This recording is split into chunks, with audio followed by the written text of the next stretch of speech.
Chapter 1. Inciting Luffy. A little 4. Isn't this a bit unwise? If we get caught, I fear we might end up buried alive by Grandpa. Watching Joya pour all 5 bags of laxatives into their grandfather's bowl, Luffy's heart trembled, his eyes brimming with terror. Didn't he see the soup bubbling over? Didn't he notice the color of the broth fading? Are you truly certain this won't be discovered? Typically bold and fearless, Luffy now felt a twinge of cowardice. The thought of Grandpa's beloved iron fist made him quiver as he prepared to make a hasty retreat. Seeing his comrade on the verge of abandoning their shared peril, Joya hurriedly exclaimed, "Luffy, how can you be afraid of a mere Garp? Although his fists are exceedingly hard and his temper exceedingly volatile, and it certainly hurts to be hit by him, you are destined to become the Pirate King. Think of the hardships you've endured at his hands, the fatigue you've suffered, the beatings you've taken. If you don't get your revenge before you depart, how can you face the black bear in the back mountain that still hasn't stood up?" With a serious and earnest expression, Joya forgot that the black bear had no connection to Garp. The reason it couldn't stand was due to their forced experimentation with the laxatives on it. After consuming an entire package, the once formidable black bear had been reduced to a dreamless and stinky salted fish. All right, he'll do it. Worst case, he'll just get beaten. What else can he do? If he has the guts to finish me off, let's see if he dares. The reinvigorated Luffy boasted, shamelessly leveraging his true grandson status. At his words, Joya cast a sidelong glance but chose not to expose him. With a grandson shielding him, even if he were discovered, the injuries he sustained wouldn't be too severe at worst. He'd end up with crippled limbs. Aside from that, what more could that old bastard Garp do to him? What more could he dare to do? He could just lay down and start reading a real estate brochure. Let's see if Garp dares to touch him. Oomph. As a person who had traversed from the 21st century and was taken in by Garp upon arriving in Windmill Village, he had naturally formed a brotherhood with Luffy, Sabo, and Ace. Being the youngest, he had unfortunately become known as Little Four among the trio. Of course, as a transmigrator, he had a system at his disposal, albeit one that was somewhat peculiar. "Death is the greatest folly" was the name of the system. Upon arrival, there was no beginner's gift pack or system rewards, only the accompanying gift of immortality. Furthermore, each time he courted death, he was granted a chance to draw from a lottery, with prizes ranging from divine attributes to insignificant items like fly droppings. The laxatives in Joya's hands were a product of such a lottery draw. Due to the randomness of the system's lottery, he was no stronger than an ordinary person, his only advantage being that he couldn't die, while his personal combat abilities remained woefully inadequate. In pursuit of marrying 3 wives and 4 concubinesa, no, for the sake of becoming stronger and upholding love and justice, Joya had steadfastly adhered to the philosophy that as long as he couldn't die, he should push himself to the limit. While life endures, so too does my folly became his guiding principle in life and actions. Gazing at the table laden with food, Joya called out, "Luffy, go summon that old man to dine with us. Just tell him it's our handiwork." "Why don't you go?" Luffy retorted, though he had no evidence. He felt an instinctive sense that this was a trap, a rather large one at that. In response, Joya remained unfazed, replying nonchalantly, "Nonsense. After all these years, has that old man ever believed a word I said? If I suddenly treat him so well, do you think he'll come?" Hearing this, Luffy nodded gravely and turned to leave. Just before exiting the door, he suddenly asked, "Does that include the phrase, 'I am a human' as well?" The unexpected question left Joya dumbfounded, and by the time he regained his wits, Luffy's figure had already vanished. After the initial anger, Joya fell into contemplation. Wait a minute, is this still the original Luffy who believed everything he said? How has his mind become so sharp? Could it be that he has crossed into a false version of One Piece?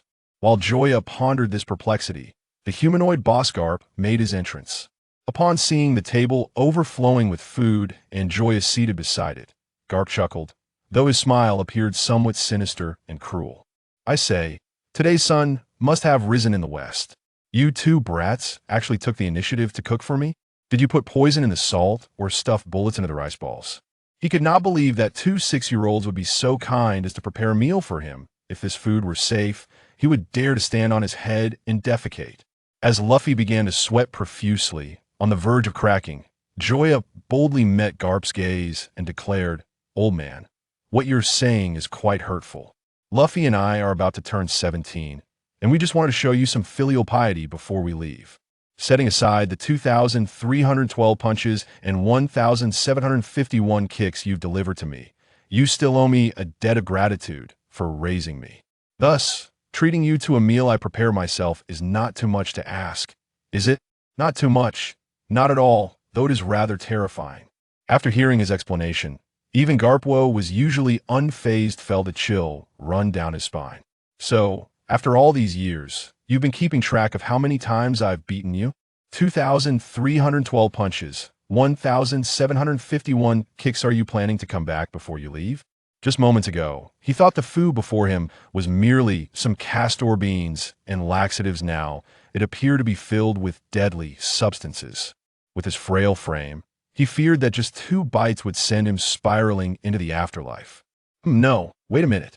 In an instant, Garp's thoughts began to rewind, finally halting at the phrases 17 years old and before leaving, causing his expression to turn terrifying. "What's this? Are you 2 brats planning to set sail as pirates?" Luffy, already weak-kneed, dropped to the ground at the sound of those words. "Grandpa, Grandpa, Grandpa." With the familiar melody and passionate tone, Joya nearly lost control and began dancing on the street. Bang! Not allowing Luffy to continue his song, Garp delivered a punch. "I told you not to be disobedient and become a pirate. Wouldn't it be better to honestly follow me and become the greatest marine?" 3 punches later, Luffy was down for the count. After dispatching one, Garp turned his interest toward Joya. Although his grandson was a devil fruit user, his powers had yet to be fully developed. Why would he waste time on Luffy when he could enjoy beating up the immortal Joya? "Speak. How many punches and kicks do you intend to record this time?" Watching Garp approach menacingly, Joya instinctively took 2 steps back. Though he possessed immortality, he could not nullify pain, which is why he had always hoped for the ability to eliminate pain sensation. Unfortunately, fate had not favored him, and that wish remained unfulfilled. Instead, he had drawn a plethora of random items, such as YD ointment, storage rings, eagle-eye reconnaissance techniques, spicy snacks, laxatives, and so forth. He had yet to receive anything that genuinely enhanced his strength. Chapter 2. Finally taken in. Damn it! As Garp was about to strike, Joya hurriedly called for a halt. It is often said that a gentleman uses words, not fists. As a rear admiral of the Navy, it is unbecoming of you to resort to violence so readily, especially considering Luffy and I are still minors. Children need love, and love means. With a flurry of fists and kicks, Joya successfully collapsed beside Luffy. Watching Luffy's eyelids flutter but remaining expressionless throughout, Joya felt an immense ache in his heart. The Luffy who would have stood resolutely in front of him, bravely shouldering all responsibility, seemed to have vanished. Clearly, people change. Even a simple-minded individual like Luffy is not exempt from this reality. Despite this, Joya staggered to his feet. After all, he was a man whom even death could not claim if he couldn't handle a mere Garp at the outset. He would truly be a disgrace among transmigrators. With renewed vigor, Joya slammed his hand on the table and proclaimed loudly, "Old man, as a Navy soldier, how can you waste such a lavish spread of food without a hint of conscience? What about your duty? Do you think I won't report you to the Navy headquarters?" Garp, who had been preparing to leave, suddenly froze, instinctively reaching up to touch his forehead in response to Joya's righteous demeanor. Not feverish, so why is he talking nonsense? Bastard, don't try to change the subject. Joya swatted Garp's hand away. Desperately maintaining his serious fod, he could not afford to back down now. Oh, seeing Joya's unwavering stance, Garp suddenly became intrigued and decided to humor him. He pulled up a chair and sat across from Joya. "You're right. As a Marine, one should not waste food. However, the prerequisite is that the food must be safe. Wouldn't eating something known to be dangerous make one a fool?" Garp chuckled inwardly, thinking that Joya was trying to play the moral high ground with such meager skills. He must be dreaming. "So if I can prove that this food is safe, that would suffice?" "Your point is valid, but you..." Before he could finish, his words were stifled as Joya began to gulp down the food with gusto. Tomato and egg, spicy beef, shrimp fish cake, chicken stewed with mushrooms, braised pork ribs. Burp. A single belch echoed for a full half-minute as 1/3 of the food on the table disappeared, each dish bearing the marks of his ravenous consumption. How? How is it? Is everything all right now? As he watched Joya, who looked ready to vomit, Garp was utterly bewildered. He was certainly aware of the secret of immortality otherwise. The grass on this guy's grave would have become sentient by now. While immortality does provide some resistance to toxins, it does not confer immunity to the pain and paralysis they induce. Yet, this fellow showed no signs of poisoning, aside from perhaps being slightly overindulged. Could it be that he had misjudged him? Faced with the reality, Garp began to question whether his initial decision had been overly hasty. Perhaps this individual had genuinely turned over a new leaf. Feeling slightly parched, he instinctively reached for the bowl of soup beside him, yearning for a sip. As the bowl drew nearer to Garp's lips, Joya, well-versed in such situations, managed to maintain his composure, while Luffy, on the other hand, could hardly contain his excitement. Over the years, they had devised countless schemes to exact revenge on this old man, all of which had ended in failure. Now, success was within their grasp, and Luffy could hardly suppress his exhilaration. His heart raced, blood surged, body temperature rose, mouth went dry, fists clenched tightly, and even his tightly shut eyes cracked open just a sliver, eager to witness this historic moment. However, Joya felt a tightening in his chest. Oh no! Such a minute change might go unnoticed by the average person, but to Garp, who possessed haki, it was glaringly obvious. Why don't you drink instead? In an instant, Garp was by Joya's side, pinching his nose and forcibly pouring the soup down his throat. Gulp, gulp, splutter, splutter. No matter how much Joya struggled, he could never escape Garp's clutches. Simultaneously, Luffy's expression shifted to one of alarm. The mere thought of the black bear on the mountain, which still couldn't rise, instinctively made him distance himself from Joya. Though they were brothers, weren't brothers meant to betray each other? Besides, Joya had practically demonstrated this, considering Luffy had consumed a portion thrice that of Joyous. Moments later, when Garp finally released Joya, only a third of the soup remained in the bowl. Gag, gag. Bakayuru, you bastard old man. I will definitely report you to Vice Admiral Tsuru in Marineford. I'm well aware that you have a photo of Vice Admiral Tsuru from her youth hidden under your pillow, and she's in a swimsuit. You're finished. You really are done for.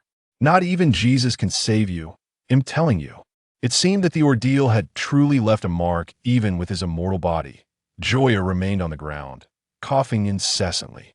Observing Joya, who merely appeared to be choking and showed no signs of poisoning, even Garp, a man of great shamelessness, felt a tinge of embarrassment. He had never anticipated that his carefully guarded secret of over 30 years would be exposed by Joya, nor did he expect this fellow to truly refrain from tampering with his food. The thought that these two grandsons had once cooked for him in the kitchen, only to end up in this predicament, made Garp's face, which could withstand a cannon blast, flush slightly. That was genuine embarrassment. Please, I was wrong. Just don't tell little Tsuru about this. Facing Garp's pleas for mercy, Joya turned his head defiantly, closing his eyes resolutely to ignore him. Oh please, trying to brush me off? You expect me to forgive you without a single bite of food? Not a chance. Seeing Joya unyielding, Garp scratched his head anxiously, at a loss for what to do. At that moment, seizing the opportunity, Luffy chimed in, Grandpa, if you finish the meal we prepared, maybe little Tsuru will forgive you. Upon hearing this, Garp's eyes lit up. Indeed, it's time to eat. With such a meager selection, Grandfather will undoubtedly finish every morsel that he plops down with a thud, grabs his chopsticks, and begins to dig in. The dishes, tomato and egg, spicy beef, shrimp, and fish board. Chicken stewed with mushrooms and braised pork ribs vanish one by one as the last bite is consumed. Kapu, feeling a slight choke, lifts the soup bowl beside him. Gulp, gulp. A few hearty swallows later, the rice bowl is emptied. It is only at this moment that a knowing smile breaks through the anger on Xiao Ya's face as he gazes at Kapu, his eyes sparkling with mischief, as if he has spotted an amusing toy. Burp, Xiao Ya, please don't cook so much noodles next time. While the flavor is delightful, Consuming so much at once is bound to be a bit nauseating to AT this request. Joya cannot possibly refuse. Readily agreeing, sure, no problem. Chapter 3. Simplified Saiyan physique gurgle. Gurgle. A peculiar sound suddenly emanates, drawing the attention of the three towards Kapu's belly. Gurgle, gurgle. In an instant, Kapu's complexion shifts dramatically, transitioning from a slightly brown hue to a brilliant red, then to purple, green, and finally blue, showcasing a fleeting rainbow across his face within mere seconds. Wy. A few words squeezed through his clenched teeth. Despite the imminent eruption, he desperately sought to comprehend what was transpiring, lest he be unable to close his eyes in peace. Without further ado, Joya slightly parted his lips. The very soup he had just consumed gushed forth uncontrollably. Bastard, were the only words left behind as Kapu vanished in a flash. And any further inquiry into how Joya managed to expel every last drop of soup was rendered moot, as his lower body's sphincter clearly denied him that luxury. Once assured of Kapu's departure, Luffy could not contain his curiosity. Quick, tell me how you did that. He had witnessed Joya swallow every last drop and had prepared himself to refrain from play for half a month. Yet it had turned out this way, even deceiving his partner. Hee, a wise man has his secrets, best left unspoken. Of course, it was all thanks to the storage ring, which had effortlessly transferred all the soup into it, to be retrieved later without issue. Listening to the distant wails and curses, Joya smiled faintly. See, taking down Kapu was a simple task. Meanwhile, within the realm of Joya's consciousness, an enormous wheel began to spin. However, he remained indifferent. How could one born of misfortune ever draw anything of value? If he did, he would dare to eat while standing on his head. Congratulations, host, you have acquired the simplified Saiyan physique. At that moment, accustomed to facing tempests and unafraid of death's threats, even Joya found himself momentarily stunned. The Saiyan physique? Pirates, ninjas, Dragon Balls, demons, chakra, Saiyans. After more than a decade of misfortune, Joya had never envisioned a day where he could become a fortunate being. The Saiyan physique, a power capable of dominating the universe, where a single punch could obliterate stars with ease. Moreover, the Saiyans possessed a unique ability. Upon the brink of death and subsequent revival, one could gain a significant boost in strength, compounded by his own immortality. From this day forth, this world shall belong to me. Joya, regardless of whether they be the 4 emperors, the elders of the 5 stars, the 7 warlords, or Emu and Rocks, they had best comply. Those who dare rebel shall receive a thrashing followed by a swift lesson. Clearly, he had chosen to ignore the words simplified version as for the wager earlier, when had it ever been a concern for him. Suddenly recalling something, Joya turned to glance behind him. Upon confirming that there was no monkey tail sprouting from his backside, he let out a relieved sigh. Thank goodness, at least on the surface. He still appeared normal. Though, even if he had sprouted a tail, in the bizarre world of pirates, it wouldn't be particularly noteworthy. Nevertheless, Joya, who prided himself on his looks, still felt it better to maintain the facade of normalcy. Opening his personal panel, Joya mused to himself, as he thought. A panel only visible to him materialized before his eyes. Name. Joya age. 17 years and 2 days combat power. 251. An ordinary naval soldier possesses 10. Charm. 11. Normally. It is 10. Personal abilities. Immortal body. Simplified Saiyan physique. Eagle eye reconnaissance technique. Able to see through the information of those whose combat power is 3 times lower than his own. Upon recalling something, Joya instinctively activated the eagle eye reconnaissance technique on Luffy beside him. He had previously been unable to see, but now he likely could. The next moment, Luffy's panel appeared. Name, Luffy age, 17 years and 1 month combat power, 381 charm, 21 personal abilities. User of the rubber devil fruit, rubber pistol, rubber machine gun, rubber. In that instant, Joya felt a sharp pang in his heart. Their combat powers were 251 and 381, meaning they were teetering on the brink of becoming 250 and 380. How could he not harbor doubts about the upcoming voyage? Could this duo truly embark on a successful journey, rather than steering their ship straight to Marineford? While they were all members of the monkey family, Exposing their identities so early would eliminate any chance of outsmarting Sakazuki in the ranking matches. Naturally, he could tolerate this, as they were still not quite at the level of 380 and 250, but what truly baffled him was that Luffy, this single-celled organism, had a charm value significantly higher than his own. Joya, who prided himself on his looks, found it utterly unacceptable that he could be outshone by Luffy in terms of charm. It was absurd, unscientific, impossible. Observing Joya's rapidly changing expression, Luffy tentatively inquired, Xiaoxi, are you alright? Should we postpone our journey? Meeting Luffy's gaze, Joya inexplicably felt a wave of affection wash over him. Fool. I'm perfectly fine. We have to set sail today. Do you really think we could survive here until tomorrow morning? Taking a final glance at the small dwelling he had inhabited for over a decade, Joya resolutely walked outside. Kapu had already been thoroughly deceived. If he waited for the old man to emerge from the restroom, even with his immortal body, he would lose half his life. Today, they must depart, even if Jesus himself were to appear. Seeing this, Luffy retrieved a large bag of provisions he had prepared beforehand and followed suit. This day, long anticipated and meticulously prepared for, required no lingering attachments out on the street. Noticing the bundle on Luffy's back, Uncle Sam curiously asked, Luffy, what are you up to? In response, Luffy declared, Goodbye, Uncle Sam. We're setting sail to become pirates. Upon hearing this, Sam was momentarily taken aback. Then, inexplicably, his body trembled with joy, though it was fleeting and quickly masked. I'll go inform everyone. With that, Sam dashed off with such speed that he almost left a blur in his wake. Six crows flew past Luffy's head in succession.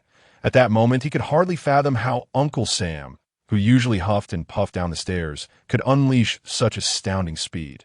Beside him, Joya, sensing something, instinctively touched his nose. That if he guessed correctly, the reason likely lay with him. Of course, he would never reveal this to Luffy, nor would he admit it. Stop gawking. Let us hurry.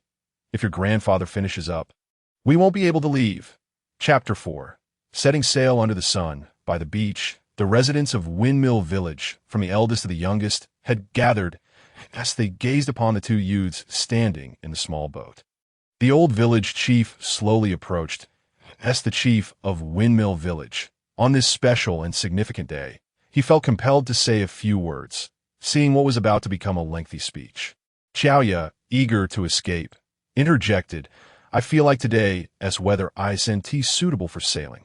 Luffy, shall we postpone our departure? He raised a leg as if to step ashore. Damn it! Under the intense gaze of the villagers, the old chief swiftly stopped Joya from disembarking, then quickly untied the rope securing the small boat and with a powerful kick, propelled it from the shore. Set sail? Whoosh, with the old chief's enthusiastic assistance. The small boat sped towards the sea at a remarkable pace, sending up a flurry of spray. Luffy, you must fulfill your dream of becoming the Pirate King and return. And Joya, do not give up halfway. You must accompany Luffy until the end. Don't return unless you've become the Pirate King. Listening to the villagers' blessings, Luffy was moved to the point of tears, raising his fist and declaring loudly, Rest assured, everyone, I will undoubtedly become the Pirate King. To this, Joya could only shake his head and sigh.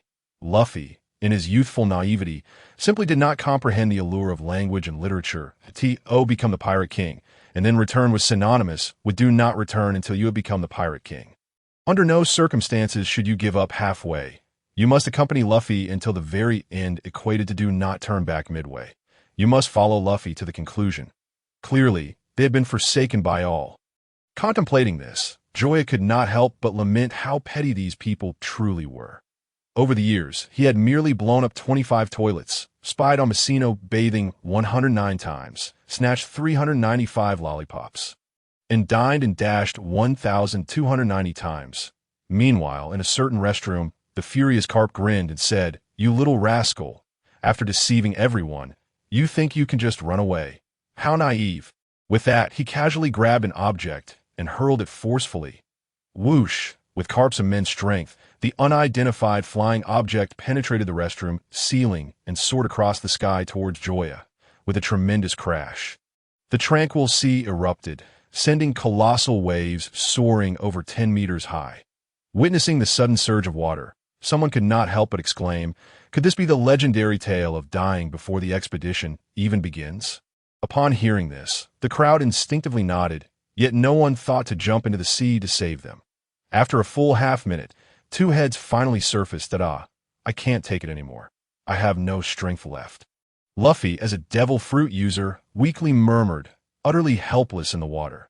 Little four, what do we do? The boat and food are gone, he lamented. Seeing their seafaring equipment utterly destroyed, Luffy, once spirited, felt a sense of despondency. Not only was the boat lost, but even the two empty barrels he had prepared just in case had been reduced to splinters. However, Joya's face bore not a trace of worry. Instead, a hint of amusement sparkled in his eyes. Glancing at the floating toilet paper on the water's surface, Joya chuckled. No worries, just watch me. With that, he focused his consciousness into the storage ring and casually retrieved one of the 5 small boats he had prepared. In an instant, a brand new little boat floated on the water. This display astonished Luffy, his eyes sparkling like light bulbs. How did you do that? Cut the chatter. Get on the boat. If anything else comes flying our way, I won't be responsible. The reason for this, of course, lay in the 10-10-10M storage ring on his finger, which Joya had filled with a variety of supplies necessary for their voyage. It would not be an exaggeration to say that even adrift at sea for half a month, they would encounter no issues whatsoever. However, this was merely Joya's personal conjecture as a novice sailor, and the true circumstances remained to be seen. Looking at the horizon where the sea met the sky, Luffy excitedly spread his arms, attempting to embrace the entire ocean. Pirate King, here I come. Similarly, Joya felt a surge of emotion. Their long-awaited adventure was finally about to begin. Yet, how could such a harmonious scene be without its surprises? Just as the once calm sea erupted anew, a massive brown head, the size of a house, emerged in their path, staring at the fierce sea creature before them. Luffy spoke in a low voice. So, it's you, King of the Near Sea. Luffy was quite familiar with this one years ago, during a mountain bandit incident. He had nearly been devoured by this creature. While he ultimately survived, Shanks had lost an arm because of it. Now, as Luffy set sail, their paths crossed once more. Clearly, this was a twist of fate. A destined encounter. Gum pistol. With that, Luffy's arm stretched back rapidly, and with a sudden thrust forward, he unleashed a powerful punch. Boom! With one strike, the massive head of the King of the Near Sea was sent flying, along with its submerged body. Finally, it succumbed amidst a colossal wave. Haha, this time I've won. On the shore, the villagers watched in astonishment as Luffy displayed his might, never having imagined such strength hidden within his seemingly frail frame. By the time they regained their senses, the two figures were already out of sight. That night, the villagers of Windmill Village, their emotions a roller coaster, fell asleep early, utterly drained from the day's events. However, one individual found it impossible to sleep. In the darkness within the restroom, Garp fumed. Damn Joya, you better not let me catch you. He was eager to ascertain just how much laxative that rascal had given him, as even with his extraordinary physical constitution, he had been squatting for over 10 hours. After several hours had passed, feeling it was about time, Garp reached for the tissue box beside him. Huh. The empty sensation on his fingertips sent a jolt of panic through him. Where's the toilet paper? How could it be gone? In his frantic state, a memory flickered to life. Aokiji that moment. He realized where the issue lay. The unidentified flying object he had hurled at Joya was the tissue box. And the toilet paper was inside. How could this happen? This is unscientific. With that thought, Garp was consumed by despair. Clearly, at that late hour, no one would come to his aid. Waking someone would be rather inappropriate. And more so, the thought of being seen in such a state was utterly humiliating. Chapter 5. Battle collecting all dreams to seek what is desired one piece, the compass stagnates in place. Steering forward against the blazing sun. Bored, Luffy hummed a tune, but before he could finish, he couldn't resist glancing at Joya. Little four, do we have any food left? I'm hungry again. Hearing the same question he had posed 10 minutes prior. The veins on Joya's forehead bulged, suppressing the urge to stab him with a knife as he continued to steer. Feeling ignored, the famished Luffy crawled over to Joya, a pitiful expression on his face. I'm really hungry. Just give me something to eat. Damn it, it's only the third day, and you've already eaten half of the supplies I prepared. God knows when we'll encounter another ship or island. Until then, you eat what I eat. If you want to eat, catch your own fish. When you do, I'll cook you grilled fish. You said that. At the mention of grilled fish, Luffy, who had been feeling unwell, instantly revived, seizing a fishing rod and decisively casting ITAS for the bait. It was merely the leftover food from their meals that Luffy's problem was solved, yet a new issue arose. Despite their immense longing for the grand ocean, both Luffy and Joya lacked any sailing skills, leaving them utterly oblivious to their current location, unable even to discern east from west. Comparing their position with the East Blue map he had pilfered from Garp, Joya's palm-sized face was filled with question marks. What on earth do these symbols resembling Sanskrit mean? And this large area in the middle, isn't it all sea? Why are some areas darker while others are lighter? Were they just playing with colors? Before Joya could pinpoint their current position on the map, an unexpected event unfolded. Oh ho ho! I've caught something. Look at me pull it up, just as Luffy exerted all his strength to reel in the fish. An immense force surged from the sea. The slack fishing line snapped taut, and the sturdy fishing rod bent into an arc. Joya and the small boat were propelled forward, slicing through the water like a bullet. Damn it, let go! Clearly, what Luffy had hooked was no ordinary catch. One misstep could see them both swallowed whole. In a way, this is my grilled fish. I'm not letting go. Evidently, Joya had underestimated Luffy's obsession with food, especially meat. I could see that moment. In Luffy's eyes, the creature at the other end of the line had transformed into a perfectly grilled fish, rather than a dangerously wild beast. Baki. Without further ado, Joya sprang into action, attempting to snatch the fishing rod from Luffy's grasp. Yet, the somewhat bumbling Joya was evidently no match for Luffy, who was far from a novice. Before the two could determine a victor, the small boat, which was ill-equipped to bear such a burden, succumbed to the strain. With a thunderous crash, the second boat met its demise. Gulping down a few mouthfuls of seawater, Luffy finally relinquished his hold on the fishing rod. However, the creature at the other end of the line began to show its ferocity. It flipped around in the water and charged straight towards Luffy and his companion. I could see this moment. Joya finally discerned the adversary, a nearshore sea king, measuring well over several dozen meters in length, comparable to the nearshore king that Luffy had dispatched with a single punch. This realization sparked a competitive spirit within Joya, having acquired a rudimentary Saiyan-like physique. He had yet to make his move, but he was aware that his power level stood at 251, albeit without a precise understanding of what that entailed. Moreover, this power level only reflected his physical prowess, excluding the capabilities granted by devil fruits or other special abilities. However, before he could engage, he needed to secure Luffy, who was more of a liability at that moment. In a flash, Joya retrieved a small boat from his storage ring. He swiftly ushered Luffy inside, just as the enemy arrived. With a forceful shove, Joya propelled the boat away, using the recoil to evade the Sea King's initial lunge. Leave it to me. Do not intervene. Upon hearing this, Luffy, who had been ready to strike, halted in confusion, casting a puzzled glance at Joya. He was acutely aware of Joya's situation. Aside from his remarkable regenerative abilities, he was otherwise just as vulnerable as any ordinary person, hardly capable of facing a Sea King, let alone a formidable opponent. Yet, in the next moment, as he witnessed Joya forcibly twisting the Sea King's jaw aside, Luffy was left utterly speechless, his mouth agape, as if he could fit 100 buns inside.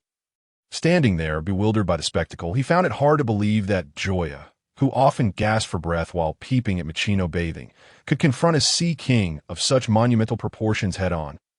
One might think he had consumed a vitality-boosting tonic or devoured some hormone-infused spinach. Again, ignited by adrenaline, Joya disregarded the creature's menacing demeanor and the vast difference in their sizes, climbing onto the beast's body as he repelled it. Take this! He swung his arm in a wide arc and delivered a punch to the Sea King's head. Roaring in pain, the Sea King instinctively rolled over, trying to shake off the pest clinging to its back. However, even on the uneven and slippery surface, Joya's footing remained as steady as a rock. Bounding on the back of the Sea King, he resembled a gymnast executing a flawless routine on a balance beam. Despite his combat abilities not having significantly improved over time, Joya's experience was substantial, having frequently sparred with Garp. Had he never seen a pig run? I'll show you. In his fervor, Joya unleashed a flurry of punches upon the Sea King's exoskeleton. Though the creature shell was remarkably tough, it soon succumbed to the onslaught of strength that was more than 20 times that of an ordinary human. Crimson blood gushed forth, transforming Joya into a veritable blood-soaked warrior. The Sea King's roars, once resounding with power, now sounded weak and feeble, clearly having lost the will to fight, making the outcome painfully obvious. Exhilarating. After the intense skirmish, Lucifer could not help but release a triumphant shout. Over a decade had passed since his arrival, during which he had fought numerous battles and shed considerable blood, yet this was the first true fight that felt meaningful. The thrill, the exhilaration. Even now, he could sense the blood in his veins boiling and blazing. Shao Si, you have changed remarkably over these past few days. The voice that echoed in his ear brought Joya back to reality. Glancing at Luffy's serious expression, he offered a slight smile and recited his prepared response. Indeed, I have grown stronger, for I do not wish to be a burden to you. I end their youth. The treasure map often floated in their minds, as they searched for a miraculous land, hoping not to be bested by a stranger. As their song echoed in the air, the duo set sail once more towards the boundless sea. Chapter 6. The plot commences after enduring a plethora of calamities, including tempestuous storms, thunderous hail, and treacherous whirlpools. Joya and his companion successfully upgraded their means of transportation from a small boat to a wine barrel, tethering themselves with ropes to prevent separation. The harrowing experiences led Joya to question whether the issue truly lay with him. In the original storyline, Luffy had ventured out to sea alone, relying solely on a small boat and an empty wine barrel to sustain him until the story began. In contrast, despite their extensive preparations, their journey had only grown more tumultuous by the day to this day. They had yet to encounter the fateful passenger ship that would trigger the plot, causing even the once confident Joya to doubt himself. Shao Si, I'm grateful you're here. Otherwise, I fear I would have starved long ago. With one hand on his unchanged belly, Luffy curled up helplessly inside the barrel. Upon hearing this, Joya, who had his back to Luffy, felt an involuntary twitch at the corner of his mouth. And no worries. What else would brothers be for? He would never admit that the problem lay with him. After all, there was no evidence to support that. In the next moment, misfortune struck once more. The once slow-moving barrel suddenly surged in speed, accelerating from a standstill to 100 kilometers per hour in mere 5 seconds. Clearly, escape was no longer an option. Luffy quickly closed the lid. With no time for anything else, the two barrels were consumed by the whirlpool, vanishing into the vast ocean. Goodness, what a massive whirlpool, gazed a sailor on the ship, astonished by the enormity of the vortex. He had sailed for many years, yet this was the first time he had witnessed something so expansive. Indeed, if someone were to fall in, it would be disastrous. If they managed to survive, I would call them father. Suddenly, a series of loud thuds interrupted their conversation. Instinctively looking toward the source of the noise, they spotted two barrels, seemingly from nowhere, colliding against the side of their ship. What on earth is this? Beer? Treasure? A person? The crew exchanged glances, incredulity written across their faces. Cough, cough. Let me reel it in. In an attempt to mask his embarrassment, one sailor hastily cast a hook, striving to salvage his reputation, as the splashes erupted from the water's surface. The already awkward atmosphere thickened, and the sailor's once dark complexion turned crimson. What a clumsy fool.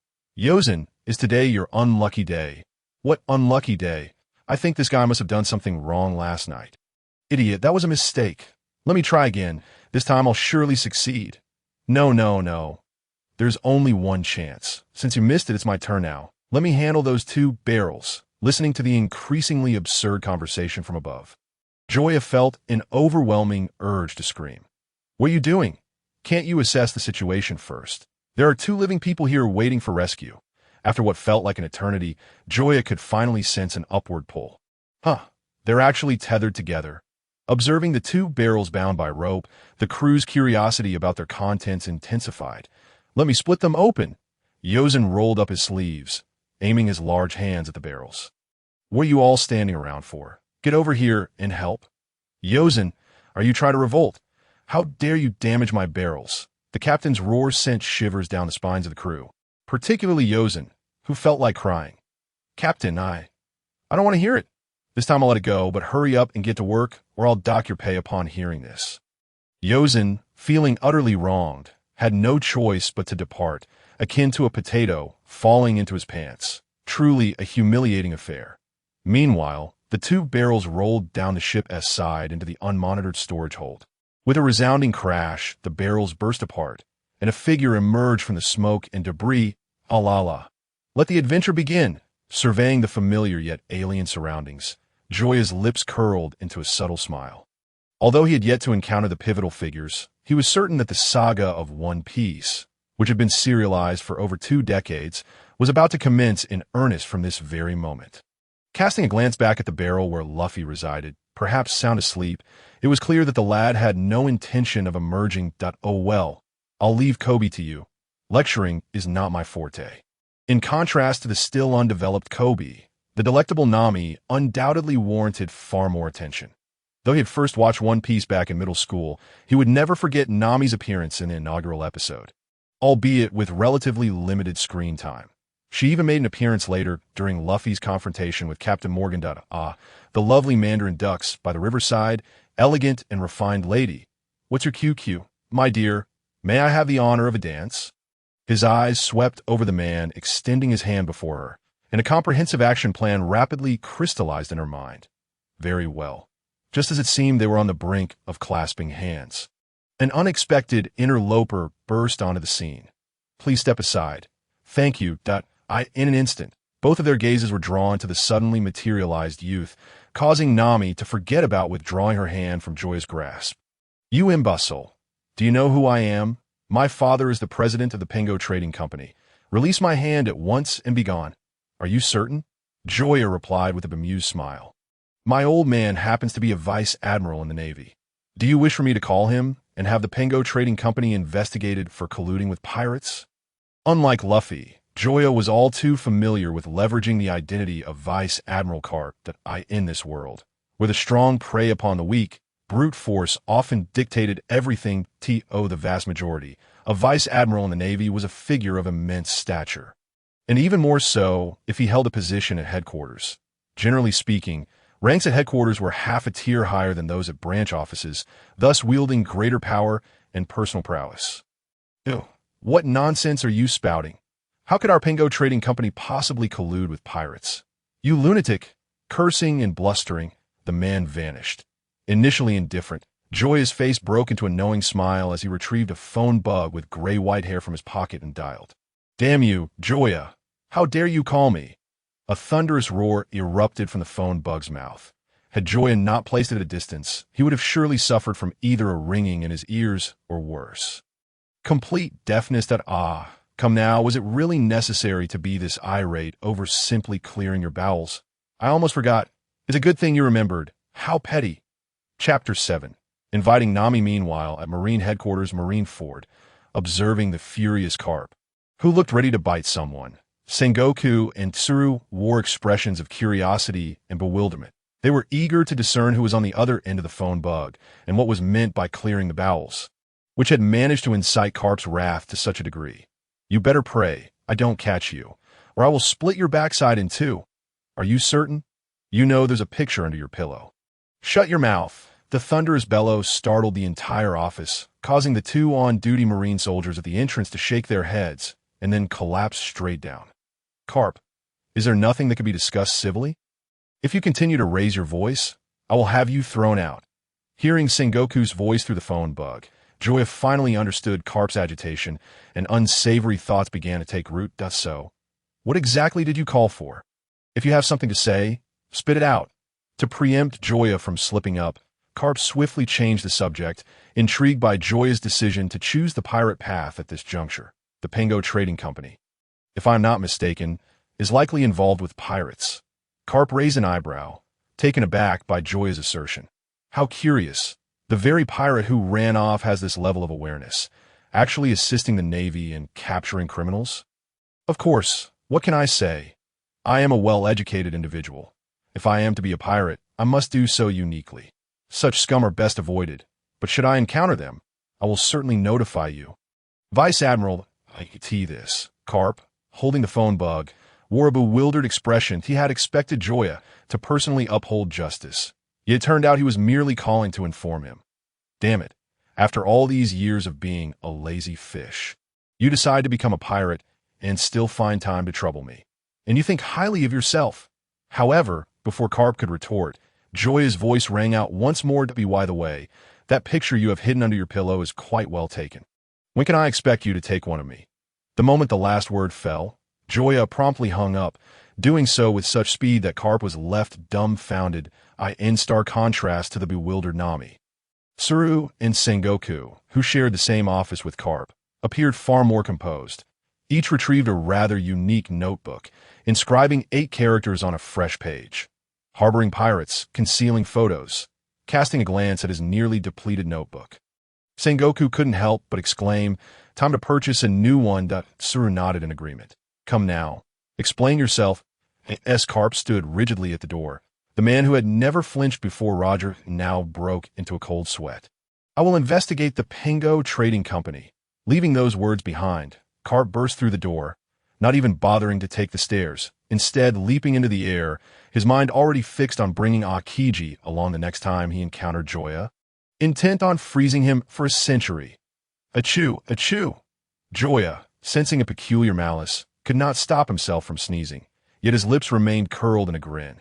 Simultaneously, the system's reward will spun once more, clearly signifying that the system's definition of self-sabotage was not bound by distance. "Congratulations, host! You have obtained an enhanced version of the replica devil fruit." As Joya spoke, an orange-gold fruit, slightly smaller than a football and adorned with peculiar patterns, materialized in his storage space. The unexpected delight left Joya stunned for an entire year. After nearly 17 years of misfortune, he had struck gold in his last 2 lottery draws. "Is your esteemed relative really a vice admiral in the Navy?" Nami's sudden interjection interrupted Joya's thoughts. Gazing at the young man clad in a black casual suit before her, a flicker of hope crossed her features. Yet deep within, uncertainty loomed.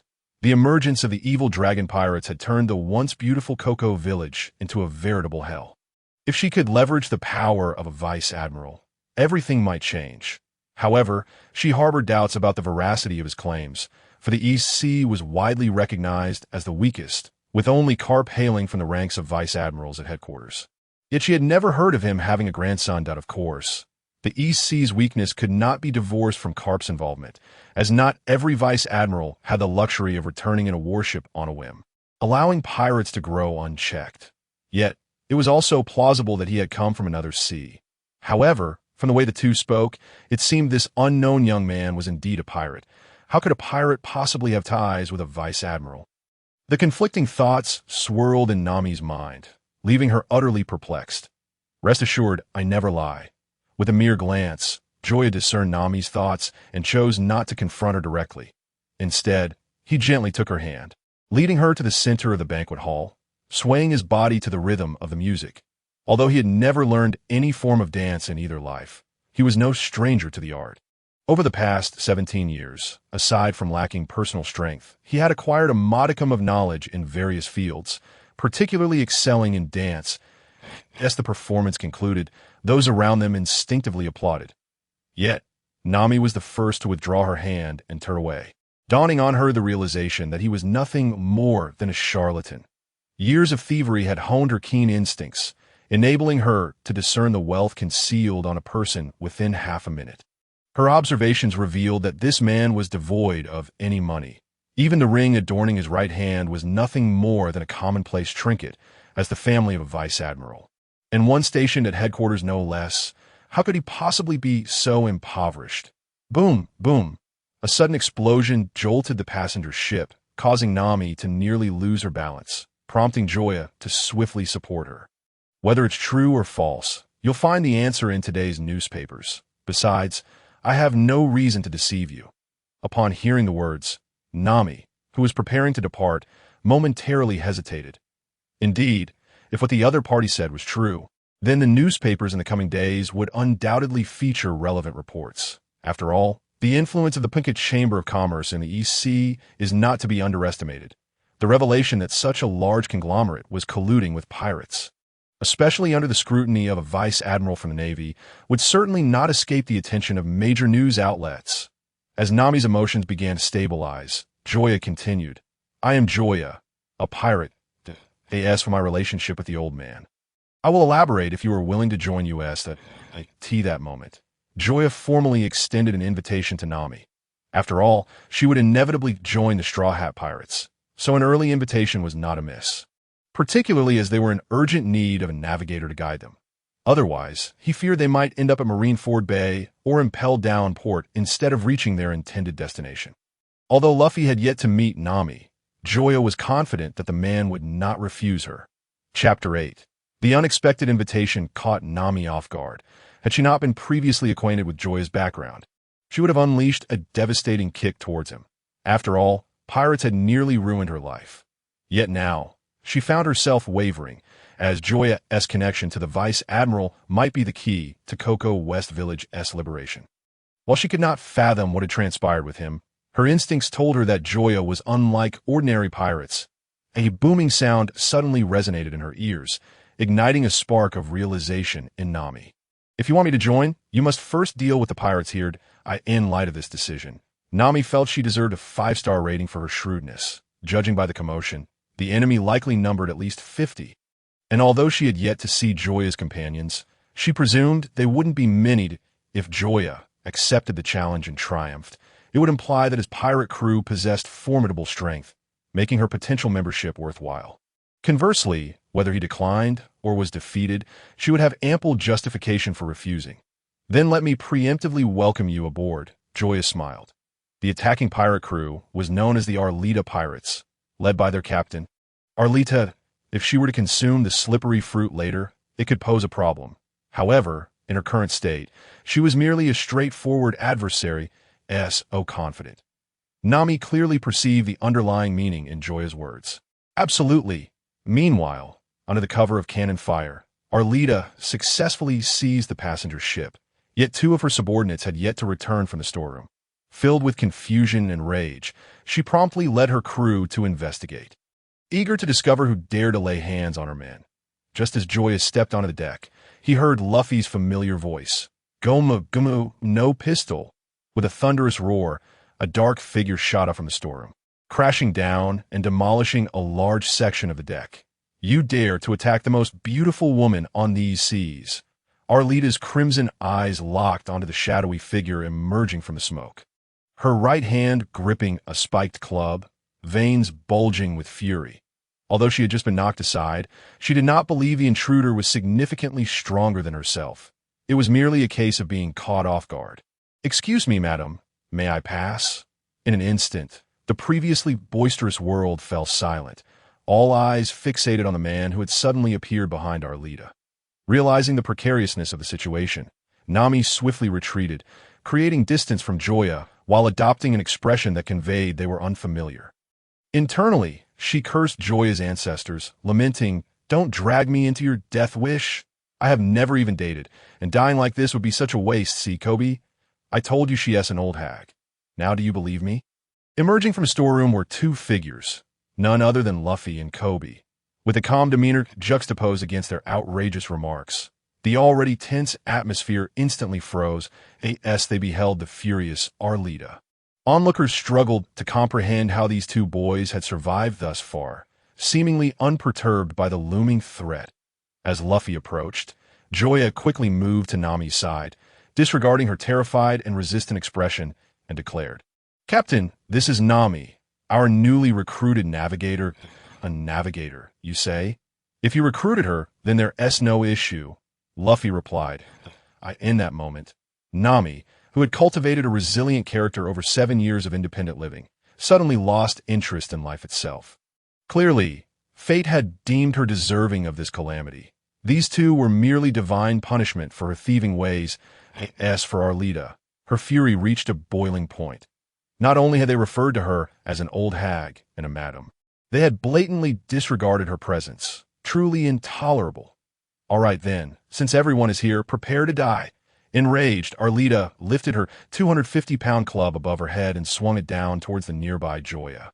The extraordinary force generated a deafening roar as the air vibrated. The moment Arlita launched her attack, the system within Joya's consciousness spun anew. However, he did not immediately focus on that. Instead, he turned his gaze to Nami, who had her eyes tightly shut, appearing resigned to her fate, mumbling, it's over, my life is finished. Goodbye, Noki, Jin, and all the good people of Cocoa West Village. In her final moments, she wished to avoid witnessing her blood splattering everywhere. Yet after an agonizing wait, the anticipated attack never came. Just as she attempted to crack an eye open, Joya's voice broke through. You might want to trust your allies. In the sunlight, Joya's profile appeared magnified in Nami's eyes, the golden rays casting a resplendent glow upon him, radiant and divine. When Joya turned back, warmth and sunlight vanished, replaced by an unquenchable fighting spirit. Get lost! In an instant, all the power within Joya surged into his right fist. Refraining from any flamboyant techniques, he delivered a rising dragon punch straight to Arlita's abdomen. The overwhelming force erupted upon impact, sending Arlita, who was already 5 times the size of a normal person, flying backward like a cannonball. From the moment he laid eyes on Arlita, Joya had activated his eagle eye reconnaissance technique. With a power level of only 60, she might have been formidable among ordinary folks, but in comparison to his nearly 250, she paled in significance. The shocking spectacle awed all present as they struggled to comprehend how Joya could unleash such terrifying might from his less-than-robust form. Clutching her agonized abdomen with one hand and bracing herself with the spike club with the other, Arlita struggled to rise. Though still furious, she realized she had likely bitten off more than she could chew. Just as she mustered the resolve to order a retreat, Joya closed the distance, rapidly advancing with a determined stride, veins bulging on his not particularly muscular arms. Farewell! With a thunderous punch, the sound reverberated through the air as Arlita's massive form shot toward the sea like a cannonball, disappearing from sight. Joya showed no mercy to his foes, but of course, the most significant aspect was his fixation on the treasure aboard their ship, a pirate. He had no intention of releasing anyone merely because they declared, I surrender, let me go. Unlike Luffy, who aspired to become the Pirate King, or Zoro, who aimed to be the world's greatest swordsman, Joya's dream was to save her life, beyond combat, the breathtaking vistas of the pirate world. Exquisite cuisine and extraordinary sights were all part of his aspirations. Moreover, witnessing the events of the original story firsthand was an opportunity Joya could not refuse, which is why he chose to sail with Luffy. Otherwise, becoming a food blogger or a backpacker would have been an equally appealing choice. Chapter 9. The Harvest. Let us go, we're off to find treasure. With a jubilant shout, Joya charged toward the enemy pirate ship. Leading the charge, wait, the treasure is mine. Following closely behind, Nami was the second to board, unable to comprehend Joya's immense strength, yet her pursuit of wealth remained undeterred. Amidst their hearty laughter, Luffy and Kobe followed suit. The addition of a navigator brought joy to Luffy as captain. Although they had yet to exchange a word, he trusted Joya's judgment, feeling that he was one step closer to becoming the Pirate King. Half an hour later, en route to Shellstown, you have any idea how much these things are worth? Just like my gun. Pointing at the nearby package brimming with treasures, Nami spoke earnestly. Despite having witnessed Joya's brutality, she would never compromise on matters of principle, and all issues pertaining to money were, for her, fundamentally principled. Coincidentally, I do possess a modicum of understanding. Casually extracting a gold necklace. She examined it briefly before stating, this necklace, for instance, has a rather dark hue, a light weight, and its craftsmanship and design are quite ordinary.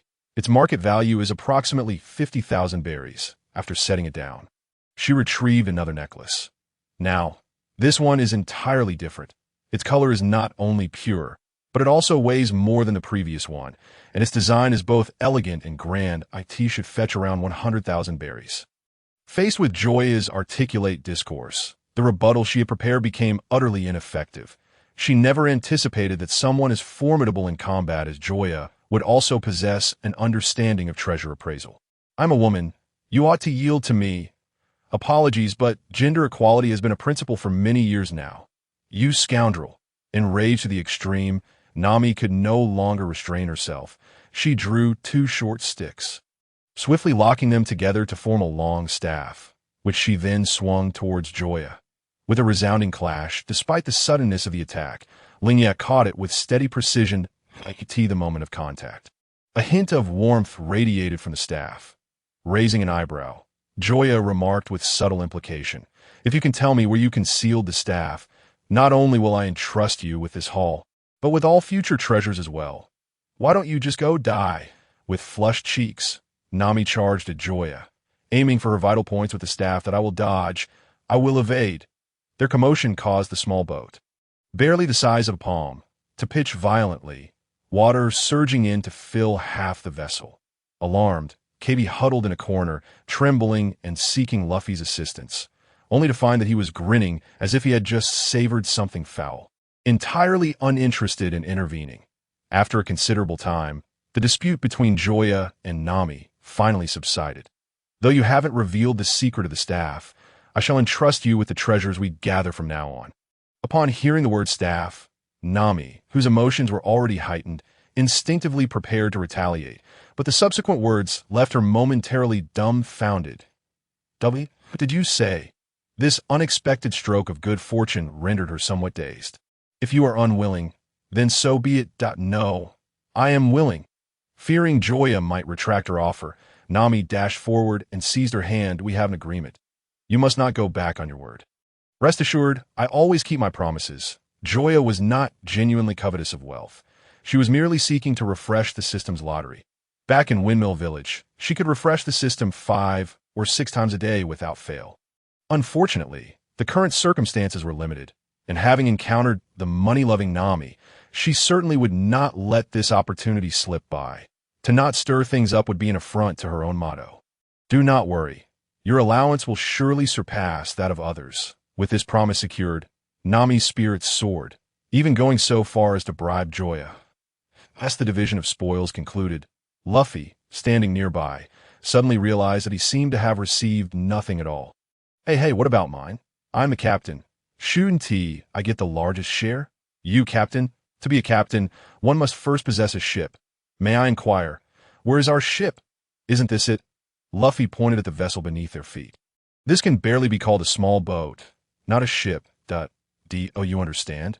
In the face of Luffy's absurdity, Nami reverted to her initial miserly demeanor, having already pledged to give Joya a larger allowance. There was no way she would part with more unless she were to perish. Otherwise, it was out of the question. Simultaneously, she found herself curious as to why, in a pirate crew that consisted of only 3 members, Joya was not the captain. Although her time with them had been short, her impression was that Joya seemed more suited for the role of captain. Despite her internal questions, she would not voice them, choosing instead to observe slowly over time. "All right, then let us find a way to construct a ship that belongs to us," Luffy declared resolutely, spurred on by inspiration. He had his own convictions regarding pirate ships. He was not interested in seizing someone else's, or else he would have long ago taken the ship of the Arleta pirates. He desired a vessel that truly belonged to him. You might as well save your breath. Constructing a ship that is at least decent will cost no less than 50 million. With the meager sum we have now, we can barely afford a quality keel. And no matter, money will come in time. And I have a premonition that before long, we will have our own ship. Listening to their conversation while leaning against the side of the boat, Joya fell into contemplation.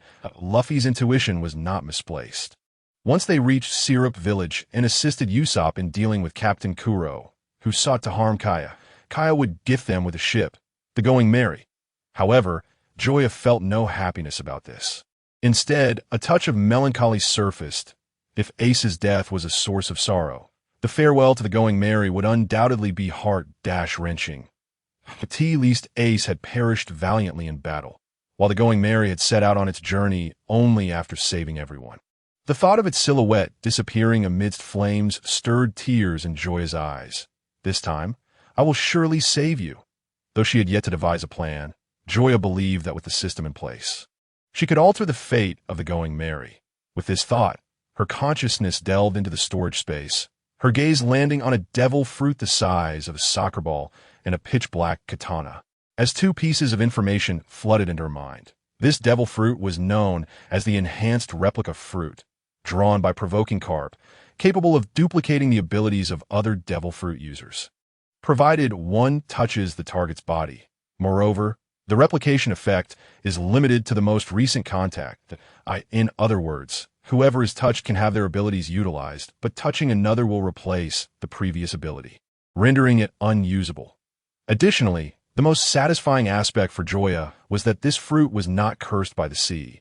The person who consumes it will not be constrained by the sea or sea stone, nor will there be any conflict of abilities. This meant that as long as she swallowed it, she held the potential to become a dual devil fruit user. As for the katana beside her, it was drawn by provoking the Arleta pirates and was named Night Cutter, symbolizing the cutting through of darkness to embrace the light. Measuring 1 meter and 3 centimeters, it was forged from meteorite iron and was exceedingly sharp. The moment Joya laid eyes on it, she knew she had stumbled upon a treasure. Though she was not well versed in swords, she recognized that this was indeed a fine blade. In the final moments, having teased Nami, she acquired the iron block technique from the 6 powers, raising her combat value from 251 to 289, enhancing her physical prowess in the process. That a brief clenching of her fist revealed the marked increase in strength, eliciting a satisfied smile from Joya. The devil fruit, the sword, and the iron block technique. Within a mere half hour, the previously limited combat methods available to her had expanded to 3 distinct choices. Courtesy of the system. Under normal circumstances, due to limited energy, one could only selectively master 1 or 2 powers. Yet Joya declared, only a child would make a choice. I want them all. With the system at her disposal, she felt no apprehension that the notion of biting off more than one can chew would apply to her. As a cheat character, she believed herself invincible. Yes, we have finally arrived. As soon as the small boat made landfall, the restless Luffy immediately dashed onto the island. Without needing any reminders, Joya and the others instinctively understood that the true rulers of this island were the Marines. For in the center of their view stood a towering building, distinctly of naval design and adorned with a Marine flag, its scale and height far surpassing that of any other structure. How exciting! At that moment, Luffy's eyes sparkled with curiosity. He was immensely intrigued by the swordsman Zoro, whom Kabi had described as a demon descending upon the earth. He was eager to discover what kind of individual Zoro truly was. If he found him agreeable, he would not hesitate to invite him aboard. Hey Joya, what do you think this Zoro will be like? Before Joya could respond, the once lively and somewhat raucous street fell silent, every face displaying the same expression of shock, fear, and uncertainty, observing the terrified countenance of the crowd. Regarding the expressions of the crowd, Luffy found it amusing. Yet his companion, Kabi, sensed something amiss. While it was understandable for everyone to fear Zoro, a known criminal, why did they harbor a similar attitude towards Colonel Monka? Of course, Joya was aware of the underlying reasons, but he could not step forward to explain. Otherwise, he would have to account for how he came to know such details. Likewise, Joya was eager for the upcoming meeting. As a fan of pirates, witnessing Luffy's first encounter with Zoro in person was an unparalleled privilege. Sheertown was not large, thus reaching the naval base did not consume much of their time. Observing the 3-meter-high walls, Luffy brought over a few ladders. It was implausible for a criminal of Zoro's caliber to be confined here. As he climbed, he expressed his opinion, convinced that they would not find Zoro in this place. However, fate had other plans. They found him. Following the direction pointed out by Luffy, Joya beheld a man exposed to the sun, yet emanating a chilling presence. Roronoa Zoro was indeed as formidable as rumored. It was not mere flattery, but a heartfelt realization, for he had already employed the Eye of the Hawk technique on Zoro. Name: Zoro. Age: 19 years and 3 months. Strength: 305. Charm: 20. Personal ability: Swordmaster of Iron Cutting. The age of 19 was expected, as this individual was a notorious drunkard, and in the comics from the land of cherry blossoms, one could not consume alcohol before the age of 18. Moreover, the astonishing strength rating of 305 left Joya astounded. In his recollection, Zoro bled profusely in every fight, leading him to underestimate Zoro's physical prowess, it now appear that his understanding was flawed that in fact. Enduring such blood loss and occasionally suffering at the hands of Luffy while still managing to survive spoke volumes about Zoro's resilience. Any other person would likely perish under Luffy's relentless onslaught. As for being a sword master capable of cutting iron, Joya was unfamiliar with the implications of such a title. Nevertheless, if one could sever steel with a blade, then dispatching foes would surely be a simple task, indicating a level of strength not to be taken lightly at that moment. Another ladder unexpectedly appeared. A girl who appeared to be merely 7 or 8 years old swiftly climbed the ladder and vaulted over the wall, heading straight for Zoro, who was bound in the center of the playground. Upon witnessing this, Joya lost interest, fully aware of what would transpire next. The little girl would be cast aside by Colonel Monka's foolish son, Barumabur, only to be rescued by Luffy. Subsequently, Luffy would learn from the girl what kind of person Zoro was, leading him to resolve to recruit Zoro onto his ship. Shall we go in and take a look? Nami, noticing Joya's boredom, pointed towards the base behind the playground with her index finger, her eyes sparkling like a cat catching a whiff of fish. Let us go. After exchanging greetings with Luffy, the two turned to leave, successfully sneaking in through the back door. They ascended the staircase, reaching the top floor without incident. As they stepped out from the stairway, they were greeted by a clear sign labeling the door as the colonel's office. This was evidently Nami's target, which left Joya puzzled, prompting him to ask, "How did you know the colonel's office was here? Have you been here before? Isn't it obvious? This base is constructed so high. It clearly reflects a person who craves formality. Someone like him would want his office on the top floor to satisfy his pathetic vanity." Upon hearing this, Joya couldn't help but view Nami in a new light. This money-loving little thief possessed more than just a desire for wealth. She also had numerous admirable qualities. Just as Nami was about to unlock the door with a hairpin, 3 naval soldiers appeared at the end of the street. Just as Joya was about to unleash his power, one soldier spoke up. "You must be here to deliver offerings, right? Didn't anyone tell you that items should be placed in the warehouse rather than the colonel's office?" At this, Joya and Nami exchanged glances, instantly grasping each other's intentions and reaching a consensus. Joya, with an apologetic expression, replied, "Well, you see, the person who was supposed to deliver the offerings fell ill, and we came in their stead. Not fully understanding the procedures, I see. Then follow me. I'll take you there." The soldier did not seem to harbor any suspicions. After all, the inhabitants of this island lived in fear of Colonel Monka, and those brave enough to resist had long since perished, leaving only those who submitted to the colonel's power. It had been years since anyone had dared to oppose him. Chapter 11. Zoro joins the crew under the soldier's guidance. Joya and Nami walked boldly through the naval base, heading straight for the warehouse where Colonel Monka stored the offerings. "Here we are, but where are your offerings?" Upon reaching their destination, the soldier turned back and noticed that neither Nami nor Joya appeared to be carrying any items. "They're right here." In an instant, Joya took the initiative, dispatching the 3 soldiers with a swift and resounding strike. Thud, thud, thud. The soldiers fell in response. Despite having witnessed Joya's power, Nami could not help but exclaim, "This guy is a monster."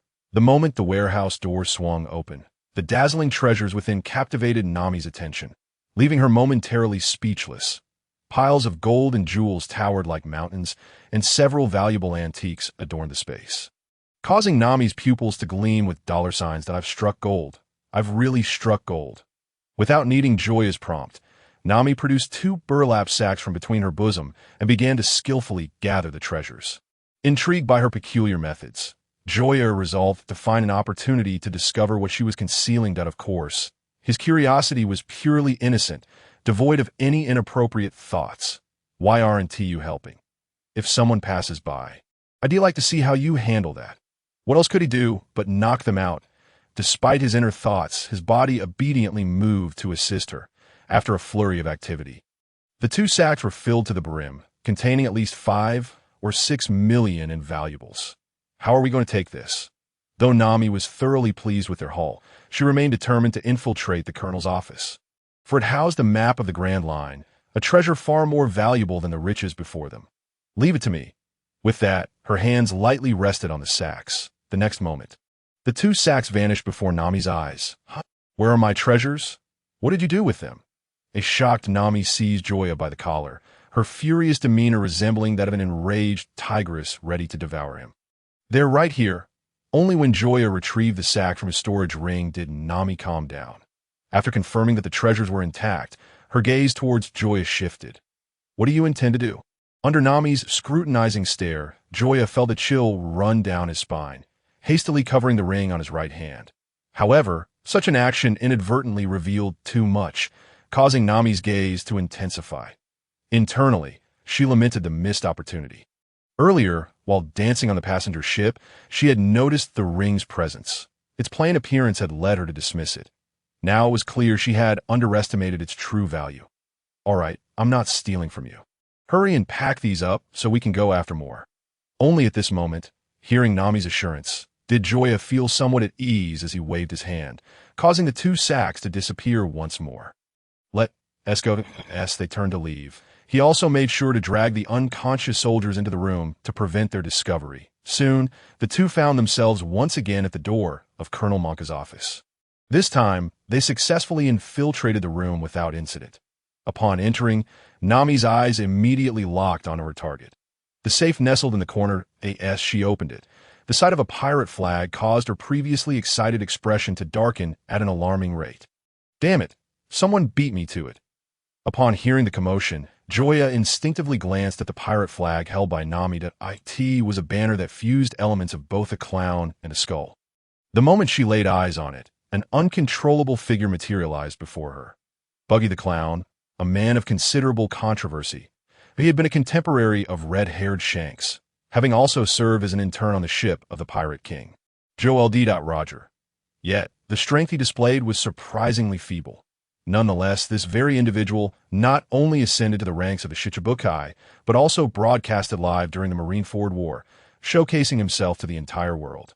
He could be regarded as the sole man whose fortune rivaled that of Monkey D. Luffy. Joya was quite curious about him.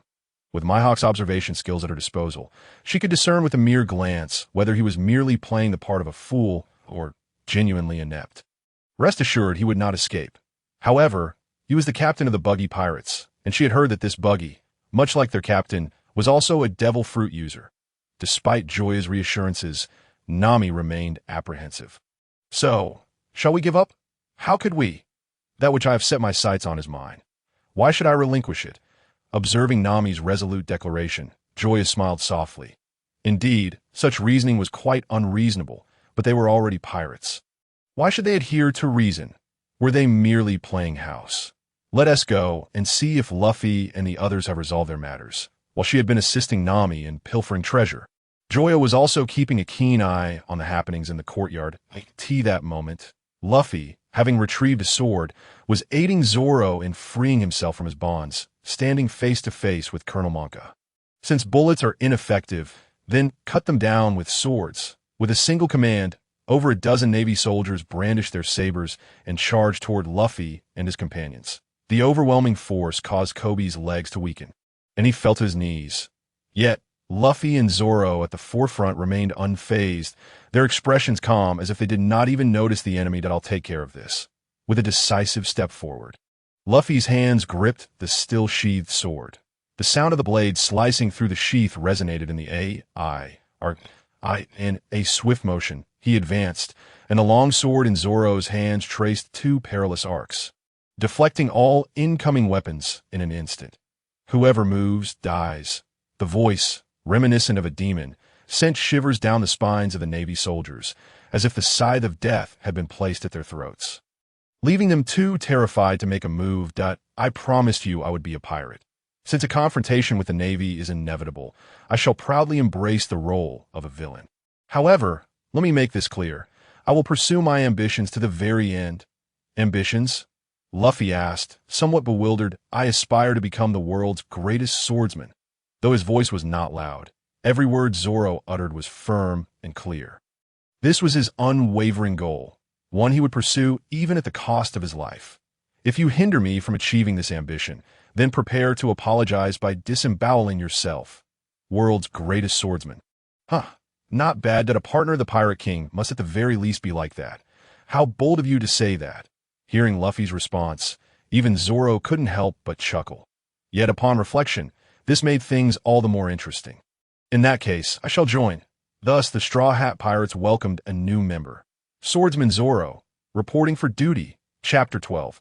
Farewell to Kobe Gum Gum Whip. With 10-meter-long legs emerging, Luffy sent a group of soldiers flying, swiftly clearing the battlefield.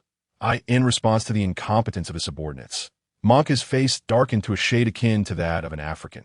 You bunch of fools, do I have to take matters into my own hands? With a roar, the burly Monka swung his massive hand axe toward Luffy that a resounding crash echoed as the axe missed its target, cleaving a gaping fissure several meters long into the hard ground, showcasing the terrifying force behind it. Had it been an ordinary person, that single blow would have reduced them to mere pulp. But alas, he was up against Luffy, with a formidable power level of 381. Jet pistol, the combination of tremendous force and the elasticity of rubber allowed Luffy's punch to shatter the sound barrier, striking Monka squarely on the jaw before he could react. Ugh!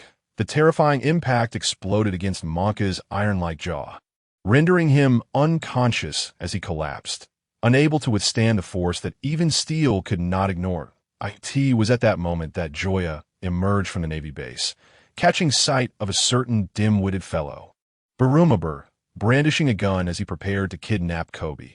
Having witnessed this, she could not turn a blind eye, and in a matter of steps, she rushed toward Barumabur with remarkable speed, before he could complete his nefarious act. She struck him down with a single punch, rendering him unconscious. The sudden appearance of a third party, coupled with her displayed speed, startled Zoro, who squinted his eyes and scrutinized Joya. Allow me to introduce. This is Zoro, my newly recruited swordsman. Upon hearing this, Zoro, who had been tense, exhaled in relief, realizing she was an ally.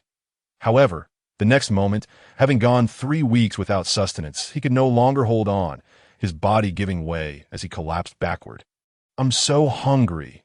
1 hour later, having eaten his fill, Luffy turned to Kobe and, in front of the entire Navy, delivered a sound thrashing before turning to leave under their watchful gazes as he strode away. Tears welled in Kobe's eyes as he finally recognized that Luffy was helping him clear his name of any association with pirates. In that final moment, he realized he still needed Luffy's assistance. The physical pain was trivial compared to the torment of his inner shame. Understanding everything, Kobe stood tall, straightened his back, and with unwavering determination declared, Sir, I request to join the Navy that I am willing to do any task, as long as it means becoming part of the Navy. Lieutenant Colonel, I oppose this that I still cannot trust this child. There have been instances of pirates infiltrating the Navy as spies. We must first investigate his background before making a decision. I am a man who aspires to become a Navy officer. He had voiced it. He had finally spoken it. At this moment, whether or not they accepted him into the Navy became less significant. What mattered was that he could finally live for his beliefs, courageously expressing his innermost thoughts and desires, standing tall to declare what he wanted. He was no longer the timid, weak boy who dared not resist. Meanwhile, those around him were left speechless in shock. After a long silence, the lieutenant colonel finally said, In that case, the sanitation of the Navy base will henceforth be entrusted to you, young man? Yes, despite Kobe's best efforts to restrain his emotions.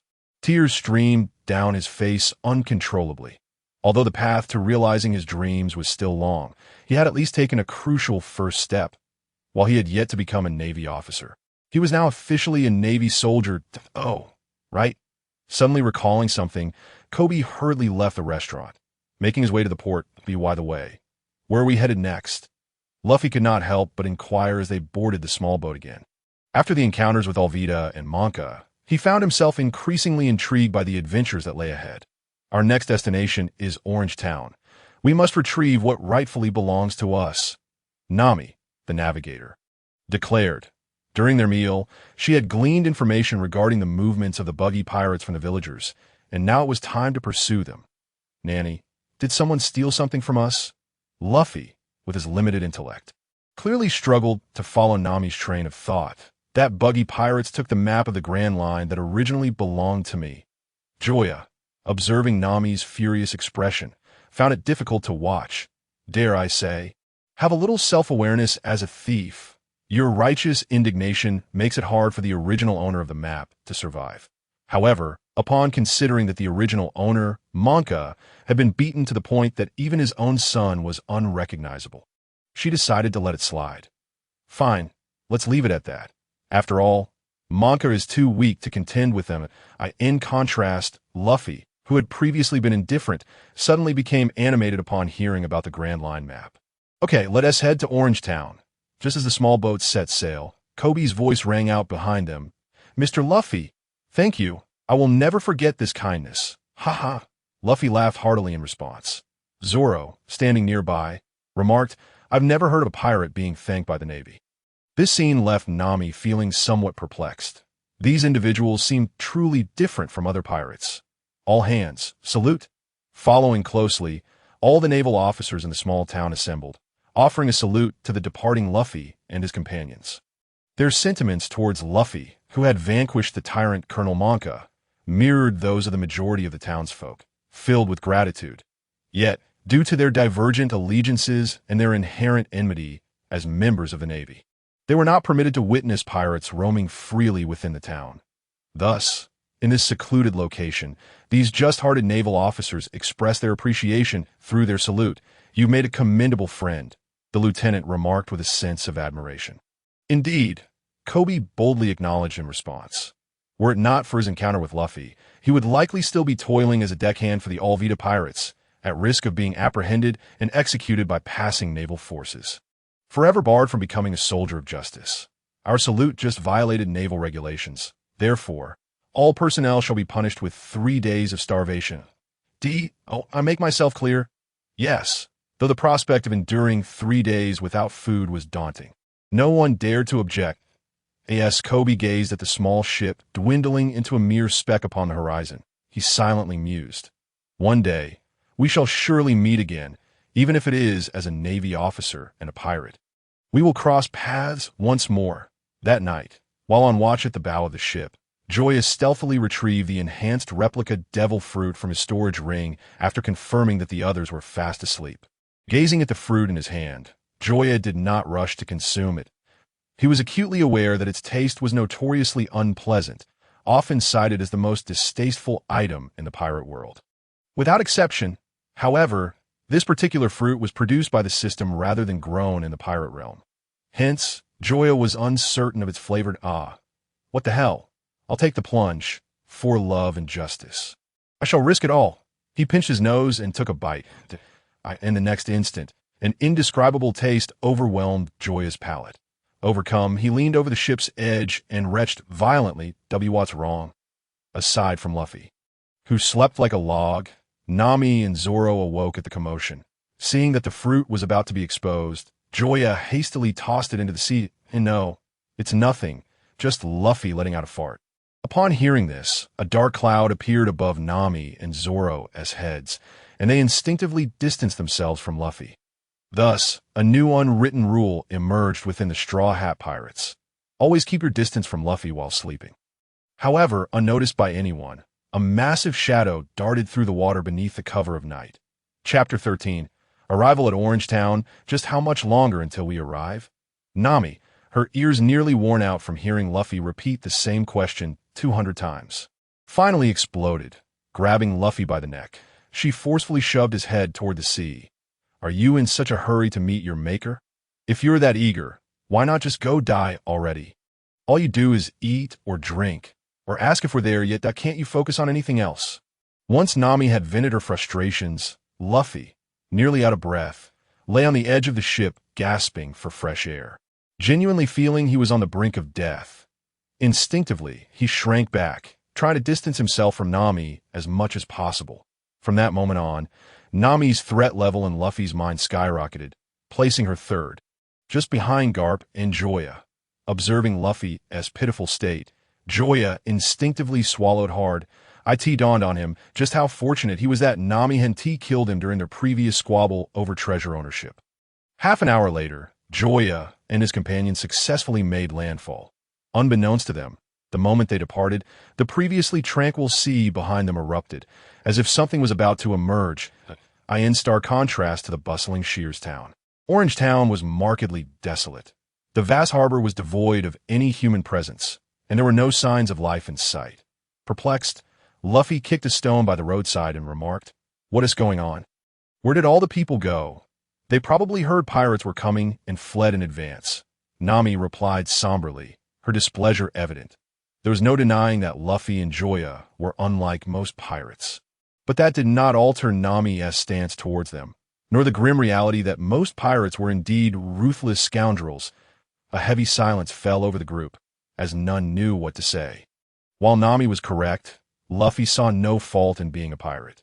Thus far, he had paid for his meals and purchases and had never engaged in any heinous act that it was not until a deafening cannon blast shattered the awkward atmosphere that the tension dissipated. As they gazed at the rising smoke in the distance, the four exchanged glances and hurried towards the source. Clearly, the Buggy pirates were likely responsible. Listen up. Who is the greatest person in the world? Captain Buggy, whose treasure belongs to the whole world. Captain Buggy, who is the most handsome and charming man in the world. Captain Buggy. Ha ha ha. Even from street away, Joya and his companions could hear Buggy's boisterous laughter. This bastard, calling himself the greatest is one thing, but daring to lay claim to the treasure. Doesn't he know that all the world's treasures are reserved by me, Nami? Hearing Nami's fierce declaration, both Luffy and Zoro were taken aback. What kind of logic is that? Can't you be any more brazen? Yeah, and who does he think he is, claiming to be the most handsome and charming? Doesn't he know I, Joya, am the most handsome man in the world? Slap, slap.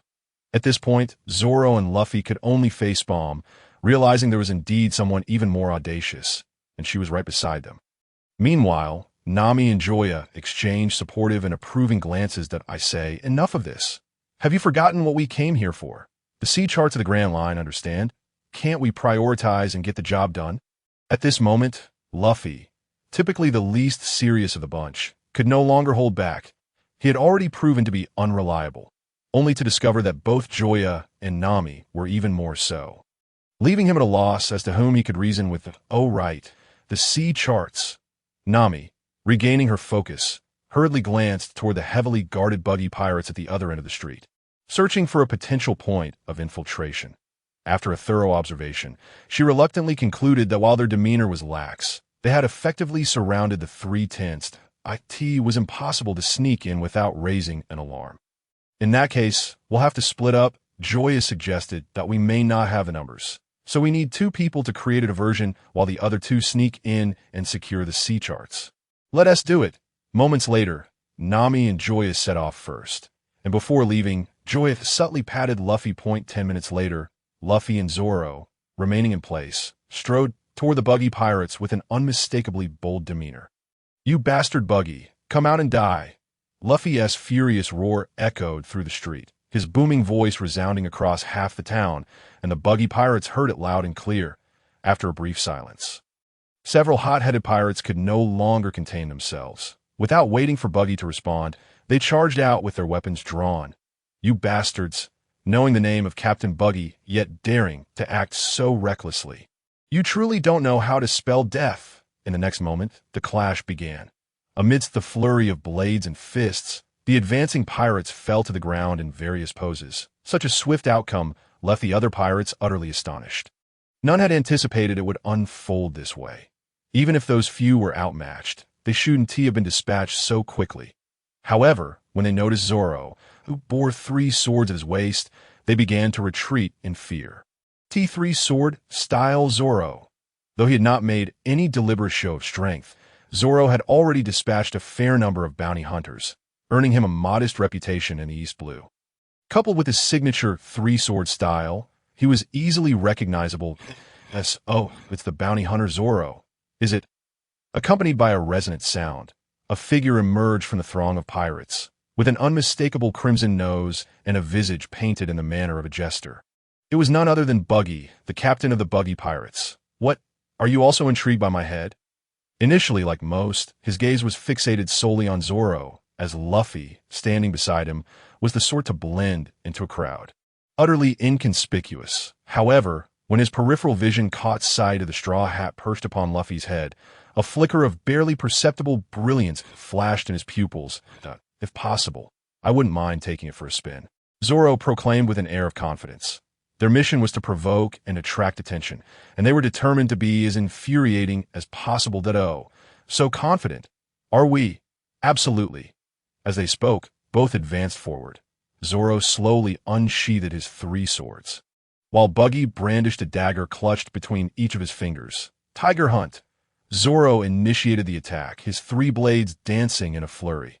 The 2 swords he wielded descended like the fangs of a tiger, sharp and menacing, while the third sliced through the air in a quarter arc, aiming to further restrict Buggy's movement. Slash! With a fierce roar, the icy blade swiftly cleaved through Buggy's form, rendering him into numerous dismembered fragments. Casting a glance at the scattered remains, Zoro couldn't help but mutter, "So weak." Although he had never anticipated such an effortless victory, he certainly did not expect to lose. After all, having been a bounty hunter for a year and a half, he was somewhat familiar with the notorious pirates of the East Blue, including Buggy, who bore a bounty of 15 million berries. It was well known that the East Blue was infamous for its weakness. There were hardly more than 5 pirates with bounties exceeding 10 million. However, what Zoro failed to notice was that not a single drop of blood had spilled from the dismembered Buggy.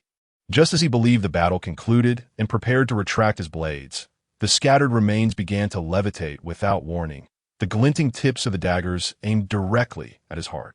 "Watch out!" At the instant he heard the warning, Zoro instinctively dodged to the side. The sharp dagger sliced through his abdomen, the warmth of blood staining a large portion of his attire. The unbearable pain forced Zoro to kneel on the spot. Despite Luffy's timely warning, he was a moment too late to evade entirely. Yet he managed to avoid a fatal blow and preserve his life. As he gazed at Buggy, who was slowly reassembling in midair. Beads of cold sweat trickled down his forehead. Having witnessed the existence of the devil fruit through Luffy, he was not particularly surprised by Buggy's unusual phenomenon, but could not forgive his own negligence. Had he been more cautious, even if he couldn't have foreseen the attack, he would not have been ambushed in such a manner. Gum pistol. Just as Buggy prepared to deliver a finishing blow, Luffy sprang into action. Observing Luffy's arm elongate freely, Buggy couldn't help but exclaim, "You bastard, just who are you?" Monkey D. Luffy, the man who will become the Pirate King. The unexpected declaration rendered Buggy momentarily speechless as he re-evaluated the young man before him, his gaze settling once more on the remarkably familiar straw hat. If he had retained any uncertainty prior, it was now clear. That hat undeniably belonged to that infamous brat. "Kid, do you even grasp what it means to be the Pirate King? To speak so brazenly? The Pirate King is simply the Pirate King. No further explanation is necessary." The straightforward response, coupled with Luffy's innocent gaze, left Buggy in silence once more. Even having served as an intern in the Roger Pirates, he could not articulate the true essence of the Pirate King. Yet the young man before him offered an unhesitating answer, a decisive and unwavering conviction that astonished Buggy. Boom! Before he could ponder further, the tent behind him unexpectedly collapsed. As the dust settled, 5 figures emerged, divided into 2 factions, each hostile towards the other. "You little brat, you dare launch a sneak attack. Have you no sense of martial ethics?" Buggy realized the situation, understanding that both Zoro, the bounty hunter, and Luffy, the straw hat wearer, were mere distractions meant to draw his attention, with their true objective being his hoarded treasures. Don't even think about escaping. Although unaware of the circumstances surrounding Georgia, Luffy had no intention of allowing Buggy to flee. "Moji, these 2 thieves are yours. I'll take care of that, Zoro." Casting a glance at the incapacitated Zoro, Kabaji, perched atop a unicycle, declared in his eyes, this was the perfect opportunity to cement his reputation in the East Blue. Why claiming Zoro's head, his fame would undoubtedly eclipse that of Zoro, elevating him to a status comparable to that of a captain. Whether or not his opponent was gravely injured was of no consequence to him. "All right, leave it to me," Moji, the beast tamer, replied nonchalantly, patting the large lion beside him. Though surprised by the infiltration, he did not perceive the youth before him as a formidable threat. His spindly limbs seemed inadequate even for feeding the lion. As for Georgia, he merely cast a glance at the battle between Zoro and Kabaji before shifting his focus elsewhere, despite Zoro currently being in a dire predicament. He had no intention of intervening, for he believed Zoro would not succumb to such an opponent. Nami, help me count to 10. George's sudden request left Nami and the self-assured Moji momentarily stunned. In the next instant, Nami quickly regained her composure, feeling exasperated by George's peculiar sense of humor. Yet she obliged him by counting down. 10, 9, 8.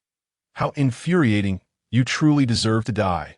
Moji, having also reacted, could no longer contain himself and gestured for his lion to attack. With a roar, the enraged lion charged towards Georgia, its massive jaws agape. As it ran, the ground trembled slightly beneath its weight. A gust of wind filled with the scent of blood rushed forward. Ultimate move, serious punch. In that moment, with his thick, flowing black hair, Georgia transformed into a defender of the earth. He retreated his right foot, bent his left leg, and concentrated all his strength into his right fist. When the force reached its zenith, he unleashed a punch that tore through the air and struck the lion's nose with tremendous force. With a pained cry, the once mighty lion was reduced to a whimpering kitten, tears and snot streaming down its face. 5. The countdown from Nami abruptly halted. Although she was well aware of George's strength and had anticipated that the lion would not be a match for him, witnessing such an effortless victory was beyond her expectations. That worthless lion must have weighed several tons, charging like a moving mountain. Yet, the outcome was still a single punch that sealed its fate. So weak, Georgia remarked, gazing at the fallen beast with a hint of disappointment. Ever since acquiring the simplified Saiyan physique, he had repeatedly subjected himself to grievous wounds. Unfortunately, such actions bore no fruit, and he nearly earned the reputation of a self-harming weirdo from Luffy. Thus, Georgia speculated that only by being severely injured by an enemy could he trigger the Saiyan trait of growing stronger when near death. Yet the foes he had encountered thus far, be it Arlita, Marine Monka, or even the lion before him, had all proven to be pathetically weak. They were mere fodder, easily dispatched with a single blow, let alone capable of inflicting serious harm upon him. However, these words struck Moji as a blatant affront. "You little brat, just watch me kill you." With an angry roar, Moji's figure receded into the distance until he vanished from George's sight. With a chuckle, the previously tense atmosphere was shattered, and Nami couldn't help but burst into laughter. Ahem! Realizing her laughter might be inappropriate, Nami hurriedly cleared her throat to mask her embarrassment. "Let's go find the sea chart." That moment. Having witnessed George's effortless defeat of the lion, the remaining pirate lackeys dared not advance. Scattering in all directions, within a mere 2 minutes, Georgia and Nami successfully located the sea chart of the Grand Line, along with the entirety of the Buggy Pirate's treasure. Chapter 15. The Patient Buggy. Ah, exhilarating. Breathing in the scent of money in her hands, Nami could hardly contain her joy. From Arlita until now, she had amassed nearly 20 million, coupled with the 90 million left in the village. She had effectively surpassed the 100 million mark, allowing her to purchase Cocoa West Village from Arlong upon her return. However, as her peripheral vision caught sight of Georgia beside her, a twinge of guilt crept into her heart. Wasn't her action tantamount to deceiving them? "What? Do I have something on my face?" As Nami gazed intently at him, Joya could not help but speak to no, I was merely contemplating whether to bestow upon you 100,000 berries as pocket money. Considering you have exerted some effort during these past few occasions, he extended his pinky finger, indicating a height of less than a millimeter for Joya to see that in that moment, Joya gained a newfound understanding of the phrase thick-skinned. He had always believed himself to possess the thickest skin in the world. Yet after hearing Nami's words, he finally witnessed what it truly meant for one mountain to surpass another, for one wave to be more formidable than the last. Suit yourself. Meanwhile, several dozen meters away, hidden behind a cannon platform, Machi seethed as he watched Joya and Nami emerge from the tent. "Just wait until I blow you two lovebirds to smithereens." The instant he knocked down the lion with a single punch, he realized he was no match for that young man that in a bid for survival. And to vanquish his foes, Machi opted for a temporary retreat, intending to obliterate them with a specially crafted buggy bomb created by the captain. With that thought in mind, he retrieved a match to ignite the fuse, the cannon already aimed at Joya and Nami. "Haha, let us see if you can escape this." With a direct hit from a cannonball at such close range, especially a buggy bomb crafted by the captain, he could not fathom that the two would survive. A thunderous roar erupted as the explosive shell was discharged. When Joya sensed the impending danger, the shell was less than 10 meters away from him. Acting instinctively, he sidestepped in the next moment, as his peripheral vision caught sight of Nami behind him. A flurry of thoughts raced through his mind. Consequently, he decisively retracted his foot and turned, tackling Nami to the ground, all while activating the rubber abilities he had replicated from Luffy, though he did not fully transform. As Nami's mind still lingered in confusion, the buggy bomb detonated with a deafening explosion. Amidst the cacophony, structures within a 10-meter radius collapsed, leaving only a deep pit of over 2 meters in an instant. Luffy and Buggy, who were engaged in battle, were drawn to the startling commotion. They rushed to the edge of the pit to assess the situation. In the center of their view, Nami, with vacant eyes, helplessly stared at where Joya had completely vanished, even catching a glimpse of broken white bones and mangled innards. He could see that moment. Nami's mind went blank, her trembling hands yearning to cover Joya's wounds. Yet such extensive injuries were beyond the capacity of 2 hands to conceal that. No, don't die. Don't die, she murmured repeatedly, as if in prayer or pleading, beseeching the Grim Reaper to spare him. However, at the edge of the pit, Luffy casually patted his chest, saying, "Is that all? You nearly scared me to death." He had just thought that the navigator he had finally found was about to be lost. Despite Nami having nearly killed him last time, her presence had ensured that their journey over the past few days had been remarkably smooth, so he genuinely accepted her, as for the gravely injured Joya. He chose to ignore him, fully believing that Joya would be fine. He simply could not comprehend why his recovery was so sluggish this time. Under ordinary circumstances, he would have already returned to his former self by now. With that thought in mind, he glanced towards Machi, realizing that while Joya would not perish, being injured was a different matter altogether. Jet gun. His arm instantly elongated, and before Machi could react, he landed a punch squarely on his face. Hearing Machi's agonized scream, the dazed Buggy finally responded, shifting his confused gaze from Joya to Luffy. Observing Luffy's mild anger, Buggy felt something was amiss. The guy had his entire back blown off, and Luffy was only slightly angry. Shouldn't he be furious and ready to fight to the death? Could it be that Joya was still alive? The mere thought of it made Buggy chuckle to himself. How could anyone survive such extensive injuries? If Joya lived, he would dare to bombard Marineford and take on Garp along with the 3 admirals. Hey, stop! Your opponent is me.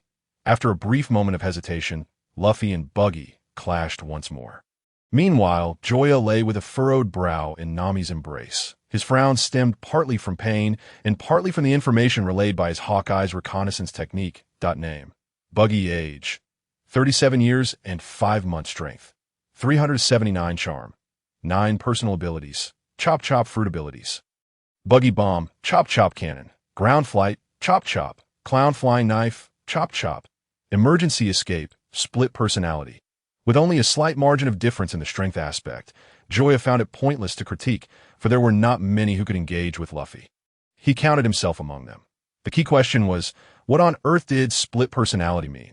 Was it possible that the Buggy who had famously escaped from Impelled Down dared to stream the Marineford War live, and even once became a warlord of the sea, was actually a lunatic? Upon deeper reflection, it wasn't entirely improbable. Thus, Joya succumbed to unconsciousness with questions swirling in his mind. Unlike Deadpool, he could control his recovery speed. So fainting was not a difficult feat. In his view, since he could not comprehend the situation, he would cease to ponder it. After all, no one could kill him as long as he continued to follow Luffy. All the individuals, whether good or bad, strong or weak, who had appeared or would appear, would gradually reveal their true selves. You are truly foolish. You had already evaded danger, so why return? Joya, now awake yet feigning sleep, kept his eyes closed until Nami finished her heartfelt confession, at which point he slowly opened them. Where am I? The moment he opened his eyes, he found himself staring into Nami's weary, large eyes. In the next moment, those dim, lifeless eyes were filled with tears, which fell onto Joya's face like raindrops. Woo woo woo, you finally woke up? As she spoke, she tightened her embrace around his head, The sudden softness and warmth caught Joya off guard. The happiness arrived so abruptly that he was momentarily speechless. Although it was somewhat suffocating, this was hardly an issue for someone with an immortal body. Chapter 16. Kissed by Nami. It was unclear how much time had passed. But once Nami's emotions had settled, she suddenly became aware that Joya had not moved in her arms for an unknown period. With that thought, she dared not hesitate any longer and quickly released her embrace. To her horror, she discovered Joya's face resembled a bright red apple, with blood streaming beneath his nose. Joya? Joya? Yet, Joya remained unresponsive, as if he were merely asleep. No, don't scare me. Wake up, please. At this moment, Nami truly panicked. If Joya were to die just like that, she would be burdened with guilt for a lifetime. After all, he was her savior. Having barely survived, she could not bear the thought of inadvertently causing his demise. Cough, cough, cough. Stop, stop, don't shake me. If you keep shaking me, I might actually die. Finally able to breathe fresh air, Joya immediately halted Nami's frantic movements, while the sensation of those two mountains pressing against his face was delightful. The suffocating feeling from the lack of oxygen was undeniably painful. Are you really all right? She inquired, probing Joya's face, back, stomach, and even thighs repeatedly. Even now, Nami felt as though she were living in a dream. Unable to accept that Joya had survived, as one of the parties involved, she was acutely aware of the severity of Joya's injuries at that time. Not only had his entire back been obliterated, but his spine, ribs, and even vital organs were also severely compromised. Under normal circumstances, with such extensive injuries, even Jesus himself could not save him. In contrast, Joya had merely slept for a day and a night and appeared as if he were fine. It was nothing short of a medical miracle. What could possibly be wrong with me? Rather, Nami, didn't you promise to help me stitch my hat? Look at this poor fellow, he's awake now. So, just help me patch it up. He produced the straw hat, which bore 3 large holes, looking quite pitiful. Seeing Nami about to abandon him, Joya felt a surge of indignation. Although he could not be killed by explosions, the pain he had to endure was no less. After enjoying such a brief moment of relief, to have her leave him now, did she think that was possible? Ouch, my elbow, my ribs, my stomach. Listening to Joya's cries of pain, Nami dared not leave his side. She quickly placed his head on her lap and gently asked, "What's wrong? Does it hurt a lot?" "Not entirely. My elbows and shoulder are aching, and my stomach is simply empty." Upon hearing Nami's mention of hunger, I was reminded that Joya, who had been in a stupor for a day and night, had consumed nothing throughout the entire day. Thus, I turned to Luffy and said, "Go fetch me something to eat." "No, you really don't need to bother with him. He's just pretending. First, help me sew my hat." "You idiot. Given his condition, how could it be an act? If you keep talking nonsense, you can sew your own hat." With a resigned pout, Luffy had no choice but to comply. However, upon witnessing Joya's gleeful expression, he, in a fit of anger, shoved a fist-sized rice ball into Joya's mouth. "Damn you!"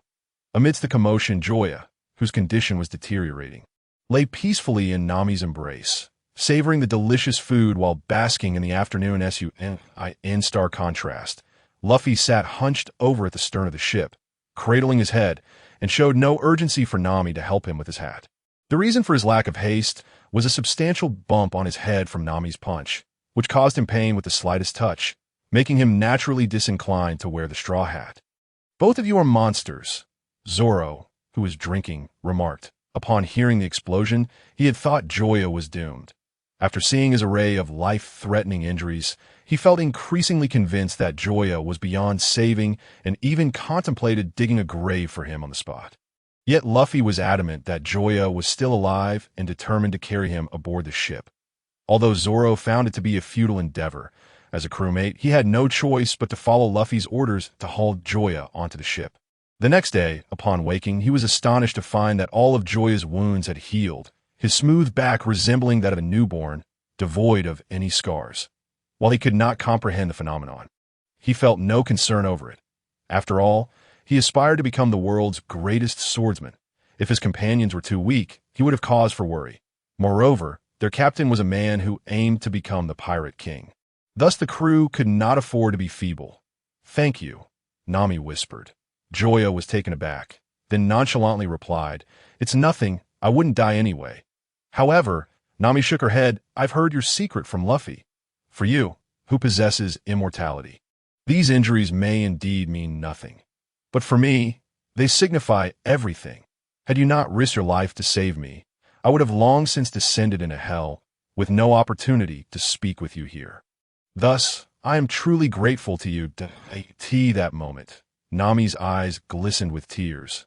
Only those who have truly faced death can grasp the profound significance of life. In the instant the cannonball exploded before her, she regretted not rebelling against Arlong's tyranny from the very beginning, that if life could be relived, she would have fought to the bitter end, rather than compromising to join the Arlong pirates and becoming one of them. In truth, I'm not worthy of your rescue, for Before Nami could finish her sentence, Joya's finger was already pressed against her lips. You are the navigator I have chosen. Unless I perish, no one shall harm you. Unfortunately, neither God nor the devil favors me. Upon hearing this, Nami laughed and cried simultaneously, tears flowing uncontrollably onto Joya's face. From the age of 10 until now, she had spent 7 years as a thief. No one knew how she had endured those 7 years. Despite possessing immense wealth, she dared not spend even a single penny. Until today, after 7 years, she once again felt what it was like to be protected. You bastard, daring to tease me. However, despite her words, her body was honest enough to press her lips against Joya's. This unexpected act left Joya utterly bewildered, and just as he processed it and intended to reciprocate, Nami slipped away. Feeling the lingering warmth and sweetness of her lips, Joya realized that his first kiss had just been taken. No way. I must kiss back. That was my first kiss. Get lost. Upon hearing Joya's words, Nami, who had previously been bold, suddenly felt mask her nervousness and embarrassment. She chose to sit at the opposite end of the ship, sewing Luffy's hat, not daring to meet Joya's gaze. Chapter 17. Garp's deployment. Casting a glance at Zoro and Luffy, who were munching beside him, Joya suddenly felt an eager anticipation for their upcoming journey to Syrup Village. It wasn't so much about the potential encounter with Usopp, but rather the birth of the Going Merry. Otherwise, engaging in mischief without any cover would be awkward under the watchful gaze of 2 pairs of 24K titanium alloy eyes. Not just Nami. Even he would feel quite embarrassed, shaking his head. Joya, now satiated, turned his attention to his personal panel, harboring a sense of anticipation. Name: Joya. Age: 17 years and 15 days. Combat power: 317. Charm level: 29. Personal abilities: Immortality, Simplified Saiyan Physiology. Eagle Eye Reconnaissance, Replication Fruit Ability, Gomu no Mi. Gazing at the newly updated combat power and charm level, Joya felt a swell of pride. See, I am truly exceptional. My irresistible charm even Nami cannot resist. He also confirmed the efficacy of his simplified Saiyan physiology. Indeed, it was only effective when gravely injured or on the brink of death, although the amplification effect was not as potent as the 6 powers. The latter could only be used 6 times, while the state of severe injury or near death was limitless. Joya was acutely aware of the distinction between being fully satisfied and his usual state. As he glanced at Luffy and Zoro, he noticed that both of their combat powers had also increased, albeit slightly. Name: Luffy. Age: 17 years and 43 days. Combat power: 381. 386. Charm level: 15. Personal abilities: Gomu no Mi. User: Rubber pistol, rubber machine gun, rubber. Name: Zoro. Age: 19 years and 103 days. Combat power: 305. 311. Charm level: 16. Personal abilities: Swordmaster, capable of cutting steel. After some contemplation, Joya nodded approvingly. While Luffy's original combat power of 381 was indeed formidable within the East Blue, it was evidently lacking compared to his performance in the Grand Line. Now it seemed that progress was not exclusive to him. Everyone was striving to grow stronger. Out of curiosity, Joya also took a look at Nami. Name: Nami. Age: 18 years and 2 months. Combat power: 15. Personal abilities: Cartography, Navigation, Weather Observation. Slam dunk, flirt upon observing the last 2 items in her personal abilities. Joya involuntarily shuddered and instinctively tightened his legs. The only 2 offensive skills she possessed were aimed at a man's vital points. clearly indicating that this rose was not so easily plucked. This time, we will split into two groups. Nami and I will go one way, while the two of you will go another. As they approached Syrup Village, Joya suddenly declared, "Why? Isn't it better to go together?" The ever-enthusiastic Luffy was the first to voice his opposition. "Not good, because being with you guarantees nothing but trouble." "Who are you to say that? You were the one who—" Before Luffy could finish his sentence, Joya swiftly covered his mouth and whispered in his ear, "If you dare mention that incident again, don't blame me for revealing that you wet the bed at 15. With that, he shot Luffy a fierce glare. Faced with the threat, Luffy had no choice but to surrender. Though he was reluctant, it was a matter he would do anything to keep under wraps. Yet, unbeknownst to him, the truth was not that he wet the bed, but rather that Joya had accidentally spilled water while drinking. By the way, what exactly did you spy on?" Hearing Nami's voice, Joya silently sighed in relief. Had Luffy revealed that he was caught watching Makino bathe, Nami, with her thorns, would surely have taken issue with him. "What else could I have spied on? Of course, it was my old man's safe password. You don't know that old bastard is stingy. He only gives us 10 berries a week for pocket money. What can you do with that little?" That's why I had to sneak a look at his safe password. Observing Joya's earnest demeanor, Nami ceased her probing, trusting that he wouldn't dare as for Luffy. He wore a face of disdain, looking down on Joya's brazen lies. Whether or not the old man had a safe was unclear to others, but Luffy would certainly know that as for the claim of only receiving 10 berries a week. That was nonsense. He had never received a single berry from the old man in his entire life. Meanwhile, somewhere in the East Sea, a sneeze echoed, "Achoo, achoo, achoo." The irritable Kapu, feeling an itch in his nose, unleashed a flurry of sneezes. "Which scoundrel is bad-mouthing me again? Do they wish for death?" As he spoke, he delivered a powerful punch onto the side of his desk. The exquisite desk, crafted from precious wood and worth tens of thousands of berries, shattered into two pieces with a resounding crack. This commotion startled the elderly gentleman seated at the desk, who, already on edge, fell to his knees with a thud. "Major Kapu, what brings you here? You could have given us a heads up, and we would have prepared to welcome you." Rising slowly, he made his way toward Kapu, discreetly pulling a check from his pocket and slipping it to him. However, Kapu was not swayed by such tactics. He seized the outstretched hand and turned to Bogart, who was behind him with a camera, saying, "Record everything. This is evidence." Yes, at that moment, the old man lost all strength and collapsed on the spot. "Why, out of all the pirates, do you target me?" Even now, he could not comprehend why the usually indifferent Kapu would suddenly come with men to seal off his trading company, showing no room for negotiation, as if he held a deep grudge against him. "Ask your son," was all Kapu left him with before turning to depart. He had no patience to explain anything to such scum. Outside, a large crowd gathered before the tall building bearing the name Punka Trading Company. Watching his detained staff were brought out, a reporter, mingling with the throng, mustered the courage to ask, "Sir, what crime has the Punka Trading Company committed to warrant such a collective raid?" Indeed, what crime could it be? As the onlookers grew in number, the Navy's lieutenant, who had not intended to explain, was compelled to speak. The Punka Trading Company colluded with pirates to amass ill-gotten gains, effective immediately. It is all sealed off. Meanwhile, Joya and his companions finally arrived at West Rob Village. Yet, barely setting foot on the island, they heard faint sounds of something slicing through the air. Luffy, startled by the attack, jumped up and down, while Joya glanced toward some nearby bushes. "You despicable pirates. You're too late. This village is already the territory of a Usopp pirate crew. If you wish to enter, you must first consult my 8,000 soldiers." Observing Usopp's exaggerated bravado, which belied his feeble strength, Joya smiled slightly and said, "You handle this. We'll take our leave." With a wave to Zoro and Luffy, Joya led Nami away. "Stop. One more step forward, and my 8,000 brothers will spring into action." Chapter 18.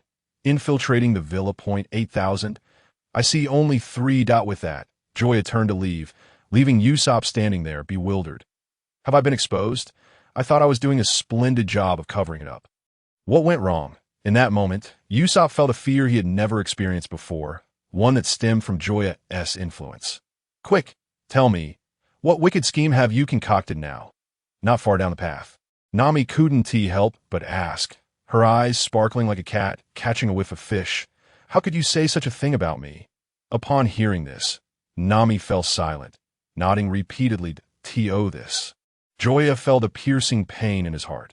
Although he did indeed harbor mischievous intentions, being so mercilessly exposed by Nami dealt him a blow to both body and spirit. Heaven above, earth below. Please return that gentle, shy Nami to me. Clearing his throat, he continued, my plan is as follows. As Joya elaborated, Nami's eyes gradually transformed into crescent moons, her upturned lips hinting at mischief. You're so wicked. I absolutely adore it. Hee. Amidst their chilling laughter, their figures vanished, heading straight for the villa on the hill. Miss Kaya, it's time for your medication. In the tidy room, a golden-haired girl gazed listlessly out the window. Though undeniably beautiful, the sorrow etched upon her brow was unyielding, and her pale complexion evoked a sense of pity. She did not intentionally disregard the butler's reminder. Rather, she was weary of this monotonous life. She felt like a canary trapped in a cage. Despite the world beyond the window, she remained unable to escape. Miss Kaya, noticing her indifference, the butler, Clabatel, prompted her again. Strangely, as he spoke, he habitually adjusted his slipping glasses with his wrist, which appeared rather odd. All right, I understand. As she attempted to withdraw her gaze, she caught sight of two unfamiliar young individuals standing at her door, speaking with the guards. Curious, she inquired, Clabatel, do you know those two? Do you know what they are here for? Upon hearing this, Clabatel approached the window, following the direction of Miss Kaya's finger. I do not know them. Please take your medication. I will go see what is happening. With that, he turned to leave. Excuse me, guard. While I understand you won't let me in, could you at least call someone in charge to come out? Our ship was destroyed by a storm, and we want to return home. But we have no cash. We were hoping to trade some treasures for travel expenses. Why can't you make an exception? Go away. Go away. We're not a pawn shop. We don't deal in cash exchanges. Moreover, how can we know whether you're a good person or a villain? What if you're just using the guise of trade to infiltrate and commit crimes? Wouldn't that put our Miss Kaya in danger? In any case, you're not allowed in. Goodness. Listening to the guard's reasoning, Joya felt an overwhelming urge to give him a thumbs up.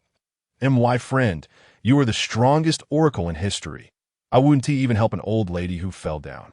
I'm truly impressed by you. Ever since I stood here, the words that have escaped my lips have been fewer than 130-1. In such a short time. You figure out I'm a pirate? Are you not some kind of cheat? It's not me. What is going on? Who are they? Even before they arrived, their voices had preceded them. Turning to look, a man clad in a black suit approached leisurely. Clabatel, who are these two? Although others refer to the man as Clabatel, to Joya, his name was actually Klo, nicknamed Hunter Plans. That I am truly sorry for your plight, but we are unable to assist you. With that, Clabatel turned to leave, even gesturing for the guards to expel Joya and his companion. Is that truly the case? What a shame, as I was planning to sell you my family heirloom at a low price. With that, Joya produced a diamond larger than a pigeon's egg from his pocket, the sunlight reflecting off it in dazzling brilliance. In that moment, Clabatel, who was about to depart, found himself rooted to the spot. A diamond of that size, even he had never seen, worth at least several million berries. With the right promotion or auction, it could fetch over 10 million, though he had already mapped out how to claim Miss Kaya's wealth. Who could refuse money that was practically handed to them? My apologies. I was rather abrupt earlier. Do you truly intend to sell that diamond at a low price? If I had a choice. I would not wish to, but alas, I'm in dire need of funds that if your master is willing to purchase it, as long as the price is reasonable, I would be willing to sell. As he spoke, Joya's eyes were filled with reluctance as he gazed at the diamond. In that case, please follow me inside for further discussion. My apologies for the trouble. As they spoke, Joya and Nami followed Clabatel into the villa. At this moment, Nami gained a new understanding of Joya. She suddenly realized the profound implications of the phrase, to speak with wide-open eyes, as she reflected deeply. Since hearing about Clabatel from Joya, the notorious Captain Kuro from 3 years past, a persistent shadow had loomed over her heart. Even at the tender age of 15, she had often heard that name spoken by others, leaving a lasting impression. As the captain of the Black Cat Pirates, he was renowned in the East Blue for his cunning and meticulous plans, with a staggering bounty of 16 million berries, surpassing even the power of the devil fruit user Buggy. Yet, such a clever individual had so easily placed his trust in Joya. This implied that compared to Kuro, Joya was far more dangerous, suggesting that the two were not even on the same level. At that moment, Nami felt fortunate to be Joya's companion. Had he been her enemy, she suspected she would have met her demise the very first time they crossed paths.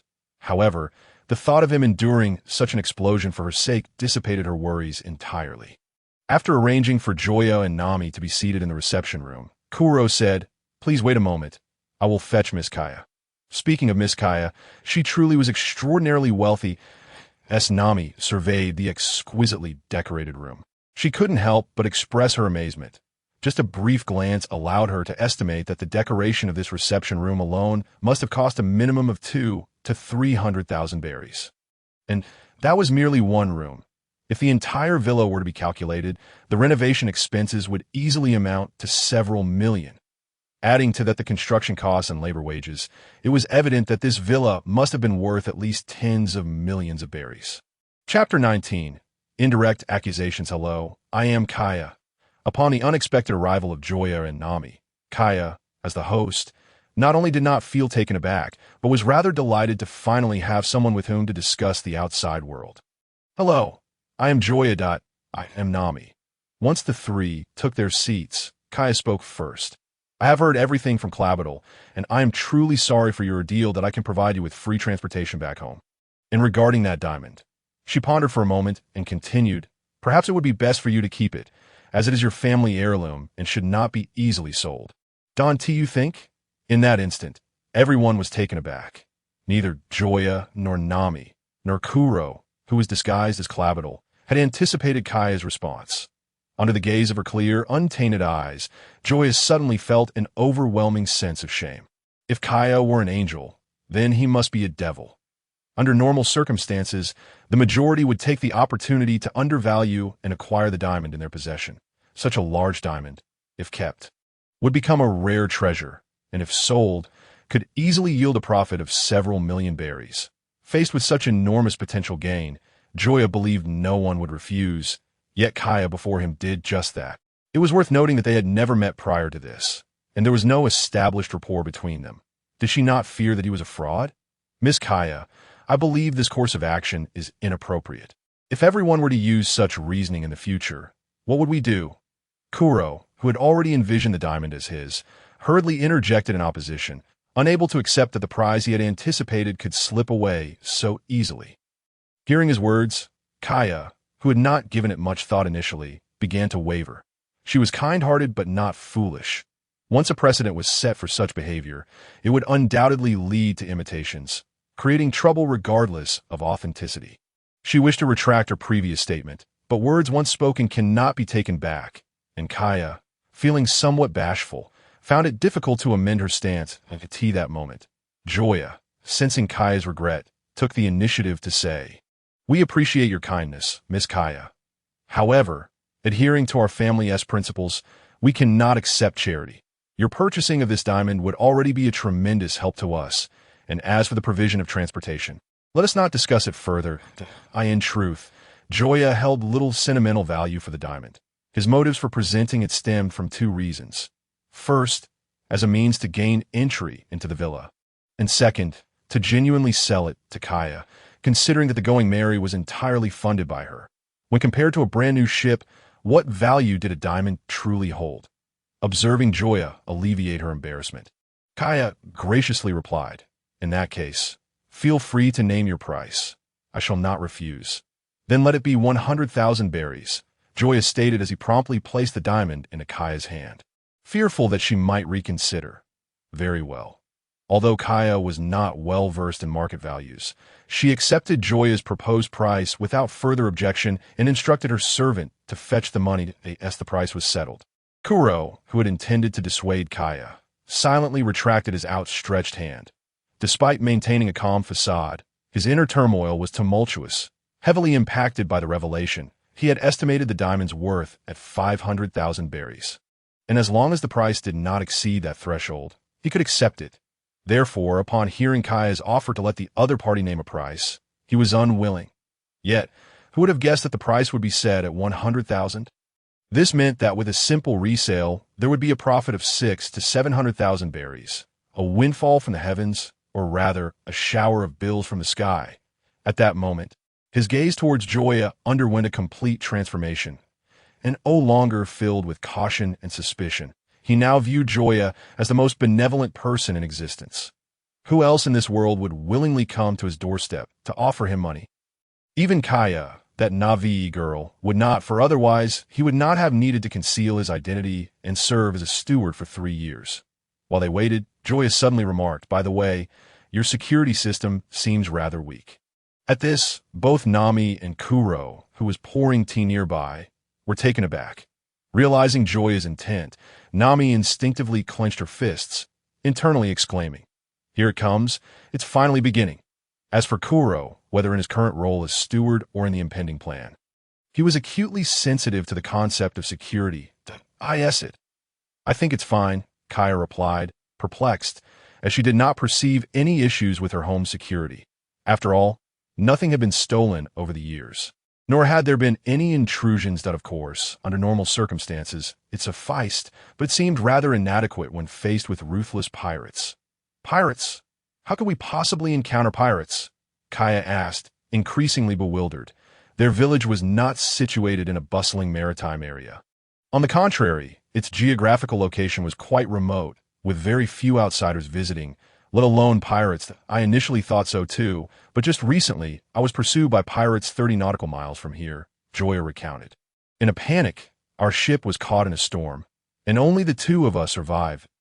As he spoke, both Nami and Joya wore expressions of sorrow, as if still reeling from that calamity. This, upon hearing Joya's ordeal, Kaya suddenly felt a twinge of concern. 30 nautical miles was neither too far nor too close. A typical ship could reach that distance in just 2 hours. You can't imagine how terrifying those pirates are. They commit arson, murder, and plunder without restraint, especially the Black Cat pirates. They have robbed a total of 1,391 merchant ships and 573 villages. Had their captain not been executed by the Marines 3 years ago, those numbers would undoubtedly have doubled. As Kaya listened to Joya's account, her anxiety deepened, her gaze darting around, as if the Black Cat pirates were lurking nearby. "They can't be that terrifying, can they?" Unable to contain himself, Kuro interjected. If Joya claimed to be a paragon of virtue, he would not refute it, for he himself was indeed ruthless and bloodthirsty. But where did those figures of 1,391 merchant ships and 573 villages originate? The Black Cat pirates had only been established for a maximum of 5 years. This implied that he would have had to rob at least 2 merchant ships and 1 village every 3 days. If that were the case, he would undoubtedly be the model employee in the pirate world, a paragon of crime, perhaps even the annual best employee of the underworld. One might think he was one of the 4 emperors. As he brazenly roamed the East Blue without fear of encountering Garp returning home for a family visit. Chapter 20. The Shadow Fruit. In fact, I have understated observing the vibrant scene before him. Reminiscent of a sight he had witnessed firsthand, Joya found it difficult to contain his emotions. Nearly erupting in the presence of the ever-composed Locke, he incessantly reminded himself that only one day remained. Just one final day.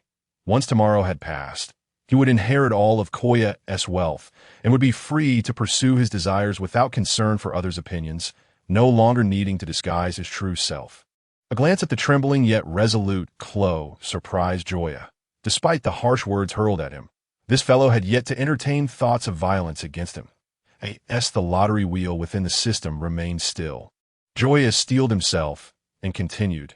Moreover, Klo's peculiar preferences are worth noting. Upon waking, his first order of business is not to wash his face or brush his teeth, but instead to indulge in a sizable piece of stinky tofu to invigorate himself. He gestured with his hands, tracing the largest circle he could conjure in the at noon. He relishes fresh pig intestines paired with salted fish, and before retiring for the night, he must have a cup of dog-shit coffee. More importantly, suddenly a loud crash interrupted Joya's monologue. and all eyes instinctively fell upon the shattered glasses on the ground. My apologies. I was so captivated by Mr. Joya's tale that I didn't even notice my glasses falling. Chloe said, bending down to retrieve them. I shall procure another pair. Please continue your conversation. With that, he left, straightening up only after turning away, concealing his eyes from view. I could see that moment. A knowing smile crept onto Joya's face. Although he did not witness Chloe's expression as he departed, he was certain that the man's eyes brimmed with murderous intent. This was evident as the lottery wheel within the system began to spin once more. Watching the pointer whirl incessantly, Joya felt a twinge of anxiety, uncertain of what he might draw this time. Congratulations, host. You have acquired one shadow demon fruit. Simultaneously, information related to the shadow fruit flooded Joya's mind. The shadow fruit, a paramecia-type devil fruit, allowed its user to merge with the shadows of any object during the day and at night, when shielded from strong light, to blend seamlessly into the darkness. Moreover, while inhabiting the realm of shadows, any attacks would be rendered ineffective at that moment. Gazing at the purplish-black fruit within his storage ring, Joya felt a surge of exhilaration, nearly leaping with joy. Although the shadow fruit would not directly enhance the user's compatibilities, the advantages it conferred were immense, akin to the powers wielded by Obito in Naruto. So long as he refrained from initiating attacks, others would find it impossible to inflict harm upon him. Imagine the terror of a person who could conceal themselves within shadows, remaining by your side for 24 hours unbeknownst to you. If they wished to eliminate you, the task would be alarmingly simple. It was no exaggeration to say that in the first half of the Grand Line, a person who consumed this fruit could traverse with impunity, even escaping from formidable foes like Crocodile or Smoker. However, should they encounter seasoned warriors such as Rayleigh or Garp, it would be prudent to make a hasty retreat, for those old-timers were both cunning and strong, capable of dispatching one with a mere lapse in vigilance. Yet, the issue of who would possess this fruit posed a dilemma for Joya. Firstly, he had no intention of consuming it, although the enhanced version of the devil fruit allowed him to do so. He had lost interest in this ordinary variant, hoping perhaps to draw something superior in the future. Furthermore, he could easily bestow this fruit upon someone close to him, thereby enabling him to replicate it at will and bolster the strength of his allies. Truly a case of killing two birds with one stone. The challenge lay in deciding to whom he should give it. Luffy was out of the question. Gifting it to him will be tantamount to signing his death warrant. Usopp was too much of a waste. Nami, too, was unsuitable, as her future combat style leaned toward magic, which was entirely incompatible with the fruit's abilities. After much contemplation, the most fitting candidate appeared to be Zoro. This fellow already possessed formidable swordsmanship, and with the powers conferred by this fruit, his combat prowess would undoubtedly soar. However, Zoro seemed indifferent toward devil fruits. Joya vaguely recalled that during the Dressrosa arc, the Flame fruit had been offered as a prize in the Colosseum. Luffy, eager to claim it, had asked Zoro if he desired it, to which Zoro had seemingly declined. The noise from outside prompted Koya to rise with a hint of annoyance, eager to investigate. Could we perhaps be assigned a room? We are utterly exhausted and in need of rest. Pausing at the doorway, Koya turned to a nearby maid and instructed, "Please find them a room. I will see what is happening outside." "Yes, right this way." "Please," the maid replied, prompting Joya to quickly follow her. If his suspicions were correct, the commotion outside was likely instigated by Luffy and his crew.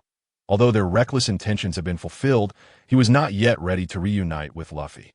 Just as he was about to ascend to the second floor, a figure flashed before Joya's eyes. Observing the retreating silhouette, countless thoughts erupted in his mind. Perhaps, entrusting the shadow fruit to him would be most appropriate. That night, Joya sat by the window, gazing into the distance. The fleeting thought that had arisen during the day lingered in his heart. Only when the bathroom door swung open did he withdraw his gaze. Spotting Nami in her pajamas, her hair damp, his eyes were drawn to the alluring curve of her form. Feeling his gaze, Nami hastily covered her chest, then feigned anger. "What are you looking at? Do you want to poke someone's eye out?" "Fear not. If it truly were to grow, I would simply use a knife to remove it," Joya retorted. Nami could only roll her eyes at his response, recognizing the absurdity of his immortal nature and his penchant for self-harm. "Tonight, I'll take the bed. and you can have the sofa. Move an inch, and I'll castrate you. Why should it be so? Who told you to request a single room? You brought this upon yourself. Surely you know why I want just one room. You idiot. How could I possibly know what you're thinking? Eventually, exhausted from their bickering, Nami succumbed to sleep. Yet Joya remained vigilant at the door. Showing no signs of slumber, he recalled that Kuro intended to act that very night. While he had not directly harmed Koya, he had injured another of her servants. Thus, the likelihood of an ambush loomed large. It mattered little if it were just himself in danger, but with Nami present, he could not afford to be reckless. Chapter 21. Chaos Goo Goo, Goo Goo. The bright morning sun roused the slumbering Nami from her dreams. Awake already? The sudden voice startled her, causing Nami to hastily pull the covers close until she realized it was Joya, prompting her to relax. Oh, you have any idea how frightening that is? I genuinely did not know before, but I shall be more mindful in the future. More mindful? You wish for a second chance. It appeared that this particular quip was applicable to all women. Had Joya not spent the night awake, he would have surely made a sarcastic remark. Oh, ensure Nami's safety. He had remained vigilant throughout the night, although he had heard some commotion downstairs. Kuro had not sought him out. Quickly tidy up. We have much to do today. Just 3 minutes prior, Kuro and Koya had departed one after the other. If his instincts were correct, a confrontation would likely be underway at the port. Oh, right? Nami exclaimed, recalling something as she leapt out of bed and dashed into the bathroom to prepare. Not peek. Hearing her warning, Joya could only smile helplessly. What a joke. Do you take me for that kind of person? With that thought in mind, he tiptoed closer to the bathroom. 10 minutes later, Joya emerged from the villa. Clutching his forehead in pain, I merely wanted to find a razor. Why the fuss? Behind him, Nami, her cheeks flushed, retorted, You moron. Could you not come up with a better excuse? As if you have any right to ask for a razor. Do you even have facial hair? Yet no one has decreed that razors are only for facial hair. I could wish to groom other areas. Pervert. Creep. Go die. With that, Nami stormed off, her face growing ever redder, reminiscent of a ripe apple. No. Where are you going with that? I only wanted a razor to shape my eyebrows. Get lost. Amidst their quarrel, the port came into view, confirming that a fight had indeed broken out. Listening to the sounds of battle echoing through the air, Nami felt a twinge of surprise. By the way, how did you know that Clabater was actually Kuro? The curiosity overwhelmed her, prompting her to ask.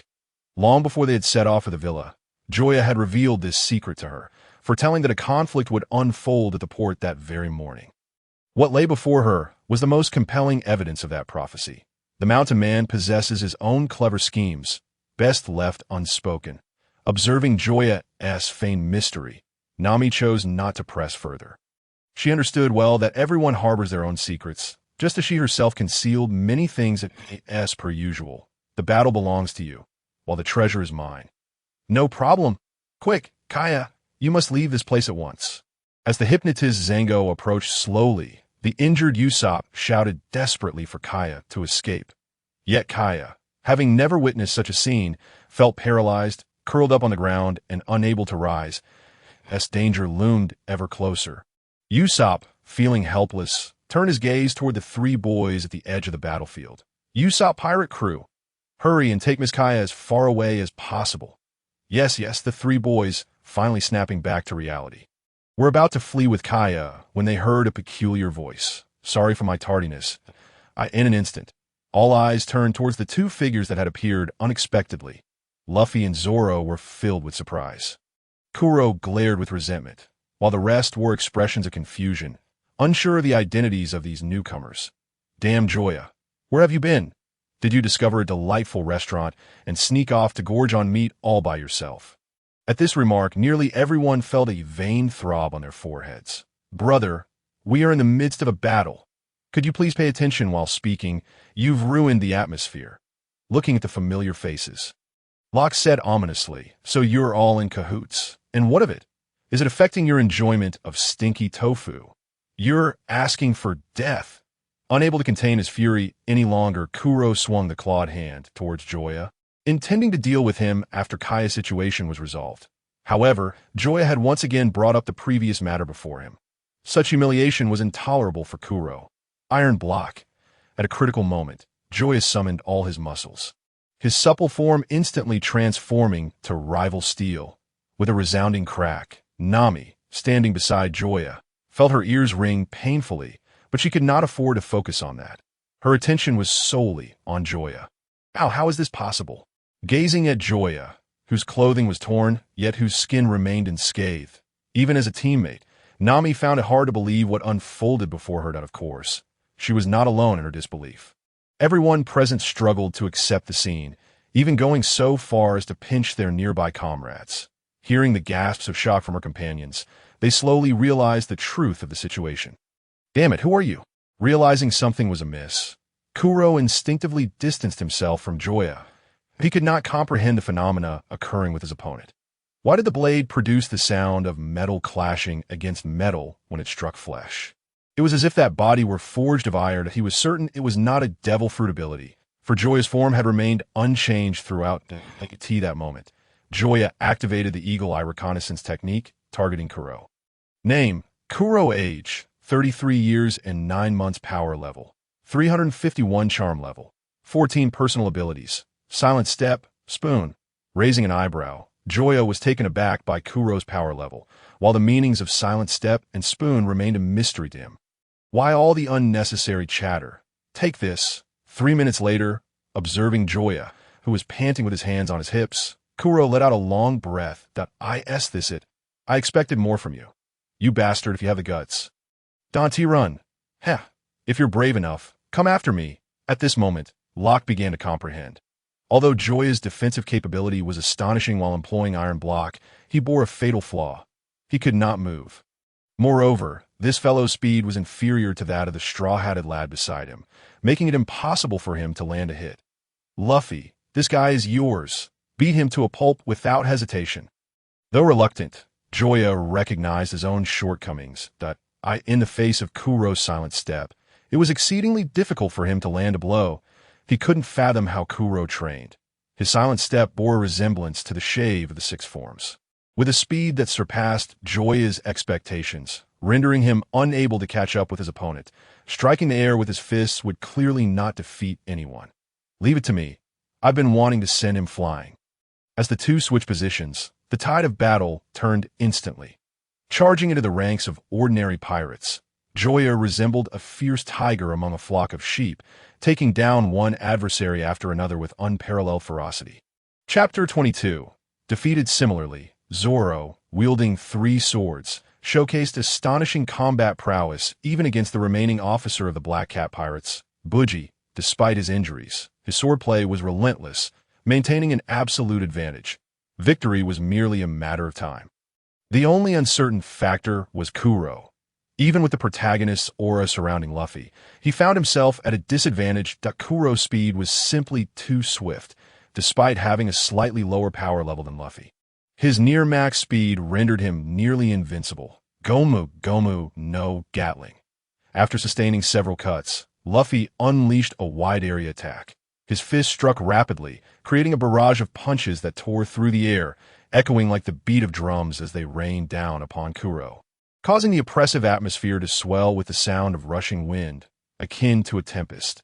Heh, is that all you've got? While evading, Kuro seized the opportunity to taunt Luffy, effectively disrupting his focus. The result was immediate. Frustrated, Luffy intensified his assault. Although his attacks grew more ferocious, they became increasingly chaotic, making it all the easier for Kuro to evade.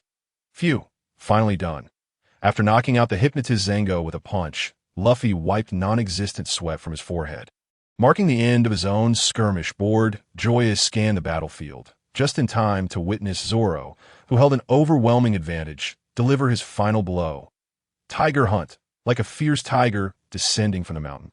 Zoro's dual blades shattered the enemy's defenses and struck directly at Buggy's chest. Buggy, deceased. However, when Joya glanced towards Luffy, who was struggling, he couldn't help but complain, "Luffy, you're so slow. How can someone so weak take this long to defeat an enemy?" Shut up.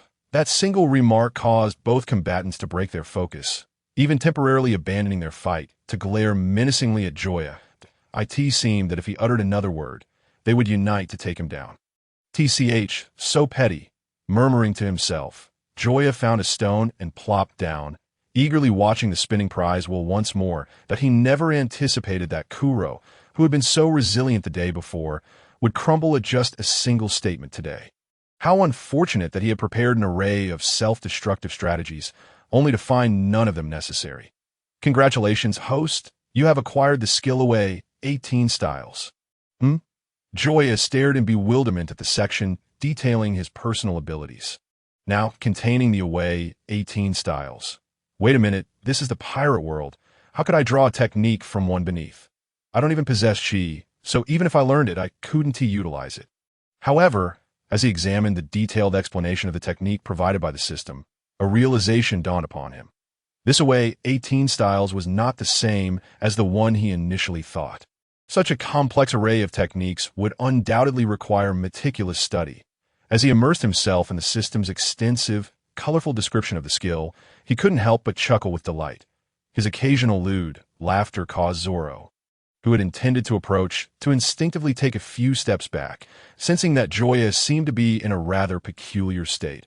Observing Joya, whose mouth was practically watering, Nami, returning from scavenging treasures, immediately delivered a punch. What on earth are you thinking? I wasn't thinking of anything. Joya quickly wiped away the drool, threatening to spill from the corner of his mouth, and replied with a serious expression. Luffy is such a disappointment. It's been so long, and he still hasn't dealt with the enemy. Naturally, as he spoke, Joya was careful to keep his voice low, ensuring only Nami could hear as he spoke. Joya sprang towards Kuro. The battle had reached a pivotal moment. It was time to conclude it, for if they continued, the villagers might uncover something amiss that in Joya's strategy. It was imperative that neither he nor anyone else be revealed too soon. The longer they remained concealed, the more unexpectedly advantageous they might become when the crucial moment arrived. Kuro, your grandfather is coming. At the instant Kuro heard Joya's voice, his calm demeanor shattered, veins bulging with rage. Although reason urged him not to be distracted, the torrent of fury he felt rendered that logic utterly insignificant. Die. Kuro decisively abandoned his pursuit of Luffy, brandishing his razor-sharp claws as he lunged at Joya, the glinting blades reflecting a chilling aura under the sunlight. Come at me. This time, Joya did not flinch or evade, charging directly at Kuro. In the next moment, Joya's fist connected with Kuro. Yet Kuro remained unfazed. A cruel and triumphant smile spreading across his face as his claws savagely tore into Joya's flesh, crimson blood gushing forth, even splattering onto his own visage, feeling the warmth on his face. Kuro sadistically lifted Joya with his blade, ominously taunting, "What's this? I thought your body was tough? Why are you faltering now? Wasn't it to catch you?" His devilish voice echoed menacingly in Luffy's ears. As Joya slowly raised his head, Kuro's pupils constricted in shock. Just as he intended to retreat, he realized too late that a bloodied hand was firmly gripping his shoulder. What's wrong? Weren't you so agile? Why aren't you running now? At that moment, in a state of utter terror, Kuro failed to recognize that his own words were now applicable to him. Keep running, you bastard! A powerful punch landed squarely on Kuro's pretentious face, shattering his fragile glasses, sending him crashing to the ground. However, Joya's assault did not cease there. He first wrenched the blade from his own body, then continued to rain down blows upon Kuro's face. Despite Kuro's numerous attempts to retaliate, the previous punch had left him dazed and stripped of all his strength. In mere moments, Kuro was drenched in blood, most of it belonging to Joya, as his own injuries were far less severe. At a certain moment, just before losing consciousness, Kuro suddenly heard an astonishing statement. As he mustered the energy to inquire further, a blood-red fist rapidly enlarged before his eyes, and then there was nothing. That really hurts. Joya merely shifted his body, and the sound of cracking bones sent shivers down his spine. Then under the astonished gazes of Usopp, Kaya, and others, the grievous wounds, deep enough to expose bone, healed at a visible pace. Who on earth are you? Usopp, struck speechless by the spectacle, involuntarily uttered. Even he, who often spun tales, had never imagined that a person's physical prowess could reach such an extraordinary level. Injuries that could claim a normal person's life multiple times were completely healed within 2 breaths. This was beyond human capability. It was divine, a true deity. Chapter 23. Subjugation. My name is Joya. Please do not idolize me. I am merely a legend. Idolize you? Nonsense. Can't you find a different way to fight? Do you realize how much this tears my clothes? Clothes don't come free, without giving Joya a moment to continue his display. Nami, approaching from behind, spoke bluntly. Upon hearing this, Joya could only sigh in resignation. Yet he had to admit that his fighting style did indeed wear on his attire, so he chose not to hold it against Nami. Glancing back at the incapacitated Kuro, Joya remarked wearily, I doubt they'll dare to return. Let's head back. I didn't even get a chance to eat breakfast, and I'm starving. Upon hearing the word hungry, Luffy, who had just been full of energy, suddenly wilted, resembling a sun-dried cucumber. Meat? I want to eat meat. Watching the disheveled duo put on a show, Kaya, who had been tense all along, finally allowed a smile to grace her features. If you all don't mind, you can come to my house as guests. There will be plenty of food. All right, let us head to Kaya's. Without allowing anyone a chance to object, Luffy issued his command. This moment, his eyes were solely fixated on food, and nothing could deter him from his quest for sustenance. Soon, the group turned and departed. Almost simultaneously, Kuro, lying motionless on the ground, suddenly opened his eyes, his deep gaze fixed intently on the direction of the villa, his face a canvas of confusion and disbelief. Captain, what should we do? Trembling with fear, cautiously approached Kuro, terrified that a moment's displeasure might lead to his demise. Despite the 3 years that had passed, his fear of Kuro had not diminished. In fact, it had intensified. Their failure was not due to a lack of combat prowess, but rather the overwhelming strength of their adversaries. Point one was a devil fruit user, while the other was a being akin to a demigod, impervious to their attacks, and even the weakest swordsman wielding 3 swords was astonishingly formidable. Such a combination, even in the East Blue, would dominate any of the other seas. They were simply no match for them. Have someone repair the ship, then wait at sea. Don't let anyone else discover us, though. Why, yes. After a hasty acknowledgement, Zhang Yao turned to leave, sensing that the captain was concealing something from him, yet he lacked the courage to inquire further. How fascinating, truly fascinating. Gazing towards the villa, Kuro smiled faintly, instinctively reaching for his glasses, only to remember that they had been shattered in battle. That night, after everyone had fallen asleep, Joya stealthily slipped out of the villa. 20 minutes later, standing by the sea, he softly addressed Kuro. It seems I did not misjudge you. Speak, what exactly do you desire? Kuro was not taken aback by Joya's appearance, for in the moments before his unconsciousness, this man had instructed him to wait, and instinctive awareness told him that this encounter could alter the course of his life, and compounded by the failure of his plan to seize Kaya's inheritance. He found himself at a loss for a better path than as for danger. He felt none. After all, if Joya truly intended to kill him, there was no need to wait until now. He could have done so in broad daylight. I want you to serve me from now on. With a scornful smile, Kuro replied indifferently, On what grounds? Although I lost to you in the daylight, so what? You don't honestly believe that having defeated me grants you control over me, do you? Just by enabling you to become stronger, to ascend to a greater stage, a grander world, to lead a more exhilarating life. As he spoke, Joya produced a dark purple devil fruit, bathed in moonlight. The fruit, no larger than a coconut, emitted an eerie glow. Upon seeing it, Kuro instinctively swallowed hard. Before encountering Luffy, he had not cared much for such things. However, now that he had witnessed its uniqueness and power, he craved that strength. He was convinced that if he too became a user, even if he could not defeat Joya, he could easily overcome that straw-hatted fool. Are you willing to give it to me? Just a moment ago, indifferent, Kuro now showed clear signs of wavering, even his voice trembling as he spoke that of course. With that, Joya tossed the devil fruit into the air, which gracefully traced a parabolic arc before landing securely in Kuro's grasp. Examining the fruit in his hand, then glancing at the nonchalant Joya not far away, Kuro, nearly overwhelmed with joy, struggled to suppress his urge to consume it as he asked, Aren't you afraid that if I eat the fruit, I won't comply?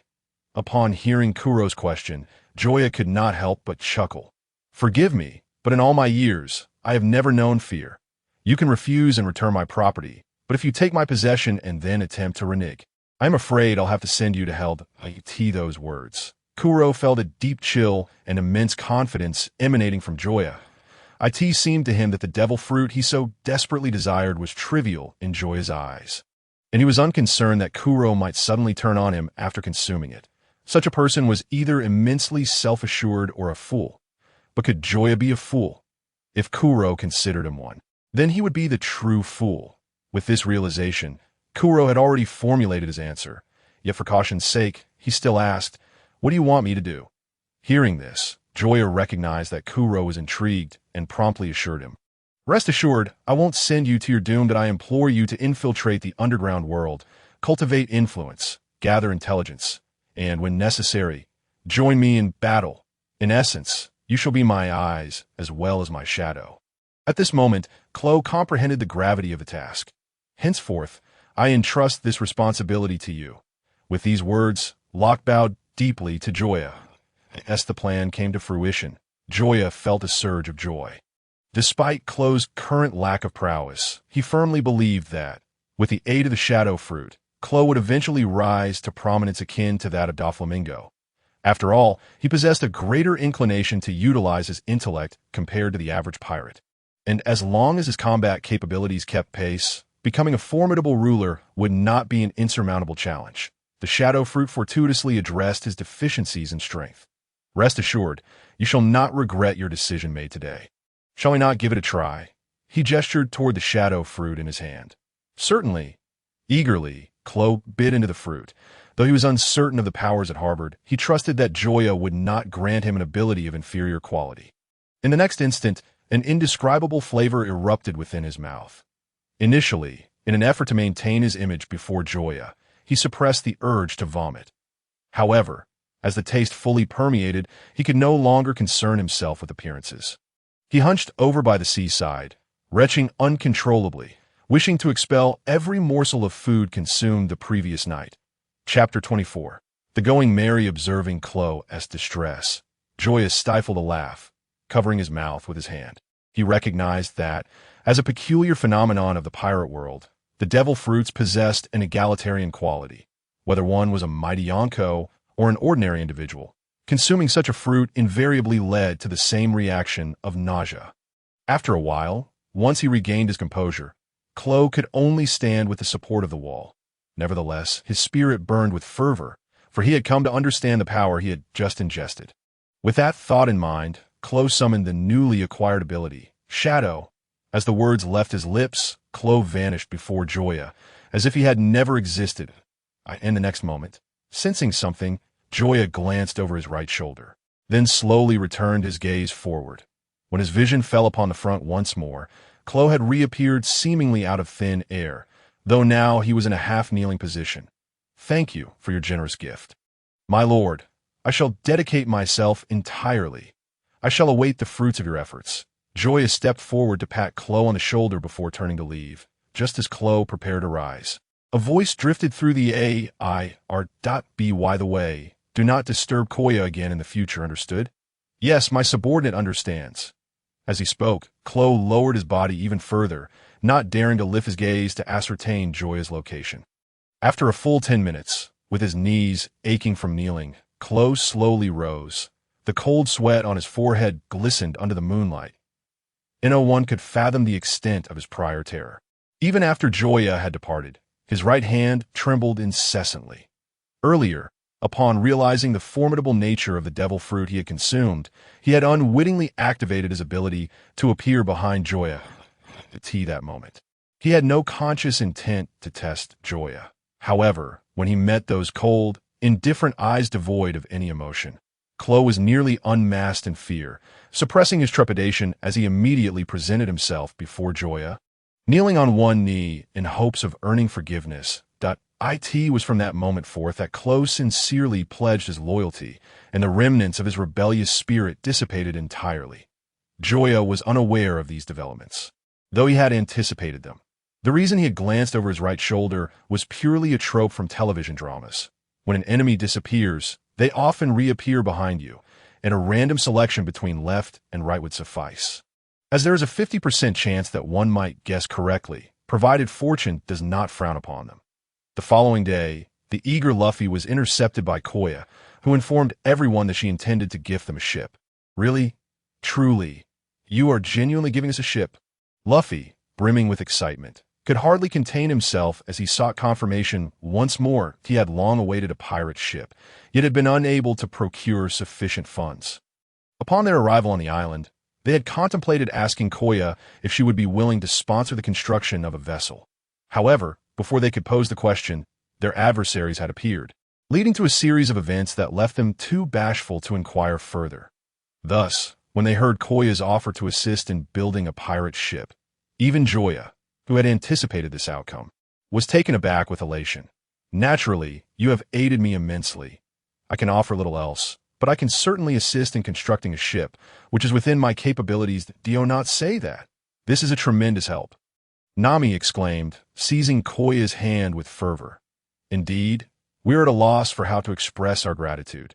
Joya was equally overjoyed, as this would facilitate his nefarious deeds. He instinctively glanced at Nami, only to find their eyes meeting momentarily before she averted her gaze.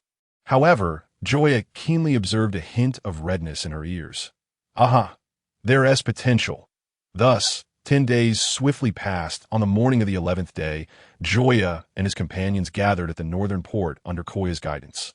Ha ha ha! Gazing at the magnificent ship floating upon the waves, a jubilant Luffy leaped onto the deck, dashing about from room to room, the lookout and the mast, finally settling cross-legged atop the charming ram's head.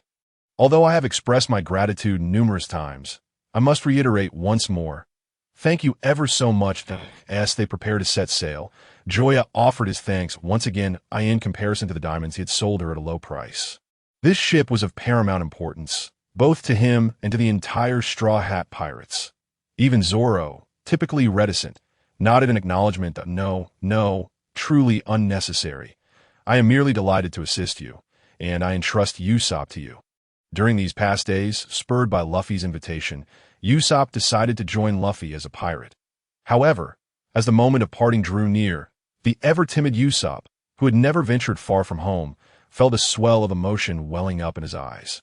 He gazed at the gentle Koya, then at the other 3 members of the Usopp pirates, tears threatening to spill over. Captain, do not cry. You are about to become a brave warrior of the sea. A courageous man does not shed tears easily. Listening to the trio's shouts, Usopp felt increasingly reluctant to part. Just before the tears could fall, Usopp swiftly turned his back toward Koya and the others. Heading for the Going Merry, I shall become a brave warrior of the sea. I leave Koya in your capable hands. Yes, Captain. Witnessing Usopp's departure, the 3 boys could no longer contain their tears, yet they refrained from chasing after him. They understood that their captain was pursuing his dream, and since they could not aid him, they certainly would not become an impediment to his aspirations. Boys, let us set sail. At the bow, an exuberant Luffy raised his hand to signal the departure. With his gesture, the sails unfurled to their fullest extent, and propelled by the wind, the Going Merry ventured forth into the vast ocean. Luffy, Joya, Nami, Zoro, Usopp, farewell. On the shore, Koya waved her arms with all her might, while Usopp on the ship could no longer suppress his tears of longing. Observing Usopp's sorrowful expression, none dared to speak, for this was his choice. Each individual in this world possesses the right to choose their path. Yet they must also bear the consequences of those choices. As companions, their role was not to make decisions for Usopp, but rather to support him in achieving success after he made his choice. Gazing at the receding silhouette of Syrup Village against the backdrop of the boundless, tumultuous sea, every heart aboard the Going Merry was stirred with emotion. The vast ocean, a new world, and fresh adventures awaited them just ahead. Chapter 25. The birth of the pirate flag. The pace of strengthening my abilities is agonizingly slow. I in the room. Joya sat vacantly, his gaze fixed on the ceiling, while a translucent personal panel floated before him. Name, Joya. Age, 17. Strength value, 317. 30 charm value, 28 personal abilities. Immortal body, simplified Saiyan physique, eagle eye reconnaissance technique, copy fruit ability, shadow fruit. 18 styles of a WEIT was evident that the enhancement effect of the simplified Saiyan physique was closely related to the severity of his injuries. Reflecting on this, Joya regretted having concluded the battle so hastily. As for the copied shadow fruit, he felt immense satisfaction.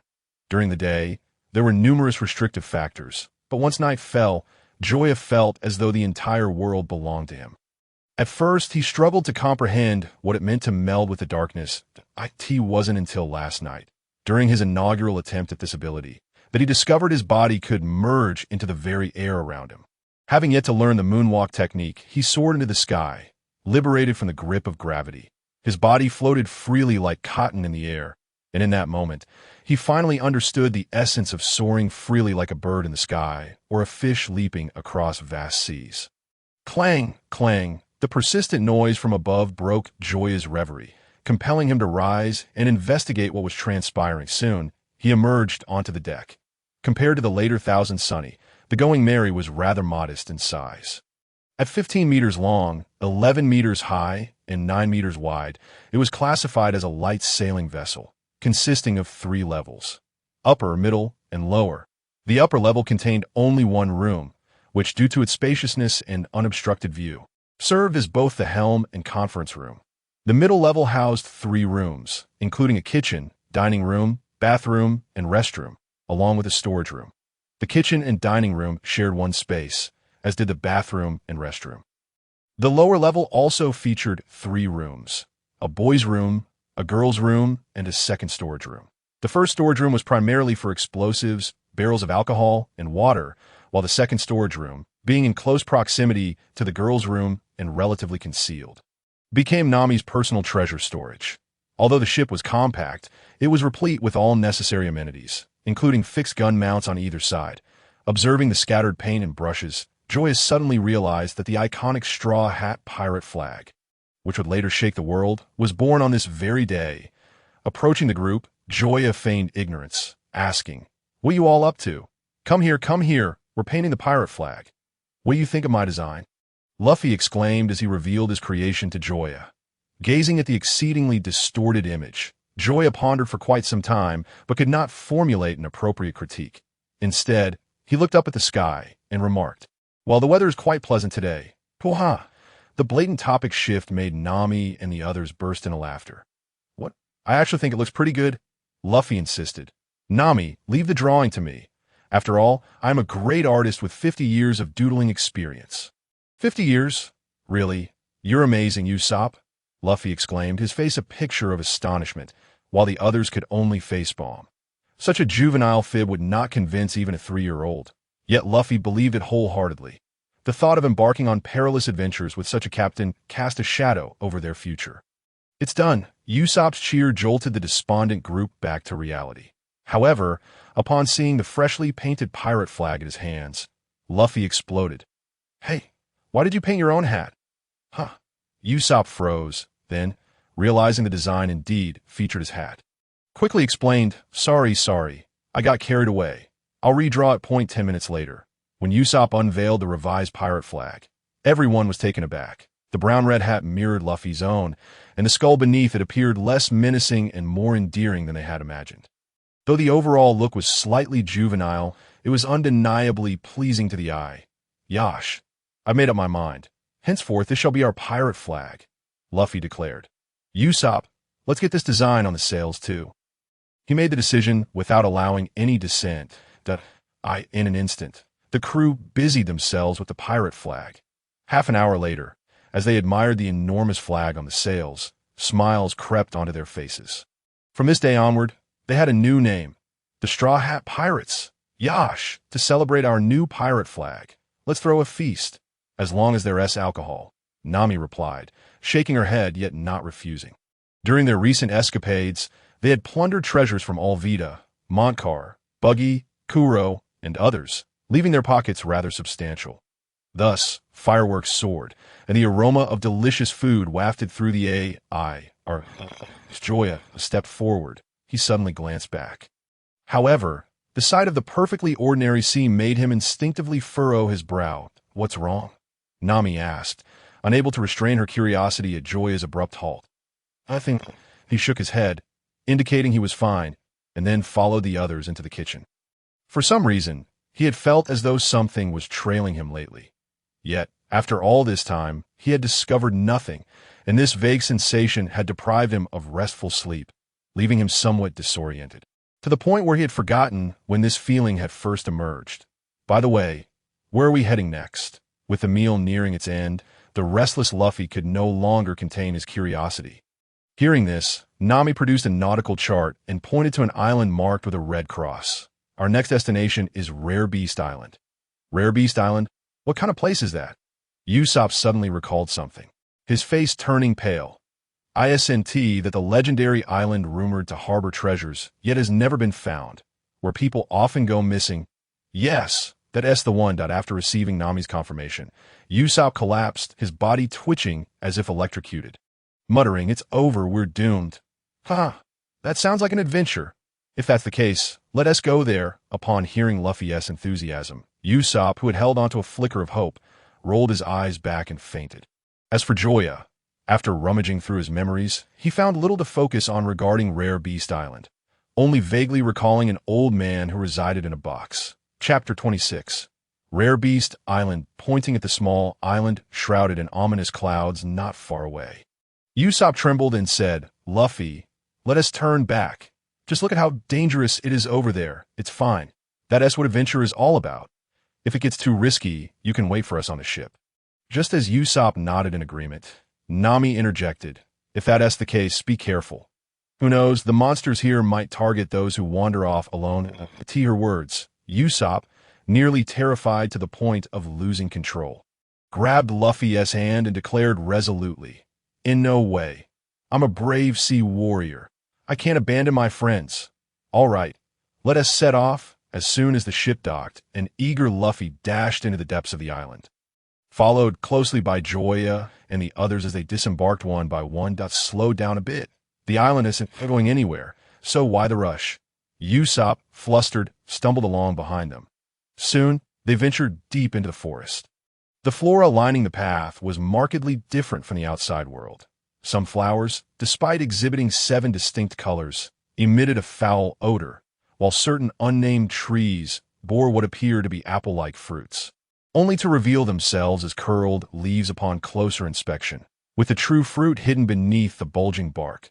For a moment, the group found themselves more engrossed in studying these peculiar plants than in searching for treasure. Suddenly, sensing something, Joya whipped around in the dark forest, a pair of glowing red eyes fixed intently on him. "So, you've finally revealed yourself?"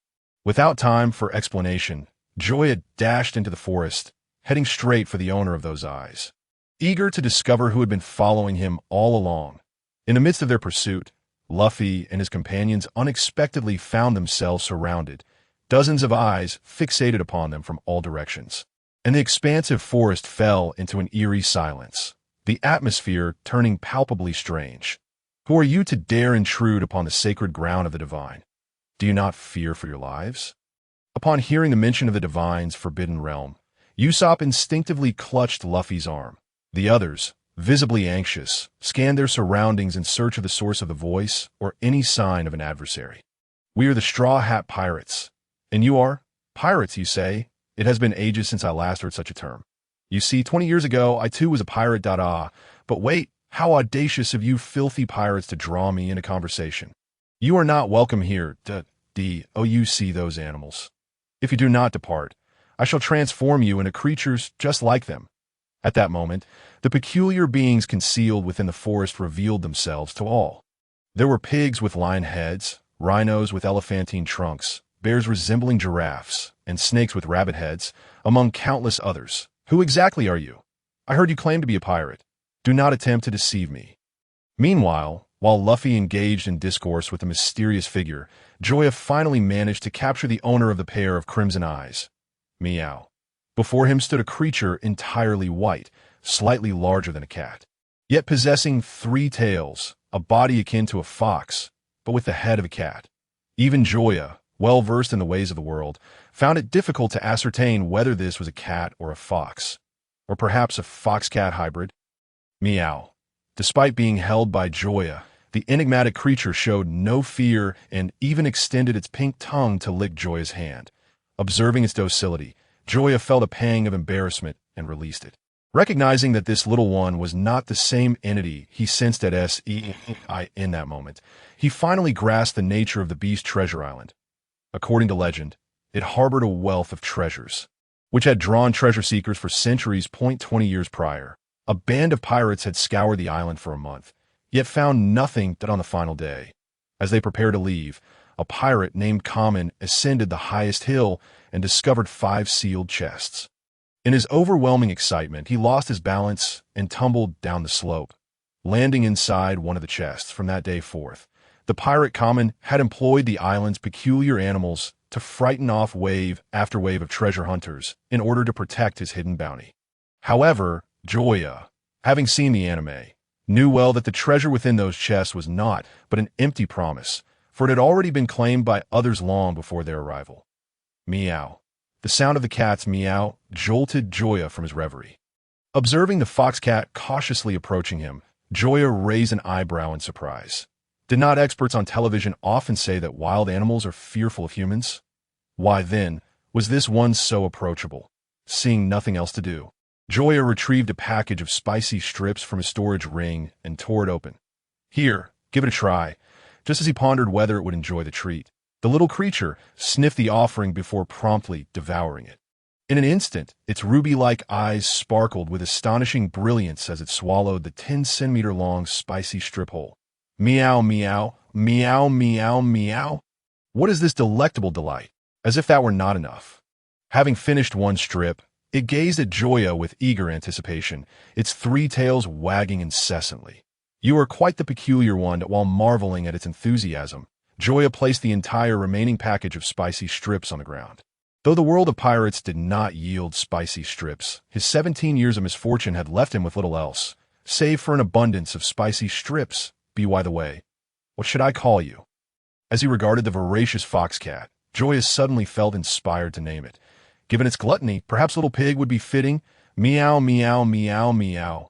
You are the pig. How could a creature as beautiful as I bear such a name? Oh, you seem to have a preference then. Very well. I shall call you Little Pig. The fox cat, convinced of its own beauty, wished to claw Joya's face in exasperation. Honestly, how can you be so oblivious? Can't you see that I detest that name? As it pondered this, it extended a paw and swiped at Joya. You do not like such a splendid name? Meow. What is so good about that dreadful name? Then how about Little White? Meow. Too ordinary. Little Fox. Meow. Get lost. Little Cat. At this point, the fox cat had grown weary of responding, casting Joya a disdainful glance as if to say, figure it out for yourself. What name do you truly desire? I cannot simply call you Dream of Today, can I? Meow, meow, meow. That one. I like that one.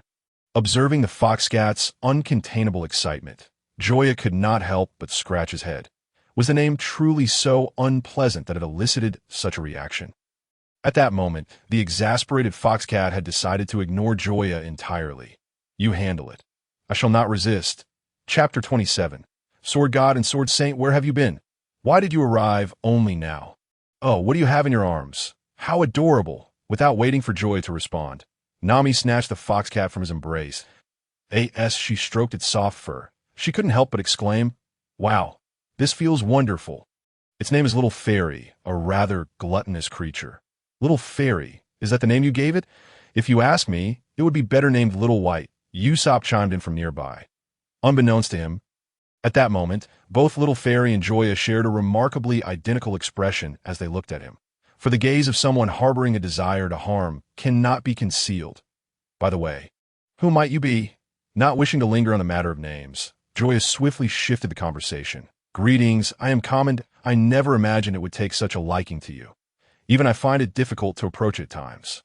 At this, Joya raised an eyebrow. Had Common not mentioned this, he might have assumed that Little Fairy was equally affectionate towards everyone. Now, however, he found himself puzzled. What was it about him that attracted such an affinity? By the way, sir, do you truly have no intention of joining us? As the events here drew to a close, Luffy extended another invitation. No, while I may not possess treasure, there are other things I wish to protect. Looking at the animals surrounding him, Common declared with utmost seriousness, I have shared joy and hardship with them for 20 years. I cannot abandon them. I see. Very well. Recognizing Common's reluctance to depart, Luffy chose not to press further. 10 minutes later, under Common's watchful gaze, Luffy and the others boarded their ship one after another. Luffy, I believe you will surely find the legendary treasure, One Piece. When that time comes, be sure to acquire the entire world. On the shore, Common waved farewell. Having failed to realize his own dream, he placed all his hopes upon Luffy, wishing for him to uncover the treasure, the greatest of all treasures in the world. And please, take care of little Fairy. Rest assured, we certainly will. Luffy and Joya nodded in agreement. As they observed little Fairy, half asleep on Joya's shoulder, it was unclear whether the creature was reluctant to part with him or merely reluctant to leave its beloved spicy strips. Willingly abandoning the beast treasure island it had known for so long, N01 objected to its joining them. The journey across the sea was inherently long and dull. Having such a pet along would surely add a spark to their lives. Moreover, combining the best traits of both cats and foxes, Little Fairy was more enchanting than any creature Joya and the others had encountered. With all these factors combined, it was only natural that Little Fairy became the cherished pet of the Straw Hat Pirates. 7 days after leaving Beast Treasure Island board, Luffy and Usopp set their sights on the ship's cannon ports, which had yet to be fired upon. Ignorant of their workings, Luffy could not help but ask, Say, can this thing actually fire? Of course it can, Usopp replied. All right, let's give it a try. As Luffy prepared to load a cannonball for firing, Nami interjected, I recall there's a reef to the south. Let us experiment there. Really? That sounds fantastic. Thus the Thousand Sunny turned southward, casting a glance at the slumbering Zoro, then at the cannon excitedly manned by Luffy and Usopp. Joya shook his head, silently praying for Zoro's two troublesome companions. It appeared that those two could not avoid being blasted by cannon fire, but perhaps it was precisely due to such an encounter that the ailing Joseph would find salvation. Therefore, there was no need to intervene. Hey, let me hold Little Fairy. Observing the motionless Little Fairy resting on Joya's shoulder, Nami could not help but express her envy and jealousy. It was perplexing how this creature had remained close to Joya since boarding the ship, even accompanying her during slumber. Only when Nami and the others tempted it with spicy strips could they hold it for a brief moment, yet once the snacks were consumed, the Little Fairy would promptly turn away. Joya herself was equally baffled, only able to reflect on the undeniable allure she possessed, which even this creature could not resist. Half an hour later, the merry slowly came to a halt. Impatient, Luffy hurriedly stuffed a cannonball into the cannon's mouth, squinting one eye as he adjusted the aim. With a resounding bang, the cannonball was discharged, landing in the sea 100 meters away from the reef. Watching the rising column of water, Usopp could not help but laugh, exclaiming, you are truly pathetic. If you think you could do better, why don't you give it a try? Enraged, Luffy stood aside, eager to see if Usopp could hit the target. I'll do it. Usopp, while hesitant in other matters, was confident in his shooting skills, knowing he might not be perfect, but would certainly be more accurate than Luffy. With a bang, boom, the cannonball shot forth, tracing a parabolic arc before striking the reef directly. The not-so-large reef erupted with a tremendous explosion, shattering into countless pieces of varying sizes. Usopp, feigning calmness, declared, Did you see that? This is the prowess of a genius marksman. From this day forth, I proclaim you our sharpshooter. Luffy exclaimed, Quickly teach me how you managed to hit it. Just as Luffy was about to continue, Joya interjected, Luffy, we will soon enter the Grand Line. Shouldn't we discuss what preparations we need to make? Right, we can't afford to play around any longer. With that, she beckoned everyone towards the conference room. Glancing at the still smoking reef in the distance, Joya mused internally, Gentlemen, I can assist you only to this extent. Everyone, although we have not ventured in the Grand Line, its perils are well known that we must prepare adequately before embarking. Let us consider what we still lack. Fresh water, provisions, a musician. In unison, everyone turned to Luffy. What do you think we are here for? Why would we need a musician?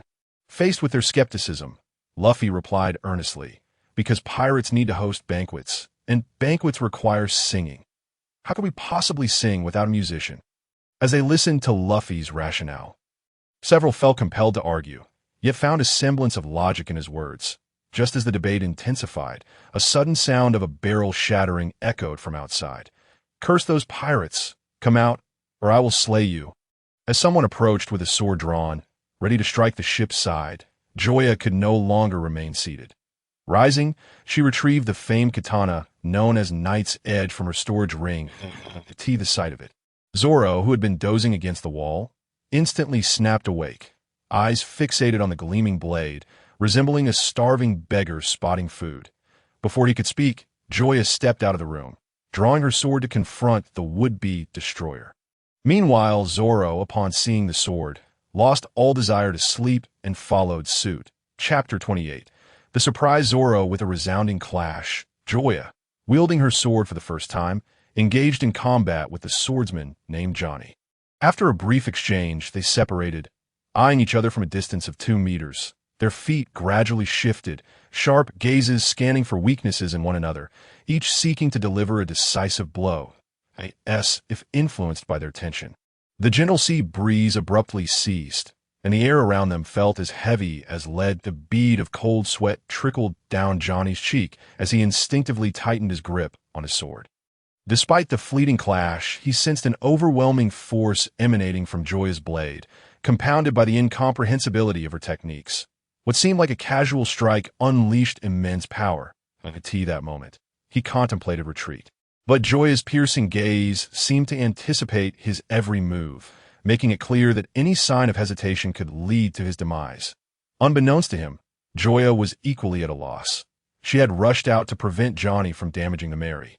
Yet after delivering her first strike, she realized the arduous path of becoming a true swordsman. The force she exerted had successfully repelled Johnny, but the recoil had caused her wrist to throb painfully, nearly causing her to lose grip on Knight's Edge. Acknowledging the challenge of mastering the weapon, Joya opted for a strategy of stillness, attempting to intimidate Johnny into withdrawing, yet they found themselves locked in a stalemate. "Johnny, is that you?" Zoro's voice broke the tense standoff, startled by the familiar tone. Johnny looked up to see Zoro, adorned with 3 swords and his signature green hair, his face betraying a mix of surprise and confusion. "Brother, what brings you here?" As one of Zoro's few friends, Johnny was well aware of Zoro's character and had never anticipated he would become a pirate. "This is a long story, but why are you attacking this place?" Zoro inquired, equally puzzled. The Straw Hat crew had only recently formed, and none were bounty hunters yet, making Johnny's aggression unexpected. "Brother, I didn't want to. For reasons unknown, Joseph fell ill yesterday, and while we were resting on a nearby reef, a cannonball from this pirate ship nearly blew us to smithereens." Johnny lamented, tears welling in his eyes, resembling a child despite his age. Upon hearing this, Luffy and Usopp, who had just exited the room, stood frozen in shock, moving towards Johnny with great difficulty. "We're so sorry, so sorry." They bowed repeatedly, understanding that if Johnny were an enemy, it would be one thing, but the fact that he was Zoro's friend rendered avoidance impossible. "Where is Joseph?" "Right here, right here." Ignoring the moral quandary, Zoro quickly pulled Johnny aside and hoisted the ailing Joseph from the small boat. Yes, they beheld Joseph's ashen face and the blood seeping from his chest. Their expressions darkened in the desolate sea. Illness was far more daunting than encountering pirates. Seeing Joseph on the brink of death, Joya stepped forward, ready to speak, only to catch sight of Nami approaching. Silently, she stepped back, allowing Nami to take charge. Nami pried open Joseph's eyelids, examined his tongue, and then instructed, "You two, go fetch the limes from the storeroom." To your command, Usopp and Luffy dashed off with incredible speed. Moments later, they returned with a large basket of green limes. They have the limes and squeezed the juice into Joseph's mouth. "That I'll fetch a knife." Before Luffy could rise, Joya interjected, "No need for that. Use mine." Upon hearing Joya's words, Zoro erupted in protest. "How can you treat him like that? Use my knife instead." In a flash, he unsheathed 2 blades and offered them to Luffy and Usopp, excluding his prize sword. Of course, witnessing Zoro's actions, the others were left in a state of bewilderment. "Wow, I never expected you to be this kind-hearted, Zoro." Only Johnny and Joya sensed the underlying significance, their gazes landing on the pitch-black katana. "Night's Edge, shall we chat?" Zoro invited Joya for the first time, relieved that Joseph would be okay. All right. With that, they moved to a quieter corner. While Joya could guess Zoro's intentions, she welcomed the conversation, eager to discuss swordsmanship with a true swordsman. "May I see that sword?" Zoro asked directly, of course. However, what took Joya by surprise was that Zoro actually received the sword with both hands. Although accepting something handed over with both hands is a gesture of politeness. For someone as proud as Zoro, not everyone or everything is worthy of his courteous demeanor. Clearly, he had underestimated the quality of this sword. Once in possession of the blade, Zoro did not hastily draw it. Instead, he meticulously examined the hilt and sheath, repeatedly murmuring praises of good sword, good sword. After a considerable period of scrutiny, Zoro firmly gripped the hilt with his right hand while his left hand gradually applied pressure on the sheath. With a sound that sent a shiver through one's heart, a deep metallic resonance echoed, accompanied by a fleeting glimmer that flashed before their eyes. Finally, as Zoro fully drew the blade, his gaze reflected a mix of admiration and regret that reached its zenith. The entire blade glimmered a resplendent silver, standing in stark contrast to the pitch-black sheath. Silver is the purest hue of metal, although metals of such high purity are often too hard for forging into swords. Zoro felt no apprehension that such an issue would arise with this blade. It was evident that the material used to forge this sword was extraordinary, perhaps even undocumented. While he was uncertain whether this sword could be deemed an unparalleled great sword, having never encountered one of that caliber, it was at the very least a formidable sword, as it conveyed a sense far stronger than that of the Wado Ikemonji. After one last lingering glance, he slowly returned the sword. Despite the reluctance in his eyes nearly materializing, he resolutely handed the blade back to Joya. Such a fine sword deserved not to be treated in that manner. Joya was momentarily taken aback before realizing that Zoro was referring to the incident where he had lent the sword to Luffy to cut an orange. "Personally, I thought it was inconsequential. After all, the purpose of a sword is to cut. I assent to it. While maintenance is essential, one need not overly cherish it. To leave it idle for fear of damage would be an affront to the sword itself." It was now Zoro who stood dumbfounded, taking a long moment to react before he looked at Joya earnestly and said, "It seems I have underestimated you.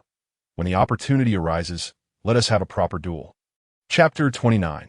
The floating restaurant. Observing Zoro's serious demeanor, Joya was rendered speechless. When it came to swords, he was genuinely lacking proficiency. Engaging in a spar with Zoro would be akin to seeking trouble for no reason.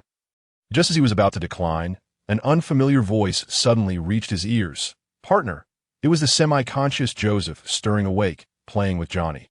Upon seeing his old friend regain consciousness, Zoro nodded to Joya and promptly turned to leave. This left Joya, who had been on the verge of refusing, feeling rather helpless. He shook his head and decided to postpone his response, pondering that perhaps in the coming days he might acquire a power related to swords. "Apologies, I forgot to introduce myself. I am Johnny. I am Joseph." With that brief exchange, Joseph lapsed back into his feeble state.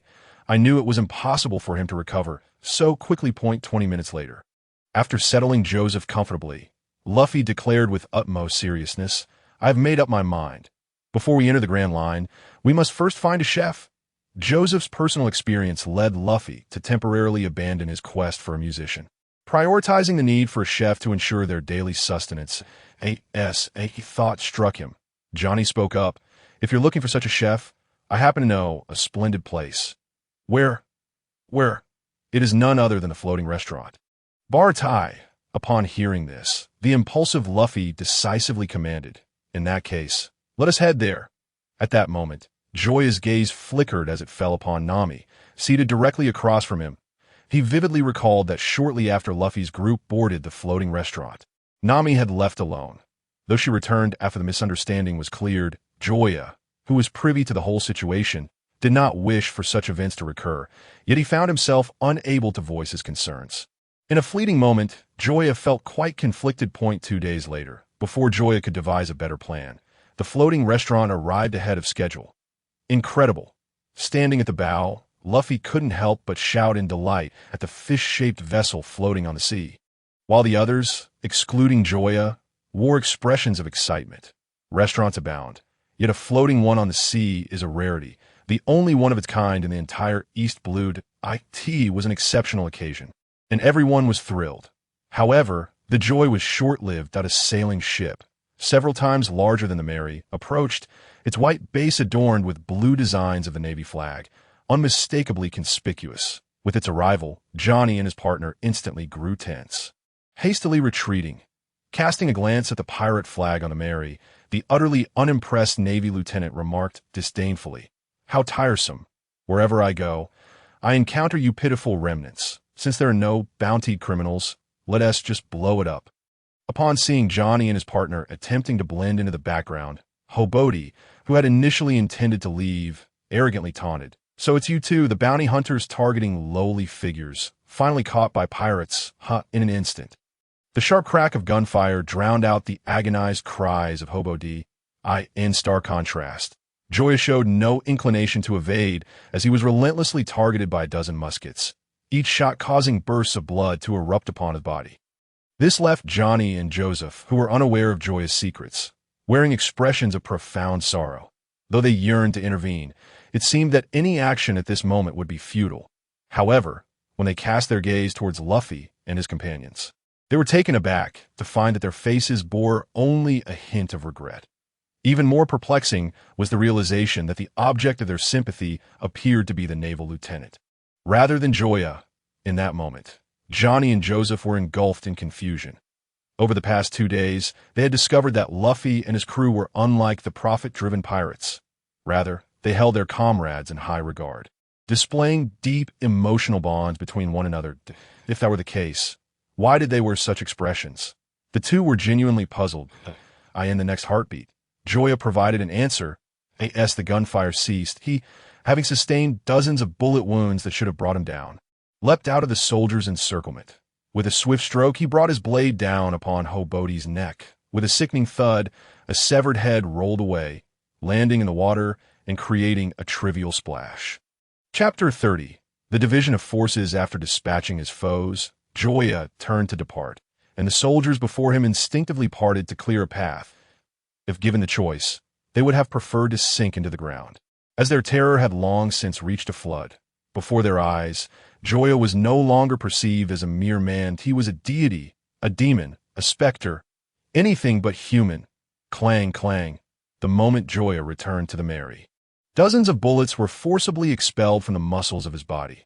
Observing the bloodied projectiles, Johnny and Joseph instinctively swallowed hard, their bodies trembling as they recoiled.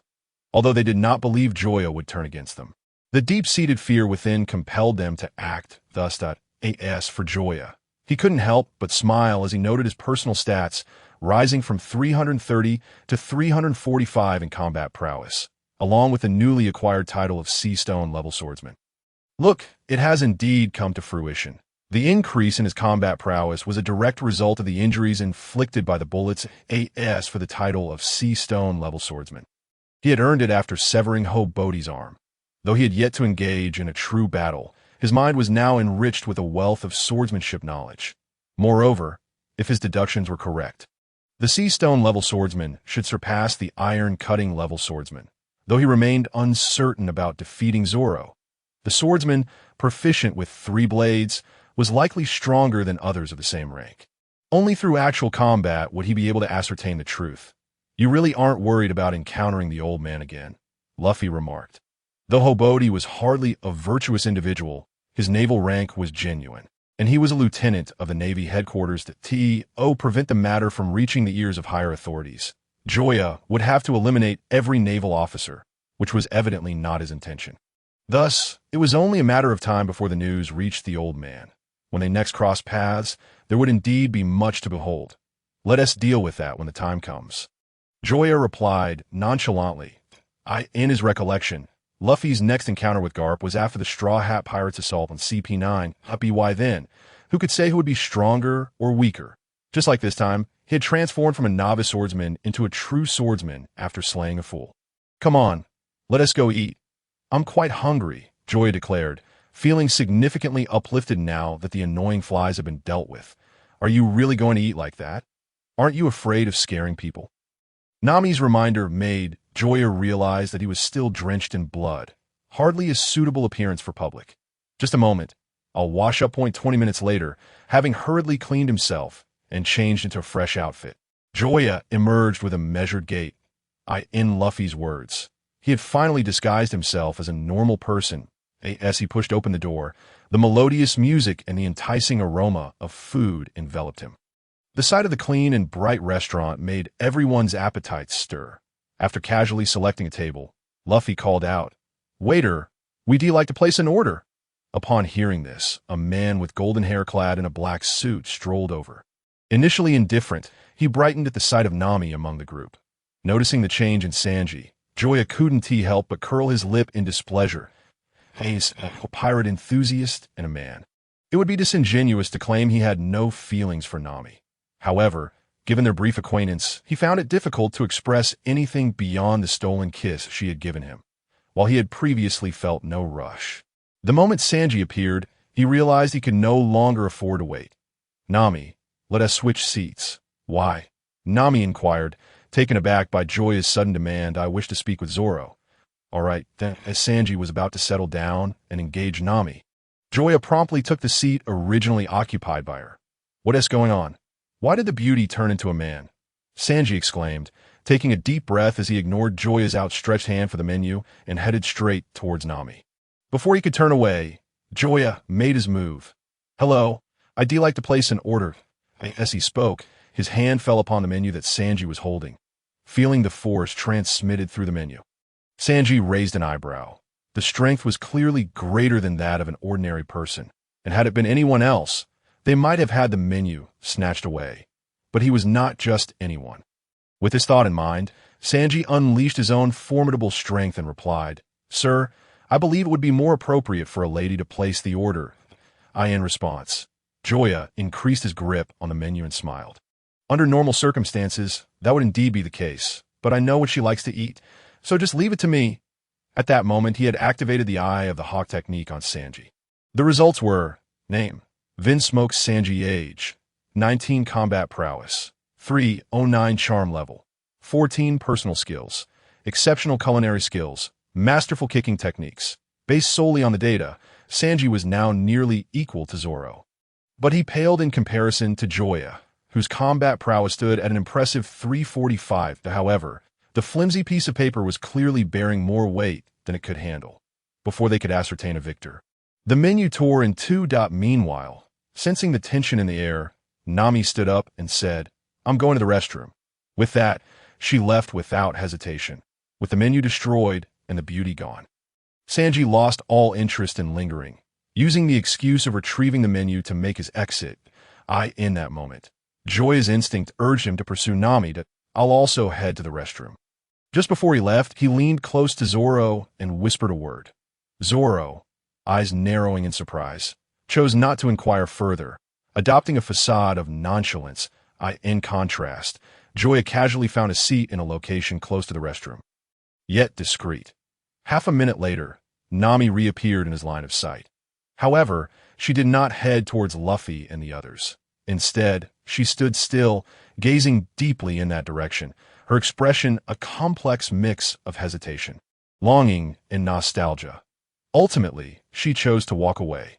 Yet as she turned, Joya spotted 2 tears rolling down her cheeks. With a heavy sigh, Joya's figure vanished unnoticed by anyone at the dining table, as the dishes were about to be served. Both Nami and Joya had yet to return. Starving and unable to contain himself, Luffy exclaimed, "Why are they taking so long?" Glancing out at the ocean, Zoro replied, "Let us not wait for them any longer. We should eat first and find them afterward." Chapter 31. Nami returns to the village, and the late-arriving Hawk eyes gazing at the now distant speck of the sea restaurant. Nami stood alone against the ship's rail. Her expression complex. "I'm sorry. I am unworthy." Her bitter and self-mocking voice faded into the wind. As she turned, her once expressive face was now devoid of emotion, resembling a cruel and heartless witch from a fairy tale. Hours later, looking at the familiar yet foreign port, Nami's heart tightened painfully. If she could, she would rather die than return here. Yet her life was no longer her own to command. Damn, Arlong. Just wait until I kill you. As she stood in a state of indecision, a youth appearing to be around 10 years old brandished a cleaver, his eyes filled with hatred as he charged toward her. Addressing Nami, who stood defiantly at the doorway, the boy menacingly demanded, "Who are you? Step aside, or I will slay you too."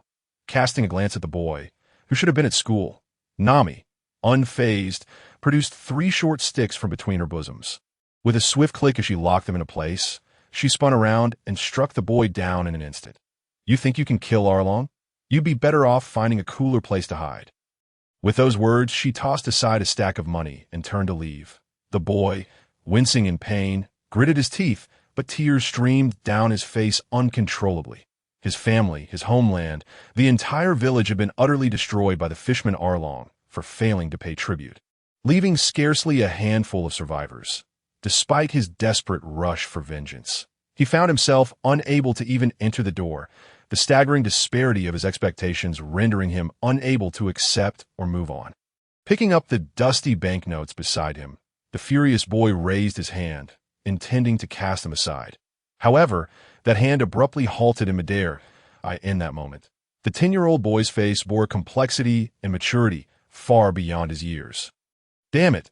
He slapped himself across the face, and despite his clenched jaw, he ultimately could not discard the money in his grasp. Though filthy, it might be a lifeline for his mother and the injured villagers.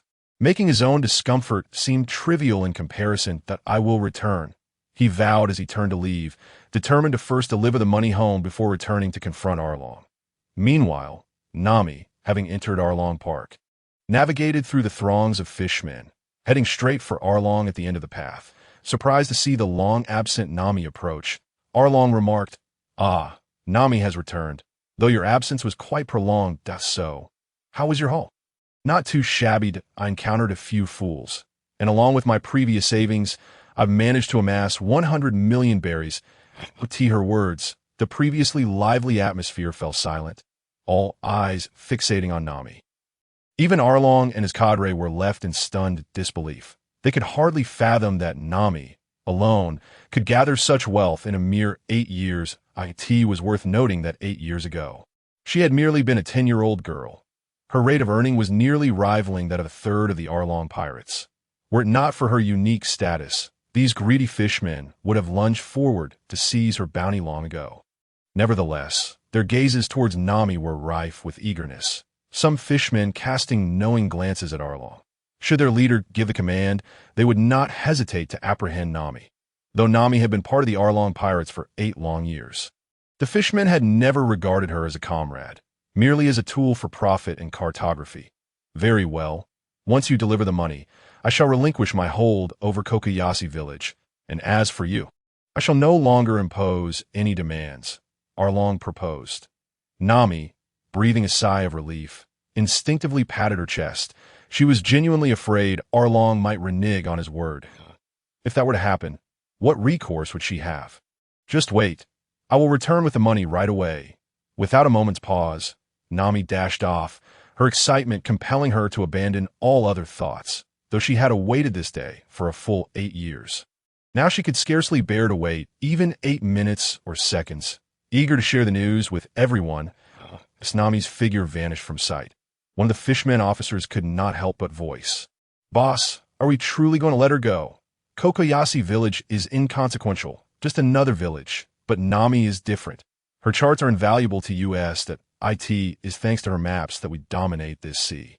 If she departs, our expansion may very well stall. But what choice do we have? It is better to forsake my monetary agreement than to violate it. I am quite the reasonable person." With that, he produced a transponder snail from his pocket and dialed. "Moshi Moshi, didn't I just leave your place? Why are you calling again?" It's no big deal that I have a lucrative deal here, a full 100 million berries." "Don't you want in? 100 million? Are you certain?" The voice on the other end rose noticeably in pitch. Although he had amassed a considerable amount under Arlong's rule over the years, it paled in comparison to 100 million. With such an opportunity at hand, how could he refuse? Meanwhile, Nami remained blissfully unaware of the unfolding events regarding Arlong, lost in her beautiful fantasies of using the money to buy back Kokoyashi Village. Likewise, Luffy was oblivious to Nami's circumstances, facing his own formidable challenges that a ship, cleaved in two, lay wrecked at the entrance of the floating restaurant. More critically, a small rowboat drifted lazily from the shattered remnants. A man clad in formal attire, leaning against a black cross, made his entrance. The moment he appeared, the chef known as Zeph, Zoro, Johnny, Joseph, and the surviving members of the Creek Pirates were left in a state of shock. The vast battlefield fell silent for several seconds in his presence, until the stillness was shattered by the crack of a gunshot. Seizing the opportunity while Hawkeye was distracted, a pirate attempted a surprise attack. Yet, contrary to expectations, blood did not spill. Unbeknownst to anyone, Hawkeye had risen from his seated position, drawing the supreme blade, Yuru, from his back. The pirate, with the blade's tip aimed at his brow, attempted to flee. He found himself rooted to the spot, his legs inexplicably numb and unresponsive. Just as the pirate resigned himself to his perceived fate, a voice rang out, "I've never seen such a soft sword before." Chapter 32. Zoro vs. Hawkeye. The sudden appearance of Zoro captivated everyone's attention. Casting a glance at the three swords at Zoro's waist, Hawkeye, intrigued, slowly sheathed his blade, redirecting his gaze from the pirate to Zoro. "Softness is merely relative that I wish to challenge you to." In that moment, Zoro, having drawn his sword, declared. Despite the oppressive aura emanating from his opponent, he remained resolute in his decision to draw steel, for this day was the culmination of his journey at sea. Upon hearing this, a smirk of disdain crept on a Hawkeye's face. Ever since he had ascended to the title of the world's greatest swordsman, he had been inundated with challengers, men and women alike, varying in strength and knowledge. Thus, Zoro's challenge elicited no surprise from him. Perhaps he had gained some notoriety in the East Blue, but that did little to alter Hawkeye's condescension, setting aside the fact that the East Blue was the weakest of the four seas. This man before him had yet to set foot in the Grand Line. Perhaps it was precisely because he had not ventured into such waters that he dared to draw his sword against Hawkeye. Under normal circumstances, Hawkeye would likely have ignored Zoro's challenge altogether, but he found himself feeling rather bored and decided to indulge the young man before him, allowing him to witness the vastness of the true world. With that thought in mind, he removed a small knife from around his neck. "Apologies, but I'll be using this knife. I have nothing smaller on me."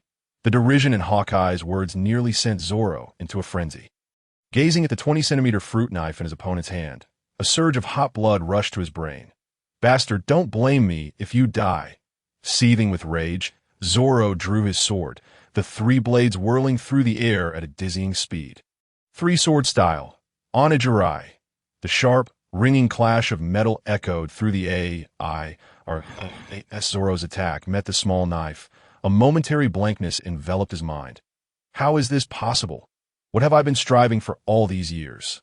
Why can that man counter my assault with a mere fruit knife? Why do I feel an unmatched power emanating from that knife? Why am I so weak? Tiger Hunt, in a fit of rage, Zoro launched a renewed assault, employing a strategy entirely distinct from his previous approach. However, before his technique could fully materialize, that fruit knife surged forth in a manner he had never anticipated, utterly disrupting his offensive while simultaneously compelling him to expose his vulnerabilities. Such an opportune moment could not be overlooked by Mihawk, who swiftly drew his blade, aiming for Zoro's heart in an attempt to force him back. Yet, the young man before him seemed oblivious to the weapon in his opponent's hand. Pressing onward undeterred, in a mere fraction of a second, as the blade was poised to pierce Zoro's heart, the reluctant killer Mihawk swiftly altered his attack. The blade, once aimed at the heart, redirected towards the shoulder. With a sickening thrust, the entire dagger embedded itself within Zoro's flesh, crimson blood saturating his garments. Remarkably, despite the excruciating pain, he did not flinch. Why not evade? The answer eluded him. He simply felt that dodging would signify defeat. Should he yield, all the vows and promises he had steadfastly upheld would vanish, rendering his return to this moment impossible. Upon hearing Zoro's resolve, Mihawk finally set aside his disdain. Among the countless adversaries he had faced, this young man's prowess was hardly remarkable, perhaps even pitiably weak. Yet his determination was one of the rare few. Better to perish than to suffer defeat. Withdrawing his dagger momentarily, Mihawk stepped back and retrieved the supreme blade from his back. Young man, tell me your name. T last, he expressed interest in knowing his opponent's identity. Roronoa Zoro. I shall remember, an esteemed warrior long forgotten. Honor the code of swordsmen. I shall use this world's mightiest black blade to send you to the depths of the sea. I am most grateful. Even at that critical juncture, Zoro displayed not a trace of fear.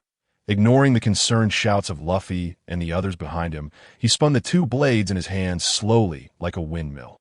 When the rotation reached its zenith, Zoro shouted, "Three-sword style, supreme art, great thousand worlds." At the same moment, Mihawk moved as well. With no superfluous gestures or words, the two swordsmen flashed past each other. After a brief silence, the two samurai swords shattered instantly, along with Zoro's chest. Blood gushed forth in torrents.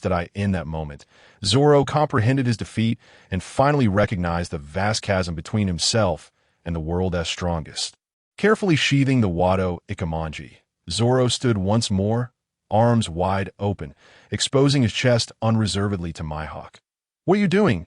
Mihawk was taken aback by Zoro's actions. The scars on his back were the mark of a swordsman's disgrace. Remarkable.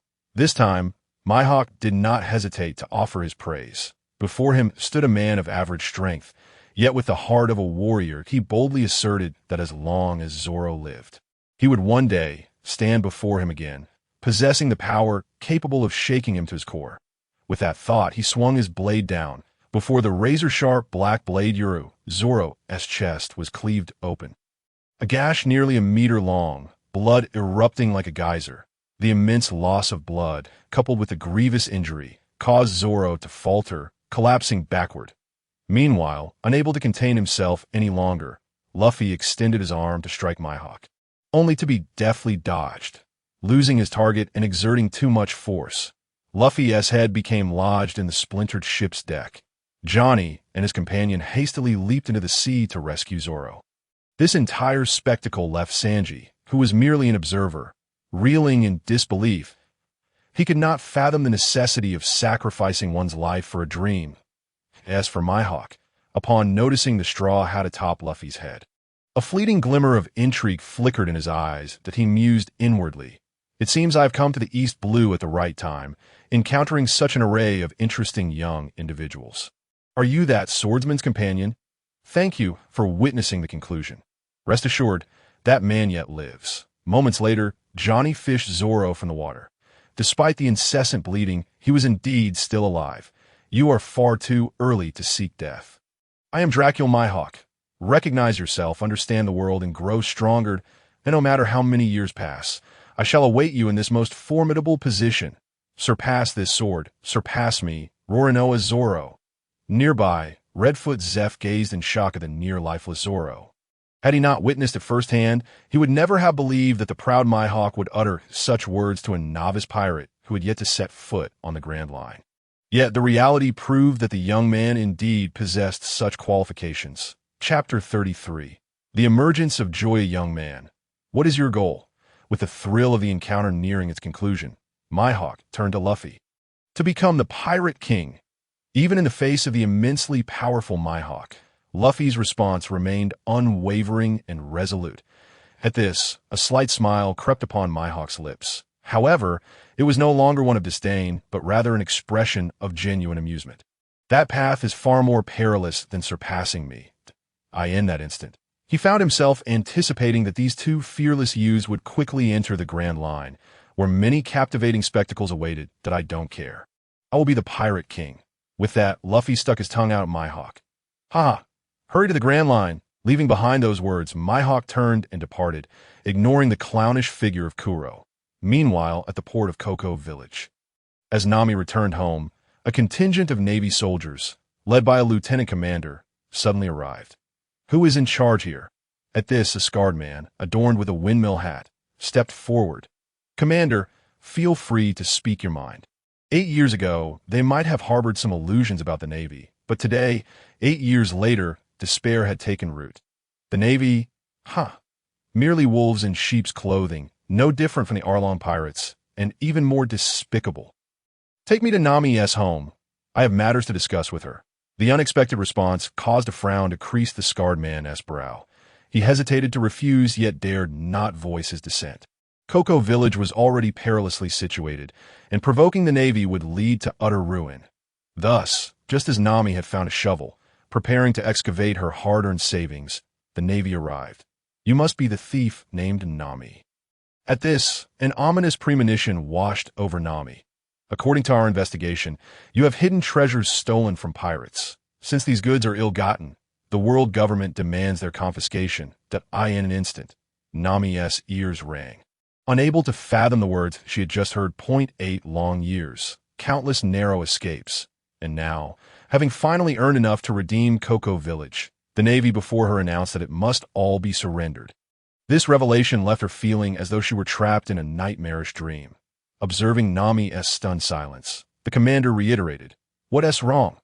Didn't you hear? I demand you surrender all the valuables stolen from the sea. There is nothing here that belongs to you. Even if there were, I am an officer of the Arlong pirates. If you lay a hand on me, Arlong will not let you off lightly." Though reluctant, she had no choice but to invoke Arlong to deter them. Little girl, do you truly believe that this will allow you to negotiate with me on equal terms? At the commander's words, dozens of soldiers surged forth, heading straight for Nami's home and the Orange Grove. Stop! Cease this at once. Frantic, Nami wielded her staff, instantly knocking 2 soldiers unconscious. Yet the others continued to ransack her home without restraint. Stop! Just stop! If you have the guts, go after the Arlong pirates. What honor is there in attacking a woman? As she fought back against the Navy, her voice rose to desperate roar. In that moment, Nami resembled a mother cat fiercely protecting her newborn kittens, exerting every ounce of strength to safeguard her vital 100 million berries. Commander, that money is for Nami to save Cocoa Village. Are you truly willing to take it? Unable to contain himself, the scarred man stepped forward to challenge the commander. Who do you think you are? A mere village guard, daring to speak to me. Continue the search. As the soldiers intensified their efforts, Nami found herself surprisingly calm, her gaze fixed in shock upon Aegean. How do you know? She stammered, her eyes wide with disbelief. Witnessing Nami on the brink of collapse, Aegean felt an overwhelming pang of sympathy. If only he could bear this burden for her. Silly child, it's not just me. Everyone is aware, though we choose not to express it. We feared becoming a burden as you sought to escape Arlong. As Nami gazed at Aegean, who appeared significantly aged compared to 8 years prior, tears streamed down her face uncontrollably. The past 8 years had been unbearably painful and despairing for her. Why haven't they found it yet? It's not as if we're searching for a grain of rice. How can finding 100 million berries be so difficult? Upon hearing this, a jolt of realization coursed through both Nami and Aegean. Particularly for Nami, it became clear why events had unfolded so coincidentally. She had just informed Arlong that she had earned 1 billion, and soon after, the Navy arrived. It dawned on her that Arlong had been deceiving her all along. The unwavering faith and resolve she had clung to for 8 years crumbled in that moment, leaving Nami feeling as though the world were mocking her. You bastard! What did you say? Have you colluded with Arlong? As a member of the Navy, not only had he failed to save lives, but he was also conspiring with pirates. What kind of creature are you? Driven mad with rage, Nami lunged at the colonel, desperate to tear flesh from his body. Yet before she could reach him, 2 Navy soldiers crossed their rifles, blocking her path and forcefully pushing her to the ground. To her utter despair, a soldier searching for treasure nearby suddenly exclaimed, "Sir, we found it!" At this announcement, all eyes turned toward the source, including the colonel, who rushed over without hesitation. They discovered a wooden chest buried just 10 centimeters beneath the surface. As the lid was lifted, countless stacks of bills and numerous antique treasures were unveiled before the astonished crowd. "Sir, there's more here." Meanwhile, 2 soldiers rummaging through Nami's room uncovered 3 bags brimming with treasure. In that instant, a figure with a mischievous grin flashed before her eyes, igniting a wave of regret within Nami. If only she had not left the Straw Hat Pirates. If only she had revealed the truth to Joya and Luffy. Perhaps things would have unfolded differently. "I'm so sorry. I'm truly sorry." Joya, helpless, Nami called out Joya's name from the depths of her heart, yearning for his presence. The unforgettable meow of a cat sent a shiver through Nami's body, and she looked forward in disbelief. As her gaze lifted, that familiar face reappeared, the tousled black hair barely grazing his eyebrows, the carefree smile, and the little fairy perched on his shoulder, staring at the man who had suddenly materialized before her. Nami dared not move, fearing that any action would cause Joya to vanish once more. This isn't a dream, is it? Kneeling before her, Joya enveloped Nami in his embrace, whispering softly in her ear, "Fool, just consider this a dream. When you awaken, all will be well." Chapter 34. No Mercy. Yet, how could Nami possibly sleep at a time like this?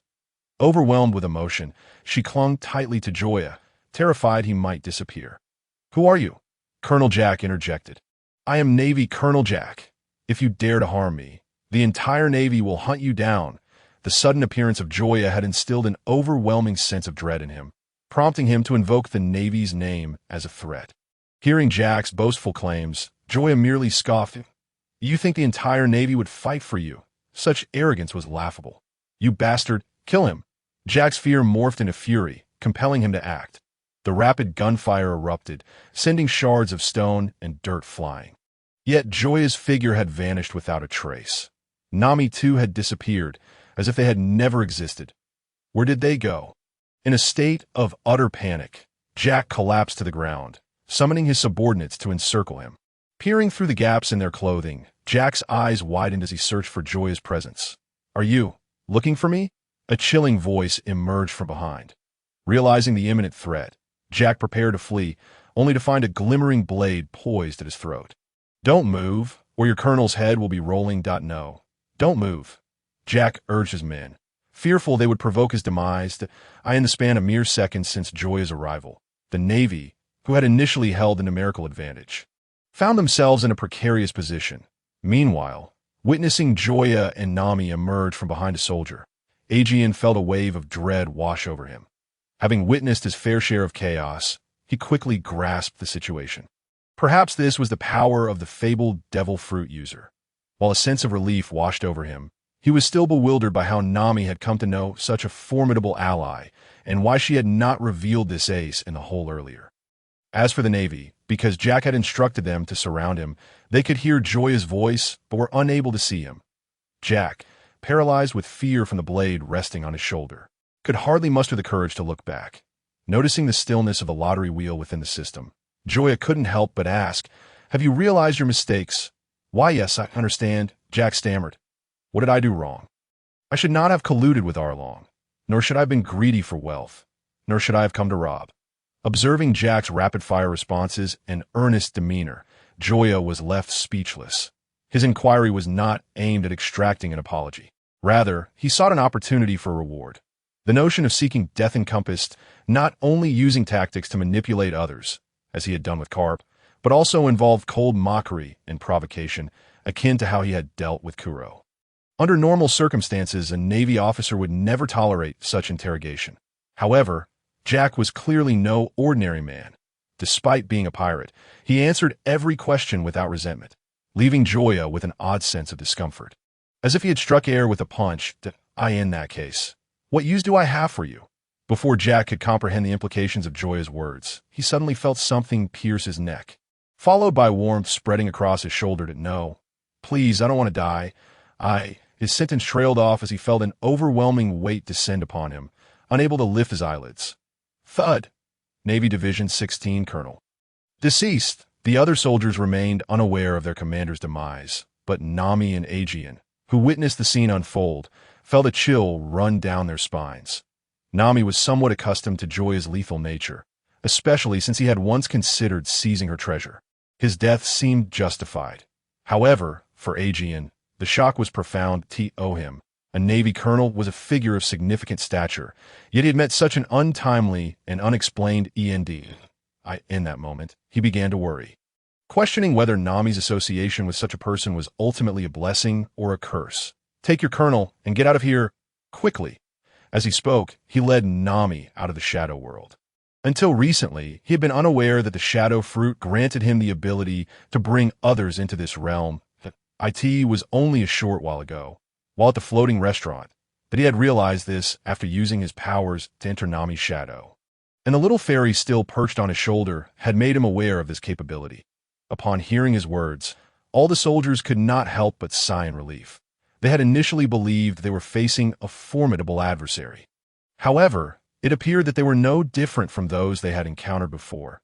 Regardless of their previous arrogance, they would ultimately be allowed to leave. Yet the moment they turned around, they were met with the sight of their commanding officer sprawled out, bloodied and lifeless, his eyes wide open in shock. Thud, thud. More than half of them immediately dropped to their knees, with several others too terrified to control their bladders, having accompanied their commander through the gray realms of death. They had witnessed the demise of others more than once, leading them to lose respect for life. But this time, gazing at the officer who had recently led them in seizing an enormous fortune, they were left dazed and empty, dash-headed. It dawned on them that their once invincible leader was not immune to injury or death. With this realization, the wrongdoings of their past flashed before their eyes. Thus, those few soldiers who had not knelt began to tremble and ultimately succumbed to the ground. S's eyes narrowed at the circle of kneeling soldiers. A glimmer of murderous intent flickered in Joya's gaze.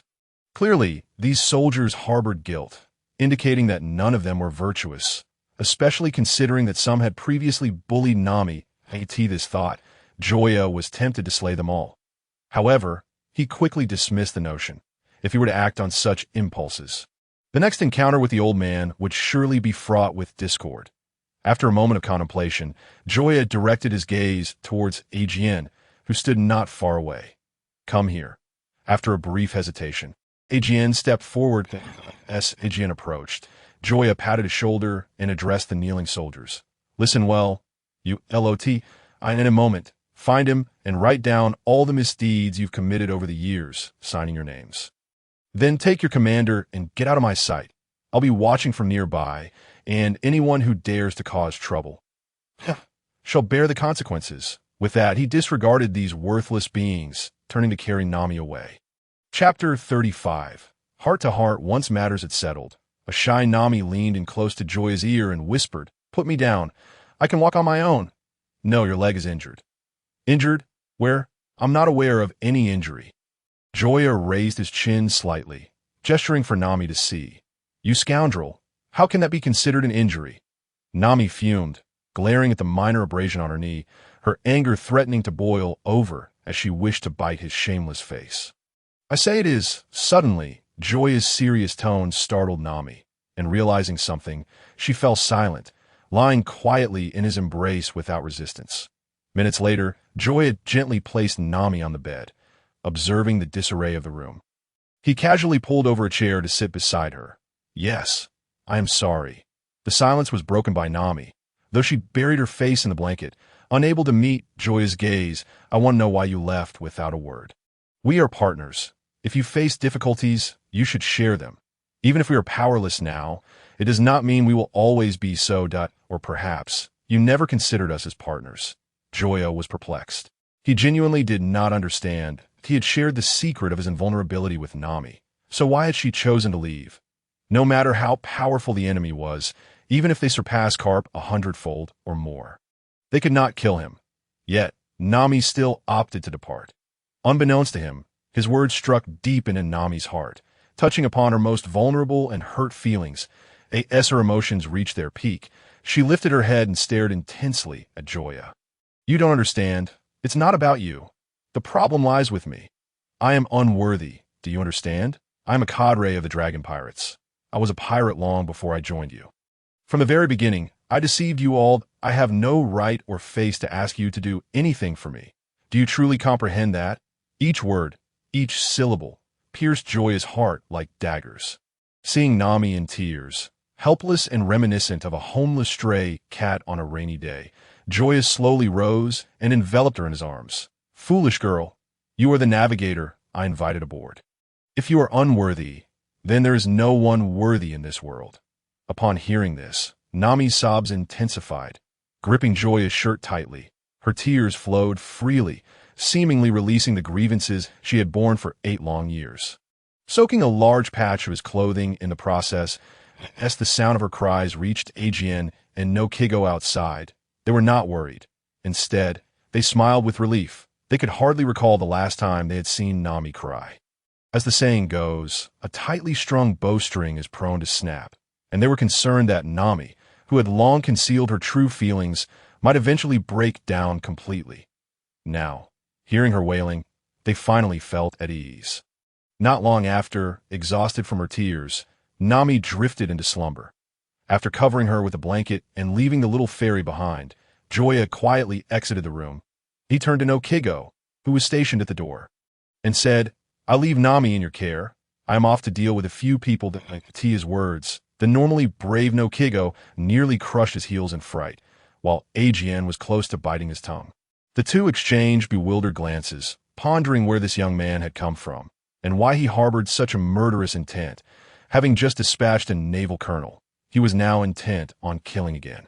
Oh wait, should I say killing fishmen? Oh, so it's fishmen. Then it's no big deal. No big deal at all. No, that one do. After a brief moment of shock, the two hurriedly tried to stop him. Despite Joya's swift dispatch of the colonel, this particular colonel was not to be compared with Arlong. Though Joya displayed immense strength, they still believed he could not match Arlong, especially with Nami's connection at stake. They naturally wished to keep Joya safe, as they could not face Nami otherwise. Understanding their distrust, Joya chose not to explain further. Glancing at the evidence Aokiji held, he spoke, "Keep this evidence safe. Once everything is settled, hand it over to the Navy and pin the colonel's death on me. After all, I am a pirate, so it matters not. As for everything else, let it be." With that, Joya's figure vanished in an instant, leaving the two in a state of confusion, exchanging looks. Speaking of which, where is that colonel? As the time passed the half-hour mark, Arlong began to grow impatient. "Boss, do you think that guy might have run away?" A suspicious officer inquired, "Did he shoot and tea? If he dares to do so, I will expose all the dealings he has had with us over the years tomorrow." Holding the colonel's secrets, Arlong remained unfazed, though he felt a bit puzzled. Suddenly, a loud crash echoed through the air. The heavy iron door, weighing over 1,000 pounds, flew open and slammed down, kicking up clouds of dust. All the fishmen looked toward the entrance, clearly on guard, aware that the visitor was not here for a friendly chat. "Which one of you is Arlong? Lend me your head for a moment." The audacious tone instantly enraged the fishmen, and before they could discern the intruder's identity, a portion of them charged forward. Just as they ready to retaliate against Joya, a voice echoed in his mind. "Congratulations, host. You have acquired the 6 forms, shave." At that moment, Joya stood in stunned silence, so much so that he failed to notice the enemy closing in on him. "How dare you insult my brother? Die." Led by a fishman, over 10 fishmen armed with weapons or bare fists unleashed a torrent of attacks upon Joya. 10 minutes later, as the fishmen dispersed, what had once been a striking figure was now reduced to a bloody, mangled mess.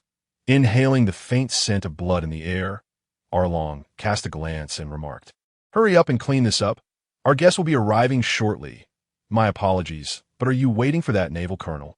If so, I would advise against continuing to wait, for I have already killed him. Of course, if you insist on meeting him, I wouldn't mind escorting you." A sudden sound startled everyone. However, upon seeing the restored figure of Joya standing before them, the nearest dozen or so fishmen collapsed in fear, their bodies weakening as beads of cold sweat covered them, and their terrified eyes seemed to gaze upon death itself. You. If you can't speak, then shut up." The moment those words fell, a chilling gleam erupted in the air. A head, larger than a basketball, rolled away, coming to rest at Aaron's feet. Staring at the lifeless body of his compatriot, Aaron found himself frozen in place. "Who are you? If my subordinates have offended you in any way, I beg you to forgive us for the sake of my elder brother, the sea hero Jinbei. Of course, we are willing to offer compensation. Will 300 million berries suffice?" Chapter 36. Punishing Aaron in that moment. The once disdainful Aaron was thoroughly cowed, even addressing Joya with a respectful "you." Although they had yet to engage in battle, having spent some time alongside Jinbei in the New World, he could tell with just a glance that the newcomer was undoubtedly a powerful and unique devil fruit user. Otherwise, the previous events would remain inexplicable. What Aaron did not realize was that his assumption was only partially correct. Joya was indeed a devil fruit user, but his immortality stemmed from a system, not from any devil fruit. With a contemptuous smile, Joya found no urgency in killing Eren. Simply eliminate him would be too merciful. It was far more entertaining to make him wish for death. To let him perish in endless fear and resentment, he walked through the throngs of fishmen and plopped down into the chair where Eren had just been seated. Glancing at his updated personal profile, he noted, name, Joya, age, 17 combat power, 345, 397 charm, 35 personal abilities, immortality, simplified Saiyan physiology, eagle eye reconnaissance technique, iron block, replication fruit ability, shadow fruit, awakened 18 styles, sea stone swordsmanship, shave. The significant increase in combat power pleased Joya, attributed not only to his severe injuries but also to having learned the 6 forms. When he turned his gaze back to Eren, he instinctively activated the eagle eye reconnaissance technique. Name, Eren, age, 39 combat power, 403 charm, 13 personal abilities, shark arrow, giant bite, chainsaw frenzy. Surprised by Eren's combat power exceeding 400, Joya realized he had encountered his first opponent with such strength. However, that was merely a testament to physical prowess and did not encompass the powers of the devil fruit or his own immortality. After a moment of contemplation, Joya declared, 300 million is far too little. I demand 1 billion. Upon hearing this, Eren was rendered speechless. Despite his years of relentless money-making, all his assets combined barely amounted to 600 million. Even if he factored in the value of his own head, worth 20 million, he still fell short by 380 million. Setting aside the fact that he lacked such funds, he would never simply hand over money based on a single demand. My lord, it's not that we don't want to give it, but we truly don't have that much. Could we perhaps negotiate a different request? Raising an eyebrow, Joya mused, changing the request isn't out of the question. But if you refuse again, it will be quite difficult for me to proceed. My lord. Rest assured, I will certainly meet your next request, Eren assured, thumping his chest, indicating that he cared little for anything other than money. 1 fishman's head is worth 100 million. Handle it yourself, but don't let the blood splatter on me. Silence. An oppressive stillness enveloped the vast Eren Park after Joya's demand, with all eyes fixated on him. Though the fishmen were terrified, a latent desire for vengeance simmered deep within them. The moment Eren gave the command, they would risk their lives to bite off a piece of flesh from Joya. The top 3 officers cautiously spread out, encircling Joya to ensure he could not escape. Yet Joya appeared oblivious to their intentions, wearing an expression of certainty. Not only that, but he also focused his attention on the suddenly increased feed within his storage ring. Due to his previous words, he had earned another chance at a lottery. Simultaneously, a description related to it surfaced in his mind. Product name, Divine Feed Product Effect, enhances the user's rank. Note, effect limited to animals. Repeated use reduces efficacy. Upon reading this, Joya secretly resolved to find an opportunity to test it on little Saiyan. When the time came, while Joya reveled in his delightful fantasies, Eren was engulfed in an inner turmoil that he could not bear to kill his compatriots. Yet he was unable to muster 10 billion berries. Reflecting on this, he began to ponder the identity of the young man before him and the likelihood of eliminating him. After a long period of contemplation, he arrived at no conclusions. Thus, under the watchful eyes of his subordinates, he took a deep breath. Then, before anyone could react, he extended his hand, his sharp nails swiftly slicing through the throats of 10 fishmen. In the fleeting moment before death claimed them, the 10 victims looked on in shock at Eren's back, unable to comprehend why their once-caring leader had turned against them with such brutality. My lord, are you satisfied now? At that moment, Eren's pupils 8 years ago, she was capable of betraying her village, her family, and her friends. Today, she can betray me, and tomorrow she could just as easily betray you. Ha ha ha. Have you said enough? If you've said enough, you may as well die. For the unrepentant Arlong, Joya felt no trace of mercy. She swiftly appeared at his side, the sharp tip of her blade aimed directly at his waist. Seeking death. Although he could not clearly discern Joya's attack, Arlong was a battle-hardened warrior. He swung his serrated weapon towards the oncoming Joya with all his might. He was acutely aware that he did not possess the advantage in speed. Yet compared to a sword just over a meter long, the 5-meter-long serrated weapon in his hands was undeniably massive. If she did not change her course, she would surely be cleaved in two mid-strike.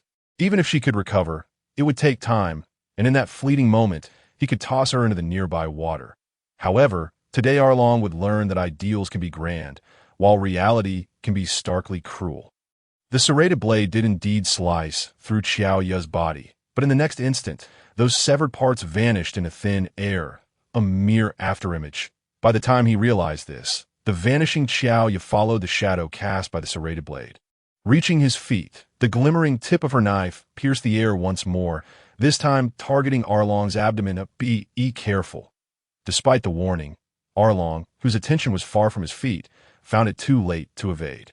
The razor-sharp blade pierced through Arlong's abdomen, spilling forth a torrent of crimson blood. Enduring the excruciating pain, Arlong immediately swung his serrated weapon to force the enemy back, clutching his stomach as he retreated. What on earth are you, human or ghost? In that instant, his gaze towards Xiao Yi shifted entirely, his trembling eyes reflecting the raw fear akin to a mouse facing a predatory cat, extinguishing any thought of resistance that lingered within him. If the earlier immortality was a power derived from a devil fruit, then what of this ability to walk within the shadows? How could one person possibly possess two devil fruit abilities?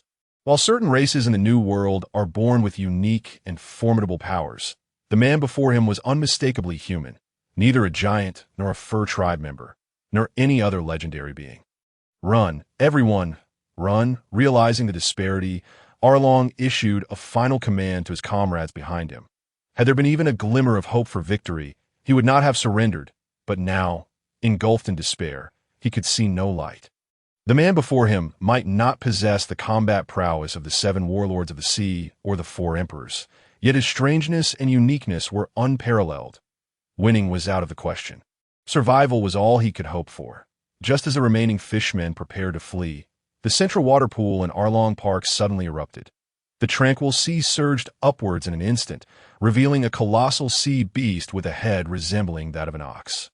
At the sight of it, Octopus Xiao Ba's eyes gleamed with surprise.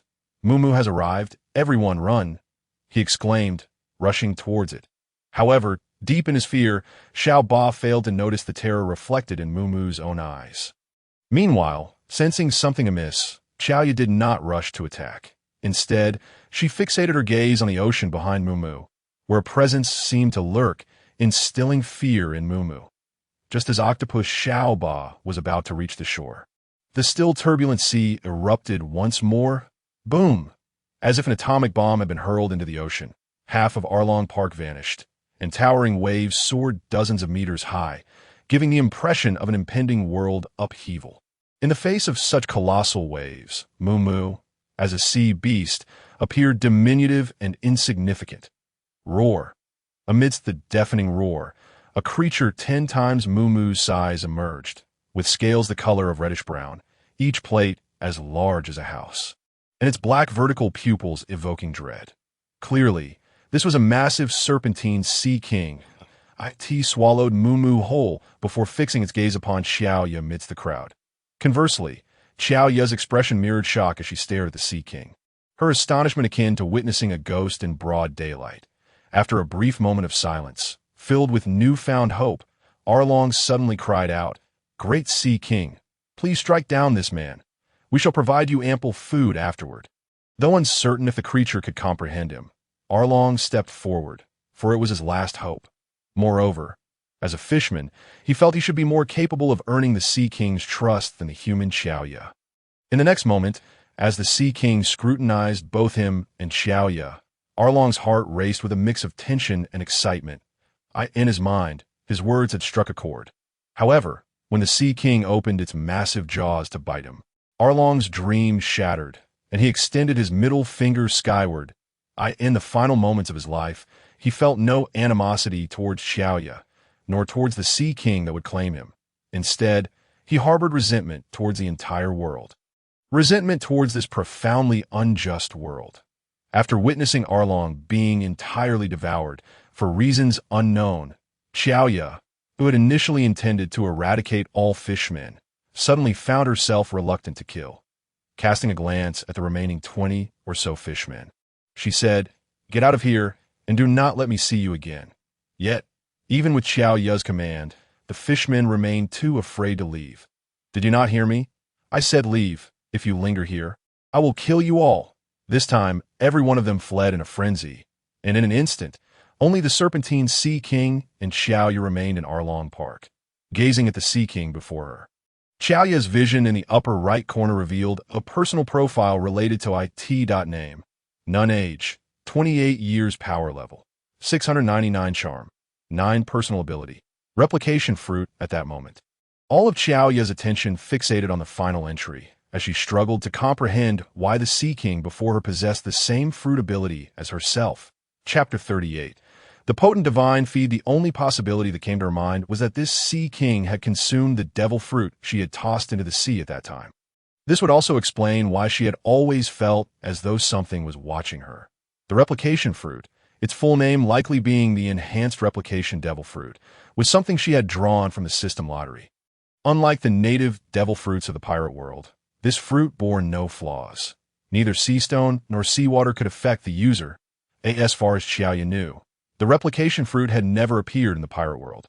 Even if the Sea King had consumed a native replication fruit, it should not have appeared before her, because seawater would weaken it, leading it to sink to the ocean floor until it starved or was consumed by other creatures. Realizing this, Xiao Ya felt a wave of regret wash over her. She had assumed that the enhanced replication devil fruit, aside from immunity to the effects of seawater and sea stone, bore no significant differences.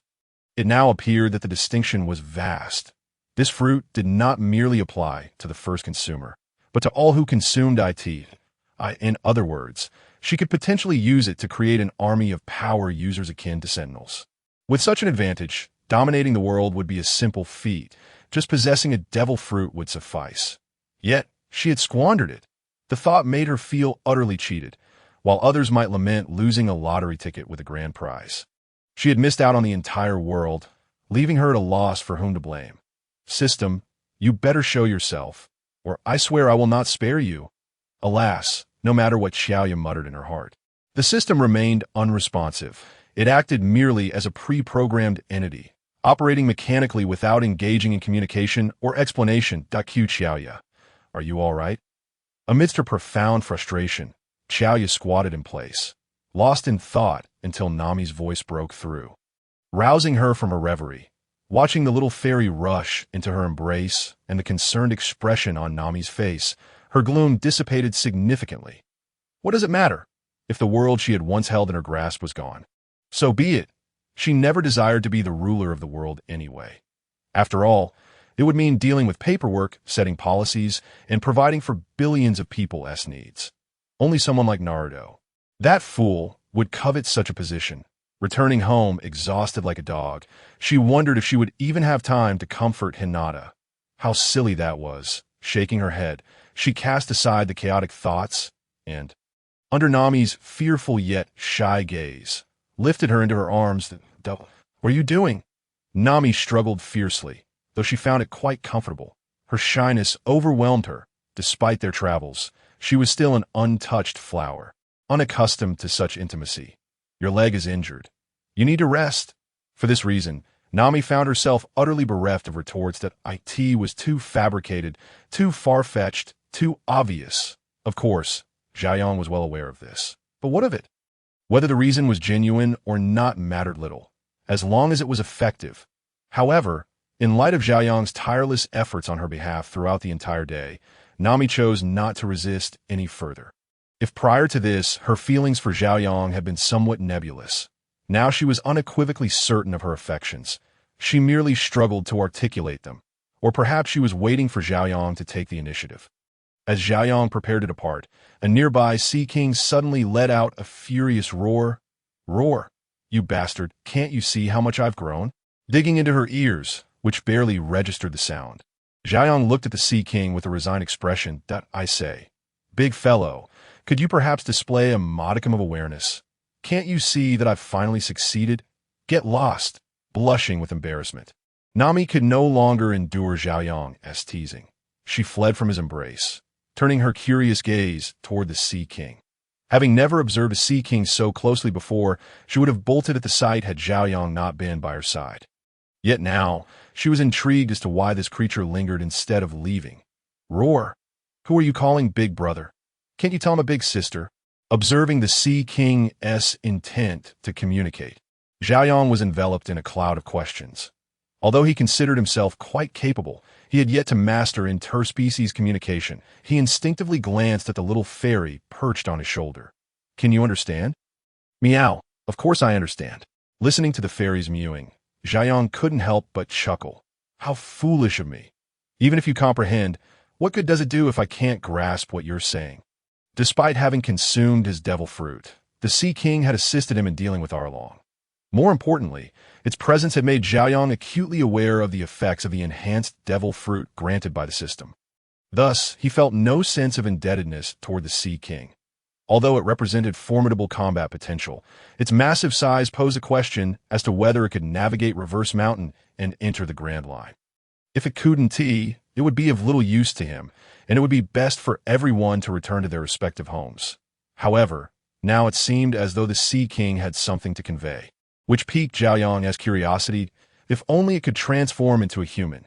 Nami, catching a glimmer of the Sea King's intentions, couldn't help but voice her frustration. Upon hearing her words, Zhaoyang's eyes lit up as he cradled the little fairy in his arms and promptly retrieved the divine feed he had drawn from his storage ring not long ago. Meow, are you performing magic? The little fairy's ruby-like eyes brimmed with curiosity at the sight of the suddenly materialized feed. The next moment, as Zhaoyang tore open a corner of the packaging, the fairy dove into the bag like a beggar who hadn't eaten for 3 days and nights. Roar! Simultaneously, the Sea King seemed to be stimulated, its enormous pupils dilating as it greedily eyed the mere few hundred grams of divine feed. Seeing this, Zhaoyang quickly rose to position himself between Nami and the fairy. Calm down. I still have more of that. If you want it, you must heed my words, regardless of whether the Sea King could comprehend him. Zhaoyang attempted to explain, all the while drawing his sword in readiness for battle. It was unclear whether the Sea King understood Zhaoyang's words or was simply wary of his strength, but despite its overwhelming desire for the divine feed, it refrained from attacking. Only then did Zhaoyang have the opportunity to observe the state of the little fairy. Watching the bulging bag, he silently activated his eagle eye reconnaissance technique. Name: Little Fairy age: 17 years strength: 95,100,106,113. Charm: 1516. Personal ability: Fur Tribe, evolution in progress 51, 53, 55. The continuously updating personal profile astonished Zhaoyang. For an entire year, think that a single bag of divine feed could allow the ordinary animal-blooded little fairy to evolve into a member of the Fur Tribe. The Fur Tribe, an ancient race residing in Zoro, relied on static electricity generated by their bodies in combat. During a full moon, they could transform into a moon lion by gazing at the moon, significantly enhancing all their abilities. Of course, such power could only be mastered through training. Otherwise, they would lose control and engage in unending battles until exhaustion claimed them. It is no exaggeration to say that every member of the Fur Tribe is a warrior, with even the elderly, weak, and women possessing the strength to defeat ordinary pirates. At a certain moment, the plastic bag, swollen to its limits, could no longer withstand the pressure and burst open with a pop. In the next instant, a flawless torso presented itself before Zhaoyang. In 0.01 seconds. Before his nervous system could react, his honest body instinctively moved first, pulling the girl into his embrace. What are you doing? Let go of me. Nami, regaining her senses, rushed forward with all her might to pry the two apart. In no way. Nami, the little fairy isn't wearing any clothes. If I let go, others will see. Listening to Zhaoyang's earnest words, Nami felt, as she expressed a desire for your assistance in traversing the upside-down mountain. Why undertake such a journey when everything seems perfectly fine here? She revealed that she is a member of the Sea Kings, dwelling in the vast oceans of the Grand Line, and as a child, she accidentally wandered into the East Sea while playing. Now, however, she finds herself unable to return. Previously, it was manageable. During her infancy, her dietary needs were minimal. Yet, As she approaches her adolescence, her hunger has intensified, and the East Sea can no longer sustain her, let alone the demands of her future youth and adulthood. Thus, she seeks your help. Additionally, she expressed a longing for the food you previously offered me.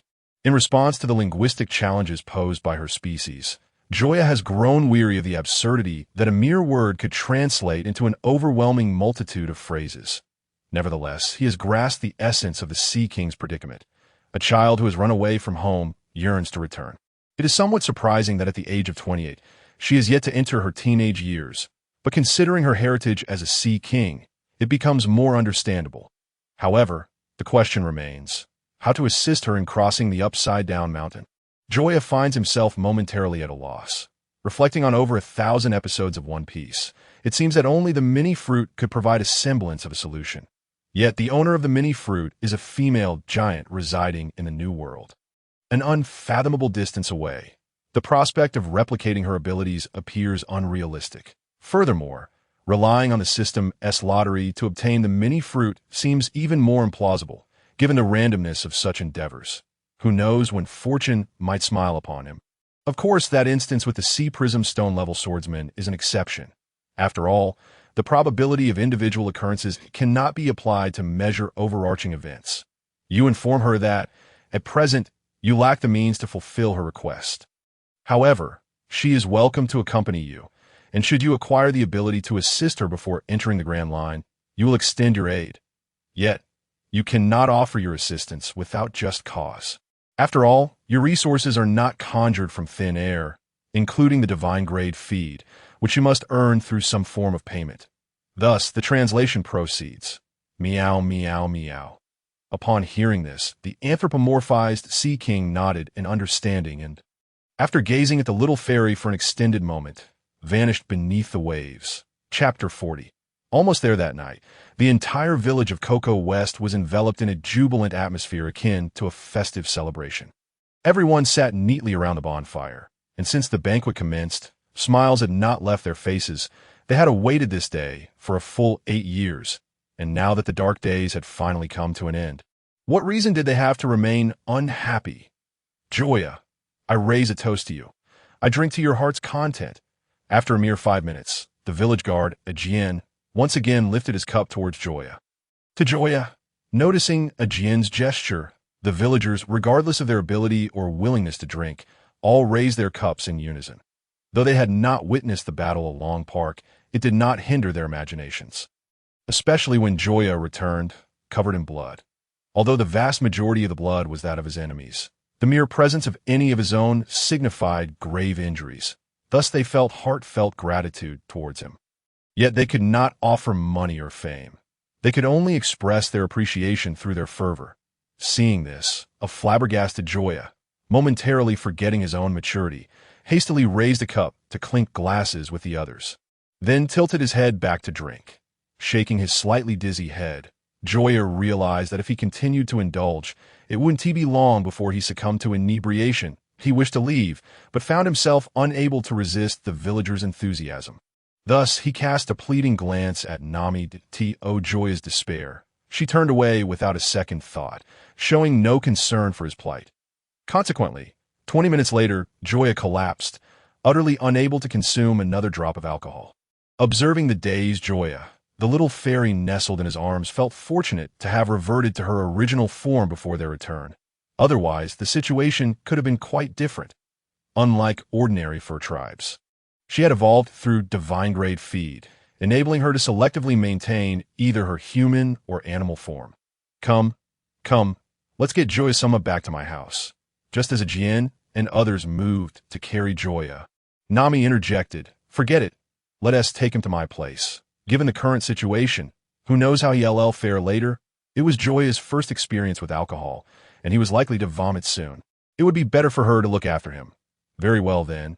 Ajian agreed without much thought that it was clear that Nami was the one most familiar with Joya, and having 2 men share a room would undeniably be awkward. Thus, under the watchful gaze of her sister Noki, Nami supported Joya and slowly departed. She nudged her close friend and said, tonight, I'll be crashing at your place. 10 minutes later, Nami struggled to place Joya on her bed. Initially, Her intention was to leave him on the living room sofa, but that seemed somewhat ungrateful. Thus, she had no choice but to settle him on her own bed before heading to her sister's room. However, upon seeing the little fairy, who was blissfully unaware while nestled against Joya, Nami's expression darkened. "All right, it's time for you to leave." "Leave? Why would I do that, meow? Haven't I been sleeping with my master all this time?" With that, she transformed into her human form, lazily draping herself over Joya, her gaze defiantly challenging Nami. "You are a woman. Don't you think you should show yourself some respect?" "Huh, that's for others. Why should I hide in front of someone I like?" In our animal kingdom, when you encounter someone you fancy, you seize the moment. If you hesitate, the opportunity may vanish. That if you don't cherish it, don't blame others for being ruthless. With that, she proceeded to help Joya remove his clothing, shoes, socks, short sleeves, and pants. In an instant, he was left clad only in a pair of Hello Kitty shorts. Observing the nearly bare Joya, the little fairy H outside the door, when Luffy caught sight of Joya, he rushed forward with open arms, excitement radiating from him. However, Zoro, Sanji, and Usopp, sensing something amiss, instinctively halted in their tracks. In the next moment, a fist the size of a sandbag rapidly loomed before Luffy's eyes. With a resounding thud, Luffy was propelled back at a speed greater than his initial approach, crashing into a large tree. With a crack, the tree splintered in two. Observing Joya's furious expression, the others were left bewildered, unaware of the source of her anger. Why did you have to arrive at the last possible moment, making a grand entrance as if you were something extraordinary? Chapter 41. Departure to the next destination half an hour later. As Nami and Xian emerged from their room, fully dressed, they were met with the sight of Luffy, whose head had swollen to the size of a pig's. A fleeting blush of discomfort crossed their faces. The events that had just transpired left them in a state of emotional turmoil. They felt both anxious and expectant, mingled with a tinge of fear. I could see this moment. Relief washed over them, albeit accompanied by a sense of regret. In summary, their emotions were complex, far too intricate to articulate in mere words. Meanwhile, the instant Nami and Xian stepped out, Sanji, his eyes shaped like hearts, produced a flower from seemingly nowhere. "Miss Nami and this lovely lady. May I invite you both for a cup of afternoon tea? I wonder if you are available." Witnessing Sanji's flirtation with his women, Joya could not feign ignorance. "Apologies, but their futures are entirely my responsibility. As for you, feel free to find somewhere else to cool off." As he spoke, his hands encircled Nami and Xian's waists. Previously at the floating restaurant, he had refrained from expressing himself fully due to the uncertain nature of their relationship, feeling he had no right to do so. Yet now, things were different. The mere fact that neither had rejected his advances that morning granted him the confidence to act. Thus, despite Sanji being the chef brought by Luffy, Joya felt no inclination to hold back. He had afforded him a fair chance. But if Sanji failed to seize it, that was of no concern to Joya. This revelation, Sanji gazed incredulously at Nami and Xian, hoping for a denial. However, though the two were shy and did not nod in affirmation, they silently accepted Joya's grip on their waists. Unable to cope with the atmosphere, Xian reverted to her foxcat form, curling up on Joya's shoulder, avoiding eye contact with the others. Observing this scene, Sanji clutched his chest and retreated in shock. Before Xian's transformation, he had assumed her cat ears and tail were mere embellishments. Only now realizing their authenticity, a beast girl, he had inadvertently missed an opportunity to encounter one. As a self-proclaimed lecher, a beast girl was as coveted as a female mermaid. After 19 years of life, he had finally come across one, yet it seemed to have nothing to do with him. At that moment, he even contemplated despair. Noticing Sanji's forlorn expression, Joya suddenly realized that perhaps he had gone too far. After all, Sanji was a member of the Straw Hat Pirates, and if he were to drive him away, no one would be left to cook. With this thought, Joya leaned in and whispered something in Sanji's ear. "Is what you said true?" In an instant, Sanji, who had been on the brink of despair, was revitalized, his eyes shining with excitement as he looked at Joya. "Of course. I never lie," Joya assured him, patting his chest confidently. "What did you tell him?" Nami asked curiously, pinching Joya's side. "I promised him that within a year, I would help him find an island filled entirely with women, where he could revel to his heart's content." Gasp! The moment Joya finished speaking, he felt Nami's grip tighten, an unprecedented pain shooting through him as if his very essence was being laid bare. You know such a place? Do you intend to go there too?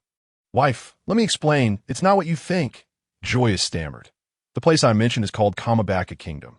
While its inhabitants may appear to be women, they are actually men transformed by a person named Ivankov using a fruit ability.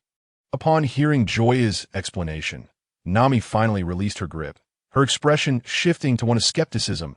I doubt you'd dare to go there. Humph. She then turned to bid farewell to the villagers, with Arlong's gang dealt with. There were no more issues for Kokoyashi village. Now that Luffy and the others had caught up, it was time for the Straw Hat Pirates to embark on their journey into the Grand Line. That afternoon, after planting several orange trees and altering the tattoo on his shoulder, the Straw Hat Pirates reconvened at the shore to bid farewell to the people of Kokoyashi village. Everyone, farewell. This time, Nami did not depart without a word as in the original tale. Instead, she stood at the ship's stern, waving energetically. Despite the reluctance she felt, anticipation for the unknown future surged within her. From this day forth, she would finally live for herself and pursue her dreams. Joya, I entrust her to you. On the shore, the elder Akien called out, his gaze toward Nami filled with reluctance, tears welling at the corners of his eyes. Rest assured, I will take good care of Nami, Joya assured him, though he would have done so regardless of Akien's words. Set sail, everyone. With the sea breeze at their backs, the Going Merry ventured into the ocean, commencing a new adventure. Roar!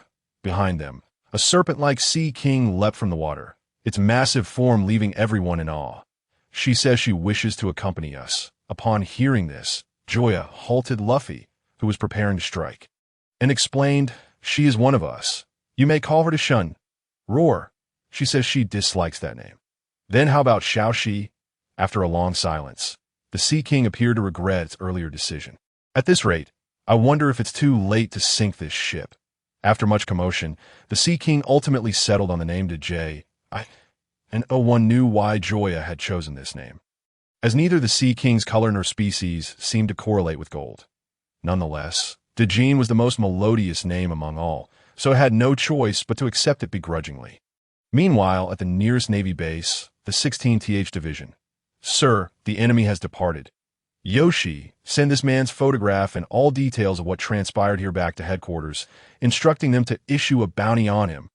Yes, receiving the photograph and information, the soldier dashed off. Before long, news of the events at Kokoyashi village and Joya's name began to circulate rapidly throughout the Navy headquarters in Marineford. Coincidentally, within 10 minutes, news of Horpidy's death also arrived. Thus, the East Blue, long overlooked, once again became a keyword among soldiers. Hey, have you heard? It seems a formidable young lad has emerged in the East Blue. Of course. I heard from the gatekeeper this morning that this kid is ruthless. He took down a captain and a colonel, both of whom perished at his hands. However, I've heard that those two Navy officers weren't exactly good people. Before the soldier could finish, another quickly covered his mouth. Did I say, brother, you must be new here. It's one thing to seek your own demise, but don't drag me into it. Right now, who cares whether those two were good or bad? The priority is to eliminate the threat. Otherwise, where would the Navy's credibility lie? Chapter 42.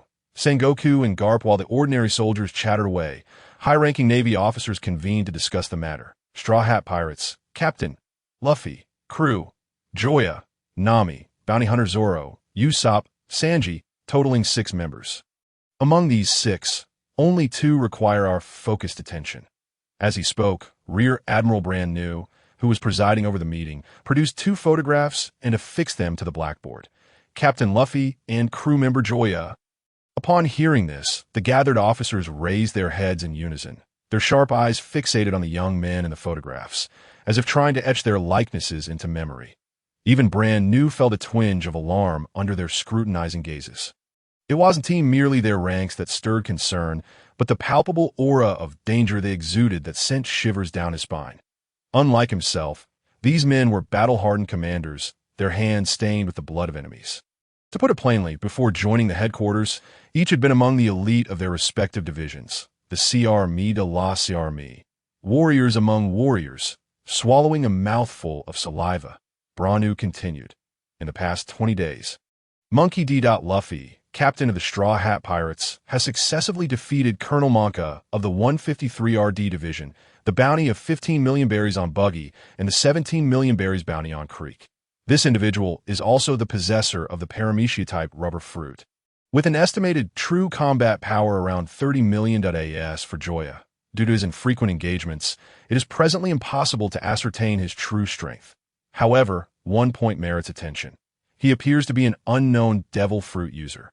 Upon hearing this, the previously indifferent crowd suddenly squinted their eyes, their expressions revealing a hint of gravity. Although the varieties of devil fruits are numerous, over the years, the Navy has collected a considerable amount of intelligence on them, and it has been many years since an unknown ability has emerged. Simply identifying the power of this fruit would warrant a journey on their part. Is there anything unusual about this Joya? One colonel inquired that, in his view, based on the unique traits displayed by the opponent, it could be broadly inferred which type he belonged to, thereby facilitating their arrangements for any potential upcoming battles. Indeed, Branu nodded. Our intelligence records 2 battles involving him. In the confrontation with Lieutenant Hobody of the headquarters, Joya, having been struck by dozens of bullets, not only healed rapidly, but also managed to slay Hobody. Furthermore, in his battle against Jack, Joya exhibited strange behavior, suddenly disappearing and then reappearing behind others. The expressions of the crowd turned quite serious. If they had not been informed beforehand, they might have thought these were 2 entirely different individuals. With extraordinarily robust physical attributes and peculiar speed, there appear to be no commonalities to be found. By the way, did Joya bleed when struck by bullets? Yes, Branu affirmed once more. Hearing this, the recently speaking brigadier general slowly shook his head, negating his prior statement that he had initially thought it to be a cloned fruit. However, the fact that blood flowed from being shot, yet he could still self-heal, indicated a performance unbecoming of mere duplication. Is Joya confirmed to be human? This question was posed, drawing curious gazes from the others. If he were akin to a special race like the Mink tribe, it would provide a plausible explanation. Clearly, at this moment, they were drawing parallels between themselves and the deceased Arlong. Confirmed, the possible hypotheses were swiftly dismissed, prompting one officer to directly inquire. So, what is our mission? Is it to eliminate them, or to investigate this unknown fruit ability? These matters need not concern us for now. Based on our deductions, the enemy's next destination is likely Logtown. With that man present, even if we cannot capture Joya, we can still ascertain the opponent's true nature. Our task is to propose a suitable bounty. Initially, when informed that these matters were not their concern, these seasoned commanders were still reluctant. However, upon hearing that the situation would be handled by that man in Logtown, the entire room fell silent, with no one daring to voice dissent. They were well aware of who that man was. The user of the Logia smoke fruit, former Marine Admiral Zephyr's student, known as Smoker, the White Hunter. As colonels and even brigadier generals of the headquarters, they typically looked down upon the leaders of the divisions, dismissing them even if they held a rank above theirs. Yet Smoker was the sole exception, because before mastering the use of Haki, they had no means to contend with him, and those capable of mastering Haki were, at the very least, elite commanders of the headquarters. Thus, even though he did not belong to the headquarters rank system, they dared not underestimate him. Meanwhile, at the very top of the Marine headquarters, a figure stroked his beard with one hand while holding a report delivered by a subordinate with the other. Compared to the report Branu received, the one in his possession was evidently more detailed. At the very least, the name of the captain of the Straw Hat Pirates was not Luffy, but Monkey D. Luffy, get that rascal Garp in here. Yes. Upon hearing this, the messenger at the door hurriedly departed. 10 minutes later, Garp, cradling a large bag of donuts, pushed the door open and plopped down onto the sofa, propping his legs up casually. What do you want with me? Looking at Garp, who displayed no awareness of the gravity of the situation, Sengoku felt a tightness in his chest. Were it not for the fact that this rascal had been his comrade for decades, he would have long since had him locked away in Impel Down's 6th level to spare himself the annoyance of his presence. Look at this, he said, tossing the report directly over. Moments later, upon seeing Luffy's photograph on the document, Garp burst into laughter Haha, just like my grandson, he's truly capable. You rascal, are you looking to end up an impelled down as well? First, your son joins the Revolutionary Army. And now your grandson has become a pirate. Tell me the truth. What's your relationship with Joya? At this, Garp scratched his head awkwardly, hastily pulling out a donut and offering it to Sengoku. How about you have a donut first? Seeing this, Sengoku understood immediately, slumping in his chair with a look of helplessness. Don't you think offering me a donut as a bribe is rather insufficient? Impossible! How could a person as upright as I bribe someone? I simply couldn't come up with a better excuse to placate you. Someone take this rascal out and shoot him for 5 minutes. Sengoku, nearly bursting with rage, immediately issued the order. However, the soldier on duty at the door seemed oblivious. Gazing up at the sky, as an ordinary soldier, it was best for him to avoid getting entangled in conflicts among the bigwigs. His constitution was too frail to withstand the turmoil. Chapter 43. The helpless Sengoku after a long while. As Sengoku's anger subsided, he once again questioned Garp. If you know anything about Joya, I hope you can share it with me. Don't you realize? He is not the same as your grandson. Upon hearing this, Garp set down the donut in his hand, and images of his first encounter with Joya over a decade ago flooded his mind. I know. I've known from the very beginning he is indeed different from Luffy. For when I first met him, I pondered whether I should kill him, that a chill ran down Sengoku's spine at Garp's serious expression. And he suddenly felt an ominous premonition. What do you mean? He possesses immortality, a true form of immortality. Over the years, I've tried various means, poisons, firearms, fists, daggers, and every conceivable method of killing, but I could not leave a single scratch on him. At this, Sengoku could no longer remain seated, pulling up a chair beside Garp and whispering furiously, "If that is the case, why did you let him go? You must understand the terror his existence will bring." Garp countered with a question.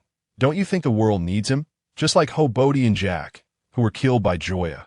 Without him, those two would still be using the Navy's name to oppress the common folk. When they violated justice, where were your so-called rules and order? Rascal, don't use sophistry. Rules and order are human constructs. As such, there will inevitably be various loopholes, and our job is to fill those gaps. Individuals like him, who kill recklessly, only spread societal panic and should not exist. Just as Garp was about to respond, the office door was abruptly flung open from the outside. Did I say you too? How can you still be arguing over this after all these years? Although your ideologies differ, your objectives remain the same. Have you forgotten what Fleet Admiral Kong said back in the day? The only person capable of interjecting at this moment and persuading the two was none other than Vice Admiral Tsuru. I don't care to deal with him. Come, have a donut. Ignoring the donut offered by Garp, Vice Admiral Tsuru found a seat and sat down directly. The discussions regarding the bounties for Luffy and Joya had progressed significantly, with the proposal suggesting a bounty of 30 million berries from Monkey D. Luffy. However, opinions varied greatly regarding Joya. Some believed that due to Joya's killings of Hobody and Jack, in order to uphold the Navy's authority, the bounty should be set around 40 million to demonstrate the Navy's determination to eradicate evil. On the other hand, some felt that although Joya had killed Navy personnel, his exhibited strength was not particularly formidable. Thus, they believed a maximum bounty of 20 million would suffice. Since you all seem to have nothing better to do, why don't you all decide? 40 million, 20 million. Vice Admiral Tsuru, who had just raised a cup of tea without having the chance to sip it, looked in astonishment at the two old men who were about to start bickering again. What's your reasoning? This individual poses a significant threat to the Navy and the world government. The bounty on Joya cannot exceed that of my grandson. At this moment, even the usually composed Admiral Crane felt an overwhelming urge to hurl her teacup at Cap's wrinkled old face. So, let it be 40 million. Ultimately, it was Admiral Crane who decisively made the call. As the matter seemed to conclude, an uneasy Cap rose to depart. By the way, aside from Luffy and Joya, do you have any other progenies or grandchildren? Cap. Upon hearing this, Cap internally cursed himself, realizing that his fears were coming to fruition. No, I don't think so. However, the evasive glint in his eyes and his restless hands were hardly convincing in that moment. Sengoku suddenly entertained a thought so astonishing that even he found it hard to believe that if Cap were to be eliminated, Would that mean that over half the criminals in the world would lose their leader? Of course, he quickly dismissed this notion. Although Cap was a scoundrel, he likely wouldn't descend to such depths, or would he? With this thought in mind, Sengoku pressed further. Cap, we want to force you. But could you show me your family tree? Family tree. How could my family possibly possess such a thing? That reminds me, I suddenly have some documents on my desk that need my signature, so I must take my leave. With that, Cap exited without a backward glance. Old friend, not letting you see it is for your own good. Otherwise, you might question the very essence of life. Watching Cap's retreating figure, Sengoku couldn't help but grumble. Little Crane, how did you ever come to? Before Sengoku could finish his sentence, a sharp glare from Little Crane silenced him immediately. Don't get me wrong. What I mean is that it's all Cap's fault. He appears so honest and straightforward, yet he is truly sly and cunning that in his youth, he intentionally damaged his own ship just to board yours. How did I not see through this shamelessness back then? Thus, I've decided that when I retire, I want to go anywhere else but to your ship as a logistics officer, and you can't refuse. On the eve of my retirement, I will issue such an order in my capacity as Fleet Admiral, and you will be obliged to comply. Suit yourself. Growing weary of Sengoku's banter, Admiral Crane turned to leave, thinking it quite absurd to engage in such antics at their age. With that, she confirmed her decision, and the Navy's intelligence department began to print bounties for Luffy and Joya in large quantities. Set to be distributed alongside tomorrow's newspapers worldwide, it would undoubtedly incite a new wave of upheaval across the globe. Although the bounty amounts were not excessively high, the two individuals in the photographs were being targeted for the first time. To achieve a bounty of 30 to 40 million on their initial notice was already unprecedented, rendering it bound to create a stir. Yet the protagonists, Joya and Luffy, were blissfully unaware of it all. At that moment, they were deliberating on their next destination. The food supplies on the ship are sufficient for over a month, and our current position is approximately 20 days' journey from the Reverse Mountain, the entrance to the Grand Line. Therefore, we can sail directly towards Reverse Mountain without pause. But at this point, Nami, the navigator, hesitated slightly before glancing at Luffy and continued. But en route, we will encounter a place called Logtown. Everyone except Joya was taken aback. What's wrong? Is there something particularly exciting about that town? Luffy inquired, puzzled. Logtown, the town of beginnings and endings, is where the pirate king, Roger, was born and ultimately executed. Upon hearing this, Luffy, who had previously shown indifference, suddenly fell silent. Nami, I want to go there. Very well. Nami was not surprised by this decision. She had anticipated this outcome the moment she decided to mention it, although a particularly formidable Navy officer resided there. With Joya by their side, the issue should be manageable. Thus, she instinctively cast a discreet glance at Joya, only to find him affectionately nuzzling with Saiyan. Though in her foxcat form, it still incensed her. Chapter 44. A call to Cap the following morning, precisely 23 days after Luffy and Joya departed from Windmill Village. Joya emerged from the girl's room, one hand clutching her waist, her expression frail, observing her state. Luffy wore a look of confusion, while Zoro and Usopp regarded her with disdain. Sanji, on the other hand, appeared sorrowful, teetering on the brink of tears. Sanji, remember to add some goji berries and sea cucumbers to the breakfast soup. Usopp remarked suggestively. Joya, feeling exasperated, chose not to explain he wished to take action, but both Nami and Saiyan, along with the others in Cocoa West Village, exhibited an entirely different demeanor, affording him no opportunity to do so. Particularly Nami, who kept a watchful eye on him as if guarding against a thief, even forcibly removing Saiyan to prevent her from sleeping alongside him. The reason for her abrupt exit from the girls' room was entirely Nami's doing. According to her own words, during yesterday's meeting, Joya had failed to pay proper attention, and as punishment, she had kicked him in the back. Had it not been for his immortal constitution, his blissful existence might have ended before it even began. What misdeeds have I committed? Joya lamented. Gazing skyward, he had thought that after the Cocoa West Village incident, he could indulge in a carefree life of pleasure. Instead, he found himself burdened with woes an hour later. After breakfast, the crew gathered on the deck to bask in the sunat that moment. A newsbird descended from the heavens, landing on the ship's railing. Coup. The bored Nami habitually purchased a newspaper. As a navigator, it was essential for her to stay informed about the world's latest developments, to adjust the Mary's course accordingly.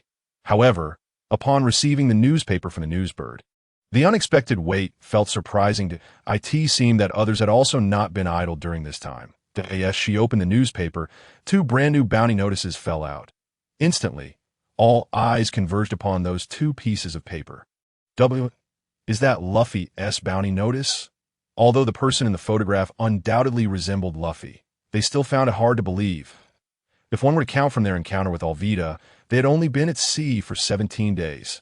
And from the official establishment of the Straw Hat Pirates, it had barely been 10 days. In any profession, being in the field for 10 or 20 days hardly qualifies one as a newcomer. Yet the evidence before them forced them to accept its authenticity. By the way, who is the other person? Curiously, Usopp bent down to pick it up. However, upon seeing the photograph on the second bounty notice, his eyes widened in astonishment.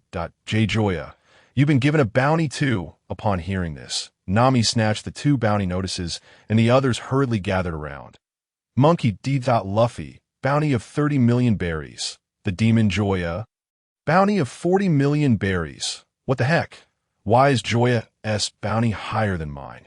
And why did the Navy label Joya as a demon? In an instant, everyone's attention was fixated on these 2 suddenly appearing bounty notices. Observant Usopp even noticed his own silhouette in Luffy's bounty notice. Albeit just the back of his head, it still left him exhilarated.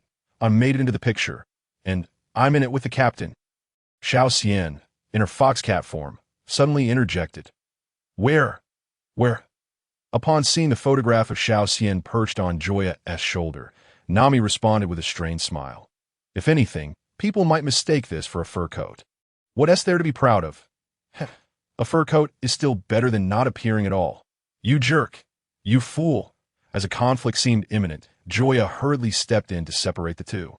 All right, it's just a bounty notice. If the opportunity arises later, I'll find someone to alter the photo and include you both. Joya, that's a bit of a tall tale. I senti it. Bounty notices are printed by the Navy. How could a pirate like you possibly have any say in that? Even Usopp, the king of liars, couldn't help but scoff. However, Luffy interjected suddenly. Others might not be able to, but he just might. Upon hearing this, Usopp was so shocked that he nearly bit his own tongue, staring incredulously at Luffy, his expression one of utter disbelief. Believe it or not, as a brother who grew up playing with Joya, Luffy was acutely aware that Joya held a significant leverage over their grandfather. If Joya were to use this to coerce him, it was highly likely that their grandfather would find a way to assist Joya in retrieving that photograph. However, such an action would likely result in a severe beating upon their next encounter. No, it should be 10 beatings. With that in mind, Luffy declared, once you add me to the mix one day, I shall grant you one favor. He then cast a provocative glance at the little fairy. Although uncertain of when that day would arrive, he knew he could not allow his momentum to falter. Master, I too wish to make a change. I desire to appear as a human on camera. When that day comes, I shall also grant you one favor. The exasperated Joya thought to himself, just you wait. For the sake of future happiness, Joya turned and entered the conference room, locking the door behind him before decisively dialing Garp's transponder snail. After a lengthy wait, the call finally connected. Before Joya could even greet him, Garp exploded with fury. You little rascal! Have you grown wings? After leaving Windmill Village for only a few days, you dare to commit murder, and worse, kill a member of the Navy, rubbing his bewildered ears. Joya replied helplessly, I do not deny the act of killing, but it is not my fault. Let us not forget these 2 were not virtuous individuals. They sought to assert their presence by targeting me. Take Hobody, for instance. Upon our first meeting, he hurled insults at us. Even at you I could tolerate the insults directed at me, but when it extended to you, I could not stand idly by. Hence, I gave him a blade, sending him back for a fresh start. Upon hearing this explanation, Garp was so enraged that he nearly burst into laughter. Oh, what should I thank you for this? That's unnecessary. We are family. Just help me amend the photograph on the bounty notice later. I'll send you the new one. I must say, your Navy's covert photography skills leave much to be desired. A striking individual like myself has been captured in such an unflattering manner. Were it not for the lack of recourse, I would have surely filed a complaint. Why don't you just go die? Garp's fury reached a boiling point, causing the glass in the conference room to shatter. Outside, Zoro and the others stood in perplexity, listening to the furious outburst echoing in the air. While they were curious about the identity of the person at this moment, the bashful Mikinu suddenly found herself stuttering. Observing this, the childhood friend Joya did not hesitate to exclaim, "Let me share something with you. Yesterday, he urged me to sneak a peek at you while bathing, and he insisted that I relay the details to him later. You must never marry him. Despite his advanced age, he displays such unseemly behavior. Truly a decrepit old fool unworthy of you." Good heavens, how could Joya have set sail as well?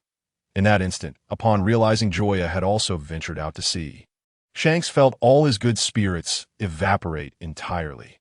Gazing at the red-haired figure, Mihawk felt a profound astonishment and instinctively picked up Joya's bounty poster to scrutinize it closely. He had not encountered Joya during his previous journey to the East Sea, and thus had only retrieved this bounty poster because she was a member of Luffy's crew. Now, it seemed he had missed the most intriguing one. Chapter 46. Buggy's drift as Shanks was taken aback by Joya's bounty. On a certain desolate island within the East Sea, a man no taller than 50 centimeters was exerting every ounce of strength to push a makeshift raft into the water. This individual was none other than Buggy, who had been sent flying by Luffy's punch. Thanks to Joya's involvement, despite the unexpected events during the battle at Orangetown, the ultimate outcome remained unchanged. Buggy, whose body had not returned, was blasted into the sky by Luffy's cannon. Damn it, damn it, damn it! Buggy cursed in fury, now reduced to just his hands, feet, and head. No one knew how he had survived these past 10 days.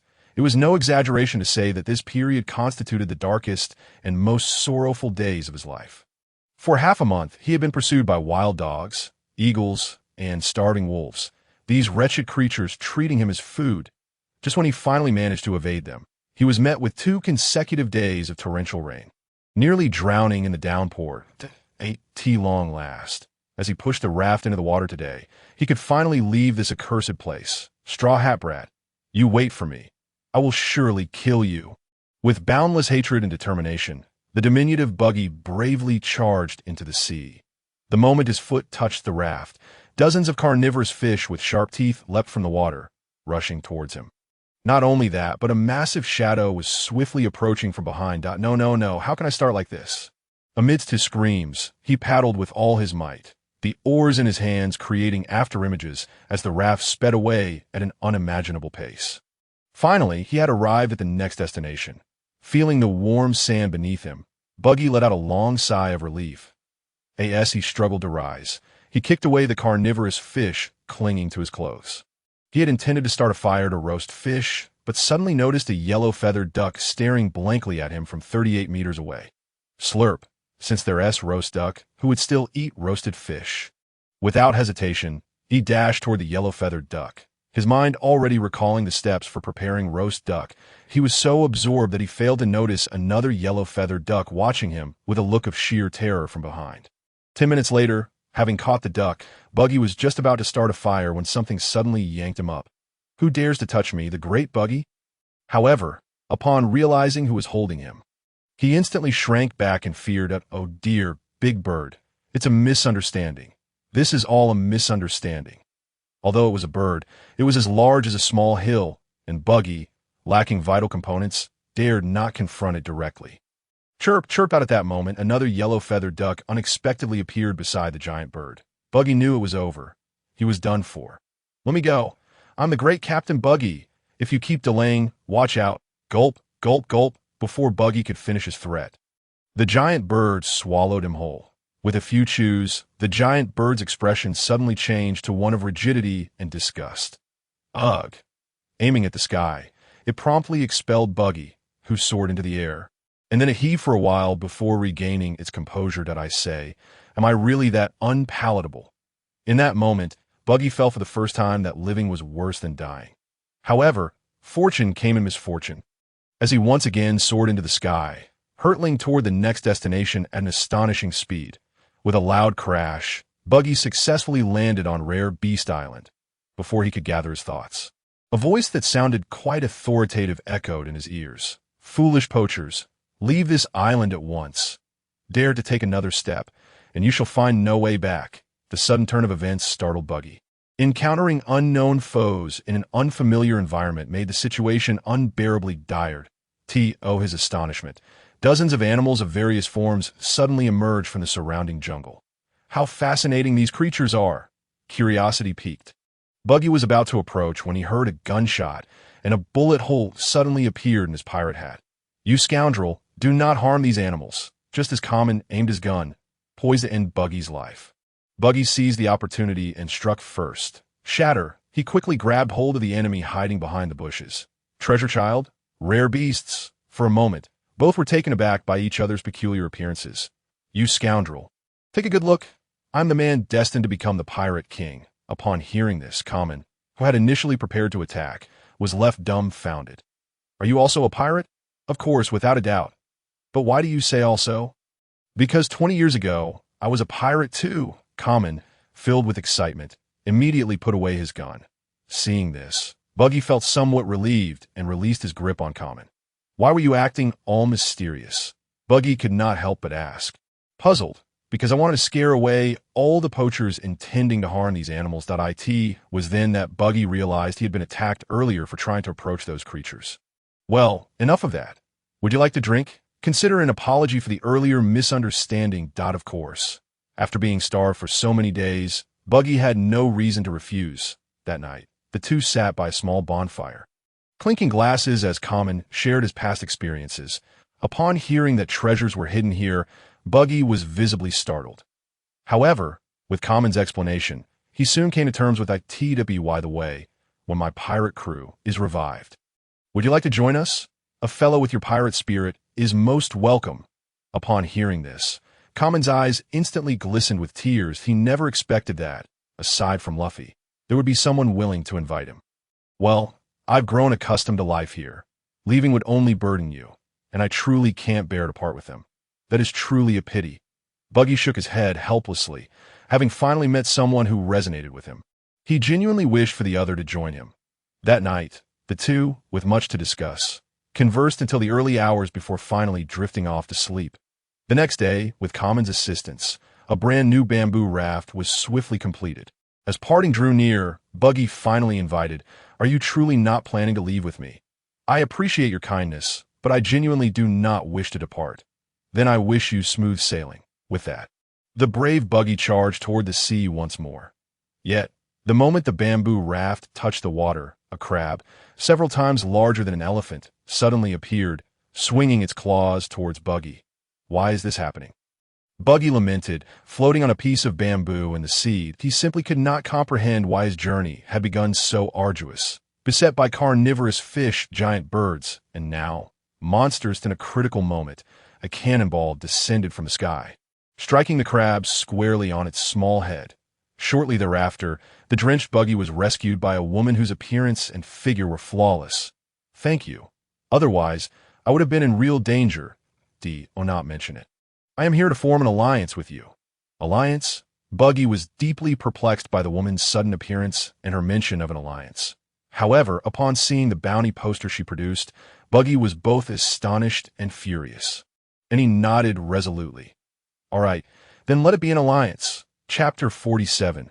Arrival at Logtown. "Wow, it's quite lively here." As he gazed at the bustling port, Luffy could not help but exclaim upon stepping onto this land.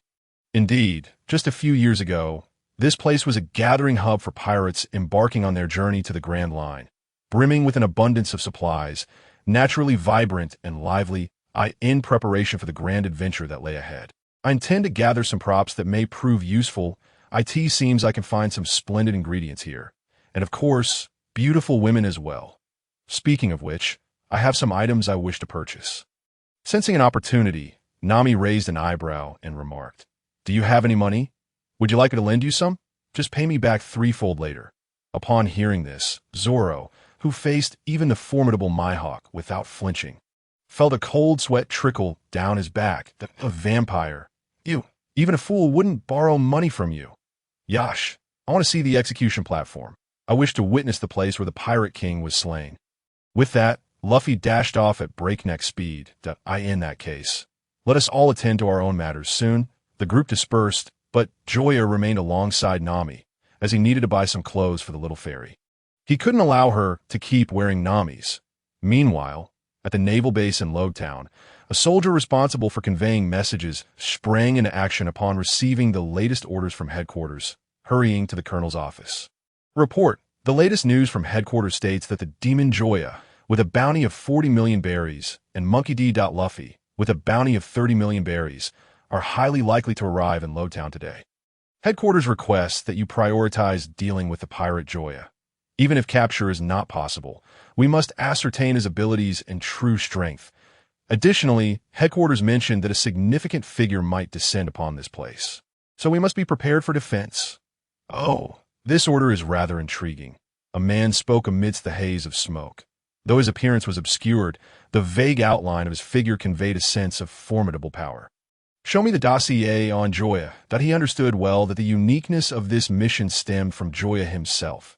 Moments later, after reviewing the report, Smoker commanded, show Joya's photograph to the men, instruct them to search the entire town for him. But do so discreetly. Notify me immediately upon finding him. Yes. The messenger hurriedly departed. Whether it was the command relayed from headquarters or the colonel's demeanor, both underscored the gravity and difficulty of this mission. Leaving him no room for delay, as the soldiers mobilized urgently, Smoker, having prepared himself, departed the base ahead of them. Although the odds of encountering Joya on the streets were slimmer than winning the lottery, the peril he posed compelled Smoker to act rather than wait idly. His extraordinary regenerative abilities and bizarre speed were rare, even on the Grand Line or in the New World. More crucially, this was merely what the Navy had gathered. How much more lay undiscovered? Faced with such an adversary, even as a natural-type devil fruit user, he could not confidently declare victory, as for the mention of a significant figure in the report. He paid it no mind. Despite not working directly at headquarters, he was well acquainted with the notable rear admirals and vice admirals from his time as a student of Zifa. Oh dear! Distracted by his thoughts, Smoker failed to notice someone approaching him. Consequently, a little girl holding an ice cream collided with him, causing her three-tiered treat to splatter onto his trousers. The girl, with her hair in braids, instinctively looked up, locking eyes with Smoker's terrifying gaze. However, at her tender age of 4 or 5, she had never encountered such a sight, and her large, watery eyes began to brim with tears, while her father frantically apologized. The next moment, under the terrified gazes of the father and daughter, Smoker slowly crouched down. He gently patted her head, retrieved a gold coin from his pocket, and placed it in the little girl's hand, saying, "I'm sorry, my trousers absorbed your ice cream. Next time, go for a 5-tiered one, all right?" He then turned and walked away. Behind him, the little girl, looking at the coin in her hand, cheerfully exclaimed, "Goodbye, Navy Uncle," in his haste to find someone. Smoker did not look back but waved his hand and continued on his way. Meanwhile, on the other side of Logtown, Buggy and his crew, who arrived around the same time as Luffy, donned their disguises and entered in batches. Gazing at the streets that had undergone numerous renovations, Buggy couldn't help but reflect. So much time has passed. "Have you been here before?" a puzzled Alrita inquired. "Indeed, I have, but that was over 20 years ago." As he spoke, Buggy looked up at the distant execution platform standing in the town square. His eyes, hidden behind the clown makeup, grew somber and bewildered. "Over 20 years ago? How old were you then?" Alrita found Buggy's statement increasingly perplexing. The man before her seemed quite different from her expectations. "Never mind the details. Let us focus on our next steps, that you're after Joya, while I'm after the Straw Hat Kid." Dealing with both of them on the territory of that white hunter is no small feat. Rubbing her smooth belly, Alrita replied nonchalantly, "Don't worry, I'll handle Joya. You just need to help me find him." "Are you sure? Don't say I didn't warn you.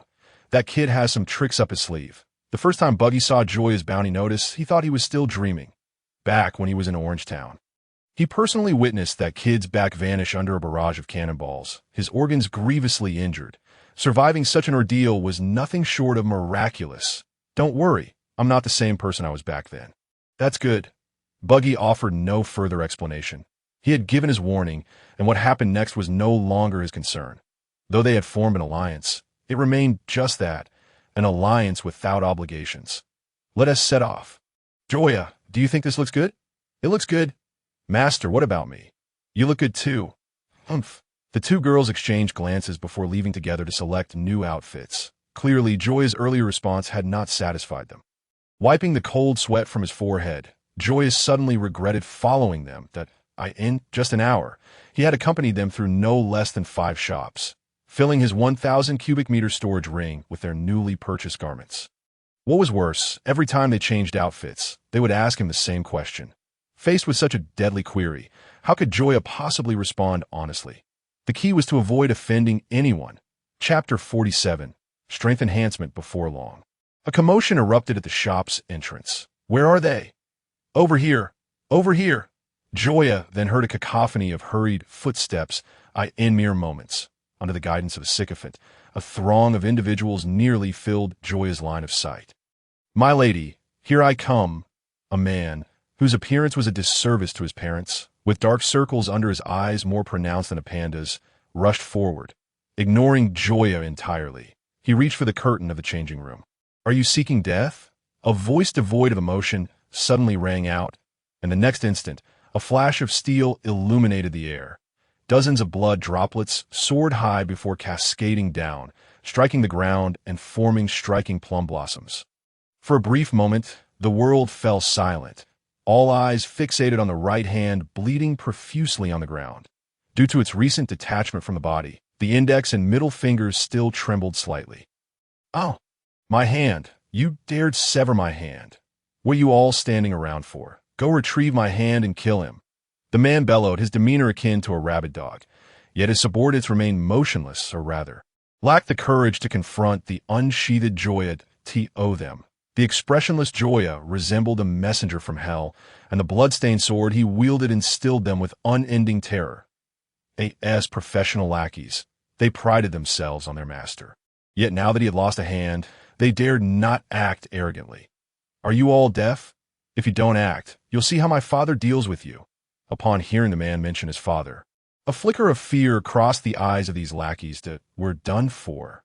With a furious roar, the lackeys charged towards Joya, some brandishing knives while others seized whatever items they could find within the store. Observing their utter lack of remorse, Joya felt an overwhelming sense of frustration. Were it not for his certainty that he was in a world of pirates, he might have doubted whether he had been transported into a realm of fantasy or Xinxia, where tales of ruffians abducting brides were commonplace. Confronted by these individuals, retreat was not an option for Joya. Moreover, after severing one of their hands, he had acquired the skill of paper drawing through a system lottery, a unique evasion technique from the Marines' 6 styles. His personal profile was subsequently updated to name, Joya, age, 17 strength value, 398, 426 charm value, 36 personal abilities, immortal body, simplified Saiyan physique, eagle eye reconnaissance, iron block, replica fruit, shadow fruit, away 18 styles, sea tower stone level swordsman, shave, paper drawing to this point. Joya had master half of the Marine 6 styles, and its strength value had surpassed 400, reaching an unprecedented height. In the next moment, as the enemy's blade descended, Joya stood as if oblivious to the impending danger. Instead of feeling pleased, the lackeys were thrown into a state of panic. In novels, those who dare to act in such a manner were invariably powerful protagonists who mocked their foes, achieving a grandiose effect.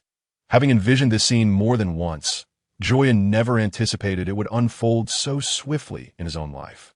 Though he longed to retreat, the arrow had already been loosed. Just before the blade was to strike, he instinctively shut his eyes, unwilling to witness his own foolish demise. A sickening thud echoed as the long knife pierced flesh. Yet the expected pain never came. Could it be that the assailant's target was not him, but someone else?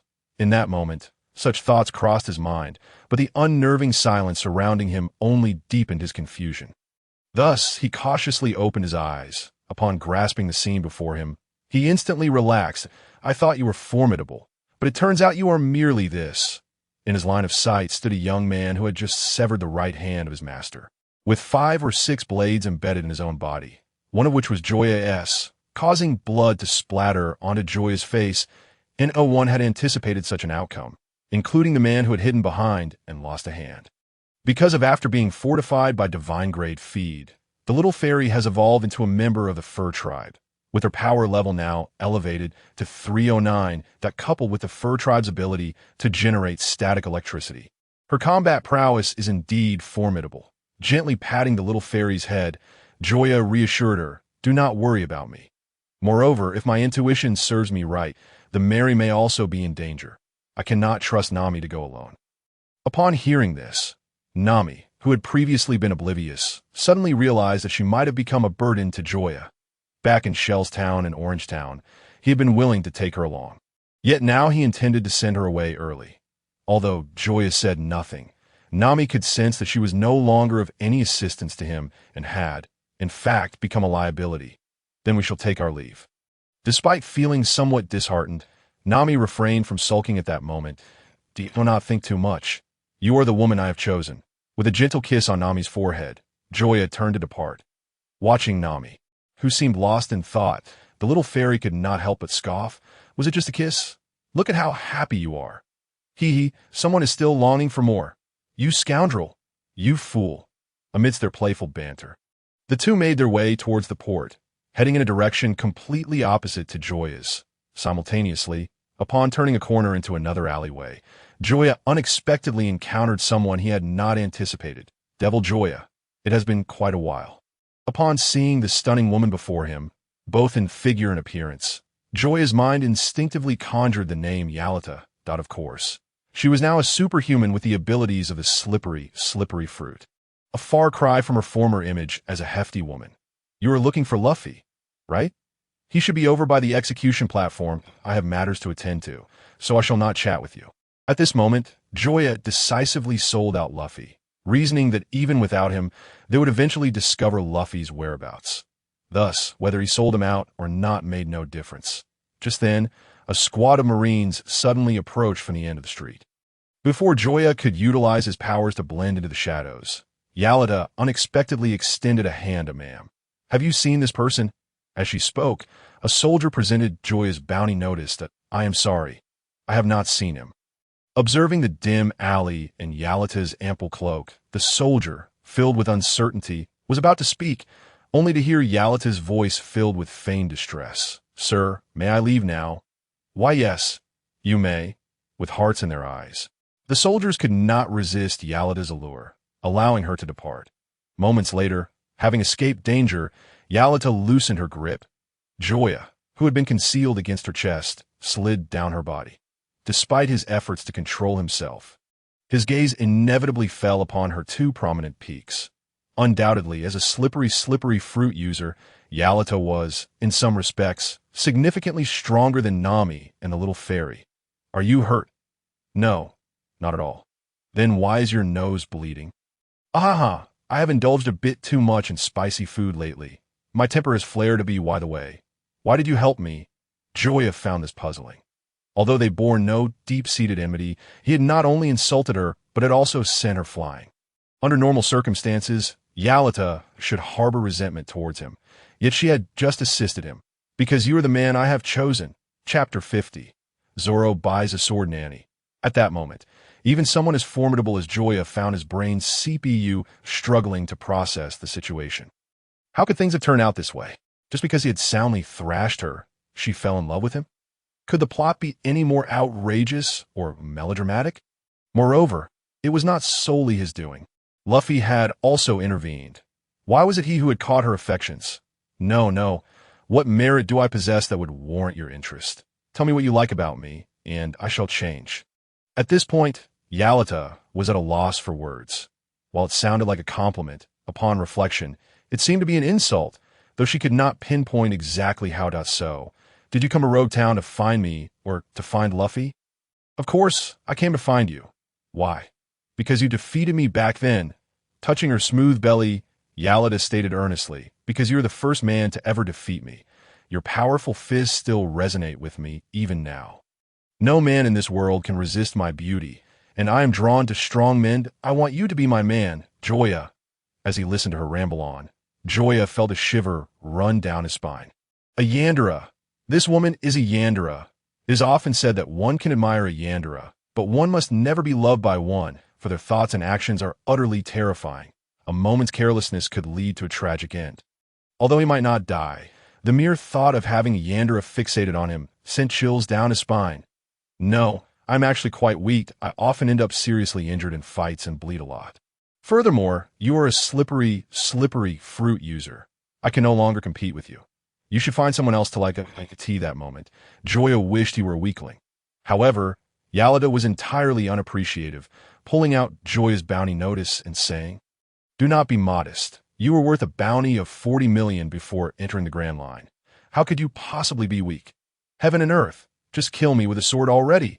While Joya endured his torment, Zoro had escaped the Marine base and entered a sword shop that I would like 2 swords, please. Seeing a customer approach, the shopkeeper immediately inquired, "What price range are you considering for your swords?" "I only have 100,000 berries." "Give me 2 swords at 50,000 each." Upon hearing this, the shopkeeper's enthusiasm waned by half. He had initially thought Zoro was a lucrative customer, only to discover he was merely a newborn lamb. 50,000 each, right? See those 2 barrels? Go look there. With that, he paid Zoro no further mind. Just then, Dashki, who had come to collect her sword, also entered the shop. "Boss, I am here to pick up Shiyu." The familiar voice nearly sent Zoro fleeing. As he silently prayed she would not notice him, she exclaimed, "Oh, so you are here. The base was just attacked, and I was worried for your safety, so are you here by swords?" Haha. Yes, at this point, Zoro could only resign himself to fate. Just then, he stumbled upon an extraordinary sword. When he drew it out, both the shopkeeper and Dashki were taken aback. "This sword looks familiar. Let me take a look." As Dashki retrieved her personal sword appraisal tool, it did not take long before she found the relevant information. This is the Sandai Kitetsu, valued at 1 million berries. Its predecessor, the Nidai Kitetsu, is a great sword, while the original Kitetsu is an unparalleled great sword. "Boss, are you truly selling this for only 50,000 berries?" At that moment, Dashki was exceedingly excited to have found a famed sword. Had Zoro not gotten to it first, she would have already bought it. No, that one is not for sale. In stark contrast to Dashki's excitement, the shopkeeper appeared extremely agitated, beads of cold sweat forming on his forehead, as if he had seen something unclean. "It is a cursed sword." Sensing something, Zoro spoke in a low voice. No, but I can feel it that moment. The shopkeeper's gaze towards Zoro shifted. He no longer regarded him as merely a sword enthusiast, but as a genuine swordsman. Only a true swordsman could sense the aura of a blade. Starting from the original Kitetsu, all swords in the Kitetsu lineage are exceptional, yet each one is a cursed sword. Many renowned swordsmen have met tragic ends after wielding a Kitetsu. Even those who are unaware of its nature will vanish from this world. I want to dispose of it quickly, but I cannot just sell it to anyone, as if it were cursed. "Hey, I like it. I'll take it." Ignoring the shopkeeper's warning, Zoro resolutely declared his decision. Fool. I cannot sell it to you. If you die because of it, it would be tantamount to my own hand having killed you." Despite the shopkeeper's eagerness to sell, he ultimately, before anyone had a chance to react, Zoro hurled his sword with a single hand.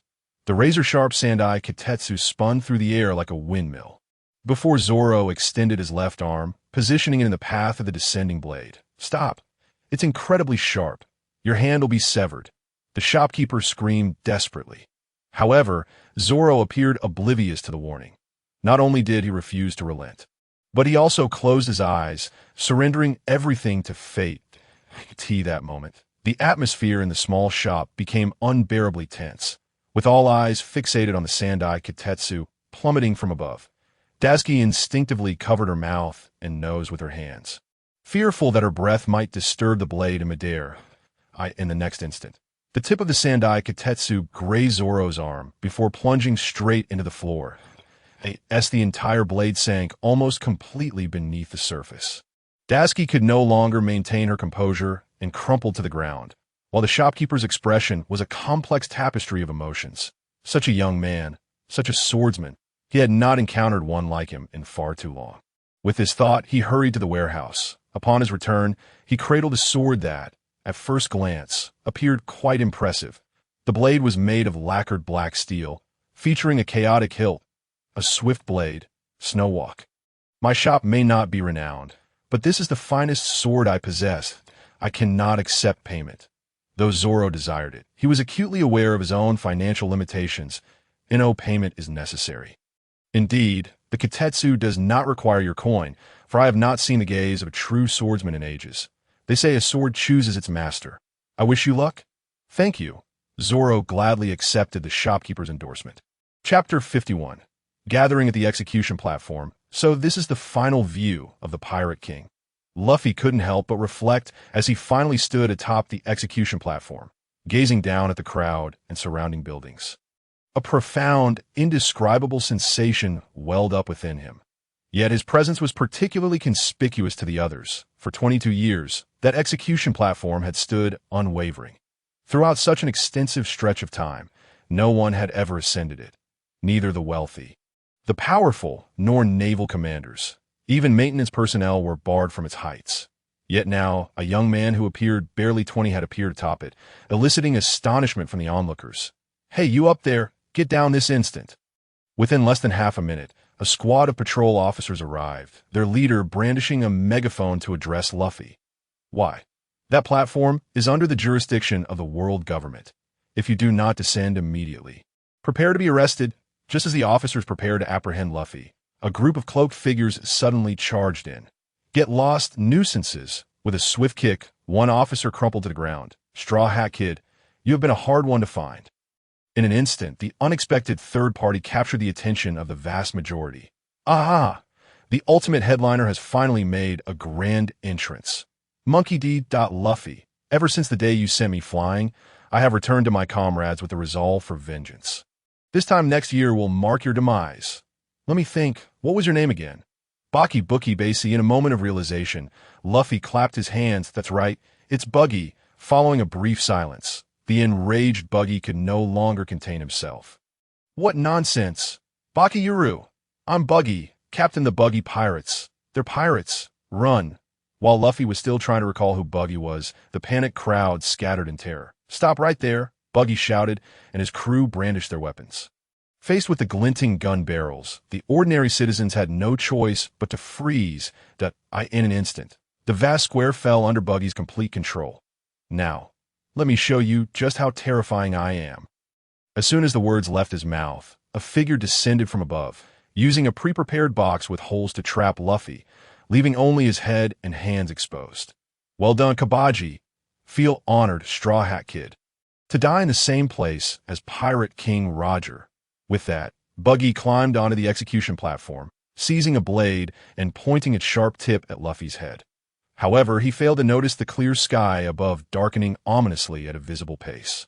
"So, at this moment, do you have anything to say?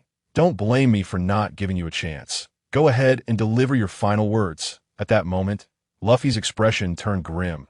His dreams remained unfulfilled. He had yet to step foot into the Grand Line, had not discovered the legendary treasure One Piece, nor had he become the Pirate King. Therefore, in this final moment, he declared, "I am going to be the Pirate King." The world fell silent as all eyes turned to the man trapped beneath the box atop the execution platform.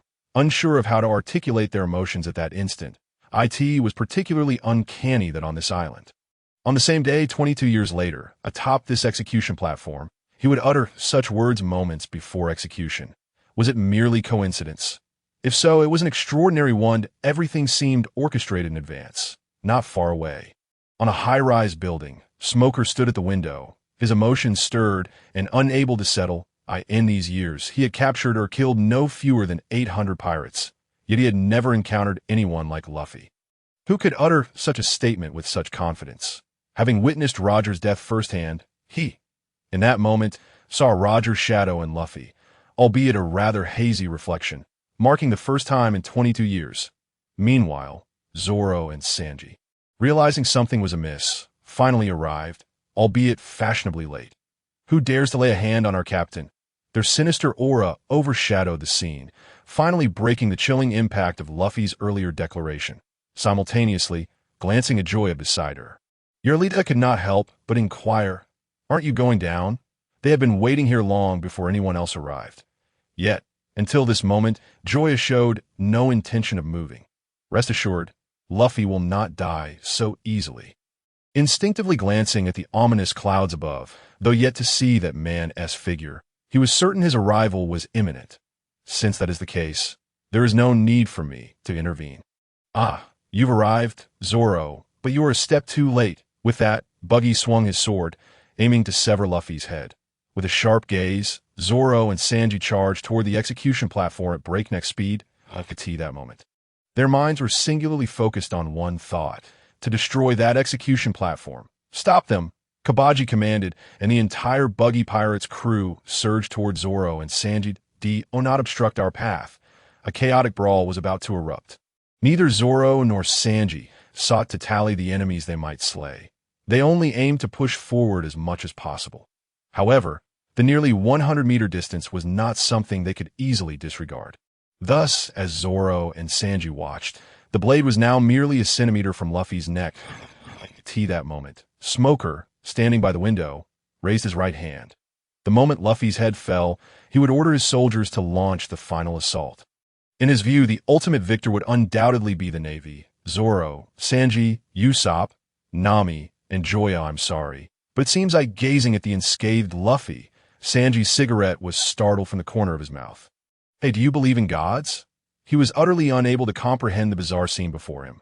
It was entirely unscientific, far too fantastical. Chapter 52. The Battle Before the Execution Platform. Stop talking nonsense and hurry up and leave this place. Although the only adversaries they had encountered thus far were the Buggy Pirates, Zoro had an unsettling feeling that something was watching them from the shadows, an entity far stronger and more terrifying than Buggy's crew. Charge! Surround all the pirates! On the platform, though taken aback by Luffy's nonchalance in the face of death, Colonel Smoker nonetheless issued the order to attack. Kill them! In an instant, hundreds of Navy soldiers surged in from various entrances, encircling the entire square.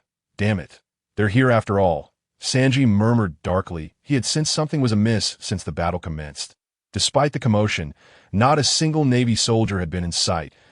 It appeared these soldiers had been lurking in the shadows, waiting for them to engage in a deadly struggle with the Buggy Pirates before swooping in to reap the benefits.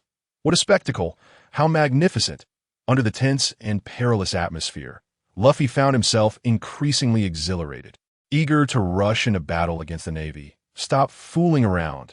If we don't get back to the ship quickly, we'll never leave this island, and then we won't be able to reach the Grand Line. Upon hearing the mention of the Grand Line, Luffy instantly regained his composure, no longer daring to waste time as he dashed toward the port. Just as they broke through the encirclement of soldiers and were about to escape the square, a figure rapidly approached, propelled by a jet of smoke. You plan to leave without consulting me. Is that not a tad disrespectful? At that moment, a long staff descended from above, aimed directly at Luffy's back. The speed was such that neither Luffy, nor Zoro, nor Sanji had time to defend themselves. In that critical moment, a shadow darted in at an even greater speed. With a sharp clang, a suddenly manifested katana intercepted the descending staff. Joya! The unexpected arrival of Joya filled Luffy with delight. However, Joya showed no interest in idle chatter, his gaze fixated intently on Smoker across from him, stating firmly, "You all go ahead. I'll hold them off." At these words, Luffy stood frozen in place. His perception of Joya still lingered at the time they had just left Windmill Village, where his abilities, though extraordinary, rendered him utterly inadequate in personal combat. Yet, witnessing the now confident Joya, Luffy realized Joya was no longer the person he once knew. Be careful. We'll wait for you. With that, Luffy turned and left with Zoro and Sanji. Smoker paid no heed to Luffy's escape. His target had always been Joya. Demon Joya, you've finally shown yourself. With no other choice, Joya decided to indulge them in their pursuit. Observing Smoker, who appeared just as he remembered, a subtle smirk played on Joya's lips. A profile of Smoker materialized in his mind. Name: Smoker. Age: 34. Strength: 672. Charisma: 25. Abilities: Smoke Fruit, Master of 6 Styles, Shave. Faced with such statistics, even the usually confident Joya felt a weight of gravity. For the battle ahead, he resolved not to rely on the system, but to engage in a fair fight. As a Logia-type user, Smoker's personal strength was likely situated between the ranks of the Marine headquarters captains and commanders. and a bout with him would provide a clear assessment of Joya's current capabilities.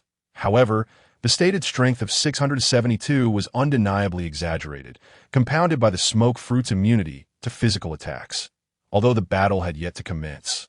The anticipated difficulty was palpable that as for the mastery of 6 styles, it was evident that the long staff in Smoker's grasp was a testament to his prowess. The second was entirely expected. After all, he had been a student of Zifa, and to not possess even the 6 styles would be a disgrace of monumental proportions. One fortunate aspect was the presence of dark clouds in the sky. Even though it was not yet night, the effects of a shadow fruit felt as potent as they would under the cover of darkness. A certain moment, as a leaf fell to the ground. Both figures vanished in an instant. When they re-emerged, they were already locked in fierce combat. Blades and staffs clashed with a resounding crash that sent shivers through the onlookers. The two exchanged only a few strikes before separating. Quite interesting. The force relayed through the staff allowed Smoker to form a rough assessment of Joya. With a strength under 500, he was comparable to some of the headquarters junior commanders, considering Joya possessed multiple special abilities. His true combat prowess likely ranked him among the headquarters captains. In other words, across the entirety of Logtown, and indeed the East Blue, there was likely no one who could contend with him except for Smoker himself. A bounty of 40 million was indeed well-deserved. Yet for Smoker, such strength was hardly sufficient. Come at me. I know you are hiding more abilities. At this, Joya shook his head. Don't rush. First, defeat the blade in my hand. With that, Joya initiated the attack. Since becoming a level stone swordsman, although he had slain many with his blade, he had never had the opportunity to fully unleash his swordsmanship, leaving him unaware of what it truly meant to be a level stone swordsman. Crescent moon slash. The katana sliced down, and a crescent-shaped wave of azure energy rapidly formed, hurtling through the air towards Smoker. What? The sudden appearance of the blade's aura momentarily stunned him, and only at the last moment did he recognize the impending danger. Hastily activating his elemental transformation, with a soft whoosh, Smoker's body transformed into 2 clouds of smoke. The blade's aura, having lost its target, ultimately struck a 4-story building opposite the square in the instant of contact. There was neither earth-shattering explosion nor deafening roar. However, the following second saw a fine crack suddenly appear on the once intact wall, splitting the entire building in half with a resounding crash. As they beheld the collapsing structure, all present were left dumbfounded, unable to fathom that a single individual's strength could reach such heights. Prior to this, they had paid little mind to Joya's appearance. Although he had thwarted Smoker's attack at that moment, Smoker had not showcased his devil fruit abilities, but now Joya's strike had overturned all perceptions of him. This young man's strength was undoubtedly beyond their imaginations. Among the crowd, a keen-eyed spectator suddenly exclaimed, He is Demon Joya. At this declaration, the bounty notice recently issued by the Navy flashed in the minds of the onlookers, with some even pulling out the notices they carried. Indeed, it was he, the pirate with a bounty of 40 million berries. The crowd could not help but marvel, for Joya was among the highest bounty pirates in the East Blue over the past decade. Chapter 53. The battle escalates. I underestimated you. Casting a glance at the collapsed building behind him, Smoker set aside his previous disdain, now regarding Joya as a worthy adversary. For even if Joya lacked special abilities, his swordsmanship alone could rival that of most headquarters captains. Although not a swordsman himself, he was acquainted with one of high caliber, the Marine headquarters commander, the Weasel. He had once told Smoker that the ability to unleash sword energy was of utmost importance for a swordsman. Only by achieving this could one be deemed a swordmaster. Failing to do so would forever confine one to the status of a mere swordsman. The distinction entitled belied a chasm in strength. For sword masters and swordsmen resided in entirely different realms. Shave. The two figures vanished once more. Almost simultaneously, a tremendous sound erupted in the air, a powerful force tearing through it as if a bomb had detonated mid-air. Yet, this was merely the beginning. Following that, a series of thunderous roars resounded throughout the square, the solid ground cracking open with unfathomable fissures every few seconds, were it not for the Navy soldiers clearing the area in advance. The residual shockwaves from the attacks alone would have caused considerable casualties, Back at the edge of the square, Buggy turned to Alvida, saying, "It's fortunate you didn't encounter him. Otherwise, I would have been left to collect your remains." Yalita offered a smile, neither confirming nor denying anything. Naturally, she could not reveal her true thoughts to Buggy. Her gaze toward the battlefield became increasingly captivating. It was fortunate that she had not been swayed by his fanciful words. With such formidable strength, how could he claim to be unable to contend with her? Truly, he was a modest man. This thought only deepened her feelings for Joya, as she instinctively licked her parched lips, wishing fervently that the one battling Joya would be herself. Crescent Moon Slash. At a pivotal moment, Joya summoned every ounce of his strength to unleash another wave of sword energy, AS for the name of the technique. He could not be bothered to ponder it. After all, the slash manifested in a crescent shape, and naming it Crescent Moon Slash was perfectly acceptable. If anyone dared to dispute this, let them send in Kurosaki Ichigo to challenge him. The instant the sword energy took form, the unsteady smoker nearby felt the once stagnant air suddenly sharpen, as if his exposed skin were pricked by 1,000 needles. In the next heartbeat, a wave of sword energy, larger and more potent than the last, rapidly coalesced, the solid ground before it crumbled like tofu, surging towards Smoker in the blink of an eye. "You wretch, cease your arrogance!" With a furious roar, Smoker, who could have easily evaded using his elemental transformation, chose instead to withstand the blow head-on. Faced with Joya, whose combat prowess was under 500, it seemed only logical that Smoker, with his own over 600, would dominate in both physical and swordsmanship confrontations. Yet, the reality was starkly opposite. He found himself at a disadvantage, a bitter pill for someone as self-assured and competitive as Smoker to swallow. Thus, even upon sensing the imminent threat, he opted to confront it directly. As he braced himself, positioning his jit before him, Joya's sword energy arrived as anticipated. In the moment of collision, the terrifying power and endless sharpness contained within the sword energy erupted violently. Despite Smoker exerting all his might, he was still forced back several meters, his feet leaving unmistakable gouges in the ground. Strands of hair on his forehead snapped, shredded by the lingering sword energy in the that moment. The vast square fell into a heavy silence, all eyes eager to discern the victor of this clash. That "I never imagined you, who have followed me for so long, would falter here." Those words left his lips. Thin cracks suddenly appeared on Smoker's jit. With a sharp crack, the once unbreakable weapon snapped in two. "No, this cannot be. This is impossible." Even as they witnessed the entire spectacle, the onlooking Navy soldiers struggled to accept the reality. This was the invincible White Hunter Smoker, who dared to defy even the orders of the Navy headquarters. How could he possibly be defeated by a mere 20-year-old youth? Calm yourselves. Have you forgotten that the Colonel is a user of a natural-type devil fruit?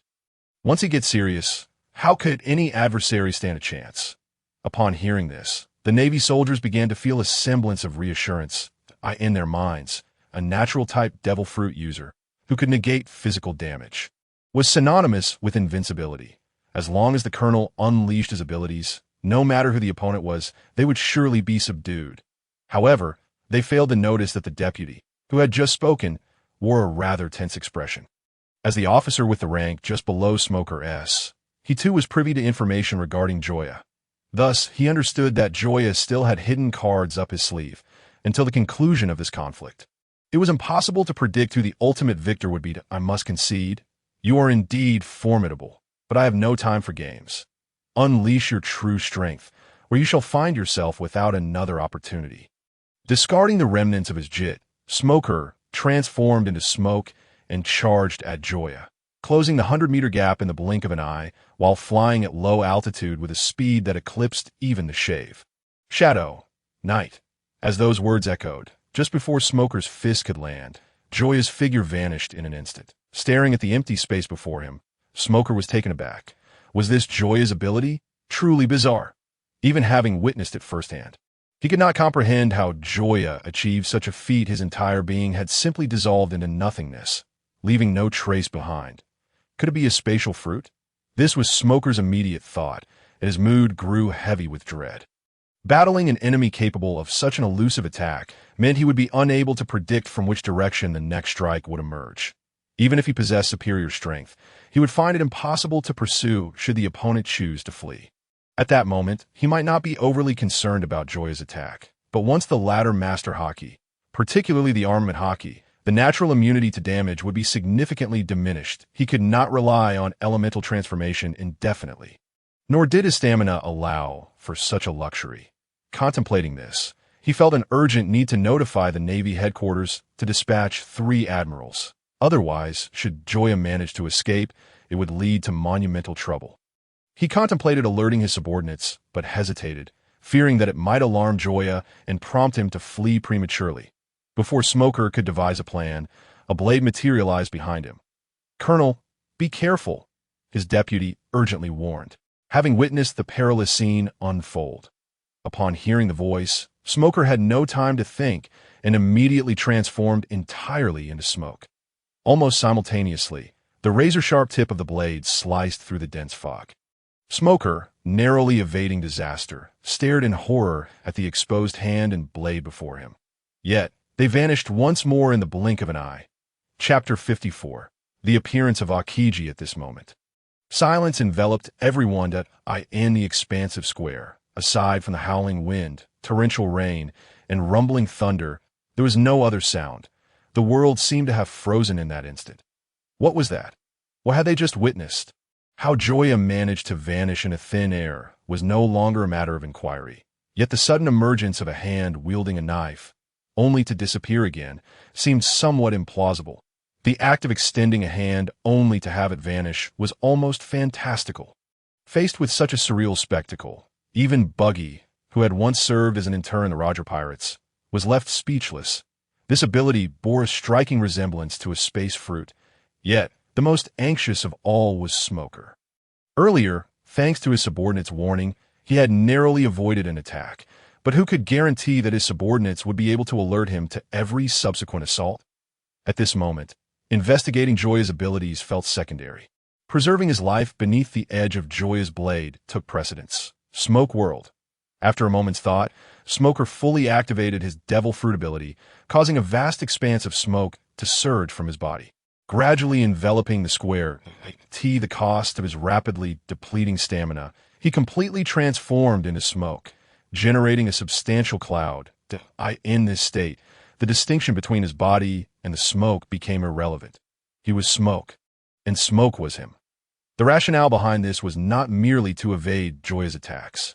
Far more crucial was the enhancement of his senses, striving to locate Joya's true form or uncover any weaknesses. However, 3 minutes later, exhausted and forced to reveal himself, Smoker leaned against a wall, struggling to remain upright. "What? Is this my limit?" Observing the weakened Smoker, Joya slowly materialized within 5 meters of him. "Before you take my life, might you share with me the nature of your abilities?" In response, Joya flashed a grin. "When did I ever claim I intended to kill you? As for my abilities, I have no intention of divulging them." With that, he turned to leave, staring blankly at Joya's retreating figure. Smoker, who had personally dispatched countless pirates, could hardly fathom that one day he would be spared by a pirate. "Why? Why would you do this?" "Because I admire your sense of justice," Joya replied candidly. Though the protagonist of the One Piece anime was a pirate, he, hailing from Earth, genuinely appreciated a select few within the Navy's ranks. Figures like Smoker, Fujitora, Sengoku, Vice Admiral Tsuru, Aokiji, and even Kizaru contributed to preventing the world from descending into utter chaos. Then why choose the path of a pirate? The question slipped out instinctively. "Because I cherish freedom, I must admit. The Navy's regulations are far too numerous. As a recruit, one must endure training, stand guard, and perform menial tasks. For someone in your position, you either remain stationed in a region or roam the seas pursuing pirates. As for the vice admirals or admirals, each is a strategic asset, tasked with monitoring those who pose a threat to the world while formulating plans to command a warship or an entire fleet. Just thinking about such a life gives me a headache, let alone actually living it. That it is precisely because I cannot endure it that I hold you all in such high regard." Zhang opened his mouth, intending to retort, but Smoker discovered that he could not find a counter-argument. Rather, he found himself somewhat in agreement with the words spoken. How can you know what you are incapable of if you do not even try? In that moment, Joya felt as though a colossal hand was gripping his throat. A terrifying sensation of suffocation and dread surged over him like a tidal wave, although he had yet to see who had approached. The unparalleled pressure he felt was akin to a mountain pressing down upon him. There was no time to hesitate. He instinctively activated his shadow abilities, merging with the air around him. It was only at this instant that he finally discerned the identity of his visitor. Standing around 3 meters tall, the imposing figure of Smoker appeared as a mere infant in comparison. His hairstyle was also unconventional, with an abundance of hair on the sides of his head. Yet only a scant layer on top, a green eye bag, stretched across his forehead, and he donned a specially tailored naval uniform. This individual was none other than Kazan, one of the 3 admirals of the naval headquarters. Codenamed Aokiji. What an intriguing ability, he remarked. Space. With a casual wave of his hand, a cube-shaped ice house suddenly materialized on the ground. Inside the ice house, Joya stared in horror at the surrounding ice walls. Unable to believe that this was reality, his opponent could identify his true form with just a glance. For him, the shadow fruit seemed like a mere jest, akin to the emperor in a fairy tale who believed himself to be grand. Yet, under Aokiji's gaze, all his secrets were laid bare. Without daring to hesitate, he swung his blade to shatter the ice wall before him, fearing that if he delayed, he would be completely encased in ice. Observing Joya's desperate escape, Aokiji shook his head slowly. It seems it is not space. Joya did not deny this. If it were merely Smoker, he could attempt to deceive him, but facing Aokiji was an entirely different matter. The shadow fruit, under the cover of night or in the current overcast conditions, indeed manifested effects reminiscent of a space fruit. However, in the scenario where he had been completely sealed within the ice house, he could move freely in the dim environment inside, but to exit, he could only break through the ice walls. The layer of ice did not connect to the shadow world outside, rendering his shadow fruit ineffective for traversing through the ice. By the way, could you enlighten me regarding the nature of your abilities? Upon hearing this, Joya instinctively wanted to retort, but quickly closed his mouth, which had opened in surprise. Although Aokiji's temperament was relatively mild, he was, after all, a member of the Navy and one of the so-called highest combatant admirals, while he himself was a pirate. If he inadvertently provoked Aokiji with a careless remark, he might find himself on the receiving end of an ice-based attack, which would be disastrous. While he would not perish, who could say how many years he might be frozen? That would indeed be a dreadful fate. What could it be? Aokiji pondered for a moment. The others, whether they were the pirate Joya, Buggy, or Yurita, or the Navy officers Smoker and Tashigi, or even ordinary citizens, all stood frozen in place, not daring to utter a word. Some even refrained from moving their eyes. An admiral of the Navy, one of the few standing at the pinnacle of the world. It is no exaggeration to say that had it not been for Joya, these individuals might never have had the chance to behold him in their lifetimes. They were still struggling to comprehend the situation. I understand now. Suddenly awakened, Aokiji clenched his right hand into a fist and raised it toward the sky. With a thunderous bang, an air cannon shot skyward, creating a vast opening in the darkened heavens. Countless rays of sunlight cascaded down, illuminating the entire square. Gazing at Joya, standing in the sunlight, Aokiji inquired, "Can you still utilize your previous abilities?" Joya was taken aback, never expecting that within such a brief span of time, Aokiji would discern the essence of the shadow fruit. Truly, as expected of an admiral, his vision and prowess far surpassed that of ordinary individuals. With a single punch, he shattered the clouds hundreds of meters above, and the eagle-eye reconnaissance technique had no effect on him. However, this was to be expected. His current energy level was merely 440. While the eagle-eye technique only worked on individuals with energy levels less than 3 times his own, which meant below 1320. Aokiji's punch, slicing through the air, was evidently beyond that threshold. In other words, your abilities can only manifest in the darkness, but is it truly limited to that? At that moment, a dangerous aura emanated from Aokiji, causing Joya to break into a cold sweat, feeling as though he were being targeted by a venomous snake. His body instinctively retreating from the spot. Almost simultaneously with Joya's withdrawal, A glimmering ice spike erupted from the ground where he had just been standing. This seemed to herald the onset of battle. As countless ice spikes rapidly spread in the direction of Joya's retreat, in the blink of an eye, a thorny barrier of frost, spanning several dozen meters, materialized, yet Joya's figure vanished once more. Looking at the spot where Joya had last been, the onlookers were utterly perplexed. Was it not said that Joya's abilities could only be activated in the darkness? What was this unfolding before their eyes? Observing the shadow cast by the frost thorns, Aokiji's expression morphed into one of realization, and he summoned his abilities, forming a razor-sharp ice spear aimed at the shadow beneath one of the ice spikes. The hardened ground was easily pierced by the ice spear. Yet Aokiji furrowed his brow in dissatisfaction.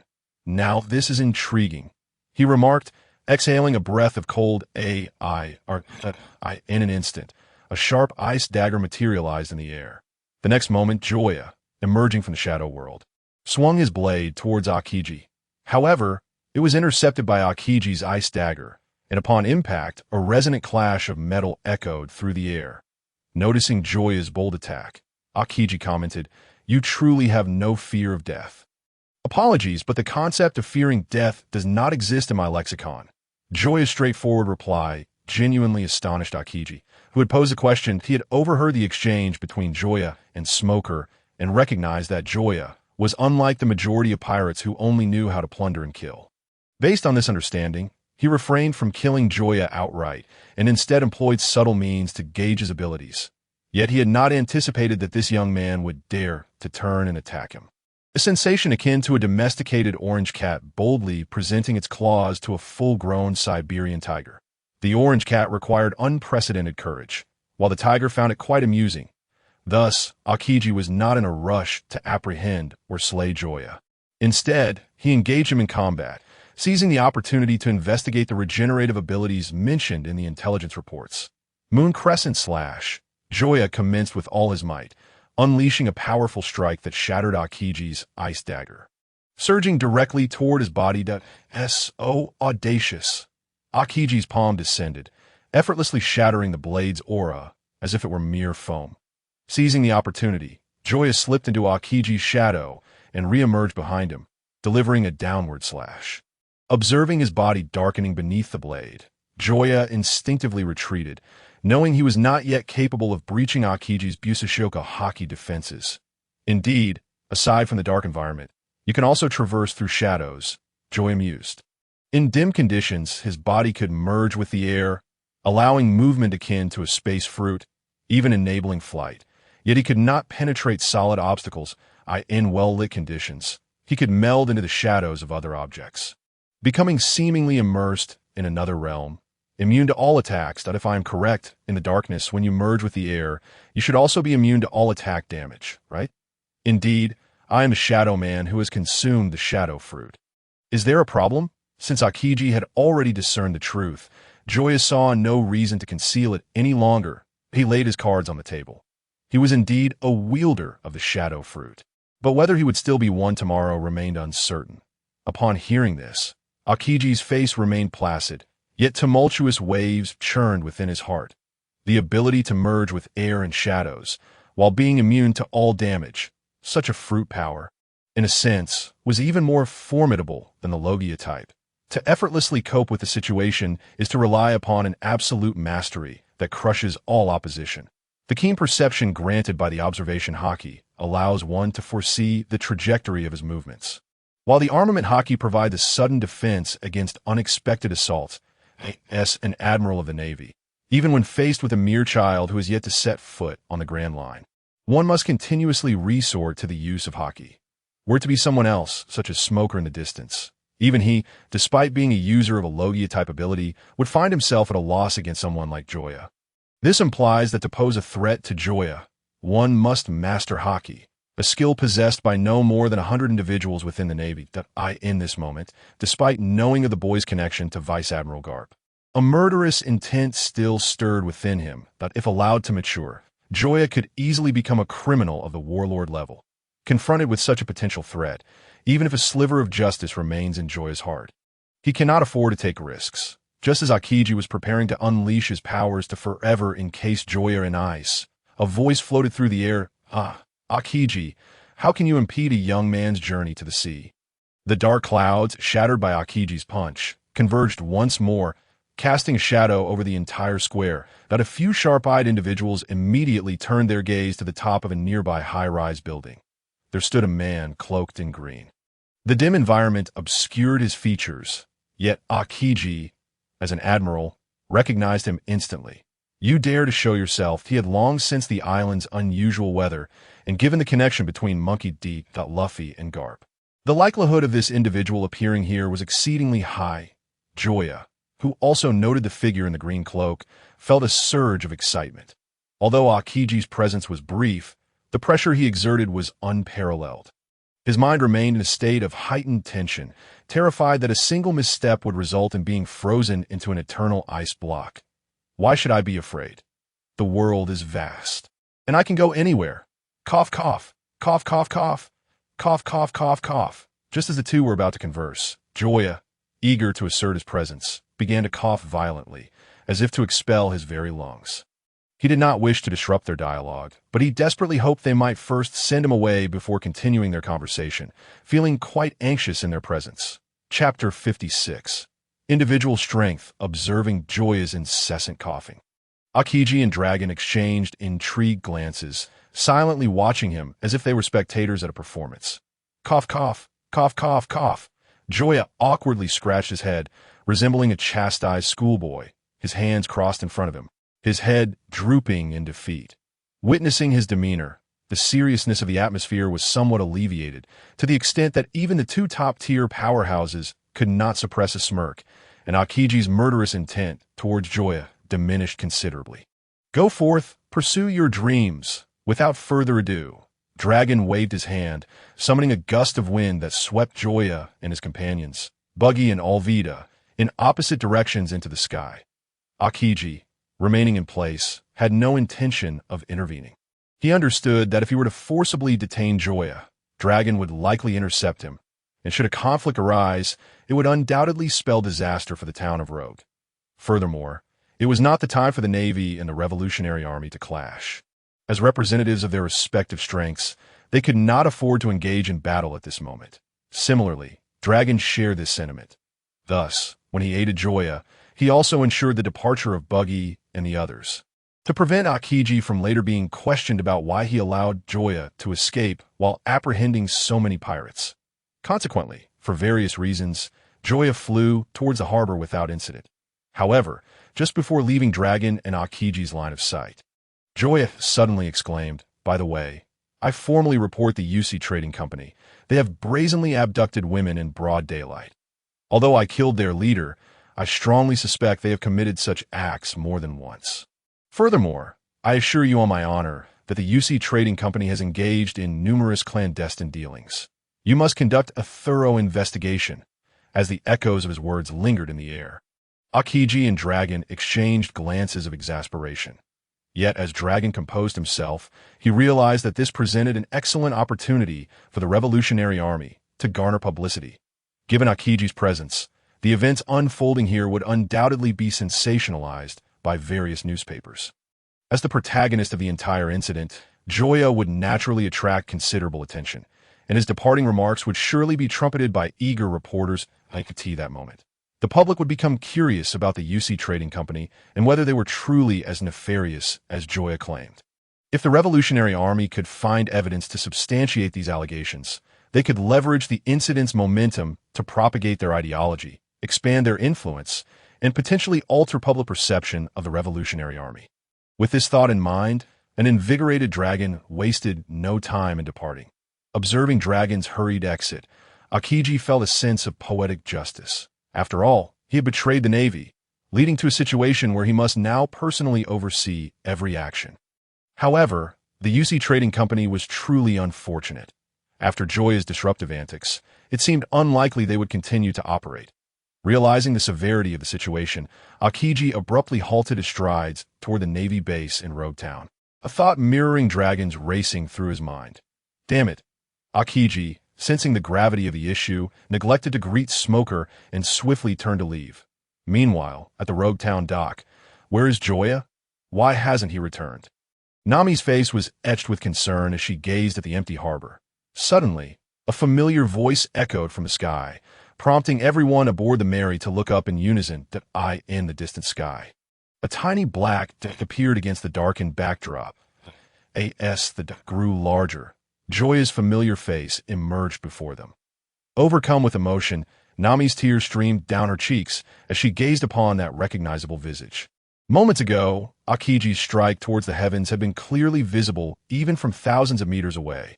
They could scarcely fathom the magnitude of power required to unleash such an attack, one that could pierce the very sky. Moreover, they had reason to suspect that Joya had been engaged in combat with such a formidable opponent, leaving them in a state of heightened anxiety. As soon as Joya stepped onto the ship, Nami leaped into his arms, her trembling body eliciting both pain and satisfaction from him. In life, aside from one's parents, is it not a source of immense fulfillment to have one or two individuals who genuinely care for you? Well, I'm back in one piece, am I not? Rest assured, my dear wife, your husband may lack many talents, but I am undoubtedly an expert at escaping. Who are you calling your wife?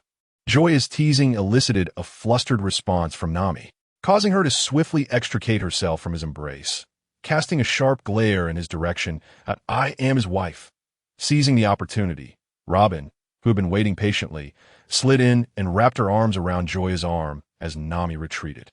Having inadvertently been overshadowed by Nami earlier, she was determined not to miss this chance. Time to go. I'm utterly bored. Honestly, we worried for nothing. Gulp. I've had my fill of dog food done on the following day.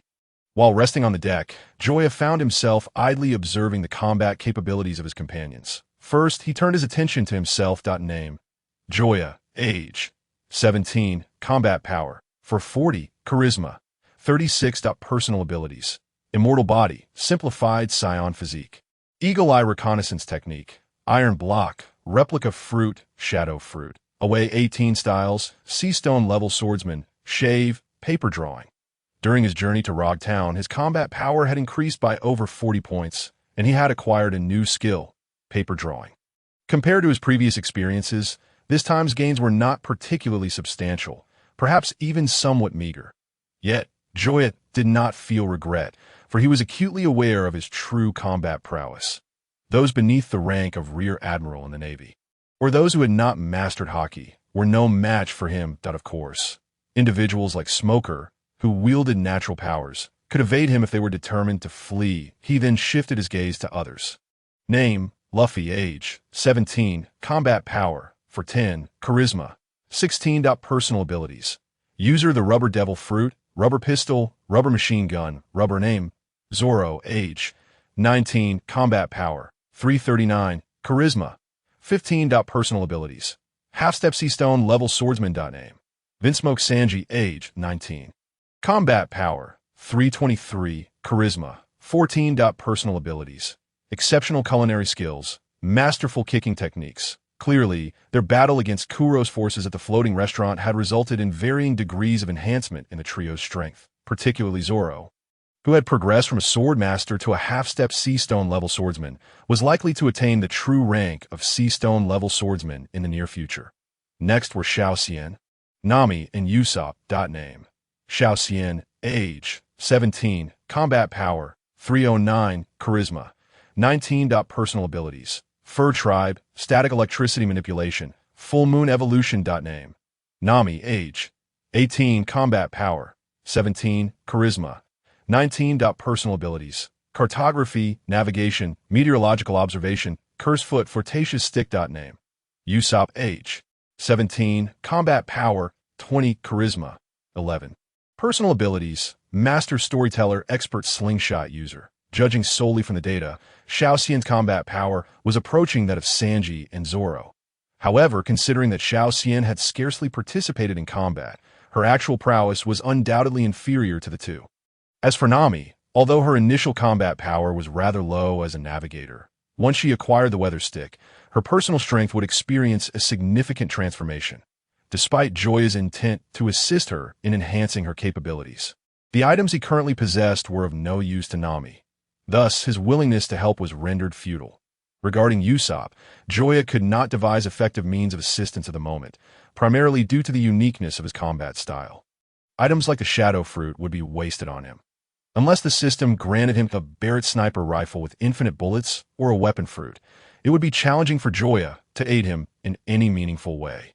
In fact, it could be argued that Usopp did not even require assistance. He, who appeared to be the most useless member of the Straw Hat Pirates, possessed certain advantages that others lacked. During the assault on CP9's headquarters, it was he who ignited the world government's flag with a single shot from his slingshot, thereby declaring war on the world government. I end the Dressrosa arc, had he not frightened Sugar into unconsciousness.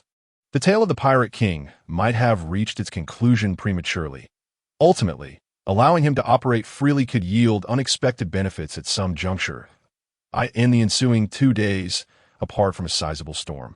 The Mary had not encountered any troublesome individuals. How peculiar! There's so many seabirds gathering over there. Usopp remarked through his telescope, puzzled. Could it be fish? Sanji suggested. It's quite possible. Otherwise, what else could possibly attract so many seabirds across this vast ocean?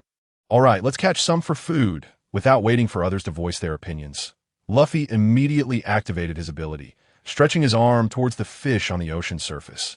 Although the food in the storeroom was sufficient for their needs, Luffy, in his boredom, sought out some entertainment that I've got one. In the next moment, as Luffy's arm swiftly recoiled, Sanji hurriedly warned, "Why did you stop?" Just as the words left his mouth, Luffy's returning arm collided with Zoro, who was dozing against the mast, bringing his movement to a halt. "What did you just say? I didn't hear you." Upon hearing this, Sanji pursed his lips, gazing at the splashes of water rising from the ocean, and replied sympathetically, Nothing at all. By the way, what kind of fish is this? I've never seen one like it before. Of course, it's not a fish. It's a little girl." "What? So it's not a fish?" Seeing that it couldn't be eaten, Luffy lost interest and wandered off to play with Zoro. However, upon noticing Zoro, who was drenched and had a noticeable bump on his head, Luffy exclaimed in surprise. "Did someone sneak attack you? How did you get so hurt?" "Heh. One day I will surely kill you." On the other side, casting a glance at the golden-haired girl, Joya instructed Nami, "Please arrange for her to rest in your cabin." "No problem. Leave it to us," Nami replied, along with Xiao Xian, as they carried the little girl into the cabin, "that I'll go prepare something easy to digest for her." Sanji then departed, although he was uncertain why the girl had been floating in the vast sea. He could tell that she had not eaten for quite some time. Before long, only Joya remained on the deck. It seemed he had more work ahead of him. Although he could not recall the girl's name, he was aware that she was connected to the legendary creature, the 1,000-Year Dragon. According to legend, the bones of the 1,000-Year Dragon were the key to crafting the elixir of immortality, and a certain Navy officer who believed in this legend had been sending out searches for the whereabouts of the dragon bones over the years. Consequently, the little girl, who was the sole possessor of this information, had been captured after Luffy saved her. Clearly, the officers of the Navy were not particularly astute. Otherwise, they would not have allowed her to escape. Joya could not quite remember how the ensuing events unfolded. In any case, a group of miscreants was engaged in nefarious activities when they coincidentally crossed paths with the equally mischievous Luffy, resulting in their tragic downfall. How thrilling! Joya eagerly anticipated the impending clash. If all went as planned, this could very well be his last opportunity for a system lottery before venturing into the Grand Line. Whether he could take Ajin across Reverse Mountain would depend on this chance. Should it be feasible, Joya genuinely hoped to keep Dajin, as she was a prize he had earned by sacrificing an entire squad of soldiers. If utilized correctly, Dajin would become a formidable asset to the Straw Hat Pirates. Moreover, having a Sea King from the distant seas as a companion would be truly magnificent. In the presence of Dajin, even Whitebeard's Little Oz or Blackbeard's San Juan Wolf would pale in comparison. Only thus could one make a truly grand entrance. After a night devoid of conversation, the following morning was abruptly interrupted by a startled cry. The members of the Straw Hat Pirates instantly awoke. Observing Luffy and Joya approaching, the little girl, AB Eyes, looked on with suspicion and asked, Who are you? How did I end up here?" "Hello, I am Luffy, the man who will become the Pirate King." Upon hearing this, Joya rolled his eyes skyward, Perplexed by Luffy's habitual declaration of his dreams to every stranger they encountered, in contrast, Abi's eyes widened in terror at the mention of the word pirate. Her jaw nearly dropping to the ground. Oh no, this is the end. I barely escaped from the Navy's ship, and now I've been captured by pirates before I could do anything. Don't worry, little girl. We are good people and won't harm you. Observing the frightened eyes, Usopp stepped forward to offer his comfort. Upon hearing his words, eyes felt a slight uplift in her spirits, only to be met with Usopp's excessively long nose. Consequently, her eyes rolled back, and she fainted. In that instant, silence enveloped the air. All around, shoulders shook with suppressed laughter, their gazes towards Usopp filled with pity as they struggled to contain their amusement. Chapter 58. Target. Warship Island. Half an hour later. eyes slowly regained consciousness. Fear not, the long-nosed monster has been driven away, she heard as she gazed at Joya, sitting beside her. For reasons unknown, a wave of reassurance washed over her. Who are you? How did I end up here? Are you truly pirates? And what was that creature with the long nose? Though interrupting others mid-sentence is indeed impolite, Joya could not help but interject, you have quite the number of questions. However, our chef has prepared some delicious food. Are you certain you won't try a bite? Gurgle. eyes, feeling embarrassed, attempted to refuse, but her stomach betrayed her, accepting the invitation instead. Her face flushed a deep red at an alarming rate. Come now, we won't be driven to poverty by your appetite. So there's no need for formality. All right. Faced with food after nearly 3 days of fasting, eyes had no choice but to muster her courage and follow Joya to the mess hall. Another bowl. Please, thank you. Upon witnessing others relish the meals he had prepared, Sanji enthusiastically refilled Abi's bowl. eyes, your appetite is nearly rivaling Luffy's. Nami exclaimed in astonishment, unable to fathom how such a slender figure could consume so much food. As the table was piled high with empty bowls, because I've been feeling quite starved. All right, enough chatter for now. Let us wait until we're full before discussing anything else. Thus, apart from Usopp, the rest of the Straw Hat Pirates gathered around eyes, their faces brimming with curiosity as they scrutinized her. They were intrigued by how she, seemingly around 10 years old, had found herself adrift at sea all alone. 20 minutes later, with her hunger satiated, eyes leaned back in her chair and let out a contented belch, only to catch sight of Usopp, who was hiding behind the door. The long-nosed monster is back. Terrified, eyes quickly ducked behind Joya, her trembling hands gripping the fabric of Joya's shirt tightly. Joya, how on earth did you explain this? Why does she still react like this upon seeing me? Usopp glared at Joya, feeling unjustly wronged, wishing he could demonstrate the might of his fists if only he stood a chance. I'm sorry. I didn't mean to. Congratulations, host. You have acquired a stretchable garment. Upon hearing this, Joya abruptly swallowed the latter part of his explanation, looking at Usopp as if he were some rare curiosity. How dare you show your face again, long-nosed monster. Brothers, take him down. Before anyone could react, Joya charged at Usopp, and the two became embroiled in a scuffle. Crazy Joya, have you lost your mind? I'm Usopp. I don't care if you're Usopp or Lassip. You're not allowed to frighten her. Luffy, Zoro, don't just stand there. Hurry and pull Joya away. Usopp cried out for help. Though Joya had already shown restraint, he was still no match for him. Leave it to me. Finding the situation amusing, Luffy jumped into the fray, his target unfortunately being the already beleaguered Usopp. The sounds of lamentation filled the air. Watching the three entangled in their antics, eyes finally burst into laughter. All right, I'll join in too. Sanji, perplexed at first, quickly followed suit upon seeing the fun unfold. 10 minutes later, as the ruckus subsided, a battered Usopp lay on the ground, questioning his existence. Why? Why is this happening? I merely wanted to express my disdain. Reflecting on his earlier decision to abandon his hometown for the sea, he lamented his current predicament. Wah, I want to go home. I want to find Kaya. Patting Usopp on the shoulder, Joya offered consolation. I apologize. To ensure eyes feels safe, I had to put you through this. I'll give you a gift later. Besides the stretchable garment, Joya had also obtained another item well suited for Usopp during their scuffle. After all, he had contributed to both chances for the lottery, so gifting him one was no issue. By the way, we still don't know your name. Could you share it with us? Meanwhile, Nami and the others finally had the opportunity to engage ABIs in earnest conversation. I am ABIs. Why were you adrift alone in the vast ocean? I escaped from a Navy warship. Escaped? The mention of that word piqued the group's curiosity even further about what had transpired with ABIs. I am from Warship Island. For some reason, I was captured by the Navy a few days ago. During a storm, I managed to escape from the ship and then encountered you. Why did the Navy capture you? At this, ABIs hesitated visibly. I'm sorry, I cannot say. Seeing her reluctance, the others furrowed their brows. Though they were pirates at odds with the Navy, rescuing a young girl who had escaped their clutches seemed justifiable. However, without ABIs sharing her story, it would be challenging for them to assist her further. As the atmosphere grew heavy, Joya spoke up. It's all right. Everyone has their secrets. Sometimes, not sharing is for our own good. Right? Meeting Joya's gaze, Abi's eyes glistened with tears. Over the past year, she had been exceedingly cautious to protect the secret of the Millennium Dragon's existence. For someone her age, it had been an arduous task.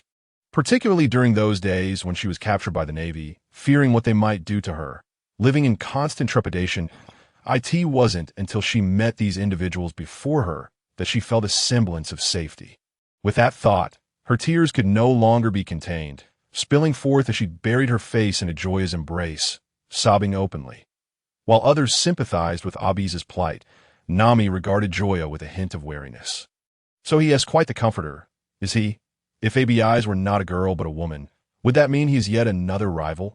Resolute, she silently vowed to keep a close watch on Joya in the future. Otherwise, wouldn't the number of vixens around him only increase? So, you intend to return to Warship Island, correct? Yes. Then we shall escort you back. Without a moment's hesitation, Luffy took charge of the situation. No, that's unnecessary. Just lend me a small boat. I truly don't need anything more. What are you saying? You're so young. How can we just stand by? Teach, thank you. All right, set sail for Warship Island. Upon awakening, Usopp waved his arm dramatically, issuing orders like a captain. Hey, that's my line. Ha, I've already said it. What can you do about it? How infuriating. Joya, Sanji, take him down. Chapter 59. The doldrums just as Luffy and the others were frolicking on the deck with ABIs. 5 Navy warships suddenly appeared on the horizon. Pirates, surrender the girl in your possession, or we shall open fire. Upon hearing the call, ABIs instinctively turned around when she saw the number 8 emblazoned on the sails of the Navy warships. Her heart raced with anxiety. What should I do? What should I do? I escaped from their ship. As the enemy drew near, an excited Luffy cracked his knuckles and proposed, shall we sink them? Let us refrain. We've already taken down 2 Navy personnel, that if we sink these ships too, Old Man will surely become agitated. Luffy shot Joya a disdainful look. Oh, you do understand fear. I thought you intended to challenge my grandpa next time we meet. By the way, I must clarify that it was you alone who took down those 2 Navy men. I didn't lift a finger. Boom, boom, boom, before Luffy and the others could devise a strategy. The impatient Navy opened fire, cannonballs exploding on either side of the ship. How infuriating! Let us sink them. Provoked by the taunt, even the usually mild-mannered Chopper felt a surge of rage. Wait, there will be strong winds soon. And we can escape on the breeze. Observing the small bird perched on the mast, ABIs suddenly spoke. Instinctively, Nami glanced towards the distant sky upon hearing her words, then decisively commanded, Luffy, Joya, quickly unfurl the mainsail. We must set sail with the wind. Yoshi, leave it to us. The two wasted no time, leaping onto the mast to untie the ropes binding the mainsail. Almost simultaneously, a fierce wind suddenly swept across the tranquil sea. The Mary, with its mainsail unfurled in advance, surged forward at an astonishing speed propelled by the gale. Meanwhile, the pursuing naval ships, having failed to unfurl their mainsails in time, not only maintained their pace, but also found their vessels rocking unsteadily, with 2 nearly capsizing. Quickly give the order to pursue. Major, exclaimed a man with an unusual hairstyle and appearance from one of the warships, although he was not a member of the Navy. His tone was far from courteous. Forget it, Eric. I will never issue the command to advance, came the reply. You fool, aren't you afraid of being reprimanded by Colonel Nelson? Even so, I will not give the order to proceed. For we are entering the doldrums. Even if punished, I will not send my men to their deaths. At this, Eric fell silent, but his gaze toward the pirate ship was filled with frustration. He was so close to capturing the girl who held the clues. Yet now, all had turned to naught. Every effort wasted, and he would have to start anew. Damn it. On the other side, aided by the fierce winds, the Mary swiftly sailed 4 or 5 nautical miles, completely shaking off the Navy's pursuit. The weather in the world of One Piece changes so rapidly, Joya remarked, basking in the warm sunshine against the ship's side. Just moments ago, it had been a storm, and now it had transformed into clear skies. The speed of change truly astonishing. As he soaked up the rays, Joya suddenly sensed something amiss and quickly scanned the surroundings. Upon seeing the mainsail hanging limply, he finally understood the issue. Nami, it seems we have entered the doldrums. Nami, who had been enjoying her sunbathing, snapped to attention at Joya's words. She immediately looked around, discovering the world around them had come to a standstill. As if the pause button had been pressed, the sea within 1,000 meters was as smooth as a mirror, showing not a single ripple. What's happening? Joya, Luffy, Sanji, Zoro, hurry and row the boat. No way. Rowing is exhausting. Luffy was the first to refuse. Sanji and Zoro wore expressions of confusion, not understanding Nami's urgency. You fools, we are in the doldrums, so what? Luffy remained defiant. Realizing Luffy's ignorance about the doldrums, Nami quickly pulled out a sea chart, pointing at the windless areas flanking the Grand Line. The doldrums are regions devoid of wind, located on either side of the Grand Line, that if we don't row, we could remain here for 100 years without moving an inch. Even worse, this is the lair of sea kings. If we encounter one, we're done for. Do you understand now? Oh, I see. That sounds interesting. Luffy, instead of grasping the danger, became even more excited, prompting Nami to unleash a fist upon his head in frustration. Get to rowing now. At that moment, a massive shadow suddenly loomed over the calm. In the next second, several sea kings erupted from the water, with the Mary precariously perched on the head of one. Sea kings, it's really sea kings, Usopp exclaimed, startled by the sight of the enormous creatures. His outcry drew the attention of one of the sea kings, a giant frog-like creature, which leapt towards the Mary with its gaping maw. With no place to evade, the Mary seemed doomed.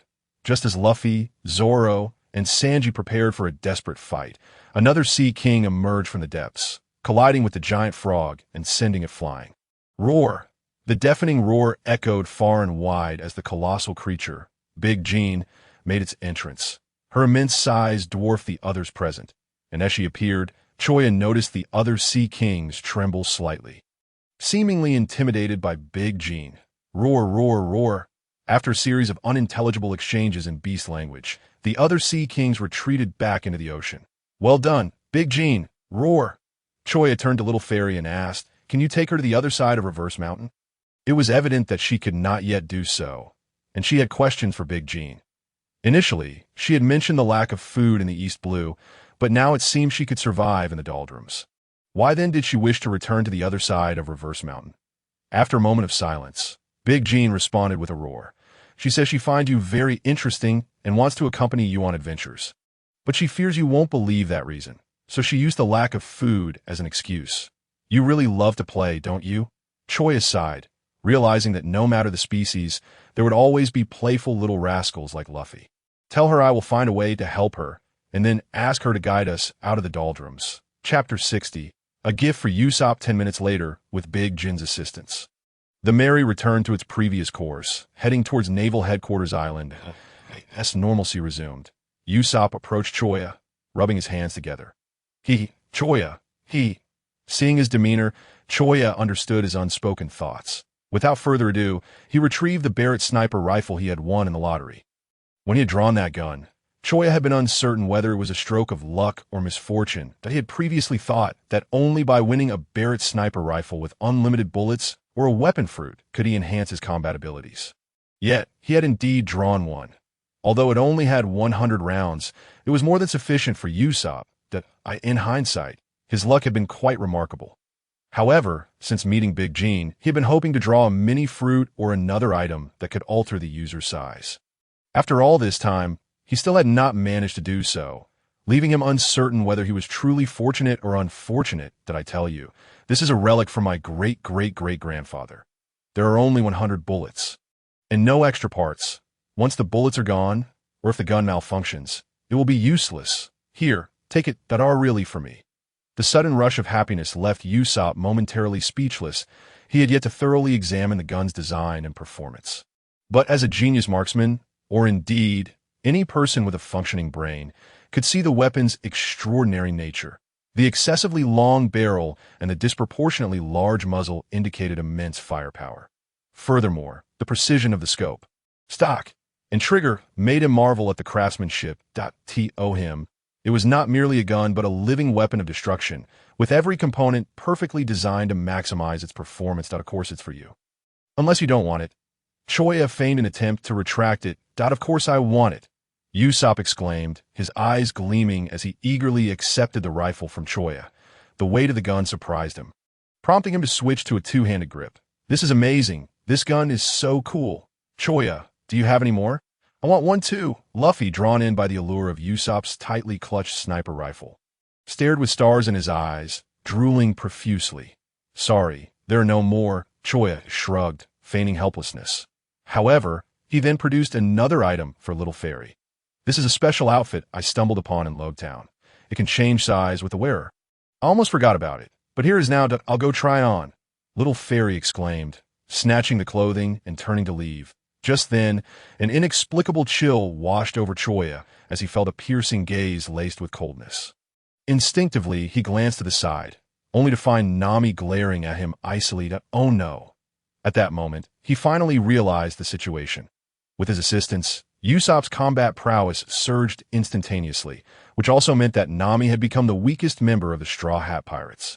Previously, during their time in Logtown, he had noticed that Nami was troubled by this matter. It now appeared that his decision to give the gun to Usopp was akin to adding insult to injury. It was no wonder Nami was not pleased. However, at this moment, Nami's thoughts were quite different. You bastard, always buying clothes for Saiyan and never thinking to buy anything for me. I won't speak to you for a whole week. Well, perhaps just 3 days. Is 3 days too long? Maybe 1 day. As Nami wrestled with how many days to ignore Joya, he, realizing his mistake, hurried over to apologize. Beautiful wife, I know I was wrong. Please forgive me this time. What did you do wrong? Nami regretted her words as soon as they left her mouth. She had just resolved to ignore this scoundrel, and before she could decide on the duration, she was already speaking to him. How infuriating! How infuriating! How infuriating! I was wrong for not helping you improve your strength. Rest assured, I will do my utmost to assist you from now on. Oh, with that, Nami turned and walked away. She is mistaken. This man does not have an ounce of comfort in him. He doesn't even realize what I'm angry about. What a fool! Shortly thereafter, Saiyan appeared before everyone, having changed into new clothes. It must be said that the items drawn from the system were indeed useful. The white dress complemented Saiyan perfectly, as if it had been tailor-made for her, even in her animal form. The dress would adjust, transforming into a petite skirt. Thus, Nami's displeasure deepened, and she felt an overwhelming urge to bite a piece off Joya's face. And so, a day passed. Around 10 o'clock the next morning, Joya and the others finally arrived at the port of Military Ship Island. The appearance of Luffy and the others caused considerable anxiety among the villagers on the island. Women and children hid in their homes, while adult men stood guard at the port with farming tools or kitchen knives. What are you doing here? You are not welcome. Don't make a move. We are good people. Good people. Don't make me laugh. How could pirates possibly be good people? Just as a misunderstanding was about to erupt, ABIs hurriedly spoke up. Everyone, please don't be impulsive. They really are good people. ABIs, how did you end up on a pirate ship? The wary villagers quickly pulled ABIs behind them, continuing to glare at Luffy and the others. Though ABIs vouched for them, a little girl could easily be deceived, so they remained skeptical of these strangers' intentions. At that moment, an elderly voice suddenly called out, "All right, everyone step aside. We cannot treat our guests this way." Grandpa Bogooden. Seeing the elder, ABIs dashed into his embrace, and the others stepped aside to allow passage into the village. Clearly, this elder held considerable authority in the village. Thank you for bringing ABIs back. If you're not in a hurry to leave, please come to my home as guests. Sure, sure. Upon hearing there would be food, Luffy was eager to stay. Thus, under Bagudin's guidance, they entered the village. Unbeknownst to Joya and the others, 2 hours after their entry, a naval ship also appeared on the scene. Upon seeing the Mary docked at the port, Eric and the naval major accompanying him were astonished. They had never expected to see the crew that had entered the doldrums emerge alive. Major, should we sink their ship? After some contemplation, the major commanded. Not yet. Since they managed to survive the doldrums, they might be able to help us find clues about the Millennium Dragon. Ship 1 and Ship 2, stay here and watch. The rest of you, follow me into the village to capture them. Chapter 61. Running after the pitfall, the 1,221st descendant of the House of Pogue, namely Harry Potter, received a peculiar gift on his 11th birthday. As Joya listened to Bogudin's introduction of the legend, he was on the verge of dozing off when he suddenly jolted awake. Harry Potter? 11th birthday? How could he be in the world of One Piece? Hearing the name of that boy who rides a broom. No, Grandpa Bogudin. Could you repeat that name for me? The old man paused, his mind struggling to recall, and then awkwardly replied, I'm sorry, I can't quite remember. But let me think for a moment. The first descendant of the House of Pogue was Abbasid and Ifogu. The second was Ijiku. The third was Lu Imokana. The fourth, as it seemed everything was about to begin anew, Luffy and the others looked at Joya with exasperation. You can't be serious. There has to be a limit to how much you can mess with your teammates. Such self-destructive behavior is too much. I mean, I didn't do it on purpose. Do you believe me? Joya attempted to explain that in response, the others remained silent, merely raising their middle fingers in unison. The meaning was unmistakable. Joya shrugged helplessly. In this day and age, no one believed in honesty anymore. And what could he do about it? However, he had not anticipated that Bogudin's so-called thinking for a moment would mean starting all over again. He wanted to ask, Grandpa, did your language teacher teach history? Every question has to trace back hundreds, even thousands of years.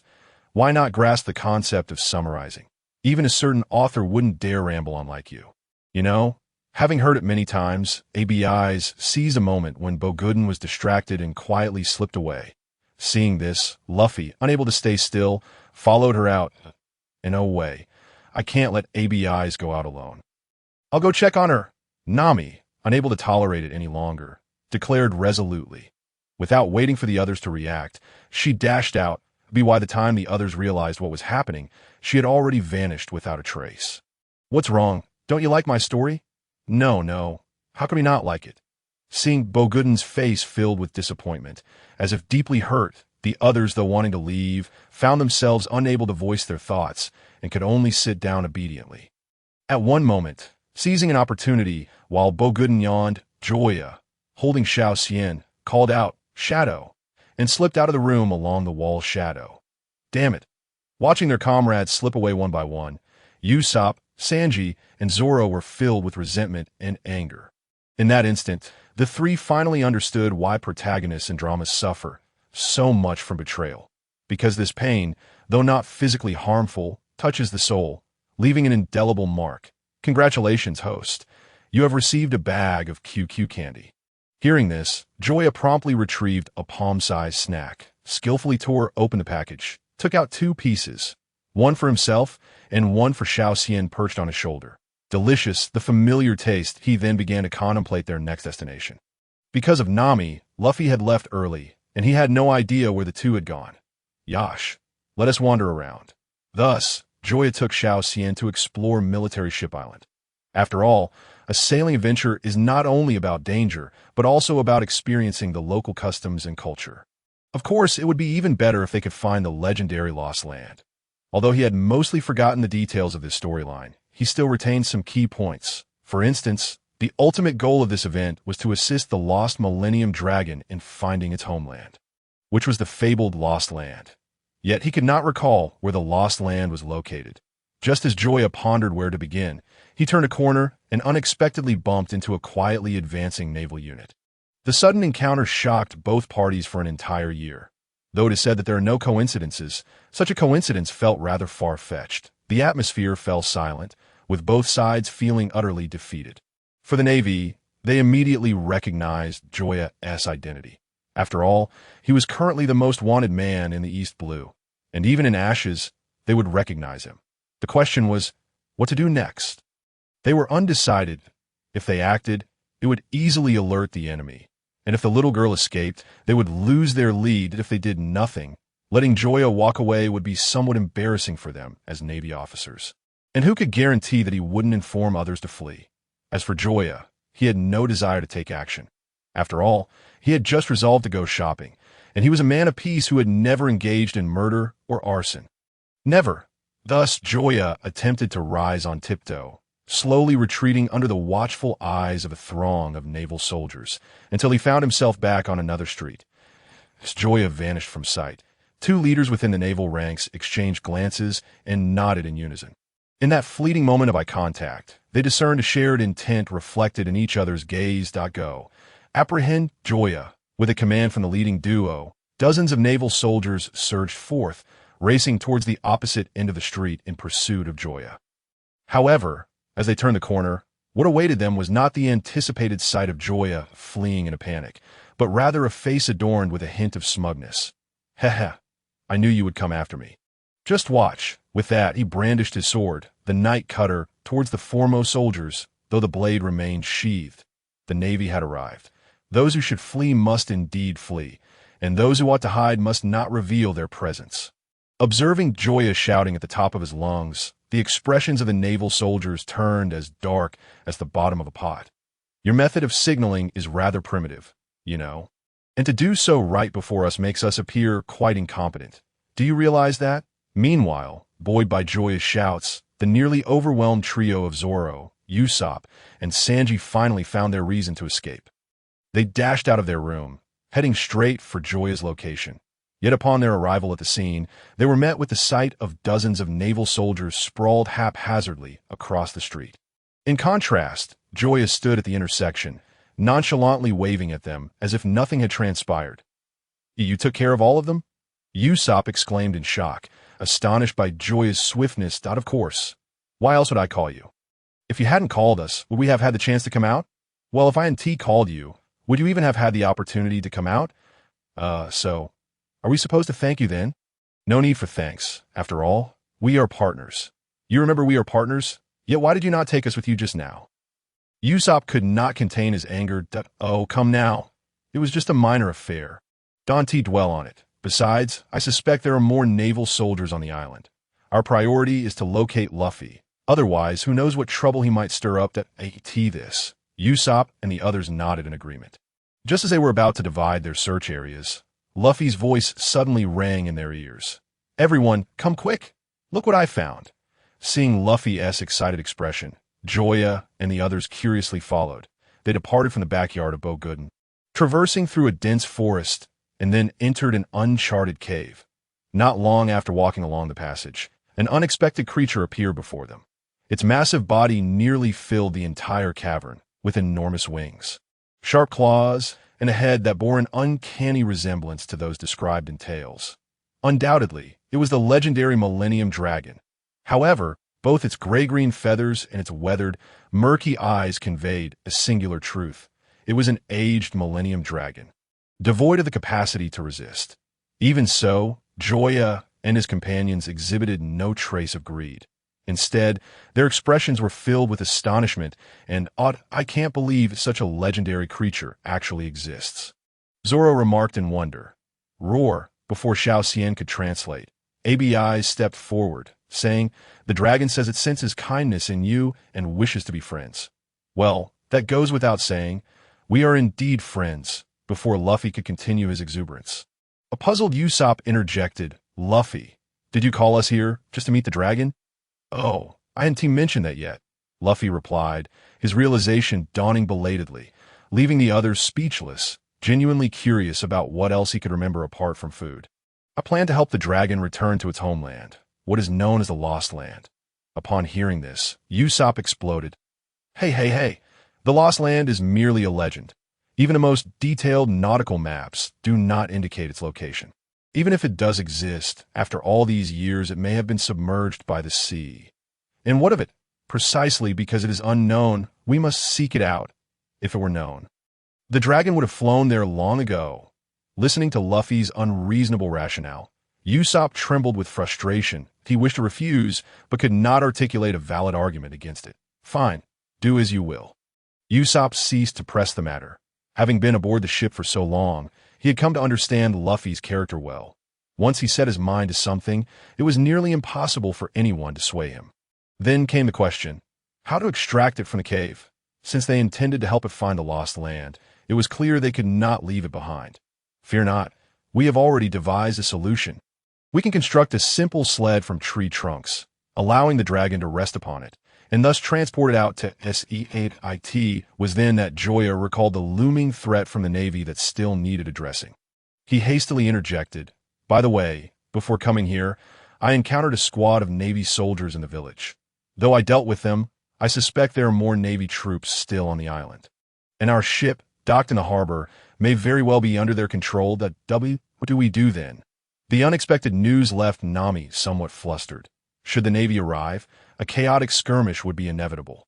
Although she was immensely confident in their combat strength, the possibility of stray attacks hitting the dragon was a grave concern. Given its current frail state, it could not withstand any assaults, and any unforeseen mishap could result in dire consequences. How about this? Saiyan and I will go fetch the ship. If the Navy on the island has not yet found us, then we are in the clear. If they do come, we shall leave it to you. That seems to be the only option. Thus, the Straw Hat Pirates once more split into two groups, while Luffy and the others busied themselves with cutting trees and crafting the sled. Joya swiftly made his way to the harbor alongside Saiyan. Within 10 minutes, the harbor was already in sight. Spotting the naval soldiers stationed along the shore, Joya strode directly towards them without a second thought. Halt! Who are you? Step any closer, and we will open fire. You blind fools, that's the devil Joya. Open fire. The commanding officer left behind immediately issued an attack order. Rat-a-tat-tat. In an instant, gunfire erupted. Seizing the opportunity, Saiyan leapt from Joya's shoulder, transforming mid-air. Meow. As she landed, Saiyan pushed off the ground with tremendous force. Her seemingly delicate legs unleashed an unimaginable strength, causing the earth and ground to crack, and she darted towards the enemy like a bolt of white lightning. Static discharge. Her electrified hands struck down upon the foes one after another, causing all those she touched to tremble and collapse. Within mere moments, the dozens of naval soldiers stationed at the harbor fell unconscious without exception. Meow. Observing Saiyan as she returned to his shoulder, Joya affectionately scratched her pink nose. He had only endured 39 bullets, and the battle was already concluded. Name. Joya. Age. 17 years. Battle power. 459 charm. 36 personal abilities. Immortal. Simplified Saiyan physique. Eagle eye reconnaissance. Iron block. Replication fruit. Shadow fruit. Away 18 styles. See stone grade swordsman. Shave. Paper drawing. Glancing at the 15-point increase in his battle power, Joya nodded in satisfaction. It seemed that before formally entering the Grand Line, he had a chance to break through the 500 mark. Fire! The furious shouts of the naval soldiers and the whistling cannonballs jolted Joya from his reverie. He beheld the rapidly approaching cannonball. He drew his sword and cleaved it in two. He then swiftly slashed twice more. Crescent moon, slash 2. Thus, 2 arcs of snow white, sword energy soared into the sky, cleaving the naval ships flanking the Mary in twain. Must you force my hand? Why bother? He then leapt onto the deck of the Mary, setting sail amidst the terrified gazes of the naval soldiers. Oh no! Help! Help! I want to go home. I want to find Kaya. I am done playing. I'm done playing. Upon reaching the designated gathering spot, Joya heard Luffy's unrestrained laughter and Usopp's cries for help. Subsequently, a wooden sled soared from the naval ship, traversing dozens of meters before finally coming to rest beside the Mary. Yaha! This is so much fun. Let us do it again. Shut up. Shut up. Chapter 63. The mysterious land as everything settled and the calm sea stretched before them. The group exchanged glances, uncertain of which direction to take. What should we do now? Their hearts brimmed with enthusiasm, yet they were devoid of any clear plan. Even Luffy appeared somewhat bewildered at this moment. Perhaps it would be wise to consult Dragon. As a creature of the wild, he possessed the innate ability to migrate. Though he might not recall specific locations, he surely retained vague impressions that could guide them, and if he could share any insights, it would provide them with a sense of direction. I'll ask Dragon. The impatient ABIs rushed to Dragon's side. Dragon, if you have any information, please share it with us. Otherwise, we truly have no idea where to search. At that moment, Dragon, having left the cave, was gazing intently at the sea, his murky eyes fixed as if seeking fragments of a distant memory. Suddenly, when he spotted birds soaring across the sky, a glimmer of clarity illuminated his previously confused gaze. His eyes widening in astonishment. To him, those were not mere birds. They were companions from his past migrations. They spread their wings, flying over the sky and sea, traversing mountains and plains, returning to their long-lost homeland. Roar, responding to Dragon's revelation. ABIs exclaimed, "To the east! Dragon says the lost land lies to the east of Battleship Island." All right, everyone, let us set sail. With newfound direction, the Mary immediately set course towards the eastern horizon of the battleship. However, shortly after their departure, 3 naval ships emerged at their previous location. Observing the direction in which the Mary had vanished, Eric suggested, "Major, shouldn't we give the order to pursue them? Mind your own business. I don't need your reminders. All units, engage. Pursue that pirate ship?" Yes. An hour later, after circling the eastern side of Battleship Island multiple times, Luffy and his companions found themselves once again engulfed in confusion and uncertainty. They had been wandering for over half an hour, yet they could not discern any differences between this place and others. Could it be that Dragon had erred? This was the only thought that crossed their minds. However, Luffy, seated at the bow of the ship, made a new discovery. In a fleeting moment, a shadowy figure flickered across the surface of the sea. Yet when he focused his gaze, he found nothing there. Had he imagined it? Luffy muttered softly in the next instant, the ram's head before him vanished in a thin air. Strangely, the air just half a meter away began to ripple, as if disturbed by unseen waves. "Look over there," Luffy called out, having uncovered this secret. While Nami was still pondering whether it was a mirage or an illusion, Luffy had already stepped halfway through what appeared to be a barrier. Notably, Nami observed that Luffy could swing his body back and forth on either side of the barrier, indicating that once inside, he could easily exit at will. With this in mind, she refrained from changing their course. Perhaps the other side of the barrier was indeed the lost land they saw at 10 seconds later.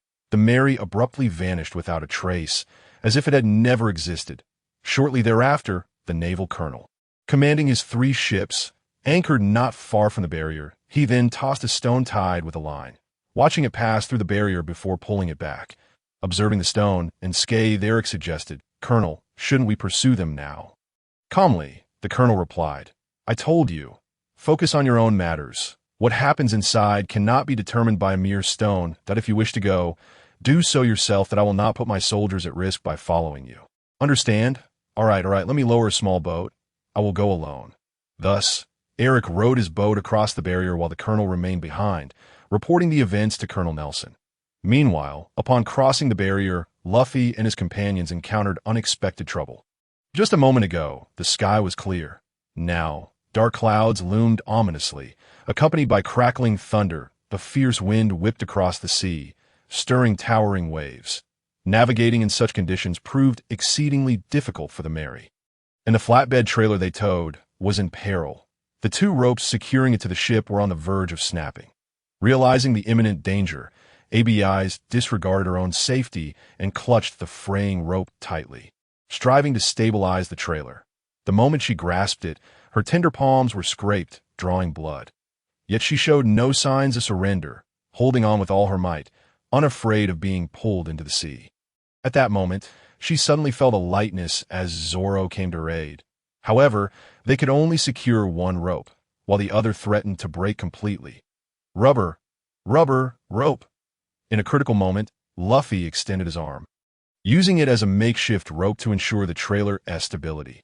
After 20 minutes, having finally escaped the storm's grasp, Luffy and the others could not help but exhale in relief. "Look over there!" ABIs, her eyes alight with wonder, pointed excitedly at a distant island. It turned out that the lost land had been encircled by a storm all along, which explained why it had remained undiscovered for so many years. In a line of sight, the little island was shrouded in a tempest, surrounded by violent weather, compounded by an inconspicuous barrier that rendered it nearly impossible for anyone to find. All right, let us go. As they neared the fabled location, Luffy's excitement surged, eager to set foot on the island. Dragon, wait a moment. We are almost there. The thrilled ABIs rushed to Dragon to share the joyous news. Roar! However, upon their arrival, ABI's once excited expression quickly transformed into one of disappointment and gloom as she observed Dragon's unchanged condition.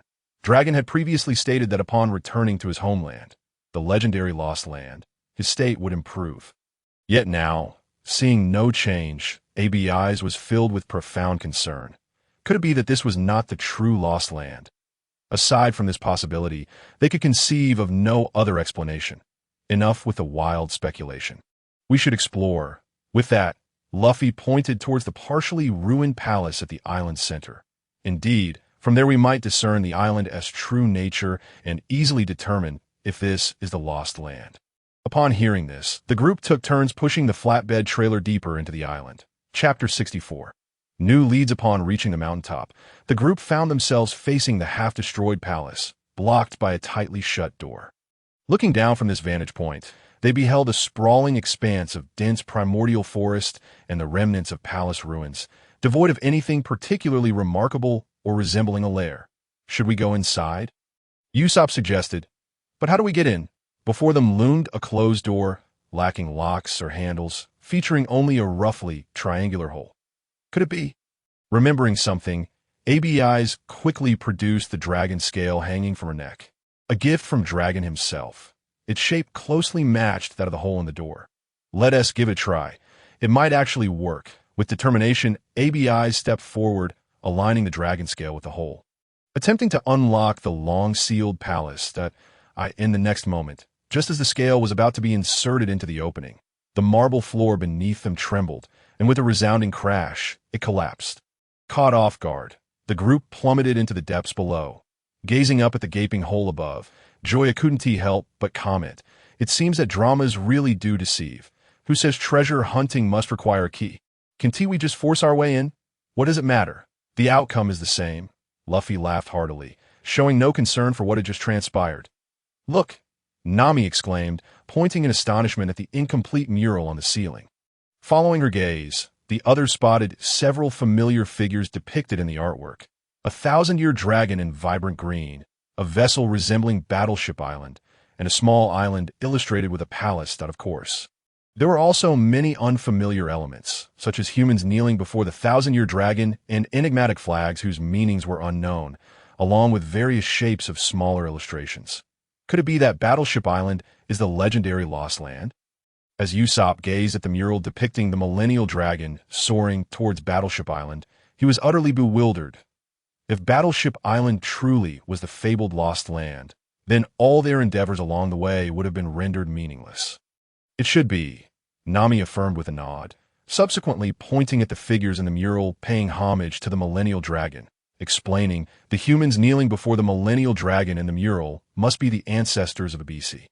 Long ago, those who inhabited this place revered the dragon they witnessed during its migration, thus leading to the plethora of dragon motifs etched into the island's architecture. Do you recall the tale told by old Bogdan? He mentioned that their clan were not the indigenous people of Battleship Island, but had migrated here. Consequently, it appeared that the original inhabitants of this island, namely Abisi and Bogdan's ancestors, had chosen to relocate entirely upon witnessing the Millennial Dragon soaring through the skies, ultimately establishing roots in its homeland, the legendary Lost Land, now known as Battleship Island. This explains why the legends of the Millennial Dragon have been perpetuated in your village, Nami elaborated. The others began to concur with her analysis. So all our efforts have been in vain. Usopp, feeling drained, collapsed onto the ground like a deflated balloon, his spirit entirely sapped. That cannot be said. At the very least, you have assisted me in pinpointing the exact location of the Lost Land. For this alone, I am truly grateful to you. Suddenly, an unexpected voice startled the group, prompting them to look up. only to find a rather unattractive man with a peculiar hairstyle standing above them. "Ah, it's you, the user of the transgender fruit. You scoundrel, it's the scythe fruit user." With that, a furious Eric waved his arms, slicing through the air in front of him. Sensing the tension, Joya and the others quickly ushered the more vulnerable Nami to safety. In the next instant, the ground before them appeared to be cleaved as though struck by a sword, fissures stretching over 3 meters long. "Anyone who doesn't wish to perish, get lost. This millennial dragon is mine."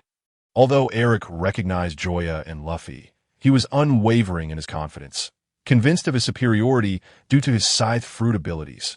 Though this power belonged to the paramecia category, it endowed him with formidable ranged assault capabilities, each strike brimming with formidable force, allowing him to stand firm even against sword masters. However, while he acknowledged Joya's identity, he remained oblivious to her powers.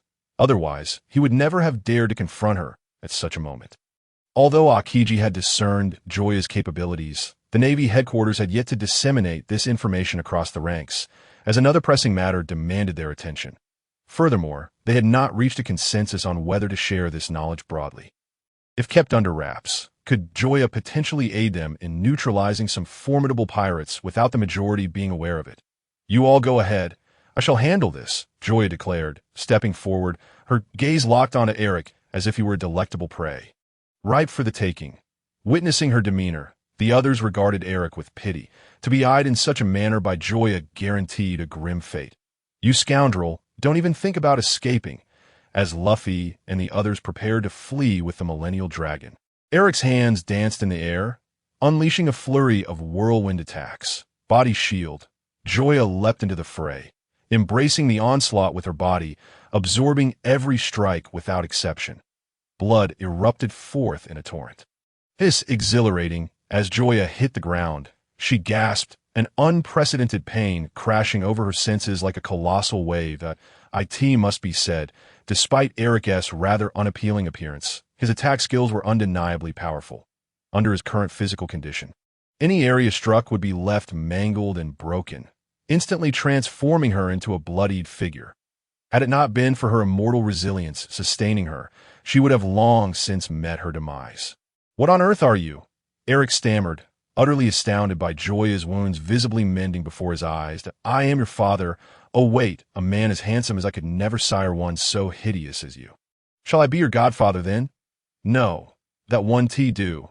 Your character betrays your war at this moment. The millennial-old dragon and other such trivialities had long been cast aside by him. All he desired now was to survive. For this, he was willing to sacrifice everything." Upon hearing this, Joya hesitated somewhat. Undoubtedly, Eric, like the deceased Hoppity and Jack, was no virtuous individual. However, the distinction lay in the fact that he had not disgusted himself. Furthermore, due to his offensive actions, his own spiritual energy had significantly increased, which left Joya in quite a pleasant mood. This resulted in a somewhat diminished desire to kill Eric. The issue was that this fellow, willing to betray the Navy for his survival, would undoubtedly do the same to him next time. Joya held a strong aversion to individuals devoid of loyalty. Additionally, with the limitations imposed by the scythe fruit, Eric's potential was rather lackluster, especially when compared to Kuro, making his value far inferior. In conclusion, this individual was more of a burden than a boon. Keeping him around would serve little purpose, and the risk of betrayal loomed large. Yet, to simply kill him would be somewhat regrettable, for he was indeed a capable individual, possessing combat strength that could be deemed commendable, categorizing him as a higher-tier pawn. With this thought in mind, Joya retrieved a telephone bug adorned with round glasses from his pocket and dialed. The phone rang only a few times before being answered, revealing a voice imbued with respect. "Master, this is Kuro." Indeed, the voice on the other end belonged to Kuro, with whom Joya had exchanged contact details during their parting in Syrup Village. Although they had not been in touch since, Kuro had been keeping a keen eye on Joya's movements. Following the announcement of Joya's bounty, he was among the few who were not taken aback, even considering the 40 million to be quite modest. The more he understood the formidable nature of the shadow fruit, the more he perceived Joya as an enigmatic figure, immune to harm and able to traverse the shadow world at will. Endowed with such immense power, he felt as if the entire world held no secrets before him. Of course, retaining a semblance of rationality. He did not genuinely believe himself to be invincible. He was acutely aware that this illusion stemmed from a sudden surge in power and a limited perspective, as he had yet to encounter true strength. Nevertheless, this did not hinder his admiration for Joya. Possessing such a potent fruit indicated that Joya harbored abilities far surpassing even that of the shadow fruit. It was even conceivable that the shadow fruit might not even pique his interest. The convergence of various factors had culminated in the current situation, and even with his newfound strength, Kuro dared not entertain any rebellious thoughts. He could not fathom the depths of Joya's abilities, so how could he dare to oppose him? Kuro, are you still in the East Sea? If not, it's of no consequence, but if you are, I have someone here you might find useful. Upon hearing this, both Kuro on the phone and Eric nearby were taken aback. Kuro could not comprehend Joya's intentions. Was he to supervise him, or perhaps facilitate his demise?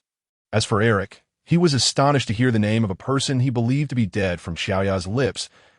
Yes, a mercenary who had served under Nelson for many years. He was privy to a wealth of information. Therefore, he distinctly remembered that Captain Kuro of the Black Cat Pirates had been publicly executed by the Navy 3 years prior. But why was this name resurfacing now? And given their apparent relationship, it was evident that Joya held the upper hand. Did this imply that Kuro's demise had been orchestrated by the very man before him? Chapter 66. Kuro's scheme with this thought. Eric's gaze towards Joya shifted entirely. If his previous impression of Joya was merely that of a powerful young man, he now perceived him as a cunning strategist, a mastermind hidden behind the scenes. Otherwise, how could one explain the resurrection of a man who was presumed dead? In such a scenario, no one could ascertain the potential implications of Kuro's sudden reappearance. At this moment, Eric felt as though he had stumbled upon a grand conspiracy, a secret that should not have been revealed to him. He had a premonition that if he could miraculously survive this day, his future would be irrevocably transformed in ways he could scarcely imagine. Master, I am still in the East Sea. Please provide me with a location, and I shall come and find you. Despite the possibility that this individual was sent by Joya to monitor him, he readily acquiesced. The situation unfolded as follows. Joya succinctly outlined the events that had transpired. Upon hearing this, Kuro grasped Joya's intent, a multitude of thoughts beginning to blossom within his mind. Firstly, he could confirm that this individual was not a spy sent to surveil him. Secondly, the potential utility of this person became apparent. He could integrate the individual into his ranks, thereby augmenting his own power and facilitating the rapid development of the Black Cat Pirates. However, the dilemma lay in the fact that Eric's greatest asset would thus be squandered. He understood that both he and Eric would serve Joya best as intelligence gatherers rather than as combatants. Therefore, positioning Eric as a spy within the Navy would maximize his value. Consequently, the critical question arose: how could one ensure the other would not betray him? Once Kuro clarified this point, he felt a sense of relief. Controlling a person who feared death was, for him, a trivial task. Master, I understand. Entrust him to me. I am confident I can arrange for him to enter the Navy headquarters and ensure he dares not betray us. Upon hearing this, Joya nodded approvingly. Kuro was indeed one of the few individuals in the pirate world who possessed a keen intellect. Though he had not articulated his intentions explicitly, Kuro had grasped Joya's meaning. In that case, await me in the waters west of Battleship Island and escort him away, ensuring no one becomes aware of your actions. After concluding the call, Joya turned to Eric, who still knelt before him. You heard our conversation. I have no desire for superfluous dialogue. You are presented with two paths, either death or serving as my spy, infiltrating the Navy to gather intelligence that I will grant you half a minute to contemplate this. After that, I expect a response that satisfies me. No need. I've already made up my mind. Master. Upon witnessing this response, Joya's satisfaction grew. Though this individual's strength was lacking, having him as an informant within the Navy's ranks was still quite advantageous, as he might prove pivotal at an unforeseen moment. After exchanging telephone bugs, Joya instructed, proceed to the waters west of Battleship Island. You shall find your way. Hearing this, Eric was momentarily taken aback, struggling to comprehend. Was Joya truly letting him go? Did he not fear his escape? Observing Eric's expression, Joya understood his thoughts clearly. There's an old saying in my homeland: Distrust those you employ, and those you trust should not be doubted. Since you have pledged your loyalty, I shall naturally place my faith in you that if you truly decide to flee, then go ahead, but pray you never cross my path again. Should you do so, be prepared to face your demise. Despite the measured nature of Joya's words, the weight they carried was beyond what Eric could have anticipated. Standing before him, Joya resembled the Grim Reaper, and his words felt akin to a death sentence. He sensed that if he were to escape, Joya would soon appear before him, blade in hand, ready to sever his head from his body. I understand that in that moment, Eric completely relinquished any thoughts of fleeing. He could not explain why, but felt as if an enormous hand loomed above him. Any stray thoughts he entertained would be crushed by this unseen force. Very well then, keep the telephone bug I provided you. You may use it to contact me in case of emergencies. With that, Joya turned to leave. Casting a glance at Joya's retreating figure, Eric wisely chose to depart in the opposite direction. Although Joya had not explicitly stated it, he could sense that Joya did not wish for his companions, including Kuro, to be aware of their association. That you've taken your time. I was about to starve waiting for you. Upon returning to the ship, Luffy complained while rubbing his stomach that I encountered a minor inconvenience, but it has all been resolved. All right, let us set sail for Battleship Island. Without inquiring about the nature of the trouble, Luffy commanded the crew to set sail, placing his unwavering trust in Joya's ability to handle everything. Moreover, considering the opponent's strength was rather mediocre, it was more prudent to focus on the enemies rather than fret over Joya. Armed with the wisdom of their previous encounter, the crew entered the Tempest with a noticeably lighter disposition. Having secured the ropes to tether the cart in advance, they navigated through the barrier with little incident, returning to the realm of normalcy. Almost simultaneously, as the merry ship emerged, the distant naval vessel observing them detected the situation. Report, Major. The Straw Hat Pirates have appeared. What of Eric? No, he has not been sighted. With a raised eyebrow, the Major felt a sense of satisfaction at this news, though he knew this satisfaction would be short-lived. Why? Do you wish for my demise? Think what you will. I have said nothing.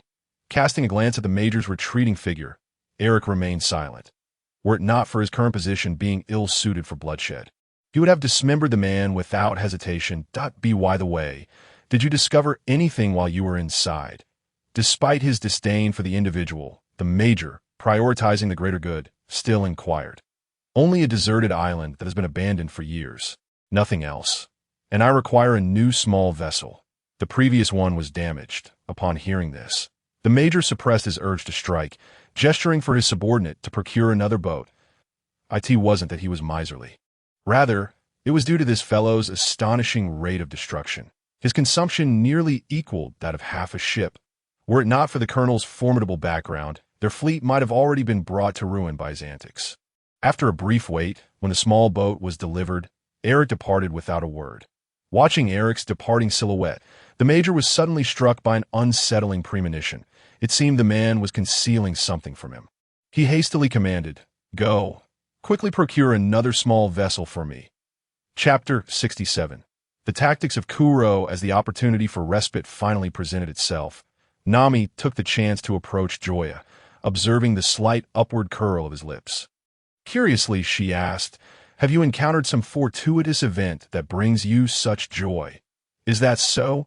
"Of course, you might as well have happy written all over your face. Only you remain oblivious." This. Joya instinctively rubbed his face. Had his emotions betrayed him so blatantly? "I'm simply delighted for Lord Dragon. Since the naval island is a lost land, it signifies that Lord Dragon will soon return to his homeland, and naturally, I am elated." Casting a glance at Joya's stiff expression, Nami chose not to press further. She could easily discern that Joya was being disingenuous. Yet what did it matter? Everyone harbors their own secrets, and as long as he posed no threat to himself or others, it was of little consequence. Seeing that Nami had ceased her inquiries, Joya unwittingly sighed in relief. Thank goodness, it appeared his skills in deception remained as sharp as ever, even fooling Nami. He instinctively looked westward, pondering whether Kuro and Eric had encountered one another. Meanwhile, to the west of the naval island, Eric finally came face to face with Kuro, observing the man before him, clad in a sleek black suit, With meticulously styled hair and round spectacles, Eric felt an inexplicable tremor in his heart. Despite Kuro's appearance aligning perfectly with the intelligence reports, he bore an aura far beyond that of a mere bounty of 17 million berries. In him, Eric perceived the shadow of Joya. Before Kuro, he felt utterly transparent, devoid of any secrets. Merely a glass figure. How careless of you to have allowed someone to follow you without your knowledge. Kuro sighed softly. Taken aback, Eric faltered, unable to comprehend the implications of his words. In the next moment, he blinked, and Kuro had vanished. Half a minute later, an unexpected figure was thrust before him, clutched by Kuro's grip around his neck. You were following me? Gazing at the fallen naval major, Eric hastily protested. Kuro, believe me, I harbor no intentions of betrayal. I had no knowledge of his presence behind me. I swear I have not betrayed you. Having narrowly escaped death at Joya's hands, he was determined not to perish inexplicably. If Kuro were still the man he had been 3 years prior, Eric would have simply disposed of everyone and vanished into the unknown. But now he dared not, for Kuro's demonstrated speed was utterly beyond his comprehension. This indicated that if Kuro desired his demise, he would only grasp the reality of his death in the fleeting moment before his head fell. Indeed, he speaks the truth. He has not betrayed anyone. I merely sensed something amiss and came to investigate. Seeing someone come to his defense, Eric felt no joy. Instead, he was filled with dread. The one defending him was none other than the naval major. In the presence of so many, who would believe the words of a naval officer? It was akin to stepping willingly into the flames. Bastard, do you dare to speak such nonsense? In his fury, Eric desperately wished to rend the major limb from limb. Though he merely contemplated the act without executing it, he understood that killing the major would only create an impression of silencing witnesses. Further arousing Kuro's suspicion that the situation reached a stalemate, Zhang stepped forward, proposing, "Captain, shall I hypnotize him?" Since Kuro's return, Zhang had naturally relinquished the captaincy. The terrifying prowess Kuro had exhibited during this time had left him trembling in fear. His method of killing was reminiscent of a specter emerging from the depths of hell, rendering one defenseless. He could not fathom how the captain had so drastically transformed in such a short span. Yet he vaguely sensed that all these changes began with the battle at West Rob Village. Unable to understand, his respect for Kuro only grew, and he executed every order given without question. That is unnecessary. Declining Zhang Yao's suggestion, Kuro commanded, "Bring me a knife and a video transponder." Understood. Zhang Yao asked no further questions and promptly departed. Shortly thereafter, he returned, cradling a sharp katana and a video transponder. Observing this, Kuro seized the katana and tossed it to Eric. "With this blade, dismember him for me. Should you succeed, I shall place my trust in you. Should you fail, I shall ensure you meet the same fate." With an expression of eerie calmness, Kuro uttered words that sent shivers down the spines of all present. Gazing into Kuro's unblinking eyes, Eric, also a harbinger of death, felt a chill seep into his very core. In that moment, it required no explanation from Kuro for Eric to comprehend the purpose of the video transponder. Realizing this, his face turned as pale as freshly painted walls, his hands trembling as they reached for the knife. The major, too, was gripped by fear. Though he had long recognized that his fate was sealed the moment he was captured, the imminent approach of death, particularly when forewarned of the manner of his demise, rendered him incapable of remaining calm. "Bastard, do you dare to grant me a swift end? What skill lies I subsequently?" There echoed a continuous wailing that lasted a full half-minute. Chapter 68. The Naval Siege Name. Joya Age. 17 years Tau Power. 459 521 Charm. 36 Personal Abilities. Immortal Body.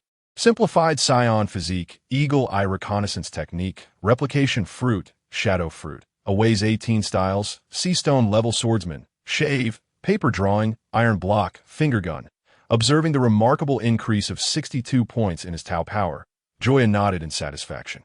After surpassing 500 in Tau Power, he felt an undeniable transformation within himself. Whether it was his perception of the surrounding world or the surging power within him, everything was on an entirely different level. 500 Tau Power seemed to represent a threshold for the human body, akin to a certain realm in a fantastical novel.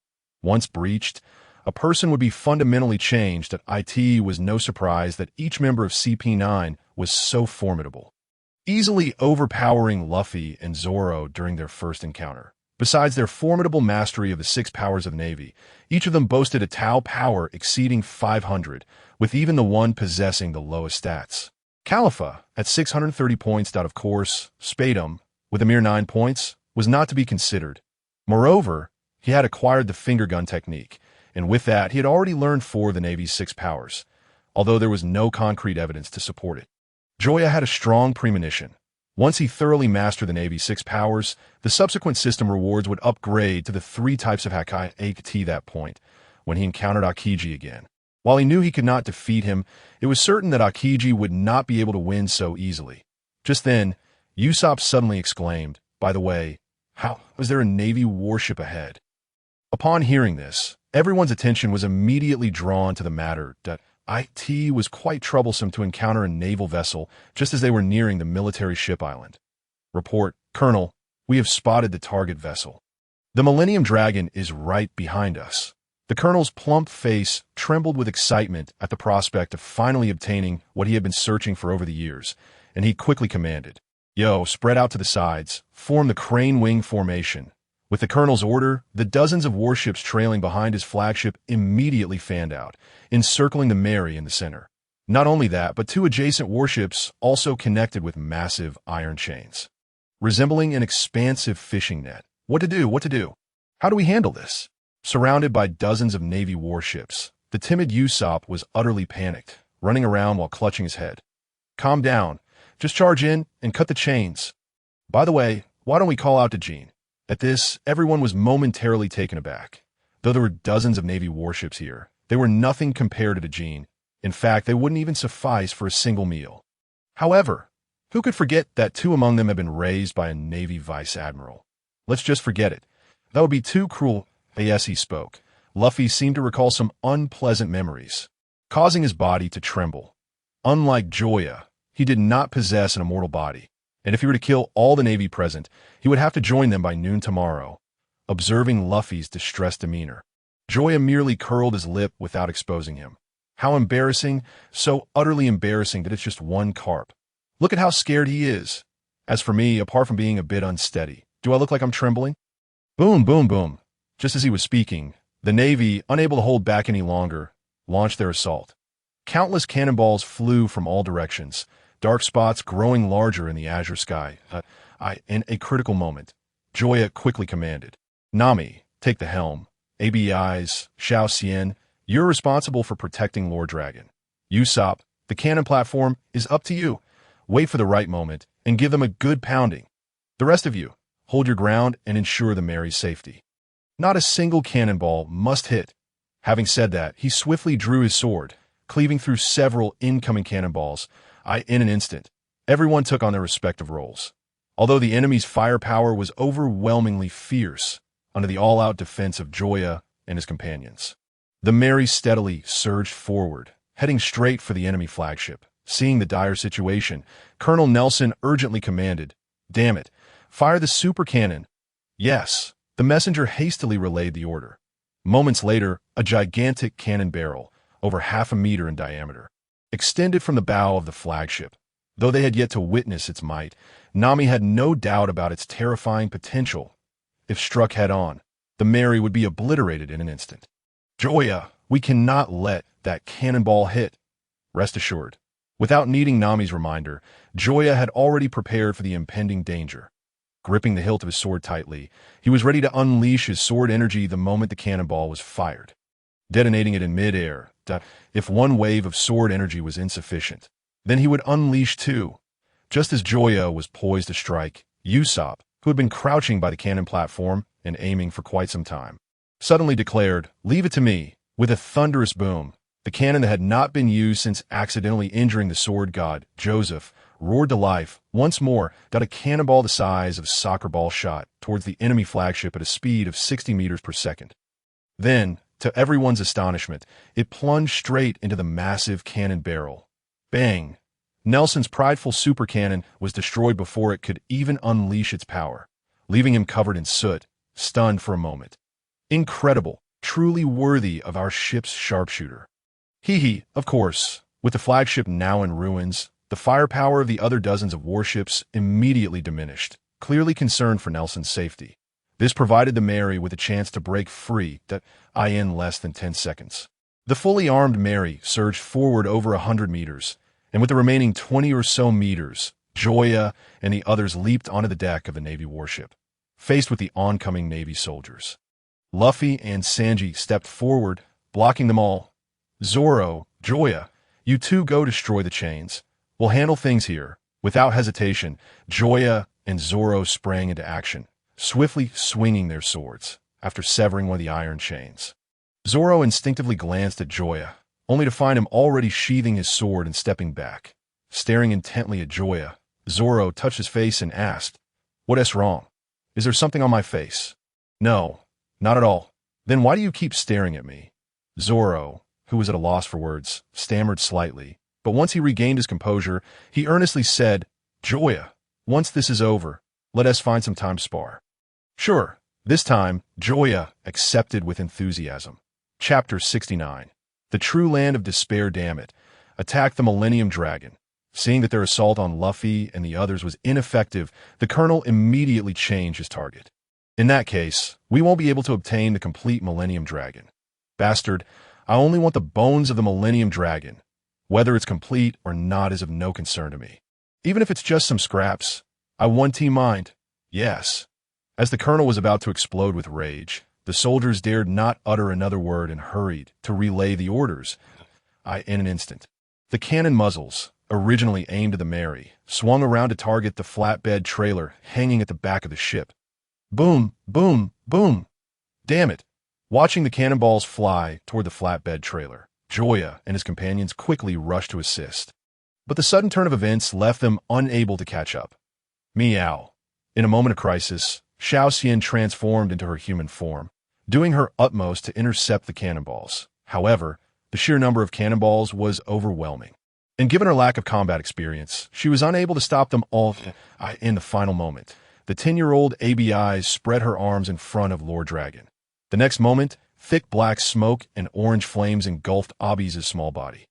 "No, ABI's no." With eyes wide open, Luffy fixated on the smoke behind the Mary, his gaze filled with rage and vengeance. "You will pay for this." In that moment of despair and fury, Luffy could no longer care whether the enemy was Navy or not. He pushed off the deck with all his might, causing half of the warship to explode. With the tremendous recoil, Luffy soared into the sky like a launched arrow, fully mobilizing his fruit abilities. He swung his right like a cleaving axe. Luffy's right foot was imbued with all his rage and strength. With a single strike, a naval flagship, colossal enough to be 10 times the size of the Going Mary, split apart like tofu on a cutting board. Meanwhile, Joya and the others finally returned to the Going Mary.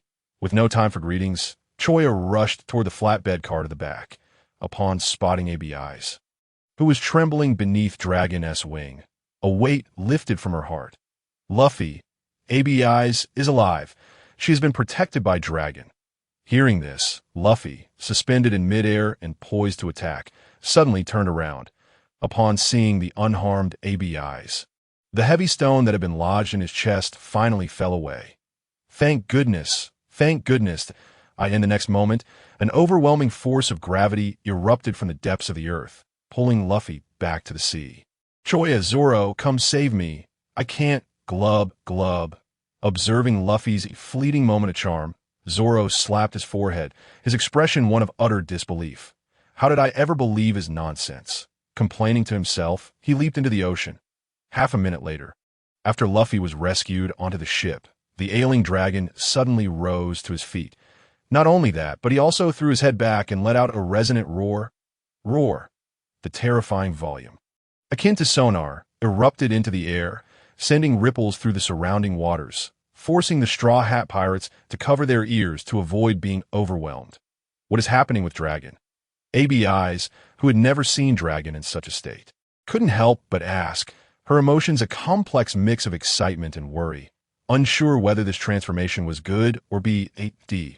In response, Luffy interjected. He is calling for his companions. You can understand him? No, I can feel ITAS if to validate Luffy's intuition. The moment Dragon's roar ceased, a similar sound emanated from the distant sky. Roar. The powerful resonance came from all directions, seemingly triggering some hidden mechanism. The once calm waters erupted once more, waves soaring up and down, as if the underwater world had been shaken by an earthquake. Hold steady, everyone hold steady. What is happening? I don't recall any underwater volcanoes in this area.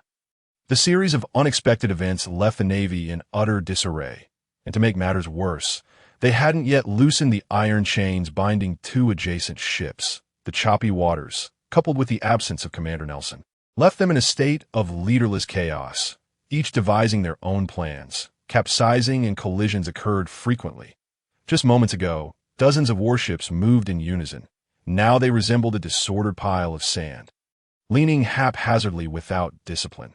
Meanwhile, the villagers living along the coast of Battleship Island were astonished to find the shoreline had receded, with the sea withdrawing at an unimaginable speed, revealing vast expanses of land. This was the true Lost Land. Clearly, Usopp's initial speculation was not mistaken. The Lost Land had indeed been submerged. The difference now was that the submerged Lost Land re-emerged every 1,000 years. Perhaps explaining the name of the 1,000-year dragon. Dragon, I have finally brought you home. Looking at the now improved state of Dragon, ABI's voice quivered with a hint of tears. This was not sorrow. But JOY.IT had been a year since she first encountered Dragon. For adults, a year may seem fleeting, but for a 10-year-old girl, it constituted a significant portion of her life. Over the past year, she had faced innumerable challenges, finding food for Dragon, evading the Navy's searches, escaping naval ships during storms, and embarking on various adventures with Luffy. Her year had been far more thrilling and perilous than most people's entire lifetimes. Roar. Thank you. Without you, I wouldn't have made it this far. You're welcome. I'm just glad to help. Gazing into ABI's clear, transparent eyes, Dragon was momentarily transported back to their first meeting. She had been slightly shorter, a bit plumper, yet her eyes had always retained their clarity, kindness, and innocence, akin to two sparkling springs that could even reflect his own image. Roar. Wait, I must reunite with my companions. With that, Dragon attempted to flap his wings. As the amplitude of his movements increased, his claws slowly lifted off the ground until he finally soared into the sky. He.S. flying. Watching Dragon regain his vigor, Abi's heart soared with joy. Her relentless quest to help Dragon find the Lost Land stemmed not only from it being his homeland, but also because he had told her that returning here would restore his health. It now appeared that Dragon had not deceived her. The Straw Hat Pirates were equally elated. This journey had not been in vain. Chapter 70. The Rebirth of the 1,000-Year Dragon. 10 minutes later. As everything returned to normal, the area of Battleship Island had increased tenfold, with hundreds of 1,000-year dragons resting and nurturing here. Exhausted, dragons circled the island a few times before gently descending, taking slow, deliberate steps upon this familiar yet foreign land. It was home, yet it had been a millennium since he last saw it. Time had dulled all memories, and his recollections had long since faded. After taking in the scenery, Dragon glanced back at ABI's, who was vigorously waving at him from the Going Merry. In his increasingly murky eyes, a flicker of heartfelt joy shone through. Meeting that little human girl was the greatest fortune of his life, and the year spent with her was the happiest and most blissful time of his millennium. Dragon lived without regrets. With this thought, his aged body could no longer endure, and with a soft thud, he fell, his eyes slowly closing as they reflected ABI's visage. Dragon! After a brief silence, ABI's erupted in an overwhelming wave of sorrow, so intense that she scarcely noticed whether the Going Merry had docked, clinging to the ship's edge, ready to leap overboard. Seeing this, Joya swiftly intervened to restrain her. ABI's, calm down, Luffy, hurry and steer the ship closer. Moments later, before the Going Merry had even stabilized, ABI's leaped down, sprinting toward Dragon with unprecedented speed. The recently resurfaced Lost Land was not only slippery, but also treacherously uneven, requiring even adults to proceed with caution. Yet ABI's paid no heed. running recklessly up by the time she reached Dragon's side. She was covered in mud, her knees and palms bleeding profusely. However, the pain of her injuries paled in comparison to Dragon's stillness. "Dragon, please wake up. You promised me. You told me that as long as you returned to your homeland, to the lost land, you would recover. We've finally made it back here. You can't be lying to me, Dragon." Watching ABI's weep uncontrollably atop Dragon's head, the Straw Hat Pirates were at a loss for words. They had never anticipated such an outcome. According to legend, the bones of the 1,000-year dragon could be used to create elixirs of immortality. Yet Dragon lay before them, eternally fallen. Crack. The sound of a shell shattering pierced the heavy atmosphere. Roar. Immersed in despair, ABI's suddenly looked up, and upon seeing the half-formed baby 1,000-year dragon still nestled within its shell, her large eyes burst forth with tears, now flowing with excitement and relief rather than despair. Could it be? Observing the baby 1,000-year dragon, which was no larger than an ordinary rooster, the Straw Hat Pirates experienced a moment of clarity. So, this is what Dragon meant by rebirth in an instant. The gloom that had shrouded their hearts dissipated, and they were genuinely pleased with this outcome. "You wretches, just wait. I will see how long those pirates can survive here," at the island's edge as the landmass floated upward. Colonel Nelson, who had narrowly escaped the calamity, glared fiercely at the Straw Hat Pirates gathered at the island's center. The moment Luffy's foot descended from the heavens, it struck him that a vast chasm separated them. Though he harbored resentment, he resolved to wait until the pirates departed before turning back to confront these ancient dragons. Just as he was about to leave, 3 figures suddenly appeared before him. One of whom was the ever-familiar Eric. Observing Eric's pale complexion, Nelson instinctively assumed that he had been startled by Luffy's earlier kick, and thus spoke words of reassurance. "Fear not, Eric, once those accursed pirates depart. These ancient dragons shall be ours. By the way, who are those 2 with you? Have you recruited new allies?" Upon hearing this, Eric trembled slightly, never having imagined that this corpulent colonel would not recognize Kuro, who had vanished from sight for 3 years. Yet 3 years ago, Kuro was undeniably one of the most formidable pirates in the East Blue. It was intriguing that Nelson, the commander of the 8th Division, had completely forgotten him. With a slight smile, Kuro instinctively lifted his right hand to readjust his glasses, which were on the verge of slipping off. This typical gesture resonated like a thunderclap in Nelson's mind. Gazing at the impeccably dressed man before him, he recalled an individual who should never have appeared in this place, the Kuro. "You are Kuro." "No, you died 3 years ago. Why are you impersonating him? Forget your suspicions. Zhang Ao, take care of him." With that, Kuro stepped aside. In response, the hypnotist Zhang Ao produced a circular device from his belongings and positioned himself before Nelson. "As you awaken, you will no longer concern yourself with the ancient dragons, nor will you remember our presence. Moreover, you shall wholeheartedly support Eric, facilitating his entry into the Navy and devising means to bring him to the Naval Headquarters. Point 1. 2. Zhang Ao, gurgle, gurgle, gurgle, gurgle." Witnessing Zhang Ao succumb to the same fate, even the composed Kuro could not suppress the bulging veins on his forehead. For years, this man had never changed his troublesome ways, hypnotizing others while invariably hypnotizing himself. However, the effectiveness of his hypnosis remained as remarkable as ever. With the task accomplished, Kuro grasped Zhang Ao's attire with one hand and turned to leave. Yet, just as he was about to take his leave, he turned his back to Eric and remarked, "You need not worry about the video being exposed. Once you enter the Naval Headquarters, you can eliminate this colonel. Keeping him alive will only heighten the risk of exposure for you. Furthermore, being under Lord Joya's command is a lifetime fortune for you. Fulfill your responsibilities, and do not let me discover any treacherous intentions. Otherwise, without Lord's intervention, I can kill you." Even within the Naval Headquarters, if you doubt this, you may test it, but the opportunity will be singular. Make your decision wisely. With that, Kuro departed without a backward glance, leaving Eric trembling in place. It was only after confirming that Kuro had genuinely left that Eric's body gave way, collapsing to the ground. The experiences he had endured since encountering Joya, all within half an hour, filled him with dread as he recalled them, and no matter how others perceived it, in his eyes, thus upon hearing this, Xiaoyu glanced at his hand, which had climbed up the hilt of his sword, a smile involuntarily curling at the corners of his mouth. Of course. Shall we begin now? With a keen awareness of the time before their meal, Zoro immediately extended an invitation. Ever since their journey to the floating restaurant, he had been eager to spar with Joya, though opportunities had been scarce, causing his initial enthusiasm to wane.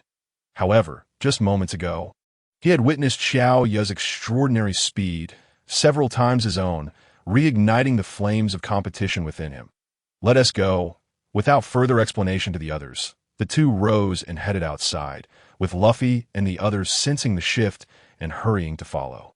Zoro, a renowned bounty hunter from East Blue, was already considered one of the finest swordsmen in their midst. As for Joya, they had not seen him wield his sword too often. Logically, his swordsmanship should be on par with Luffy's. Yet, was Joya one to adhere strictly to logic? If he were, he would not harbor such an eccentric dream. Thus, they were all intrigued as to which of the two possessed the superior swordsmanship. As they spoke, Joya and Zoro found themselves at an open stretch of shoreline. 3-sword style. Zoro, 1-sword style. Joya, in that moment, even the boisterous sea breeze seemed to pause, and the world fell into an unusual silence, with Luffy and the others holding their breath in anticipation. The next instant, as a leaf drifted down, the two men, separated by mere meters, surged toward each other with a speed too swift for the naked eye to comprehend. With a thunderous clash, the battle commenced. Chapter 72. The outcome. Joya is incredible, Luffy exclaimed in awe as he watched the evenly matched duel. Hey, that's biased. Neither has gained the upper hand, so how can you praise Joya alone? Sanji interjected, clearly displeased. You don't understand. Long before we set sail, Joya was just an ordinary person. Apart from his extraordinary resilience, his combat abilities were no different from anyone else's. In fact, he was once chased 2 streets by an old yellow dog from the east end of the village. In a way. Are you sure you're not joking? The rest of the crew could no longer maintain their composure, their expressions reflecting disbelief. Aside from Luffy, Nami was the first to encounter Joya. She vividly recalled how, against the over 300-pound Arlita, Joya had sent the foe flying with just 2 punches, literally launching her from the ship and into the sea. Thus, she had always assumed that Joya's strength was a result of rigorous training from a young age. Yet, Luffy revealed that all this had transpired within the span of a month, leaving Nami in disbelief. You can be abnormal, but not to this extent. How can anyone else survive? I swear if I am lying, I will never eat meat again, Luffy declared, making the most solemn vow of his life in the face of their skepticism. Seeing his conviction, Nami and the others began to believe him. They knew that depriving Luffy of meat was tantamount to a death sentence. Consequently, the way they looked at Joya transformed entirely. As if he were a rare and precious gem, a curiosity they longed to dissect to understand the secrets within. After all, how could one person be so extraordinarily powerful? Meanwhile, in the heat of battle, Joya forced Zoro back and suddenly felt a chilling presence, as though someone aimed to harm him. Tiger Hunt. Seizing the opportunity, Zoro unleashed a flurry of attacks, entering a state of combat where he would not cease until either he or his opponent was vanquished. As his voice echoed, 3 swords unfurled in midair like blooming flowers, creating phantom afterimages. Slash. Just as the attack was about to land, Joya rolled to the side to evade it, while the ground beneath him was left with 3 deep cracks stretching several meters. Observing Zoro's retreating figure, Joya quickly gathered his focus. He knew he must not lose concentration in this duel. Now it's my turn. With a powerful thrust from his legs, Joya launched an offensive, his sharp blade slicing upward toward Zoro. The resounding clash that followed resembled the unlocking of a sacred seal, followed by a series of rapid collisions.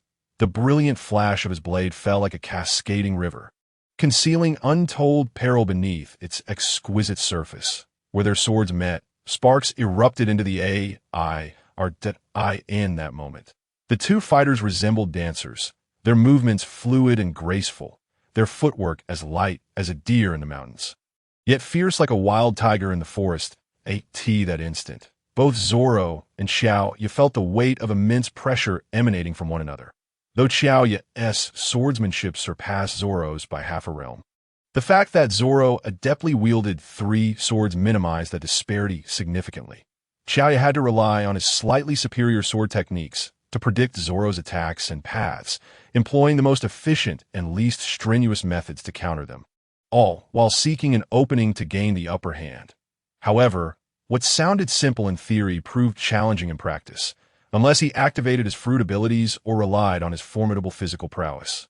Surpassing 500 in strength, it would be difficult for him to overpower Zoro relying solely on swordsmanship. Yet, the essence of this duel was a contest of sword skills. To resort to other powers would mean conceding defeat. Thus, Joya endeavored to showcase every sword technique he had mastered.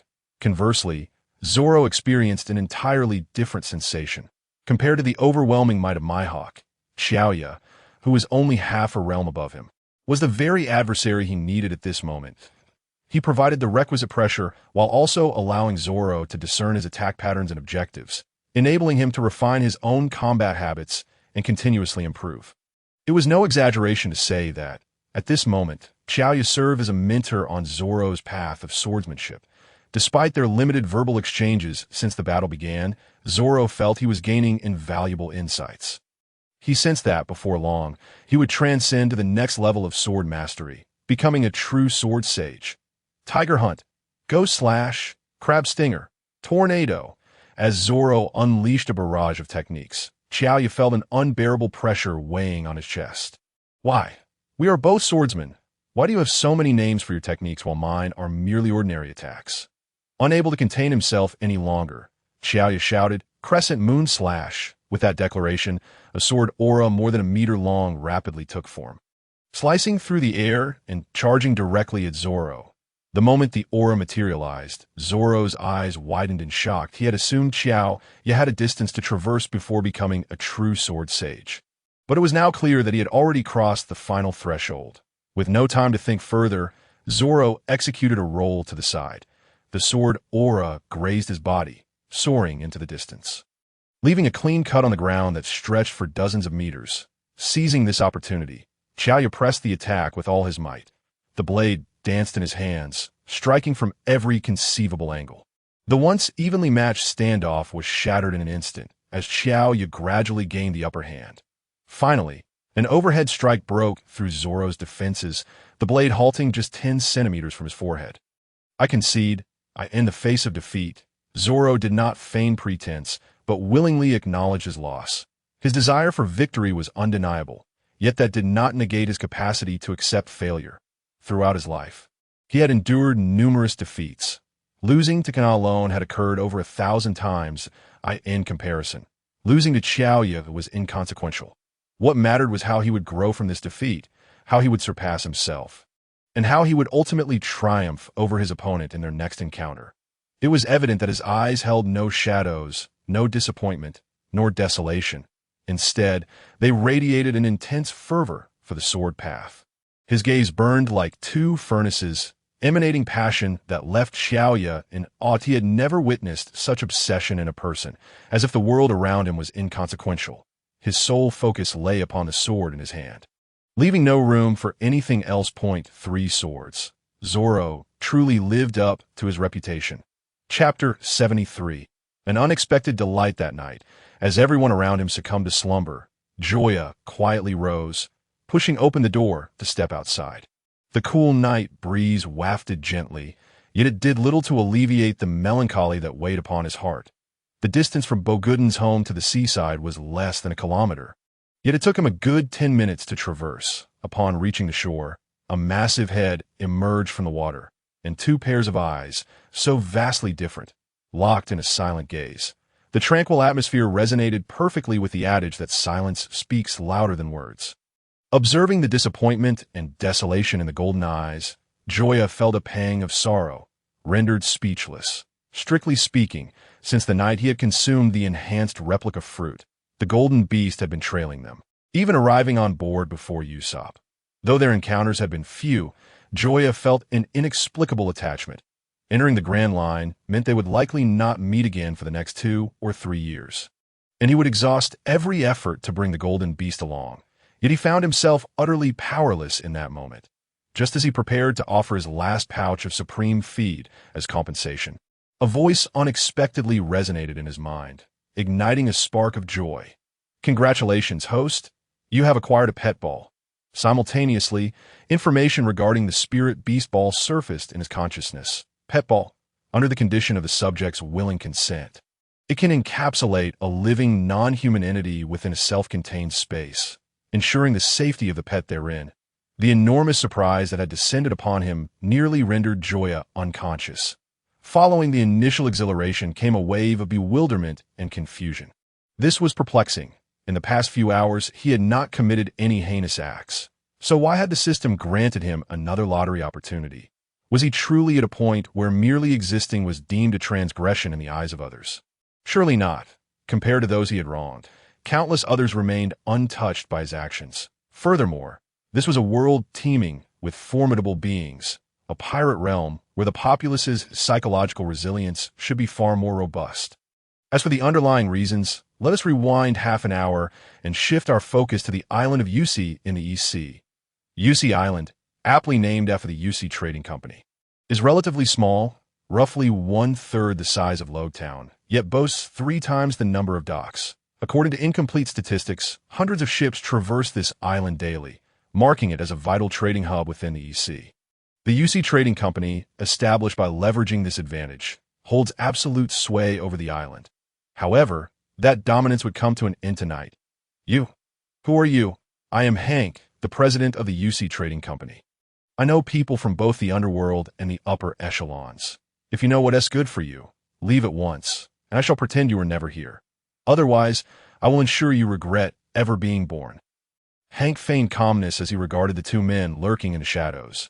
Though he had yet to assess their capabilities, he could discern that they were no ordinary individuals. They had managed to infiltrate despite his heavy investment in hiring 2 bodyguards stationed outside, which attested to their prowess. In response, one of the men let out a light chuckle. Without explanation, the flying squirrel merely tossed a newspaper set to be published the next morning to him. After a brief search, upon recalling a remark made by Joya just before leaving Logtown, Hank felt a surge of blood rise in his throat that he could not suppress. With a violent cough, a mouthful of old blood erupted from Hank's lips. You despicable Joya, I shall haunt you even in death. At that moment, he realized that all of this turmoil stemmed from a single utterance of that young man. His hatred was profound. Not only had the other party taken his only son, but they had also rendered the fruits of his decades of toil utterly futile, that if he could, he would have gladly skinned Joya alive and feasted on his flesh. At this very moment, Joya, oblivious to the chaos, had obtained a Pokeball while aboard the battleship island. With excitement radiating from him as he gazed at the small red sphere extracted from his storage ring, he exclaimed, Dajin, I finally have a way to take you with me. Roar, is that for real? At this juncture, Joya regretted not bringing little Saiyan along, for although he endeavored to grasp Dajin's meaning, they were simply not of the same kind. Without even seeing Dajin's face, how could he possibly comprehend its intent? Well, I shall contain you in this ball. Just don't resist when the time comes. Roar, are you serious? That ball wouldn't even fit between my teeth. Are you certain it can hold me? Hearing the identical roar as before, Joya felt utterly exasperated. Fine, let it be. After all, I can't understand a word you say, so let us consider this your agreement. Roar, what agreement? When did I ever consent? Ignoring Dajin's protests, Joya hurled the Pokeball toward her. With a whoosh, the Pokeball floated upon the surface of the sea, and the world fell into a hushed silence. The atmosphere growing increasingly awkward, Dajin, who had held onto a flicker of hope, now felt her heart crumble. Had she truly been foolish enough to harbor hope for such a person?